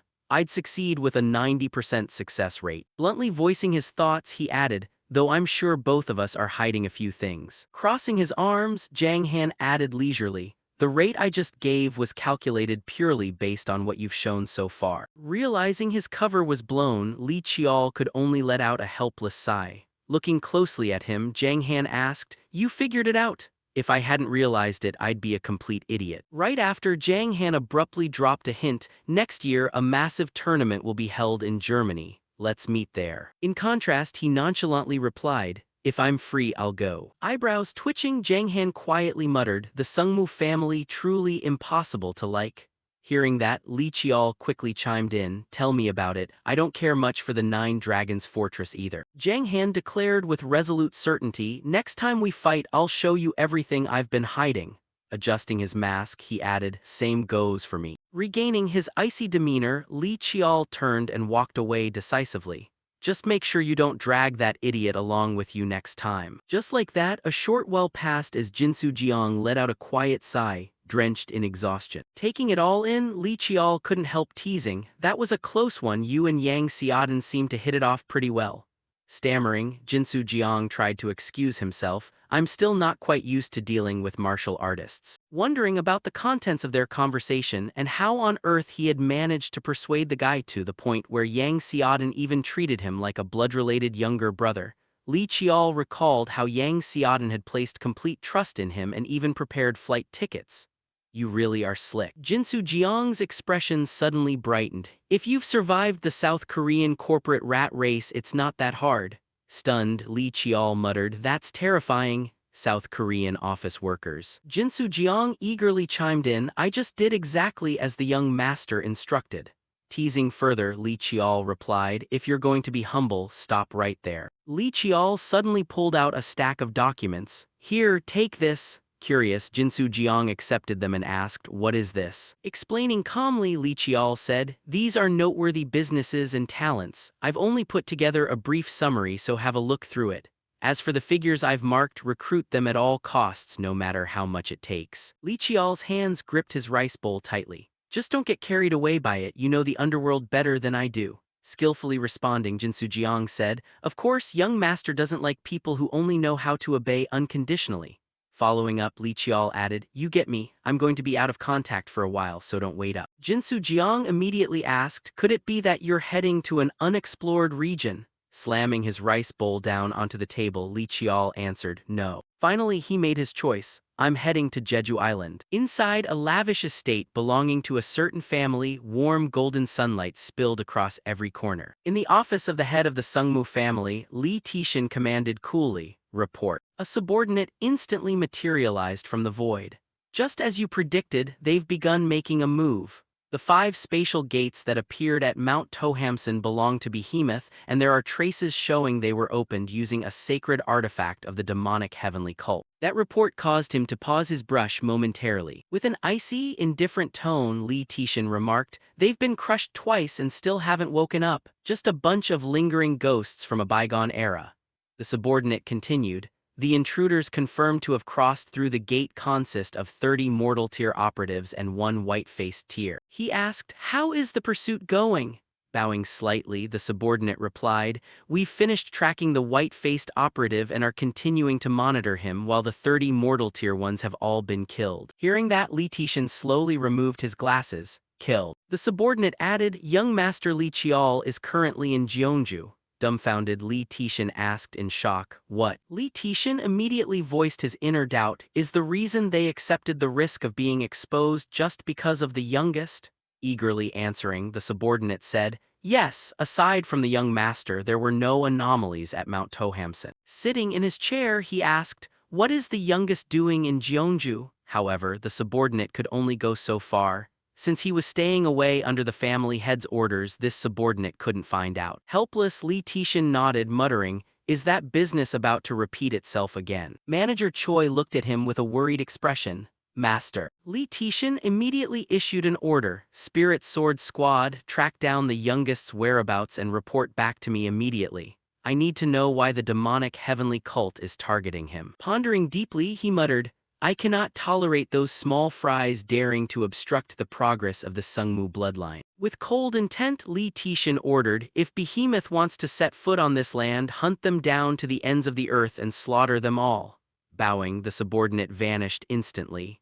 "As you command." He quietly praised his son internally for managing to take down 30 mortal-tier enemies. Meanwhile, at Jeju International Airport, Lee Chiol shielded his eyes against the glare, muttering, "As expected of Jeju Island, the heat is completely different even though it's just early summer." He sensed the surroundings quietly, and we're still just at the airport, yet the ambient mana in the air is already this overflowing. Right at that moment, a sudden voice called out, "Hey there, student." The man greeted him warmly, "Traveling, or here for university research? Where are you headed? Hop in and I'll give you a cheap fare." Yet Li Chial didn't reply at all. Puzzled, the man asked, "What is something on my face?" Li Chial responded coldly with an imposing tone, "Get lost." Yanking his bag, he noticed the only taxi at the airport driving straight toward him. That response left the fellow flustered as he quickly withdrew his hands that clearly didn't belong to a normal cab driver. Li Chial bluntly exposed him. "The Dark Crow Guild is losing its touch, sending agents like this."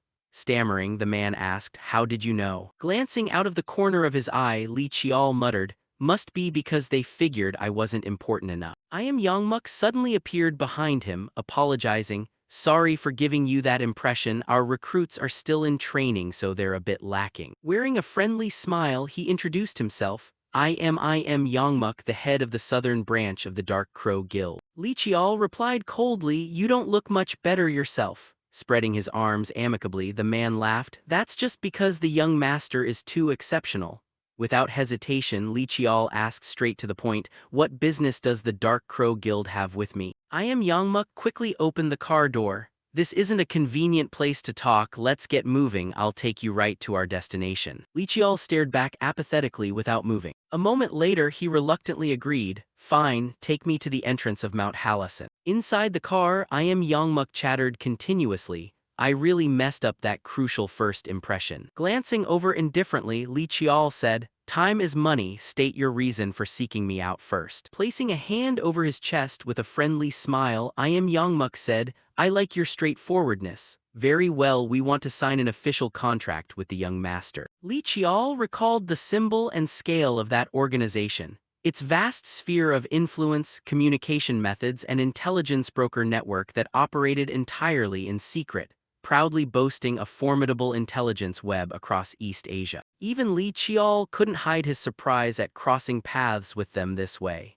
"An official contract, immediately," I Am Yongmuk explained. "We will provide the information the young master needs and guarantee not to leak your personal information." Smiling broadly, he added, "In return, we hope the young master will occasionally provide us with necessary intel or lend us your formidable martial might." Li Chial immediately demanded, "Why sign an official contract with me?" I Am Yongmuk answered concisely, "Because of everything the young master has demonstrated thus far." Listing them calmly, I Am Yongmuk continued, "Your background as an illegitimate child, the youngest martial artist, reaching the 5th tier of martial realms, and your feat of defeating Baekjeol Su." He eagerly added, "Plus your entanglement with the successor elder of the Kowloon fortress. Those are factors that left us no choice but to approach you." As soon as those words left his mouth, Li Chial shot back teasingly, "Are you guys trying to flex your intelligence-gathering capabilities?" Waving his hands hastily, I Am Yongmuk denied, "I'm just explaining." Thinking to himself, Li Chial sneered inwardly, "Ridiculous. Listing off hard-to-get information like that is clearly a subtle threat that you could sell me out at any second." A moment later, I Am Yongmuk asked, "Well then, what do you say?" However, Li Chial had already stepped out of the car. "I refuse. A look of bewilderment flashed across the man's face. Huh. Standing beside the car, Yangmuk tried to persuade him patiently. If the young master aims for the pinnacle of the Sungmu family, you'd best accept our offer. Walking away coldly, Li Qiao replied, no matter what you say. My answer remains the same. Unable to persuade him further, Yangmuk resorted to veiled threats. You'll regret this. Turning back abruptly, Li Qiao fired back, regret? Who? I was actually going to offer a cure for that condition, but I've changed my mind. Pass along a message to your guild master that I'm terribly sorry, just say that and he'll understand. Flustered, the man stammered, how can you be so sure we're the Dark Crow Guild? Smiling faintly as he started up the mountain slope, Li Qiao replied, sure of what? I was just testing the waters. Staring blankly after him, Yangmuk muttered, huh. Cutting him off before he could speak, Li Qiao scoffed, finish your training properly, you're way sloppier than I thought. How disappointing, is the whole Dark Crow Guild like this? Even the disciples back at my place aren't this bad. Provoked by those words, Yangmuk muttered angrily, or maybe it's just the head of the southern branch who's a clown, how about that? After Li Qiao walked away, Yangmuk vented his frustration by kicking hard against a nearby fence.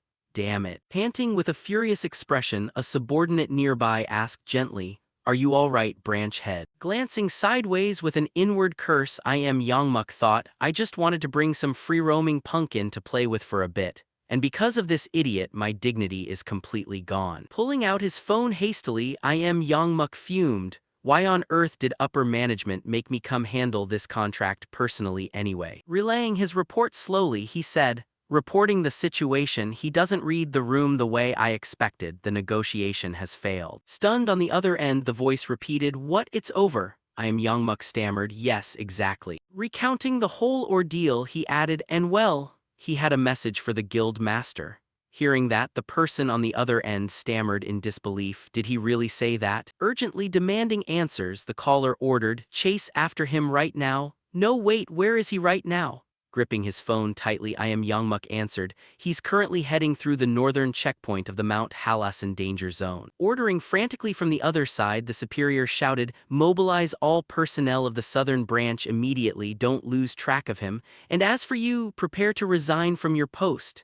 Helplessly shouting back, Yangmuk protested, what, why? The caller warned ominously, if things had stopped there, you'd be lucky. If he truly knows about that matter, this isn't going to end simply. Meanwhile, a worried voice called out, are you alright, kid? The guard explained further, even though you're a 6th-tier hunter and probably know your way around, places like this are completely different from the northern danger zones.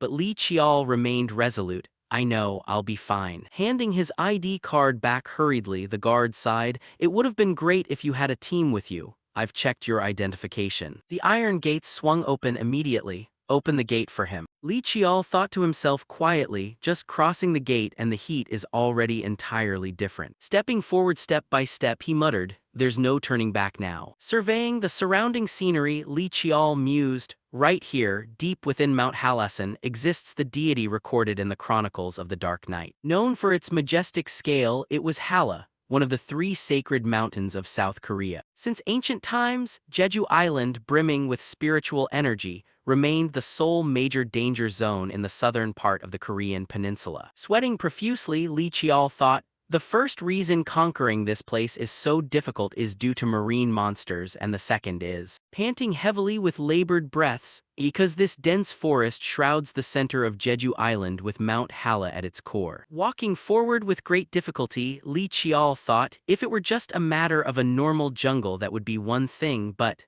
observing his surroundings carefully, he muttered, I'm in. Staring deep into the thicket, Li Qiao realized this is the phenomenon known as the devil's prank or goblin's trick, like a spatial teleportation magic array.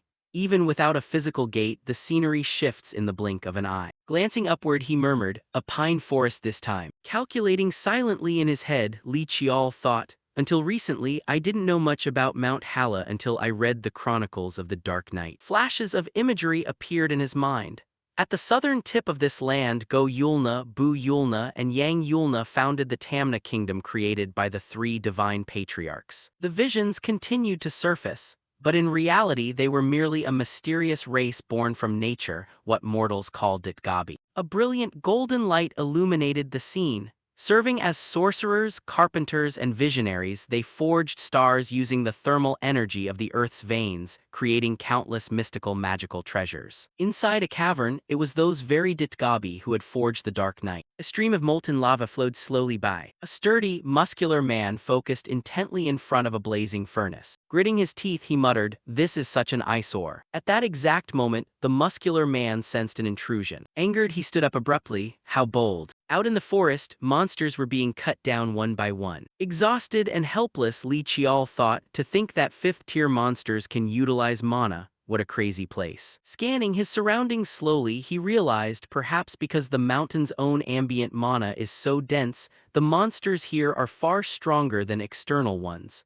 If I trigger my magic eyes midway, the pathways will shift instantly. Looks like I underestimated this region. Sheathing his sword, Li Qiao noted, even monsters never seen anywhere else on the peninsula are crawling out here. Mount Hala truly lives up to its name as a demonic realm. He suddenly remembered the word Tamna he had seen in the mirror at the Sungmu estate Tamna, where the fifth artifact of the Dark Night resided. Striding forward step by step, Li Qiao thought, we're nearing the peak, once I enter the valley. However, at that moment an enraged voice echoed out, "What fool dares step foot into my domain?" Startled, he quickly drew his sword. Could it be a monster capable of projecting spiritual intent? The voice closed in instantly. Another human, Li Qiao whipped his head around. Behind me. Both figures lunged forward instantly, their swords clashing against one another. Glaring dazedly at the person in front of him, Li Qiao thought, who is this? Brilliant golden lightning suddenly flashed across his entire face. Clutching his face in agony, Li Qiao collapsed forward. Holding his head, he calculated grimly, my mind and vision feel like they're burning away, all in the span of just 3 fleeting seconds. An explanation suddenly sparked in Li Qiao's mind.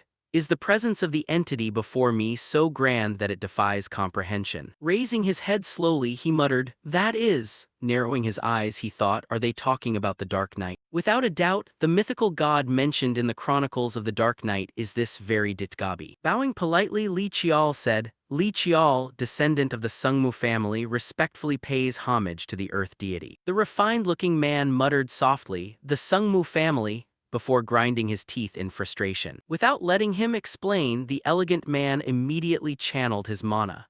I have never permitted humans to step foot into my territory. That action left Li Qiao wide-eyed and stunned. If you continue to wreak havoc in this region. Turning away abruptly, the man declared, I will show no mercy. Reaching out with trembling hands, Li Qiao forced out, please wait. Striving to chase after him, Li Qiao pleaded, please hold on for a moment. However, the refined man vanished in an instant. His cold voice lingered in the air, get lost. His entire body shifted instantly. Looking around in a daze, Li Qiao uttered, what is this? Staring intently, he realized, the entrance of Mount Hala. I didn't even get to have a proper conversation before getting kicked out. Pondering quietly, Li Qiao resolved, fine, have it your way for now, but I need to find out the reason why. Directing his gaze back toward the dark forest, he thought, besides, because of the Dark Night seal, I have to climb the mountain again anyway. His expression darkened, let's see how this plays out. The sky gradually turned dark. Walking through the streets in deep thought, Li Qiao muttered, oh well, I'll prepare thoroughly and try again. Lowering his gaze gently, he thought, wait a minute. Scanning his surroundings quietly, Li Qiao realized the Dark Crow Guild, they move pretty fast. With that thought, he immediately turned into an alleyway. I have no intention of dealing with them right now. The pursuer chasing Li Qiao ultimately lost his trail. Running past in a hurry, the agent spoke into his comms. This is Unit 17, lost visual on the target near Alley 19, Sector A, continuing to check the surrounding area. The alley fell silent once more. An invisible set of footsteps departed quietly. The person moving unseen was none other than Li Qiao, Qi Art Spirit Light. I tried applying concealment techniques to my aura technique, but it's still a bit rough around the edges. Holding the mask in his hand, he figured that walking out like this would definitely get him tracked down again, but thankfully he had already used Dark Qi to absorb the myriad face device beforehand. Li Qiao's entire body was suddenly enveloped in a layer of mana, well, As for his face, that problem was solved. Watching his facial features instantly morph, he muttered that this should do the trick, and then set off to buy the necessary supplies. Returning to that checkpoint area, the guard looked at him in bewilderment and spoke up. "You're going back in there again? You just went in this morning. Is your business going bankrupt or something?" Stammering, the guard hurriedly waved his hands. "Or are you drowning in massive debts? Good grief, you're still so young, please rethink this carefully." Looking confused, Li Qiao replied, "Huh." Finally, Li Qiao explained with a bright smile, "It's nothing like that. Someone looking for a death wish wouldn't carry this much gear." The guard finally began to look a little less worried, adding, "Now that you mention it, you sure do have a lot of luggage." However, he suddenly dropped a casual remark, "Yeah, because I plan on staying in there for a few days." The guard stared blankly, completely failing to understand. "What?" As Li Qiao resolutely declared, "Well then, I'll be heading back. This time I'm not backing down easily." Li Qiao continued wandering deep through the forest. He thought to himself with a strain, "It's already been 2 days since I entered this mountain and I've searched everywhere without finding a single water source." Li Qiao suddenly came to a halt. "I'll keep looking until the end of today. If I still find nothing, I'll just have to head back into the city to resupply." Slowly, he sensed a strange mana current rising, thinking, "Even though it's very faint, I can sense a different kind of aura." Without stopping, Li Qiao's pace grew increasingly hurried. Unable to suppress his excitement, he exclaimed eagerly, "Found it." Li Qiao gently bent down, thinking, "The water is kind of warm. Even if there's plenty of solar energy on the mountain, it shouldn't be to this extent." He abruptly stood straight up with a determined look on his face. "The demonic energy here feels extremely diluted. It must be because this is a water source." As soon as he finished speaking, Li Qiao turned around. "Let's take a short break for now." From right behind his back, a blue mana current slowly rippled. Before long, Li Qiao had a sturdy tent set up. Exhausted, he collapsed inside, thinking, "Keeping my demon eyes active for so long really wears the body out. I'll just close my eyes for a quick nap first." Scarcely had he laid down when a scream suddenly echoed out. Li Qiao quickly grabbed his sword. A scream. Looking anxious with his sword close at hand, he muttered, "Is it a monster?" After that, Li Qiao cautiously peeked outside. 2 evil spirits abruptly appeared near his tent.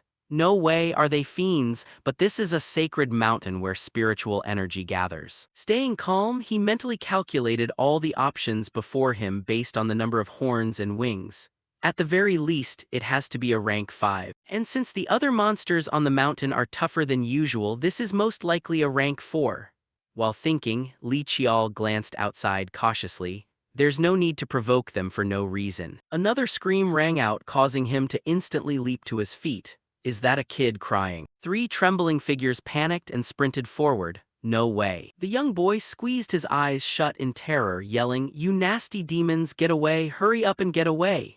In distress, the pink-haired little girl burst into tears, crying, "Jiongcheng." Seeing this, the boy quickly comforted her, "Hold on tight to my hand." Before they could react, right as the little girl's hand slipped away, the 2 blue mana currents from earlier suddenly surged out from the ground. With a wicked grin, the fiend unleashed a torrent of blue mana. They immediately used their legs to kick the mana upward into the air. It struck the children dead on, sending them crashing down in agony. Seeing that, the fiend lunged forward like a starving tiger. A sword enveloped in mana didn't hesitate to slice horizontally across the air. A crackling blue electric aura flared up, enveloping the entire forest. The black smoke slowly dissipated. The young boy turned his head in a daze, his eyes filled with utter astonishment. The one who had stepped in to save them was none other than Li Qiao. "Are you kids all right?" He mentally calculated his next move, weighing every step.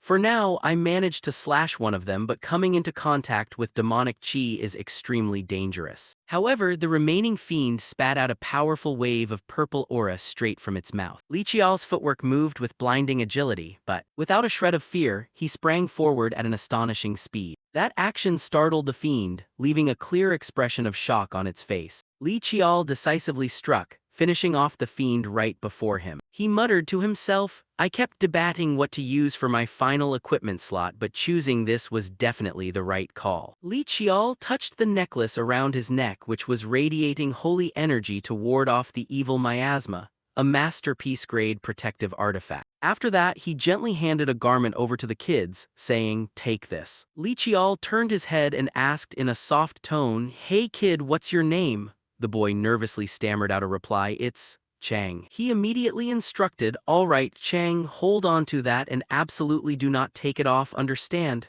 Hearing this, Jeoncheng obediently nodded. "Yes, got it." The cunning fiend suddenly launched a sneak attack from behind, shouting, "Behind you." The cunning fiend suddenly launched a sneak attack from behind, shouting, "Behind you." Instantly circulating his mana, Li Qiao formed a sturdy barrier right in front of him, demonic wall. Without a moment's hesitation, Li Qiao promptly finished off another fiend. A barrage of piercing screeches echoed, violently rattling his mind. Li Qiao stared intently, tracking the remaining ones with his gaze. "That special ability, is it coming from them?" A fiend spoke up with a scheming tone. "Human, why interfere? Kill him, offer him up to the king as a sacrifice." He was genuinely taken aback by the unfolding situation. They're completely different from the ones before. They've got to be at least rank 4. While thinking, Li Qiao channeled his energy throughout his entire body.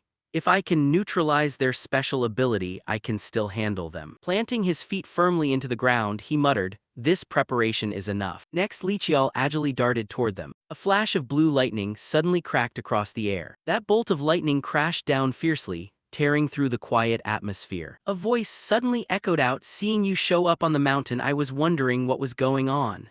Looking bewildered and thoroughly confused, he thought, "What just flashed by?" A sturdy figure with blonde hair abruptly appeared before his eyes. "Looks like it was you, kid." She immediately expressed herself clearly. "Thank you so much, human. Thanks to you, the kid survived." Seeing this, the pink-haired little girl burst into tears and rushed straight toward her, crying, "Granny." Showing no restraint whatsoever, she gave each of them a whack. "You brats, I told you not to run off on your own." The chilling sound of a fiend echoed quietly, startling both of them into turning around. She looked surprised at their tenacity, muttering, "My word, what persistent little pests." Without missing a beat, she offered, "Leave the rest to me from here on out." In a flash, those hands manipulated Chi. "He told me not to do this, but I can't just ignore anyone daring to target the children." A dazzling bolt of blue lightning flared up right in the palm of her hand. Gripping it tightly, she smiled gently. Without a shred of hesitation, she resolutely charged forward, declaring, "I won't kill them." An azure lightning bolt lashed out ahead amid fierce flashes of thunder. In the blink of an eye, mystical azure lightning spread across the vast expanse of the forest. The Dakibai kids tagged along closely behind Li Qiao,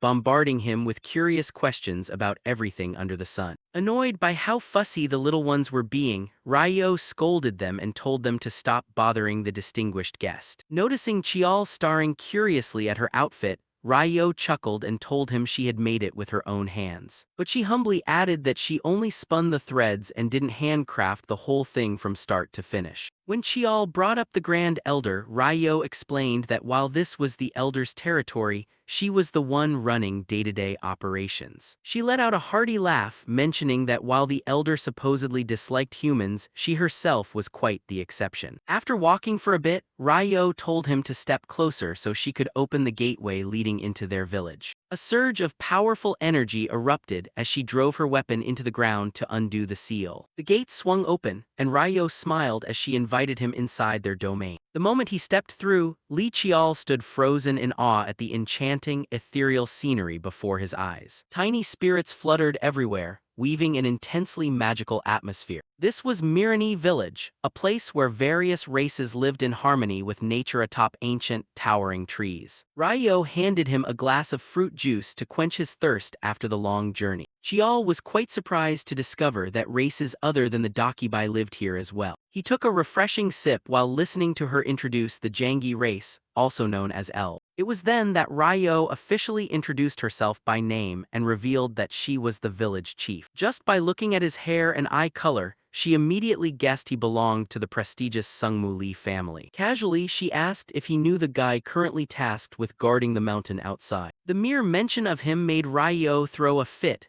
calling the guy a fool who tortured himself just because he got mixed up with humans. Seeing her heated reaction, Chial offered a wry smile, assuring her that the guy was doing fine, save for a slight drinking problem. Regaining her composure, she sincerely thanked him for saving the mischievous kids of the village. In true Dakibai fashion, a debt must always be repaid, so she wanted to return the favor by helping him with something. Though Chial tried to decline, Ryo insisted that he voice whatever was on his mind. Hearing that, he smiled and nodded, seemingly knowing exactly what he needed to ask. Chial placed the Hukia sword down on the table, instantly making the atmosphere heavy and serious. Ryo's expression shifted the moment she recognized the familiar weapon. He curiously asked if she had personally participated in forging the sword. Ryo revealed that numerous Dakibai had contributed to it in various ways. She explained that she and 63 other Dakibai only prepared the materials and cast the mold, while the Grand Elder handled the final completion. Looking at the sword, she let out a sigh of relief that it had finally found its true master. However, she asked if he felt anything strange when holding it in his hands. Chial wondered aloud whether some sort of soul was sealed inside the blade. Ryo's face grew dead serious. She told him that this wasn't a sword, it was pure destruction taking the shape of a weapon. She explained that all things possess their own energy. Even when it weakens, it never simply vanishes into thin air. He nodded in understanding, realizing that the energy she referred to was mana. Ryo warned him that Hukia had the ability to completely erase that energy, meaning anything slashed by it would never recover. If it was that dangerous, Chial didn't understand why anyone would bother creating such a sword in the first place. She shrugged, saying that only his ancestors or the Grand Elder would know the answer to that. But Ryo believed that everything in existence has a purpose, and this sword was undoubtedly born to be wielded. She quietly pondered how a sword that had stayed dormant for thousands of years suddenly reacted to a teenage boy with a mysterious destiny. Chial touched the scabbard, mentioning that it was currently suppressed by 9 layers of seals. He asked Ryo if she knew anything about the 5th seal. She nodded in confirmation, though warning him that it would be quite difficult. Li Chial curiously wondered what kind of trial it could be for Ryo to look that serious. Upon hearing that he had to defeat 100 Dakibai to pass the test, the young man froze for several seconds. Seeing that her guest didn't quite grasp the situation, she asked if he had ever heard of her race's wrestling sport, Siram. Chial replied that he knew the theory. It was a spiritual ritual where the strength of souls clashed directly. Ryo nodded, saying that was close enough, but to be precise, it was a battle fought entirely with spiritual strength. To help him picture it, she called young Jeong over to prep for an immediate, hands-on practical lesson. Hearing his name called, little Jeong cheerfully bounced up and demanded to go first, much to the envy of the surrounding kids. Looking at the tiny child standing before him, Chial couldn't help doubting himself, asking the village chief if he really had to fight the kid. Ryo chuckled knowingly, asking if he was afraid of losing to a mere toddler, seeing how pale his face was turning. She introduced Jeong and 2 other kids as the youngest members of Mirani village. Ryo gave the signal to begin, while Chial still naively thought to himself that things seemed much simpler than he'd expected. She told young Jeong to pull his punches a bit, but also warned Chial that once he tasted it, he'd realize it was no walk in the park. Per instructions, the two sat facing each other and closed their eyes to dive into the mental showdown. Suddenly, Li Chial felt an invisible wave of pressure slam directly into his brain. When he opened his eyes, he found himself standing in the middle of an endless, blinding white space with no people or obstacles in sight. A burst of laughter echoed from above, making him shudder as he realized he was no longer in the village. A giant version of little Jeong loomed over him, mocking him for looking as tiny as an ant. Without a word of warning, the giant Jeong lunged straight at him as if trying to snatch him up. Chial panicked and yelled at him to stop, since he hadn't mentally prepared for this absurd scenario. But it was too late. A colossal foot came crashing down from above, unleashing crushing pressure meant to flatten him instantly. Snapping awake with his eyes dilated, Li Chial gasped for air like a drowning man dragged back from the grave. He panted heavily, drenched in sweat, feeling as though his mind had just survived a brutal execution. Sitting flat on the ground, Li Chial dazed around, trying to collect his wits and figure out where he was. He clutched his forehead, his breathing still ragged from the ordeal. Ryo sat nearby with a smile, asking how he felt and if he could take the heat. Li Chial questioned the bizarre space where everything seemed to shift according to sheer willpower. In his memory, that giant foot had just come down, creating a terrifying shockwave. Ryo's eyes betrayed surprise at his sharp deduction. She nodded in acknowledgement, genuinely impressed that Li Chial figured out the nature of the mental plane so quickly. In the distance, little Jeong was jumping up and down celebrating his victory, while Ryo could only offer a wry smile. Li Qiao stared at the tiny kid who packed such monstrous strength in that realm, marveling at the boy's perspective. He asked about the time dilation since it felt like only seconds had passed while everything had played out over there. Exhausted as he was, Li Qiao still wanted to try again. His willpower was truly no joke. Ryo patted his shoulder and advised him to rest, explaining that wrestling with the Dakibai was mentally exhausting. But seeing the determined look on his face, she knew there was no stopping him. Ryo's jaw dropped as she watched Li Qiao dive straight into the next battle without a moment's hesitation. As soon as the match started, he was swatted away by an invisible hand. Little Jiong won again, grinning cheerfully while Li Qiao was sent flying into the air. The little kid won yet again. Crawling back up, Li Qiao felt that despite losing repeatedly, he was getting closer to a breakthrough. He panted heavily, sweat dripping down his face, yet his eyes still burned with fighting spirit. Ryo stood with her arms crossed, secretly admiring this unbelievable level of grit and perseverance. The sight of Li Qiao right now reminded her of a legendary predecessor within her clan. The training ground fell silent as everyone turned their gaze toward him. The elder of the Jangi tribe and the young women approached, unable to hide their astonishment at his rapid progress. Li Qiao wiped away his sweat and offered a humble smile, wanting to finish his chores properly to earn the meals they provided him. Power surged from his hands, radiating a cool, storm-like blue aura. With a single strike, Li Qiao resolved everything, creating a powerful blast that shook the earth. He realized his thought-processing speed had grown noticeably faster thanks to those mental wrestling matches. Elder Jangi smiled and offered him a refreshing drink to restore his stamina. Chugging the can down, Li Qiao felt his mind clear up completely as all his fatigue melted away. Ryo watched in surprise as the Jangi villagers cared for Li Qiao,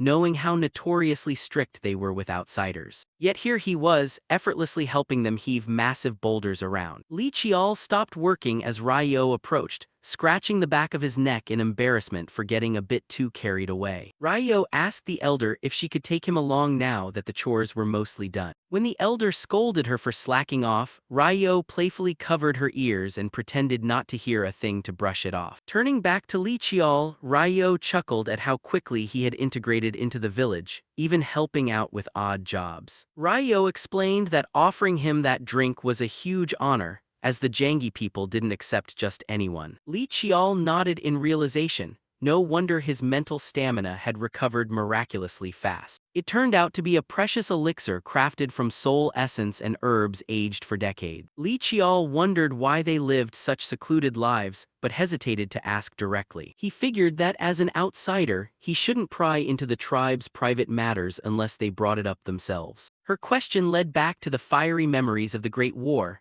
a flame still smoldering in the shadows. Ryo told Li Qiao about the Great War, an era when humans drove her tribe into a miserable refugee existence. Nothing had changed since then, and the pain remained as raw as it was on day one. She reassured him that it happened before he was born, so he shouldn't worry. The villagers already considered him family. Mid-conversation, Ryo suddenly remembered she had things to do and told Li Qiao to go play wrestling with the kids for fun. With a wave and a smile, she hurried off, leaving him standing there by himself. Walking away a bit, Ryo's expression grew pensive, looking as though she was worried about something. She went to find an elder of the tribe and asked why he had bothered to travel all this way here. The elder looked at Ryo reproachfully, demanding to know why she dared bring back the human male he had once driven away. Without hesitation, Ryo defended Li Qiao, insisting he wasn't like the others because he saved the children and always helped people out. The elder reminded her that making Li Qiao take the test was merely fulfilling an old promise. He adamantly refused to let humans set foot on their territory and ordered Ryo to chase him away immediately. Ryo shot back that if he hated him so much, he should chase him away himself, teasing that he was getting old yet still as hot-tempered as ever. She pointed out Li Qiao getting along with the kids, reminding him of the days when both sides were good friends. But the elder held onto his prejudices, firmly stating that humans and the Jangi tribe could never coexist. Ryo warned him with a stern voice that the seal was weakening, and the tribe desperately needed human help to survive. Her eyes revealed deep anxiety as she noticed frightening cracks forming on the seal. The elder turned his back and walked away, dropping a cold remark that humans were selfish and would never sacrifice themselves for others. Ryo stood alone with an irritated expression, clearly disagreeing with the elder's stubbornness. Back at the training ground, Li Qiao sat motionless, as if concentrating his mental focus on something. Standing up with confident strides, he showed that he was ready for the next phase of his journey. The kids grew excited the moment he stood up, shouting noisily and demanding to conquer all future challenges alongside him. Li Qiao simply smiled gently,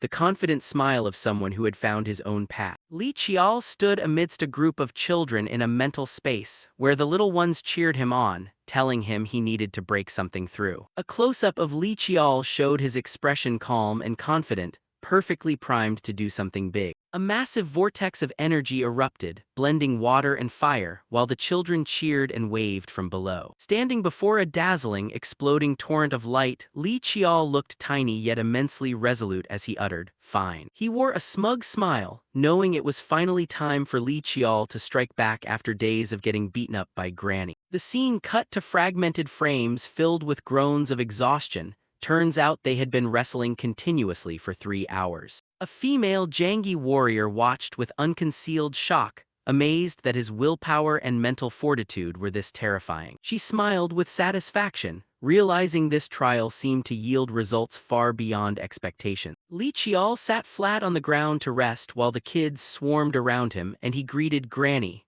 the woman standing right in front of him. The little ones eagerly snitched on Li Qiao to Grandma, complaining that he used her exact moves, fought endlessly without getting tired, and didn't even feel hot when burned by fire. The female Jangi warrior just smiled silently as she listened to the kids rat him out. She announced that training with the kids was done for now, leaving Li Qiao dazed and confused about what was happening next. It turned out the real trial was about to begin, wrestling 100 opponents, which actually hyped Li Qiao up. But it wasn't happening right away, as she told him they needed about a week to gather enough people. Gazing toward the distant mountain range, she explained that it took time to summon wandering Dakibai back here. 3 days later, a large-scale festival took place, with crowds gathering to watch the long-awaited wrestling match between a human and the Dakibai. Li Qiao stood amid the noisy crowd with a slightly dazed look, still unaccustomed to such a lively atmosphere. The people around him chattered animatedly about old times,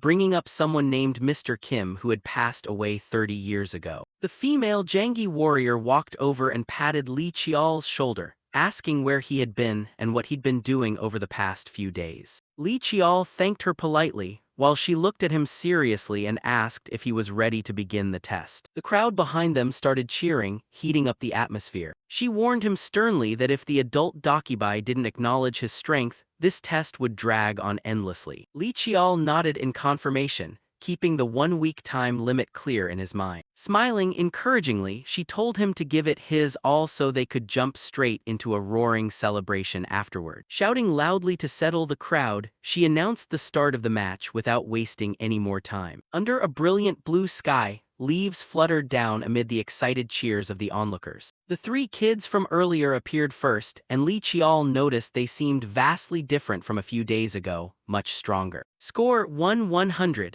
The kids were defeated swiftly, lying sprawled on the ground and whining about losing. Score 4-100. This time his opponent was a rather agile tiger Dakibai. Score 10-100. Li Qiao hovered in midair, fighting multiple opponents at once by himself. Score 22-100. He dropped into a defensive stance, sweat beginning to bead on his skin as the battle grew tenser. Score 41-100.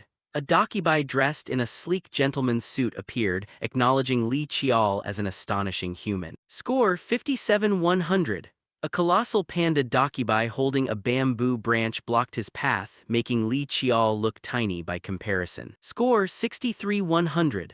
A gigantic fiery dragon entity materialized, swallowing up a corner of the sky. By the 3rd day, Li Qiao was growing exhausted, dropping to his knees and panting heavily while people anxiously asked if he was all right. Stubbornly claiming he was fine, he demanded to keep going, realizing this trial was essentially an extreme mental training course. The female Jangi warrior signaled the resumption as the crowd's roars echoed everywhere. Despite his fatigue, Li Qiao managed a smile, pushing himself to his absolute limits. Score 83-100.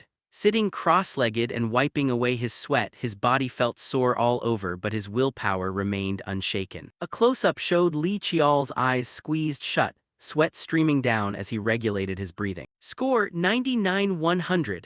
A long-haired man smiled and gave him a thumbs-up, acknowledging his efforts. Only one final opponent remained. Li Qiao looked up, exhaling a sharp breath and offering a brief word of thanks as he prepared for the final turning point. A Jangi martial artist sat casually with crossed legs, tossing out a challenge and signaling the start of the most crucial bout. Flashing a confident smile, the opponent declared this was the 100th match as lightning crackled around them, welcoming a life-or-death struggle. Across from him, Li Qiao looked dwarfed before a swirling wall of mist and clouds, feeling an immensely terrifying wave of pressure radiating from his foe. A close-up of the opponent's eyes showed them sharp and devoid of emotion, stating he held no personal grudges against Li Qiao. However, because this was a trial bound by an ancient covenant, he vowed to fight with everything he had without holding back an ounce. Power erupted instantly, a blinding flash of light swallowing Li Qiao's position before he could react. Li Qiao stood firm amidst the bolts of lightning, though his body began to protest as he thought about how indescribably tired he felt. Covered in sweat and gritting his teeth, his eyes blazed with resolve. Despite exhaustion, he refused to let himself collapse. A spurt of splatter hit the cold ground, making him realize with a shock that even though this was a spiritual realm,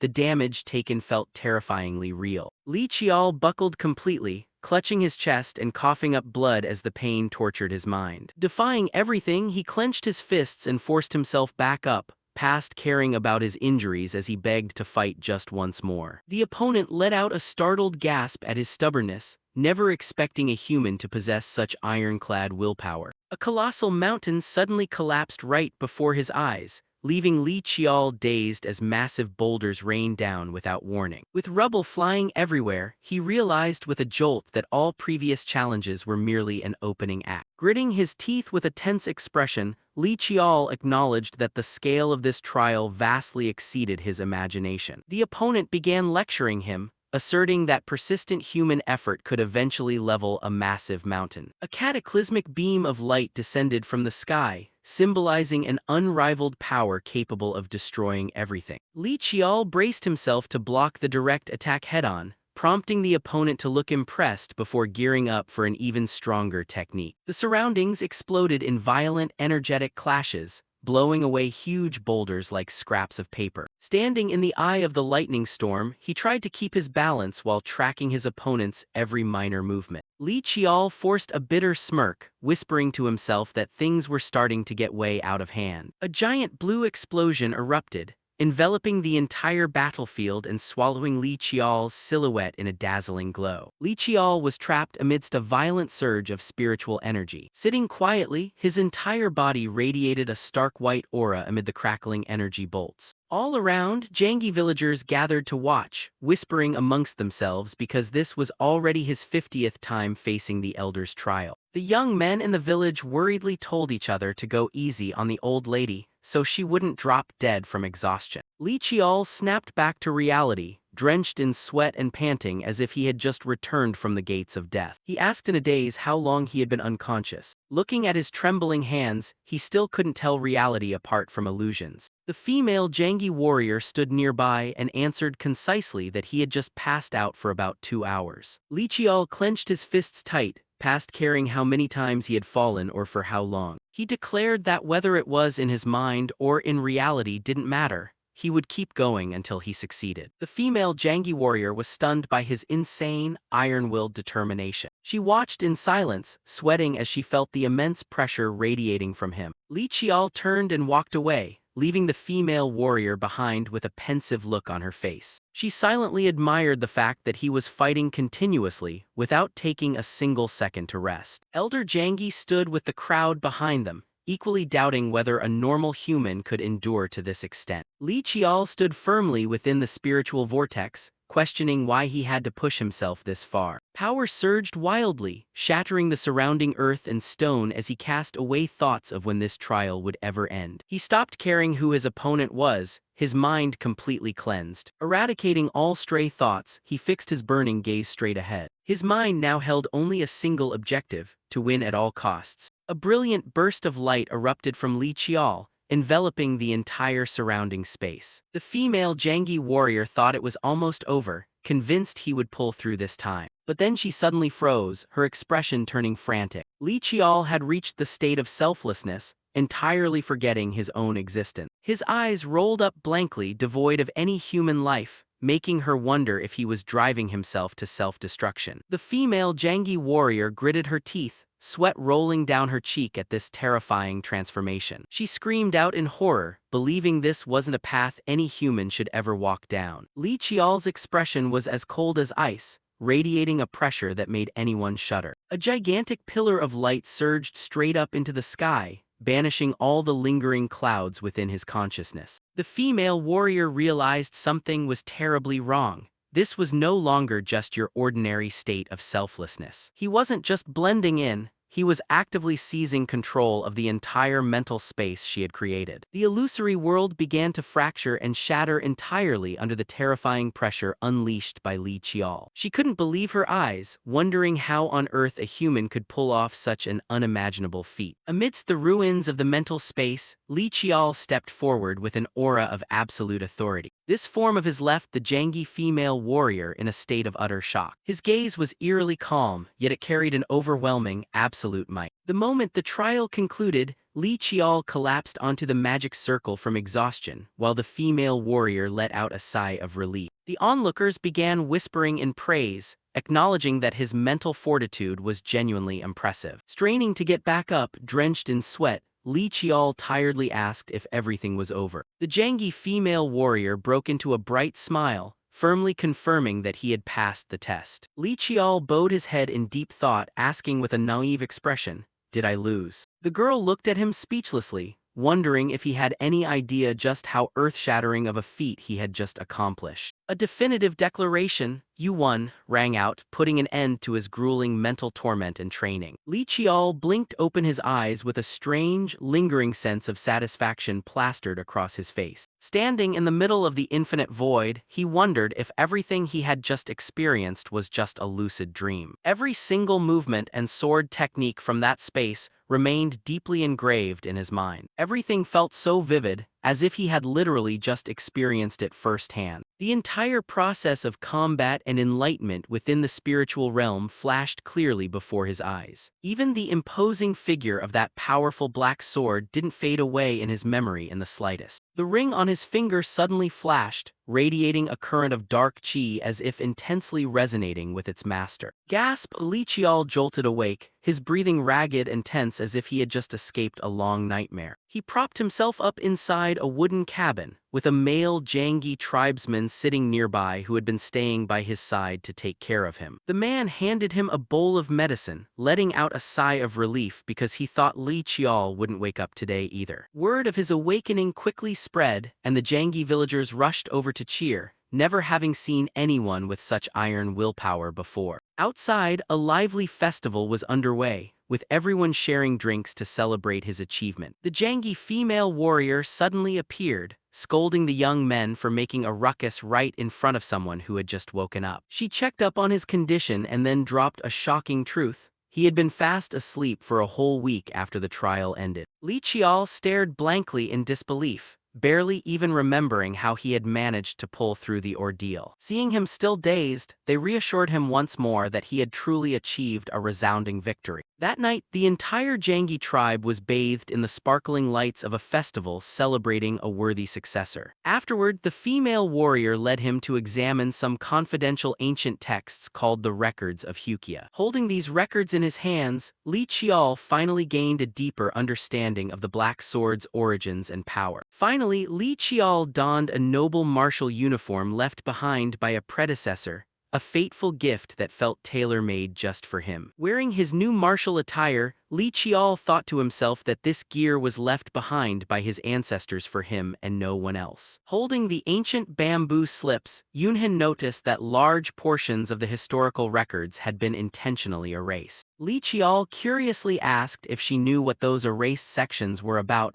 believing Hukia was created for a specific purpose. Shaking her head, Yunhin explained that based on the context, the missing parts seemed to hint at a living entity or an object rather than a location. She began recounting ancient tales, even if they sounded far-fetched and hard to believe. Those were oral legends about a distant sea or some event tied to this land. In the Dakibai tribe's folklore, there was a terrifying lullaby about a monster that would come and devour anyone, leaving nothing left of the world. Yunhin shared that adults used to scare her with that song whenever she stayed out late at night as a kid, prompting Li Qiao to agree that it sounded like a horror story made for children. According to the ancient inscriptions left by his ancestor Li Hyangxian, those old texts affirmed that Hukia was the key and map leading to the final secret of the Li family. Yunhin fell deep into thought, seeming to realize something from these incomplete records. She chuckled when mentioning an idiot who had lost his name and gotten imprisoned in the mountain, finding it all the more absurd. Li Qiao smiled, promising that if he ever found that guardian's name, he would definitely return it to them. Yunhin immediately snapped at him,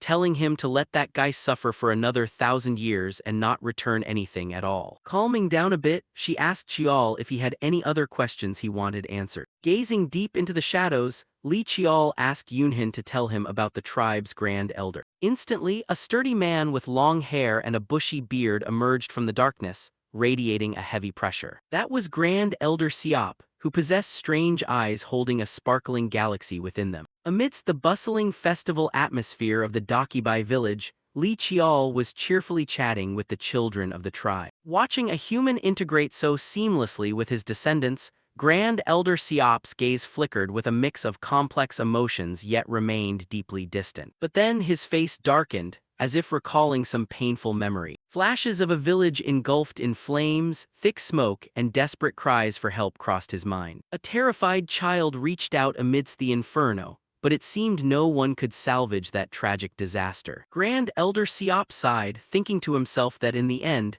he was the only one left to bear this solitary agony. The village current was quiet, with a few people sprawled out on the ground after a wild bout of heavy drinking. Seeing the young Dakibai men sleeping so soundly, they were drooling made for a rather humorous sight. Standing there with a smile, Li Qiao inwardly marveled at the staggering alcohol tolerance and enthusiasm of the locals. Suddenly, he was startled as he sensed a murderous intent right behind him. The sheer aura of Grand Elder Siop made Li Qiao break out in a cold sweat. Staring right at him, Grand Elder Siop coldly remarked that humans were always as stubborn and thick-headed as ever. Under the blazing moonlight, he bluntly ordered Li Qiao never to set foot in his territory ever again. Qiao remained calm, asserting that he came here based on an old pact as the rightful successor of the Black Sword Hukia. Grand Elder Siop acknowledged that a promise, no matter how old, remained a promise, which was why he had allowed him to stay here until now. However, since the village's children had fulfilled their duty, he declared there was no reason for Li Qiao to linger here for another second. His aura erupting, Grand Elder Siop let out a roar ordering him to leave immediately. The immense pressure knocked Li Qiao back, leaving him shaken by the elder's overwhelming might. He dazed around, still struggling to process everything that had just happened. Suddenly, the ground shook violently as a massive explosion echoed, rattling the entire mountain forest. Grand Elder Siop asserted that this was entirely his doing, advising Li Qiao not to hold any resentment toward the other Dakibai for being forced to leave. From afar, Yunhin approached and called out to him, wondering why he had to go to such extreme lengths. Bringing a tray of food, Yunhin joined Siop as he sat quietly overlooking the village from high up on a cliff. He bluntly admitted that he utterly despised humans. At the same time, Siop felt guilty for making the entire tribe live in captivity just because of his own existence. Looking into his eyes, Yunhin realized that deep down, he actually viewed Li Qiao as entirely different from other people. Grand Elder Siop didn't deny it, stating that he wouldn't interfere with the bond she had built with the young man since everyone's feelings were their own private business. As Yunhan pressed on, bringing up two people who certainly wouldn't be happy seeing him like this, Siop snapped, "Stop," refusing to hear another word. His face hardening, he coldly warned her that her words had crossed the line. Unwilling to back down, Yunhan asked straight out if he didn't actually hate humans and if it was all just due to the pain tied to those two people.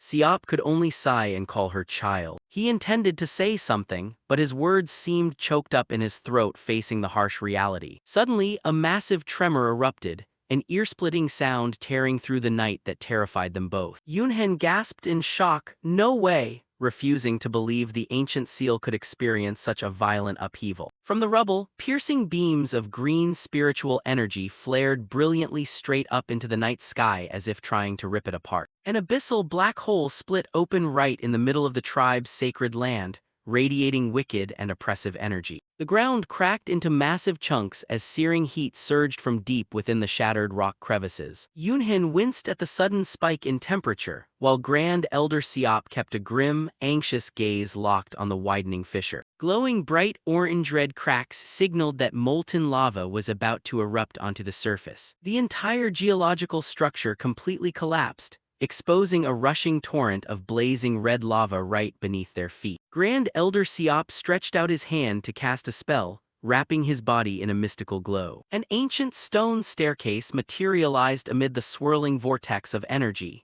He ordered Yunhin to hurry back to the village and warn everyone. Yunhin flatly refused, insisting that as a member of the tribe, she had to stay and help him root out this problem at its source. Grand Elder Siop fell silent for a moment before nodding, telling her to follow him deep underground. The two of them began venturing down the dark, deep stone steps as swirling demonic miasma billowed to envelop the space. The spiritual pressure here was so intense that Yunhin felt her chest tighten, anxiously asking if the elder was all right against such crushing force. She realized with horror that he had been enduring the torment of this dreadful place all by himself just to maintain the seal.